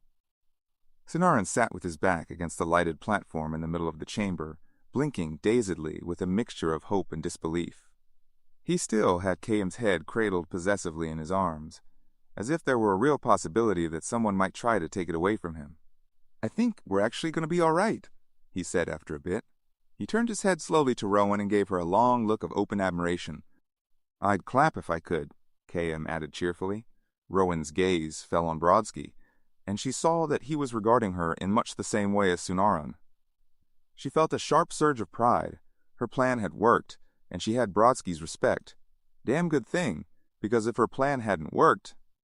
There was a cold, plummeting sensation in the pit of her stomach, and suddenly she found she was in very real danger of throwing up as the reality crashed in on her. If her plan hadn't worked, Brodsky wouldn't have had any respect for her at all. Oh, yeah, that was definitely number one on the long list of crappy outcomes and consequences she would have had to suffer in the event that her idea of disconnecting the walkways had been a non-starter. There would have been no shortage of bad shit, but not having Brodsky's respect, that was number one with a bullet. She would have been crying herself to sleep every night for a month. That was assuming, of course, that sheer embarrassment had not killed her right on the spot, even before explosive decompression got her and Brodsky and everyone else. Rowan wiped her hands over her face, which was covered with cold sweat. This must be the part where the lucky escape from death drives me completely over the edge, she thought. Great in a crisis, totally useless when everything's going to be all right. Hysterical laughter was teasing at the edge of her mind with feather touches. Tiamat to Grendel. "Come in, Grendel." The new voice startled her so much that she actually lost her balance and almost fell. She wasn't the only one, she saw to her immense relief. Even Brodsky had been caught off guard. He had to let out a long, noisy breath before he tapped his comlink and replied. "Tiamat, this is Grendel, still here and glad you could join us." There was a chuckle from the man on the other end.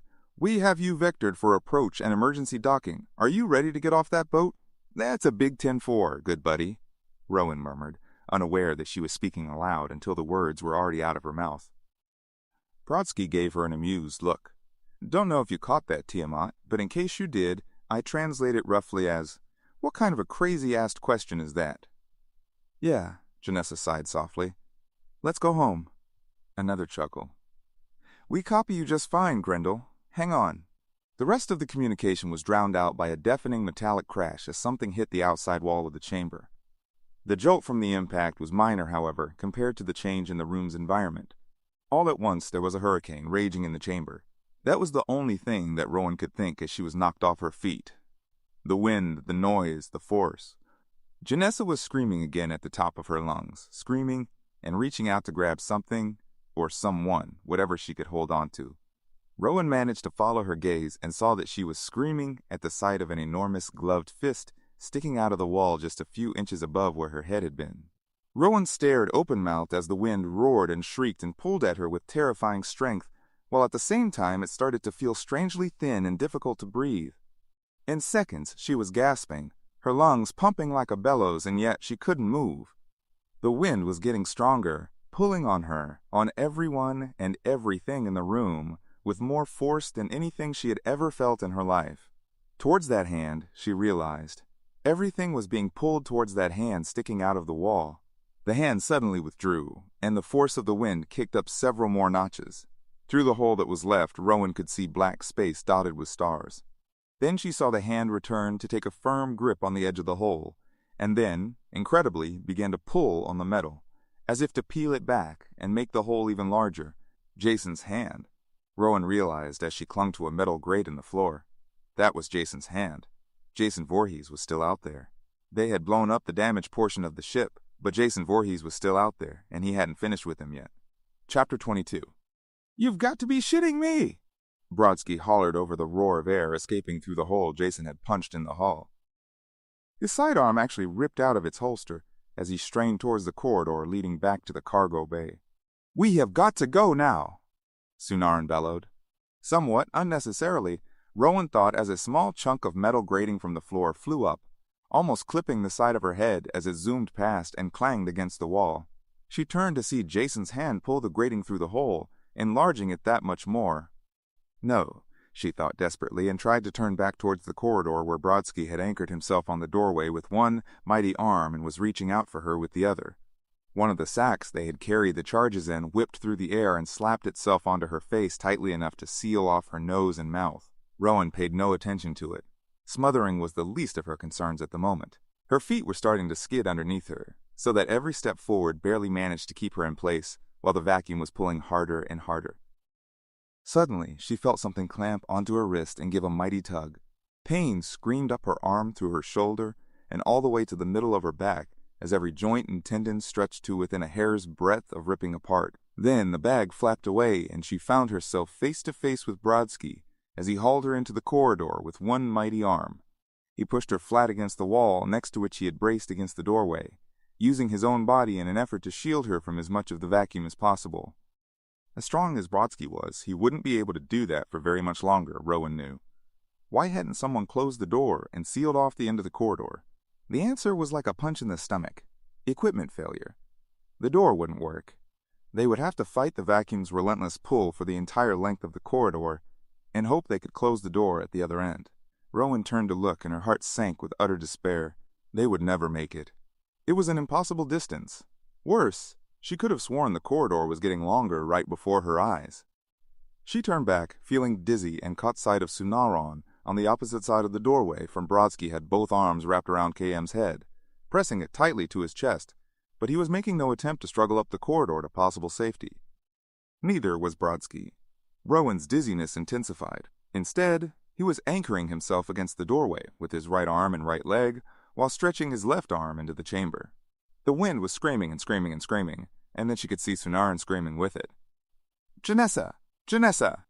Abruptly, Rowan's head cleared, and she saw Janessa still in the chamber, hanging on to one of the metal grill panels in the floor as she tried to pull herself towards Brodsky. The force of the vacuum was pulling on her so hard now that she was stretched out full length in midair like a flag in a stiff wind, her toes pointed towards the hole. She reached forward to take hold of another section of the grill, to pull herself closer to Brodsky's outstretched arm, but the panel came up in her hand. The wind tore it away from her easily. A moment later it clanged against the wall and stuck there, directly over the hole like a strainer. Now hanging on by only one hand, Janessa screamed with terror. Rowan put her mouth close to Brodsky's ear and shouted as loud as she could. "I've got an idea!" Without waiting to find out if he had even heard her, she moved carefully along his outstretched arm to his hand and held on, making a human chain and reaching out to Janessa. She could actually see new hope blossom in Janessa's face. "Please," she prayed. "Please, please, please." She still had no clear idea of whom or what she was praying to, but it seemed to be working. Her face reddening with the exertion, Janessa fought to shove her free hand through the wind towards Rowan's. She had rings on every finger, Rowan noticed suddenly, as their fingertips barely brushed. Lovely silver rings on every finger, even her thumb. Who would have imagined thumb rings would have come back into style after almost 500 years, her mind blathered. They were all very pretty, but damn, it was going to hurt like hell. When Rowan grabbed her hand to pull her to safety, it was going to be sheer agony. Janessa's fingers touched hers again, closer this time, but not quite close enough for Rowan to grab her hand. Another inch. Just one more inch, and she would have her. When the fist had crashed through the wall bare inches from her head, Janessa had understood right away what had happened. She had heard herself screaming hysterically as she fought to get out of the chamber and into the corridor with everyone else. Even after the roar of the wind had drowned her out, she had known she was still screaming, just as she had known she should stop immediately. After all, she wasn't hysterical. She knew exactly what was happening, and she knew what to do about it. But she could also feel every breath she took in going out by way of her raw throat. No control. She had no control over her body. Then, as if to underscore the idea and let her know she was right, the door on a narrow cabinet in front of her suddenly slammed open, and several small items flew at her head. Automatically she ducked, or tried to, and they all missed her. All but the last object, a small box of some kind, a gauge or a meter perhaps. Not quite as large as her hand and weighing only a few ounces, it hit her a glancing blow high in the middle of her forehead, just at her hairline, not even hard enough to draw blood, but it struck her at just the right moment and angle to knock her off balance. All at once, the open doorway she was straining to get to rushed down and out of sight. The ceiling swept through her vision in a blur, going in the same direction, and she realized that her feet were passing over her head. Her inner ear went crazy, as if she had just entered a zero-gravity environment and had not yet oriented herself to the locally defined up, down, and lateral. She had a split-second, upside-down glimpse through the jagged hole in the wall at naked black space, peppered with hard pinpoints of light. Then something slammed into the front of her body, knocking the wind out of her. Her fingers were already clutching the floor panels before her mind had even registered it as something she could hold on to. She felt herself sobbing again, partly in terror and partly from the pain of the metal grid digging into the soft flesh of her fingers, and her rings, which only made things even worse. Stupid fucking rings! Cursing them wordlessly, she lifted her head and tried to blink away the tears ripped out of her eyes by the relentless wind. Brodsky appeared in front of her, hanging onto the doorway and reaching out to her. Too far away, she gathered her strength and reached one arm forward as far as it would go to the next floor panel, ignoring the pain in her fingers as she clutched the metal grid. She started to drag herself forward when suddenly she felt her body leave the floor altogether. Before she even had time to panic, the metal panel she had just grabbed hold of came up out of the floor in her hand.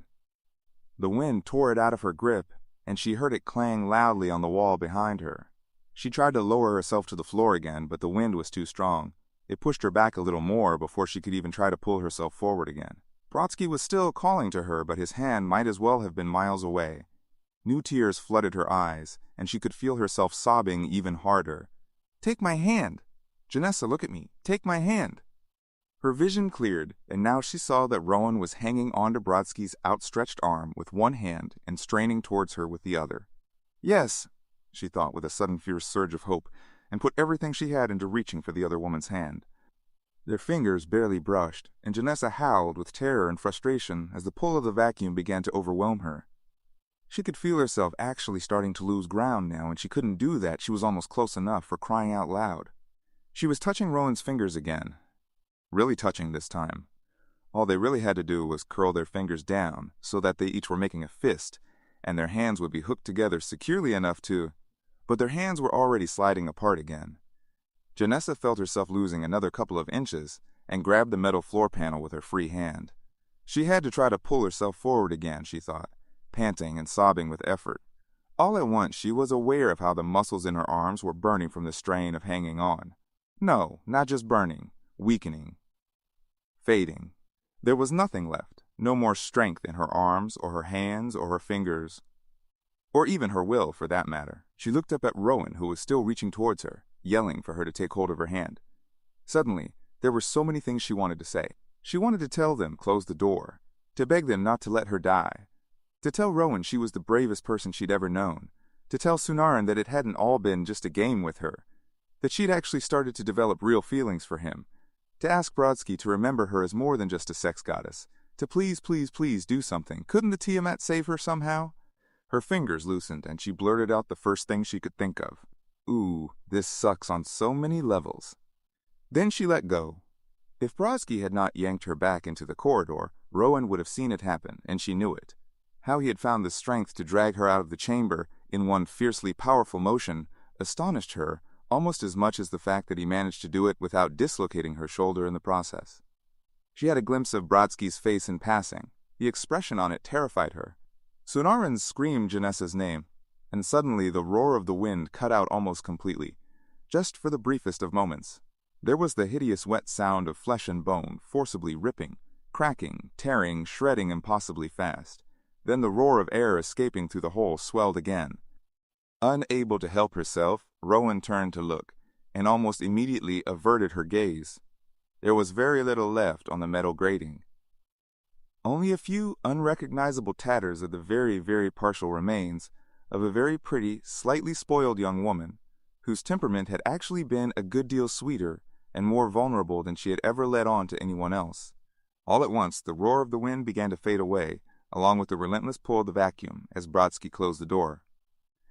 Working after all, Rowan thought dully, as Brodsky hustled her toward the cargo bay. Lucky us. Lucky us. They had escaped into the rest of the ship by the time Jason punched his way through the wall into the chamber. The atmosphere gone now, he floated across the room, raised his machete to hack through the door, and then paused as his new, improved, modified eyes caught sight of the controls on the wall. The ants had not had much to work with in terms of higher brain function, but his capacity to use tools had required only a little enhancement. His brain replayed the last few minutes, lingering over the violent expulsion of the girl's pulped bone and tissue through the metal grid. Death, yes, but only death, not by his hand. No murder, no rage, no fear, no meaning. Now the rest of them were elsewhere in the ship. He could feel them even from outside, in total vacuum, just as he could feel the approach of others like them. Coming to save them, or so they thought. If he crashed through the door and destroyed it, there would be no one struggling to resist the vacuum except himself. He was strong enough, that was no problem. But it would take longer to get to them. Jason opened the door, pulled himself through it with only a little effort, and closed it behind him. Now they were securely trapped in the ship with him, waiting for the others to arrive. Chapter 23. They had closed every door between the corridor and the shuttle bay, and then Brodsky had shot out the controls to jam them shut. The only problem, as Rowan saw it, was that there weren't enough doors. Just because Jason Voorhees hadn't smashed his way through the door to the corridor didn't mean that he couldn't have, which meant that they're fixing all the rest of the doors so he couldn't simply open them didn't mean they had managed to lock him out. Maybe not, Brodsky told her. Maybe we'll only slow him down long enough so we can get our asses off this wreck and onto the Tiamat. I can settle for that. How about you? I'm good to go, she conceded. Brodsky was about to say something else when they heard a rhythmic pounding, distant but powerful enough to feel as well as hear, and they had only been able to stand and stare at each other in silence. After some unmeasured period of time, Rowan realized that she had been clutching Brodsky's arm so tightly that her fingers were starting to cramp. She had had to pry them off one by one. Brodsky had not complained, but then she wasn't sure that he had even noticed. The muscle was so hard, she felt as if she had been gripping a rock. Grindel, this is Tiamat. Rowan jumped at the sound of the pilot's voice echoing through the shuttle bay, but she was relieved to have something else to listen to, besides the sound of Jason Voorhees coming to get them. Tiamat, we copy, Brodsky answered briskly. We are in the shuttle bay at the evac door. So are we, Grindel. Visual indicates you have sustained extensive damage to your hull in this area, and we are unable to dock normally. We are deploying the emergency evacuation slide instead. Hang on, we'll have you off that boat shortly. What the hell happened to you? Brodsky gave a grim chuckle. That's a long story, Tiamat. Hope you brought whiskey. That's affirmative, Grindel. Stand by. We are deploying the slide. Now, copy that. Brodsky moved to a porthole and then beckoned Rowan to join him so she could see what was happening. The small ship floating outside was the same model as the shuttle they had lost when Kinza had panicked. The memory triggered the mental image of Kinza and Janessa together, and Rowan found herself almost overcome by the urge to weep. She swallowed hard several times, pushing it down while she kept her gaze fixed on the long blue tube that was currently extruding from the center of the Tiamat towards the evacuation door. Never saw anything like this in the movie, she thought, trying to keep herself distracted. Sure didn't look like the sort of thing that called for The Blue Danube or any other Strauss waltz as background music. That tube had to be at least 100 feet long, which suggested something more along the lines of Ravel's Bolero, maybe, or anything by Barry White. Now both laughter and tears threatened. Rowan moved quickly away from the porthole, biting her lip and ordering herself to get a grip. A few feet away, Sunaran looked up from the freestanding console he was working on and raised his eyebrows at her. Rowan put up a hand, willing him not to say anything. To her relief, he turned his attention back to the console and to KM's head, murmuring helpfully to him from the crook of his left arm. Rowan scrubbed her hands roughly over her face. If she bit her lip any harder, she was going to bite it clean off.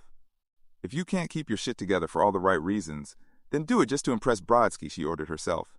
Abruptly, something thudded against the other side of the evacuation door. Tiamat to Grendel, slide and lifeline secured. Stand by while we initiate collar seal and pressurization. Roger, Tiamat, Brodsky said and turned to Sunaran. Sunaran held up his index finger, keeping his gaze fixed on the console. A few seconds later, he nodded. Readings indicate seal is holding, he said. Tiamat, we're good to go on this end, Brodsky announced. Opening outer doors now. He pressed a lighted panel on the wall under the speaker. The smooth electronic hum of the mechanism powering up was almost immediately drowned out by the classic high-pitched grinding noise of complete malfunction. Brodsky cursed, slamming one meaty fist against the cutout button. Let me guess, Rowan sighed. We just got another visit from the fuck-up fairy. Hang on, Sunaran said quickly. Let me give it a try from here, see if I can override. His fingers danced over the console briefly, then he looked over at the door. Nothing this time, not even a grinding noise. He glanced up at Rowan and Brodsky again. Okay, let me try something else. Rowan estimated he actually tried 3 or 4 times before he finally stepped back from the console, shoulders slumped in defeat. It's the exterior motor, he said, looking at Brodsky with a painful grimace. It's intact, but it can't get any power. Brodsky had already pried open a nearby panel and was making a quick but thorough examination of the contents. Obviously, he knew what he was doing, but to Rowan he seemed to be pawing through a hopeless tangle of silver and gold ribbons, connecting a motley assortment of geodes, jewel-encrusted circuit boards, and Christmas tree lights. You're right, he said after a bit. There's no way we can get it open from here. What can we do? Rowan asked, trying not to give in to the panic rising in her like cold water. Brodsky was about to answer when they heard more pounding from elsewhere in the ship, obviously closer this time. EVA, Brodsky said, looking grim. I don't think we have time, Sunaran said, glancing in the direction of the noise. We don't have a choice, said Brodsky, and turned to Rowan. I'll need you here, on this side. Wait a minute, Rowan said. Who's Eva? Spacewalk, Brodsky said over his shoulder, already heading for the cargo bay. Extravehicular activity, KM added. Oh, right, Rowan frowned. The idea of Brodsky outside the ship made her slightly queasy. She turned to Sunaran looking dubious. It's worth a shot, he told her. If he can jump the leads out there, we can reroute them in here. With any luck, that will open the door, and we get off this thing before it blows the hell up. Or, he jerked his head in the direction of the pounding. Okay, sounds like a good plan to me, Rowan said, hoping it really was. Tiamat, this is Grendel, Sunaran said, passing KM's head to Rowan so he could use both hands on the console. Our escape hatch is jammed. We're going EVA to try to patch it up. Copy that, Grendel, but you had better get a move on, the pilot answered, not hiding his concern. Systems show you are leaking serious nitromethane, plus your life support pretty much ain't. You get off now or you don't get off. We're on it, Tiamat, Sunaran said. Just a few more minutes. Sunaran, do you read me? I'm suited up and in the maintenance hatch, said Brodsky's voice. We read you, Sarge, Sunaran answered, taking KM's head back from Rowan. Okay, opening outer doors now. Sunaran turned to Rowan again and gave her an encouraging nod, just as they heard Jason pound his way through another door, this one close enough for them to feel the floor vibrate.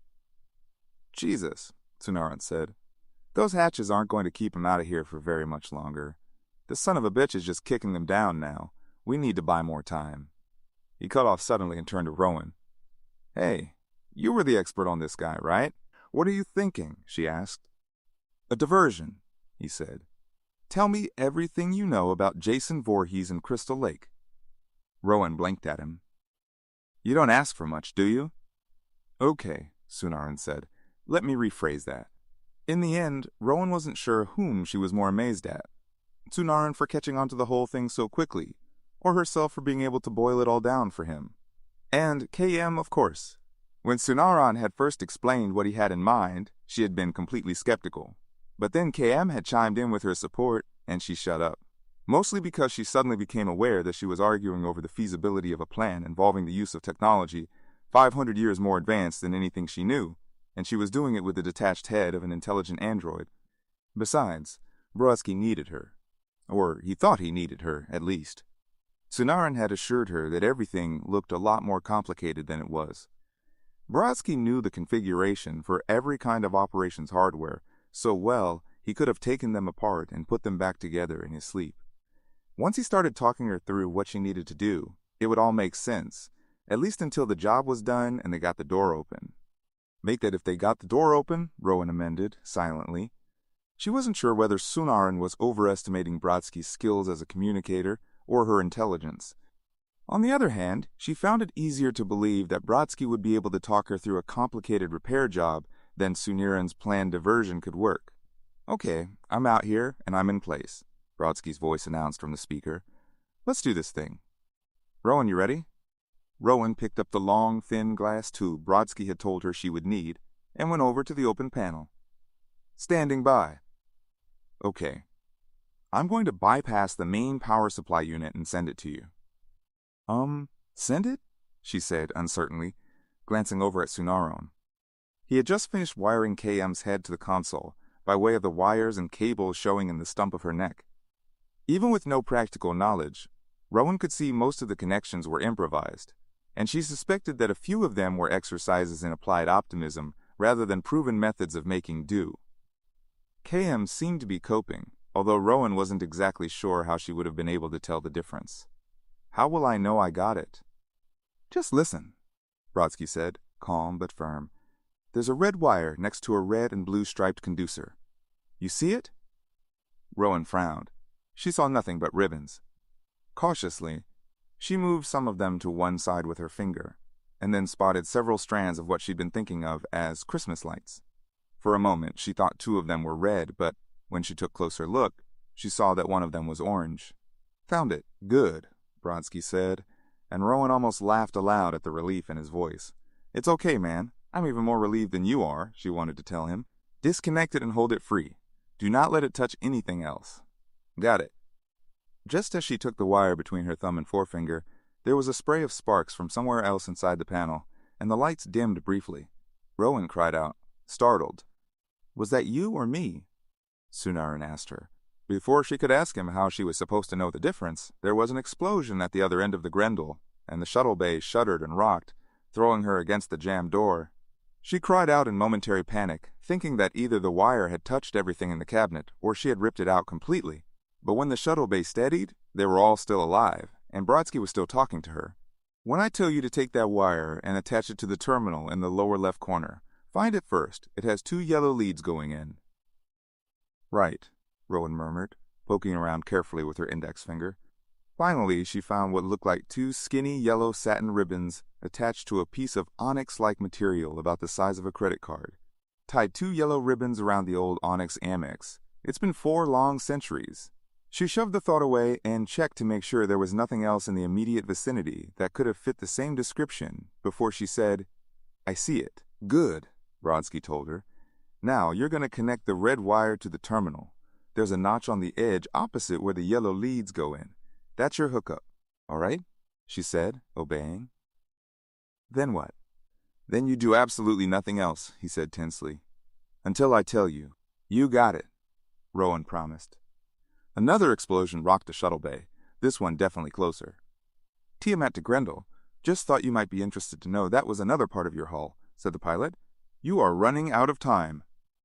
"Copy that, Tiamat," came Brodsky's voice, not quite snapping at him. "Just a few more minutes." "If that," Sunaran added nervously. "We're working very hard and very fast, right, guys?" The Tiamat's pilot hesitated. "We can disengage and come around again." "Negative, Tiamat, no way," Sunaran barked. "Just another minute, that's all." "Copy that," the other man sighed. "We'll stand by as long as we can, Grendel." "But no longer," Rowan added silently. Abruptly, there were several loud booms from the cargo bay, followed by the unmistakable sound of thick metal buckling and giving way. Rowan turned to Sunaran, but her mouth had gone dry and she couldn't make a sound. "Shit, he's here," Sunaran said. "You ready, Kay?" Kayam actually chuckled. "I was built ready, baby." "Initiate." Rowan's dry mouth fell open as she stared through the entry to the cargo bay. The place was all lit up in shimmering colors, sky blue and daisy yellow, cloud white and iris purple, but predominantly earthy greens and browns amid golden light that made her think of late afternoon sunshine. "Oh my God," she thought, almost dropping the terminal and wires in shock as the colors began to solidify into definite shapes. "Oh my God, they did it. Sunaran and Kayam actually did it. They actually recreated Crystal Lake." Chapter 24. It was not a wonder that Jason Voorhees felt as Crystal Lake shimmered into existence around him. He was not even confused, not really, not in the sense that any living intelligence could feel confusion or bewilderment to the point of questioning circumstances and events. For anti-life, nothing was ever in question. But it was for that very reason that Jason could be distracted, even in his new, improved, modified state. The new cleverness the ants had bestowed on him for making use of more sophisticated tools had nothing to do with imaginations. There were still only 5 elements: himself, prey, weapons, obstacles, and killing ground. If he thought anything at all about his surroundings now, it was only that this was a killing ground familiar to him. He turned in a slow circle, taking in the gently rippling lake, the woods, and the clearing where he was right now. There was a small birch tree near the shore, the bark peeling away in layers here and there. Just at the point where the trunk divided in two was a heart with initials inside, which had been carved clumsily into the wood. There were more hearts and initials cut into a weathered wooden chair a few feet away. It was stuck into the ground right next to a stone path. Jason followed it with his eyes and saw that it led up to the front door of a cabin. All at once, the afternoon sunlight was gone, and it was the middle of the night, complete with sound effects. Had Jason paid attention to such things? It might have occurred to him that the cricket and frog population had increased by a factor of 10 since the last time he had been here. What he did notice was the moon, which appeared through the trees directly in front of him. It was close to the ground and about the size of the cabin, if not bigger. He had never seen the moon that way, but all it meant to him was that the prey would have more light to see by. Hefting his machete, Jason took a step towards the cabin and then hesitated. No one there. In the woods, then. He stood motionless, his head lifted and tipped to one side, ignoring the wind rustling in the trees, as well as the overdone nocturnal chorus. When he had first prowled his killing ground, his ability to sense prey had been nowhere near as well developed. In the beginning, it had felt sometimes as if he were smelling them, and other times as if he were hearing them. Later on, it was more like he could smell the sounds they made. Eventually, he simply knew what he knew. Had the long-dead Dr. Aloysius Wimmer, or any of his late contemporaries, been able to study Jason in depth, they might have discovered that his mechanism for sensing live humans operated in a way that was vaguely analogous to how a hay fever sufferer detected the presence of ragweed. Or not, it might never have occurred to them that they could not take an approach to understanding him in terms of something that was alive. Ironically, this meant that, in some respects, Jason Voorhees actually had a better comprehension of the nature of life than any human being ever would. With the possible exception of KM, that is, she had retained a complete understanding of everything involved in the process of becoming human, although, like any other human being, she lacked even a rudimentary vocabulary to articulate it. However, this did enable her to create a holographic representation of Crystal Lake that was completely convincing, despite certain variations from the original, some of which so glaringly obvious that Jason would not have paused to look twice on his death march to the shuttle bay. She knew, of course, that he would not question the reality of being on the Grendel in one moment and then back to Crystal Lake in the next. But he would not be distracted unless he sensed the imminent presence of human life in his immediate surroundings. More than simply drawing on topographical data and interpolating the details of flora and fauna, she had to imbue the place with an overall atmosphere, an ambience that Jason would take to mean that humans could be hunted and killed here. After some time, Jason took a few steps towards the cabin, peering past it into the shadowy edge of the forest. Then he turned and moved down to the waterline. He waited again before suddenly turning to his left and striding quickly along the stone path, away from the cabin. He had only gone a few yards before he stopped again. Something was very, very wrong here. For the first time, he could feel his prey actually eluding him. This was not how it worked. How it worked was, he sensed humans, he went to where they were, and he killed them. Usually, they ran to another location, but that didn't matter. Once he sensed them, he knew where they were, regardless of how they changed direction trying to escape him. They did not vanish from his awareness as he moved towards them and then suddenly register on his senses as being somewhere else entirely. That did not happen. It couldn't. There were humans here. Everything he was told him, there were definitely humans here. And there were also humans nearby, the ones he had been hunting when he had suddenly returned to the old killing ground. He still felt them, and when he moved towards them, nothing changed. As he started walking back towards the cabin, he saw everything in front of him ripple like water, once and then twice more. Now there seemed to be a light in the window. Someone was inside after all. No, not inside. He was actually looking all the way through the cabin and out another window at something in the forest beyond. He skirted the cabin, and suddenly a small flight of stairs appeared in the shadows, along with a metal platform and an entryway to an area where a man was standing in front of some equipment. A woman's head was attached to it. Jason recognized the head at the same moment that the man looked up and saw him. "Oops," Sunaran said. Rowan looked up sharply from the two diodes she was holding in either hand. Brodsky had told her she had to use the blue one, but they both looked blue to her. "What do you mean, oops?" She glared at Sunaran's back, trying to will him to turn around. He didn't. "Nothing," he said quickly. "Not nothing, you don't just say oops." "What oops?" Rowan demanded. Sunaran let out a heavy sigh. "I think he saw me." "Wonderful," Rowan groaned. "If you've got something brilliant up your sleeve, now's the time to do it." "I got something," Sunaran said. "'Kay, you still with me?" "Where else would I be?" she said genially. "Okay. Repair variations using data file Crystal Lake 1980. There was a brief pause. KM frowned thoughtfully, her eyes moving from side to side. "Ready? Here goes nothing." Rowan was no longer listening. Her gaze fell on the diodes she was holding, and suddenly she could see that the one in her left hand was turquoise, not blue. The difference between them was so incredibly obvious that she couldn't understand how she hadn't seen it right away. "Hey, you!" Jason whirled. The two giggling females were standing in a grassy area with the moon right behind them, wearing nothing but little belly shirts and panties, along with their big mindless smiles. One of them held up a bottle and wiggled it at him. "You want a beer?" she asked, giggling some more. "Or do you want to smoke some pot?" added the other one, producing a joint. "Or we could just have premarital sex," said the first one cheerfully. He stared as they tossed away the beer and the joint to pull their shirts off over their heads. Topless now, they each struck a pose as if they were having their picture taken. "We just love premarital sex," they said in unison. Jason raised his machete and advanced on them. But instead of screaming and running away, they only climbed into a pair of sleeping bags lying on the grass behind them and continued to giggle as heartily as ever. He bent over and took a closer look at them. They registered as live humans, but oddly. Were these the ones he had sensed eluding him before? Why didn't they do that now, if they could? Or scream and run? Defective. They were defective. Like him, when he had been a living creature. No, not like him. They were happy. No one would want to hurt them.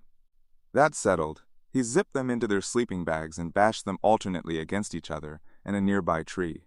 Finally they started squealing and screaming, and they kept it up long after other humans would have stopped. He would not have cared how long it went on, except that in between they were also still giggling. Having resolved the diode crisis successfully, Rowan was relieved to finish making the last of the connections, without anything blowing up, even just slightly.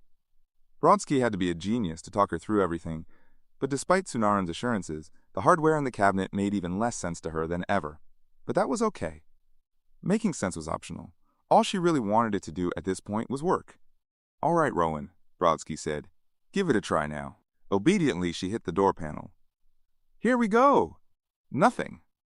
Rowan flung herself at the unresponsive metal, pounding both fists on it. "God damn it, you fucking piece of shit!" Okay, Brodsky was saying. "Calm down. I'm gonna try something else. Stand by." "What's something else?" Rowan tried to say, but nothing came out except a wordless, angry wail. Then she heard Sunaran say, with new panic in his voice, "He's done with the campers." "Already?" replied KM, calm but impressed. "Wow, he's good." "Too good," Sunaran said. "He's coming back." Rowan turned towards the cargo bay and saw him standing against the incongruous backdrop of Crystal Lake. She noted absently that it was amazingly authentic, just not authentic enough to keep Jason occupied long enough to let them get away. He started moving quickly towards the shuttle bay again, reaching down to grab his machete without having to pause. Rowan stumbled back several steps and fetched up against the useless fucking piece of shit door, her mind blank with panic. All at once, Brodsky's voice blared in her comlink. "How about now?" She heard a soft hiss behind her, and whirled to find herself staring into a long, blue, tube-shaped passageway leading to another open door. "Sarge, it worked! You are a god!" Sunaran yelled. "We going to see you anytime soon, Brodsky?" Rowan added tensely. "I'm on my way," Brodsky promised. She saw Sunaran reaching for Kayem's head on the console, and then all at once they were all rolling on the floor, which was tilting and juddering in the aftermath of another explosion. Sparks sprayed down from the ceiling and out from the walls. Rowan tried to get to her feet when the floor tilted sharply again, and Sunaran went flying past her to meet the opposite wall head first. To her horror, he immediately went limp, dropping to the floor like a rag. "Sunaran!" she screamed, and threw herself on him as bits of the ceiling itself started raining down along with more sparks. Both Brodsky and the pilot of the Tiamat were yelling for them to get out of there right now, but she could barely hear them over the ongoing explosions. The shuttle bay was shaking so much now that she couldn't tell whether Sunaran was responding to her attempts to revive him or not. Finally, she just tried hauling him to his feet, intending to drag him through the escape tube to the other ship if she had to. But that seemed to do the trick. He woke up and managed to stagger along beside her while blood poured out of a gash in his forehead. They stumbled across the opening into the Tiamat almost before Rowan realized they had made it. She half-dropped Sunaran into a padded seat and turned to shut the door. "KM," Sunaran pleaded hoarsely. Rowan stumbled back through the passageway without pausing even to indicate she had even heard him. Most of the lights in the shuttle bay were out now, and the few that remained were flickering on and off. The whole place was shaking so violently that KM's head had torn loose from the console and was rolling around on the floor so that Rowan actually had to chase it. God, she thought, what if KM was so damaged that, but except for a few smudges of dirt and an area of singed hair, KM seemed to be functioning as well as ever. "Thanks," she said cheerfully, as Rowan brushed some ashes off the bridge of her nose. "Come on, Grendel, we gotta go now," yelled the Tiamat's pilot. "Better hurry," KM added helpfully. "Don't worry, I'll be fine." Rowan tucked the head securely under her arm and fought to keep her balance, while the floor rocked back and forth again. And then, suddenly, there he was, standing at the entrance to the shuttle bay. In spite of the failing light, she could see his red eyes clearly in the eye holes of the steel mask. He knew her. He had marked her, he owned her. And now, after a period of interruption, he had come to claim her. Abruptly, she shook off the strange hypnotic trance that had started to fall over her. "Not in this lifetime, asshole!" she yelled and bolted down to the tube, to the Tiamat. Sunaran was waiting at the door. The moment she crossed the threshold with KM's head, he hit the controls and closed the hatch behind her. "Brodsky," Rowan said breathlessly and ran to look through the window in the hatch. She had a brief glimpse of Jason starting towards the passageway, machete in one raised hand. And just behind him, another figure in a red spacesuit and helmet, bringing his fist down on the console Sunaran and KM had been using. The shuttle bay door slammed shut. Rowan blinked, and suddenly the Grendel was only a third the size it had been a moment before. "Brodsky, no!" The ship exploded before the second word was even out of her mouth. "No," Rowan whispered, staring at the fireball where the Grendel had been. "No, Brodsky, no." She knew the hand Sunaran put on her shoulder was meant to be comforting. It was also trembling, and she wasn't sure if he were aware of that. Or maybe it was just that she was trembling so hard. She clasped her hands tightly together in an attempt to steady herself. "He didn't get you. You're alive," she said silently, over and over. "You're alive. He didn't get you." The fireball continued to writhe against the starry darkness, and now she could make out fragments and debris flying out in all directions from it. Oh, God, what if she saw something she didn't want to, like... She started to turn away when suddenly she did see something she hadn't wanted to. But it wasn't part of a corpse of someone like Waylander or Brodsky, tumbling end over end in flames. It was something much, much worse. Light from the fireball glinted off the steel mask and the machete he was holding as he grew bigger and bigger in the viewplate. "My God," breathed Sunaran. "He's coming this way." Yes, he was, Rowan thought, unable to move. He was coming right this way, and he was looking directly at her as he did, those red eyes.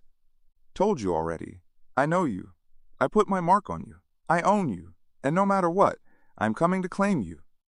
She could feel the machete slice through several inches of steel into her gut all over again, as vividly as if it had happened a minute ago, as if it were happening to her right now. Rowan would have sworn that she had almost been able to see her own doomed face reflected in the shiny steel mask when some kind of big red projectile flew in out of nowhere to slam into Jason and knock him completely off course. "Brodsky!" she gasped, realizing only when she heard herself say his name. She ran to another porthole just in time to see him speeding away, still holding on to Jason. A flame flickered briefly from something on the back of his suit, and she saw that their course had altered. They were now heading directly towards a beautiful blue and green planet laced with white clouds. The outline of the continents and oceans was completely unfamiliar, but she knew this had to be Earth too. Her first view of Earth too. That made Brodsky her first falling star. Somehow, she just couldn't bring herself to make a wish. "He's gone," Sunaran said faintly. "He's gone, and it's over." Rowan turned to look at him. "I can't believe it," she said. It was the truth. She couldn't. It hadn't sunk in yet, and when it did, whatever happiness and relief she might feel would be tempered by sorrow for the loss of so many lives, and grief for Sergeant Brodsky. "Sunaran?" came Kayam's voice, a bit muffled. Sunaran jumped slightly and took Kayam's head out from under his arm. "Are you all right?" he asked, anxiously, holding her head carefully in both hands. "Oh, sure," she said. Her tone was still cheerful, but Rowan thought her voice had started to weaken too. "I'll be back on my feet in no time." Pause. "As soon as I have some?" "Bottom Ching," Rowan's mind said absurdly, while Sunaran laughed with relief. "I'll get right on that," he promised her. Then he looked up at Rowan again, questioningly. "How am I doing?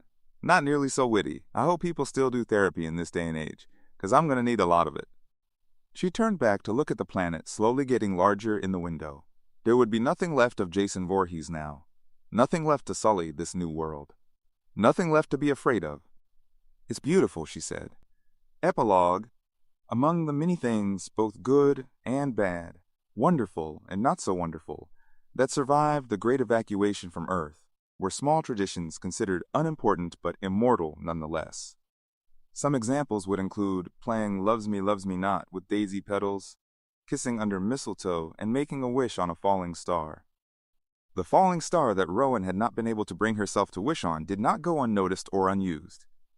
A young couple sitting on a blanket a short distance from a country lake just after sunset happened to look up at just the right moment to see an especially large, bright object cut a brilliant downward arc against the sky. "A shooting star," the woman said as they stood up together, trying to see where it fell. "Make a wish," the man replied, and was delighted when she kissed him. "It landed in the lake," she said. He looked at her fondly. She sounded so sure that he actually wanted to believe her, despite the fact that it seemed pretty unlikely to him. Even if she were right, it was even more unlikely that they would find anything. Nothing could survive an unprotected trip through the planet's atmosphere unless it was something very, very big or very, very unnatural. But what the hell, he thought, looking at her beautiful face. On a night like this, anything could happen, even the impossible. And if it didn't, they could settle for the usual great sex. "Come on," he said.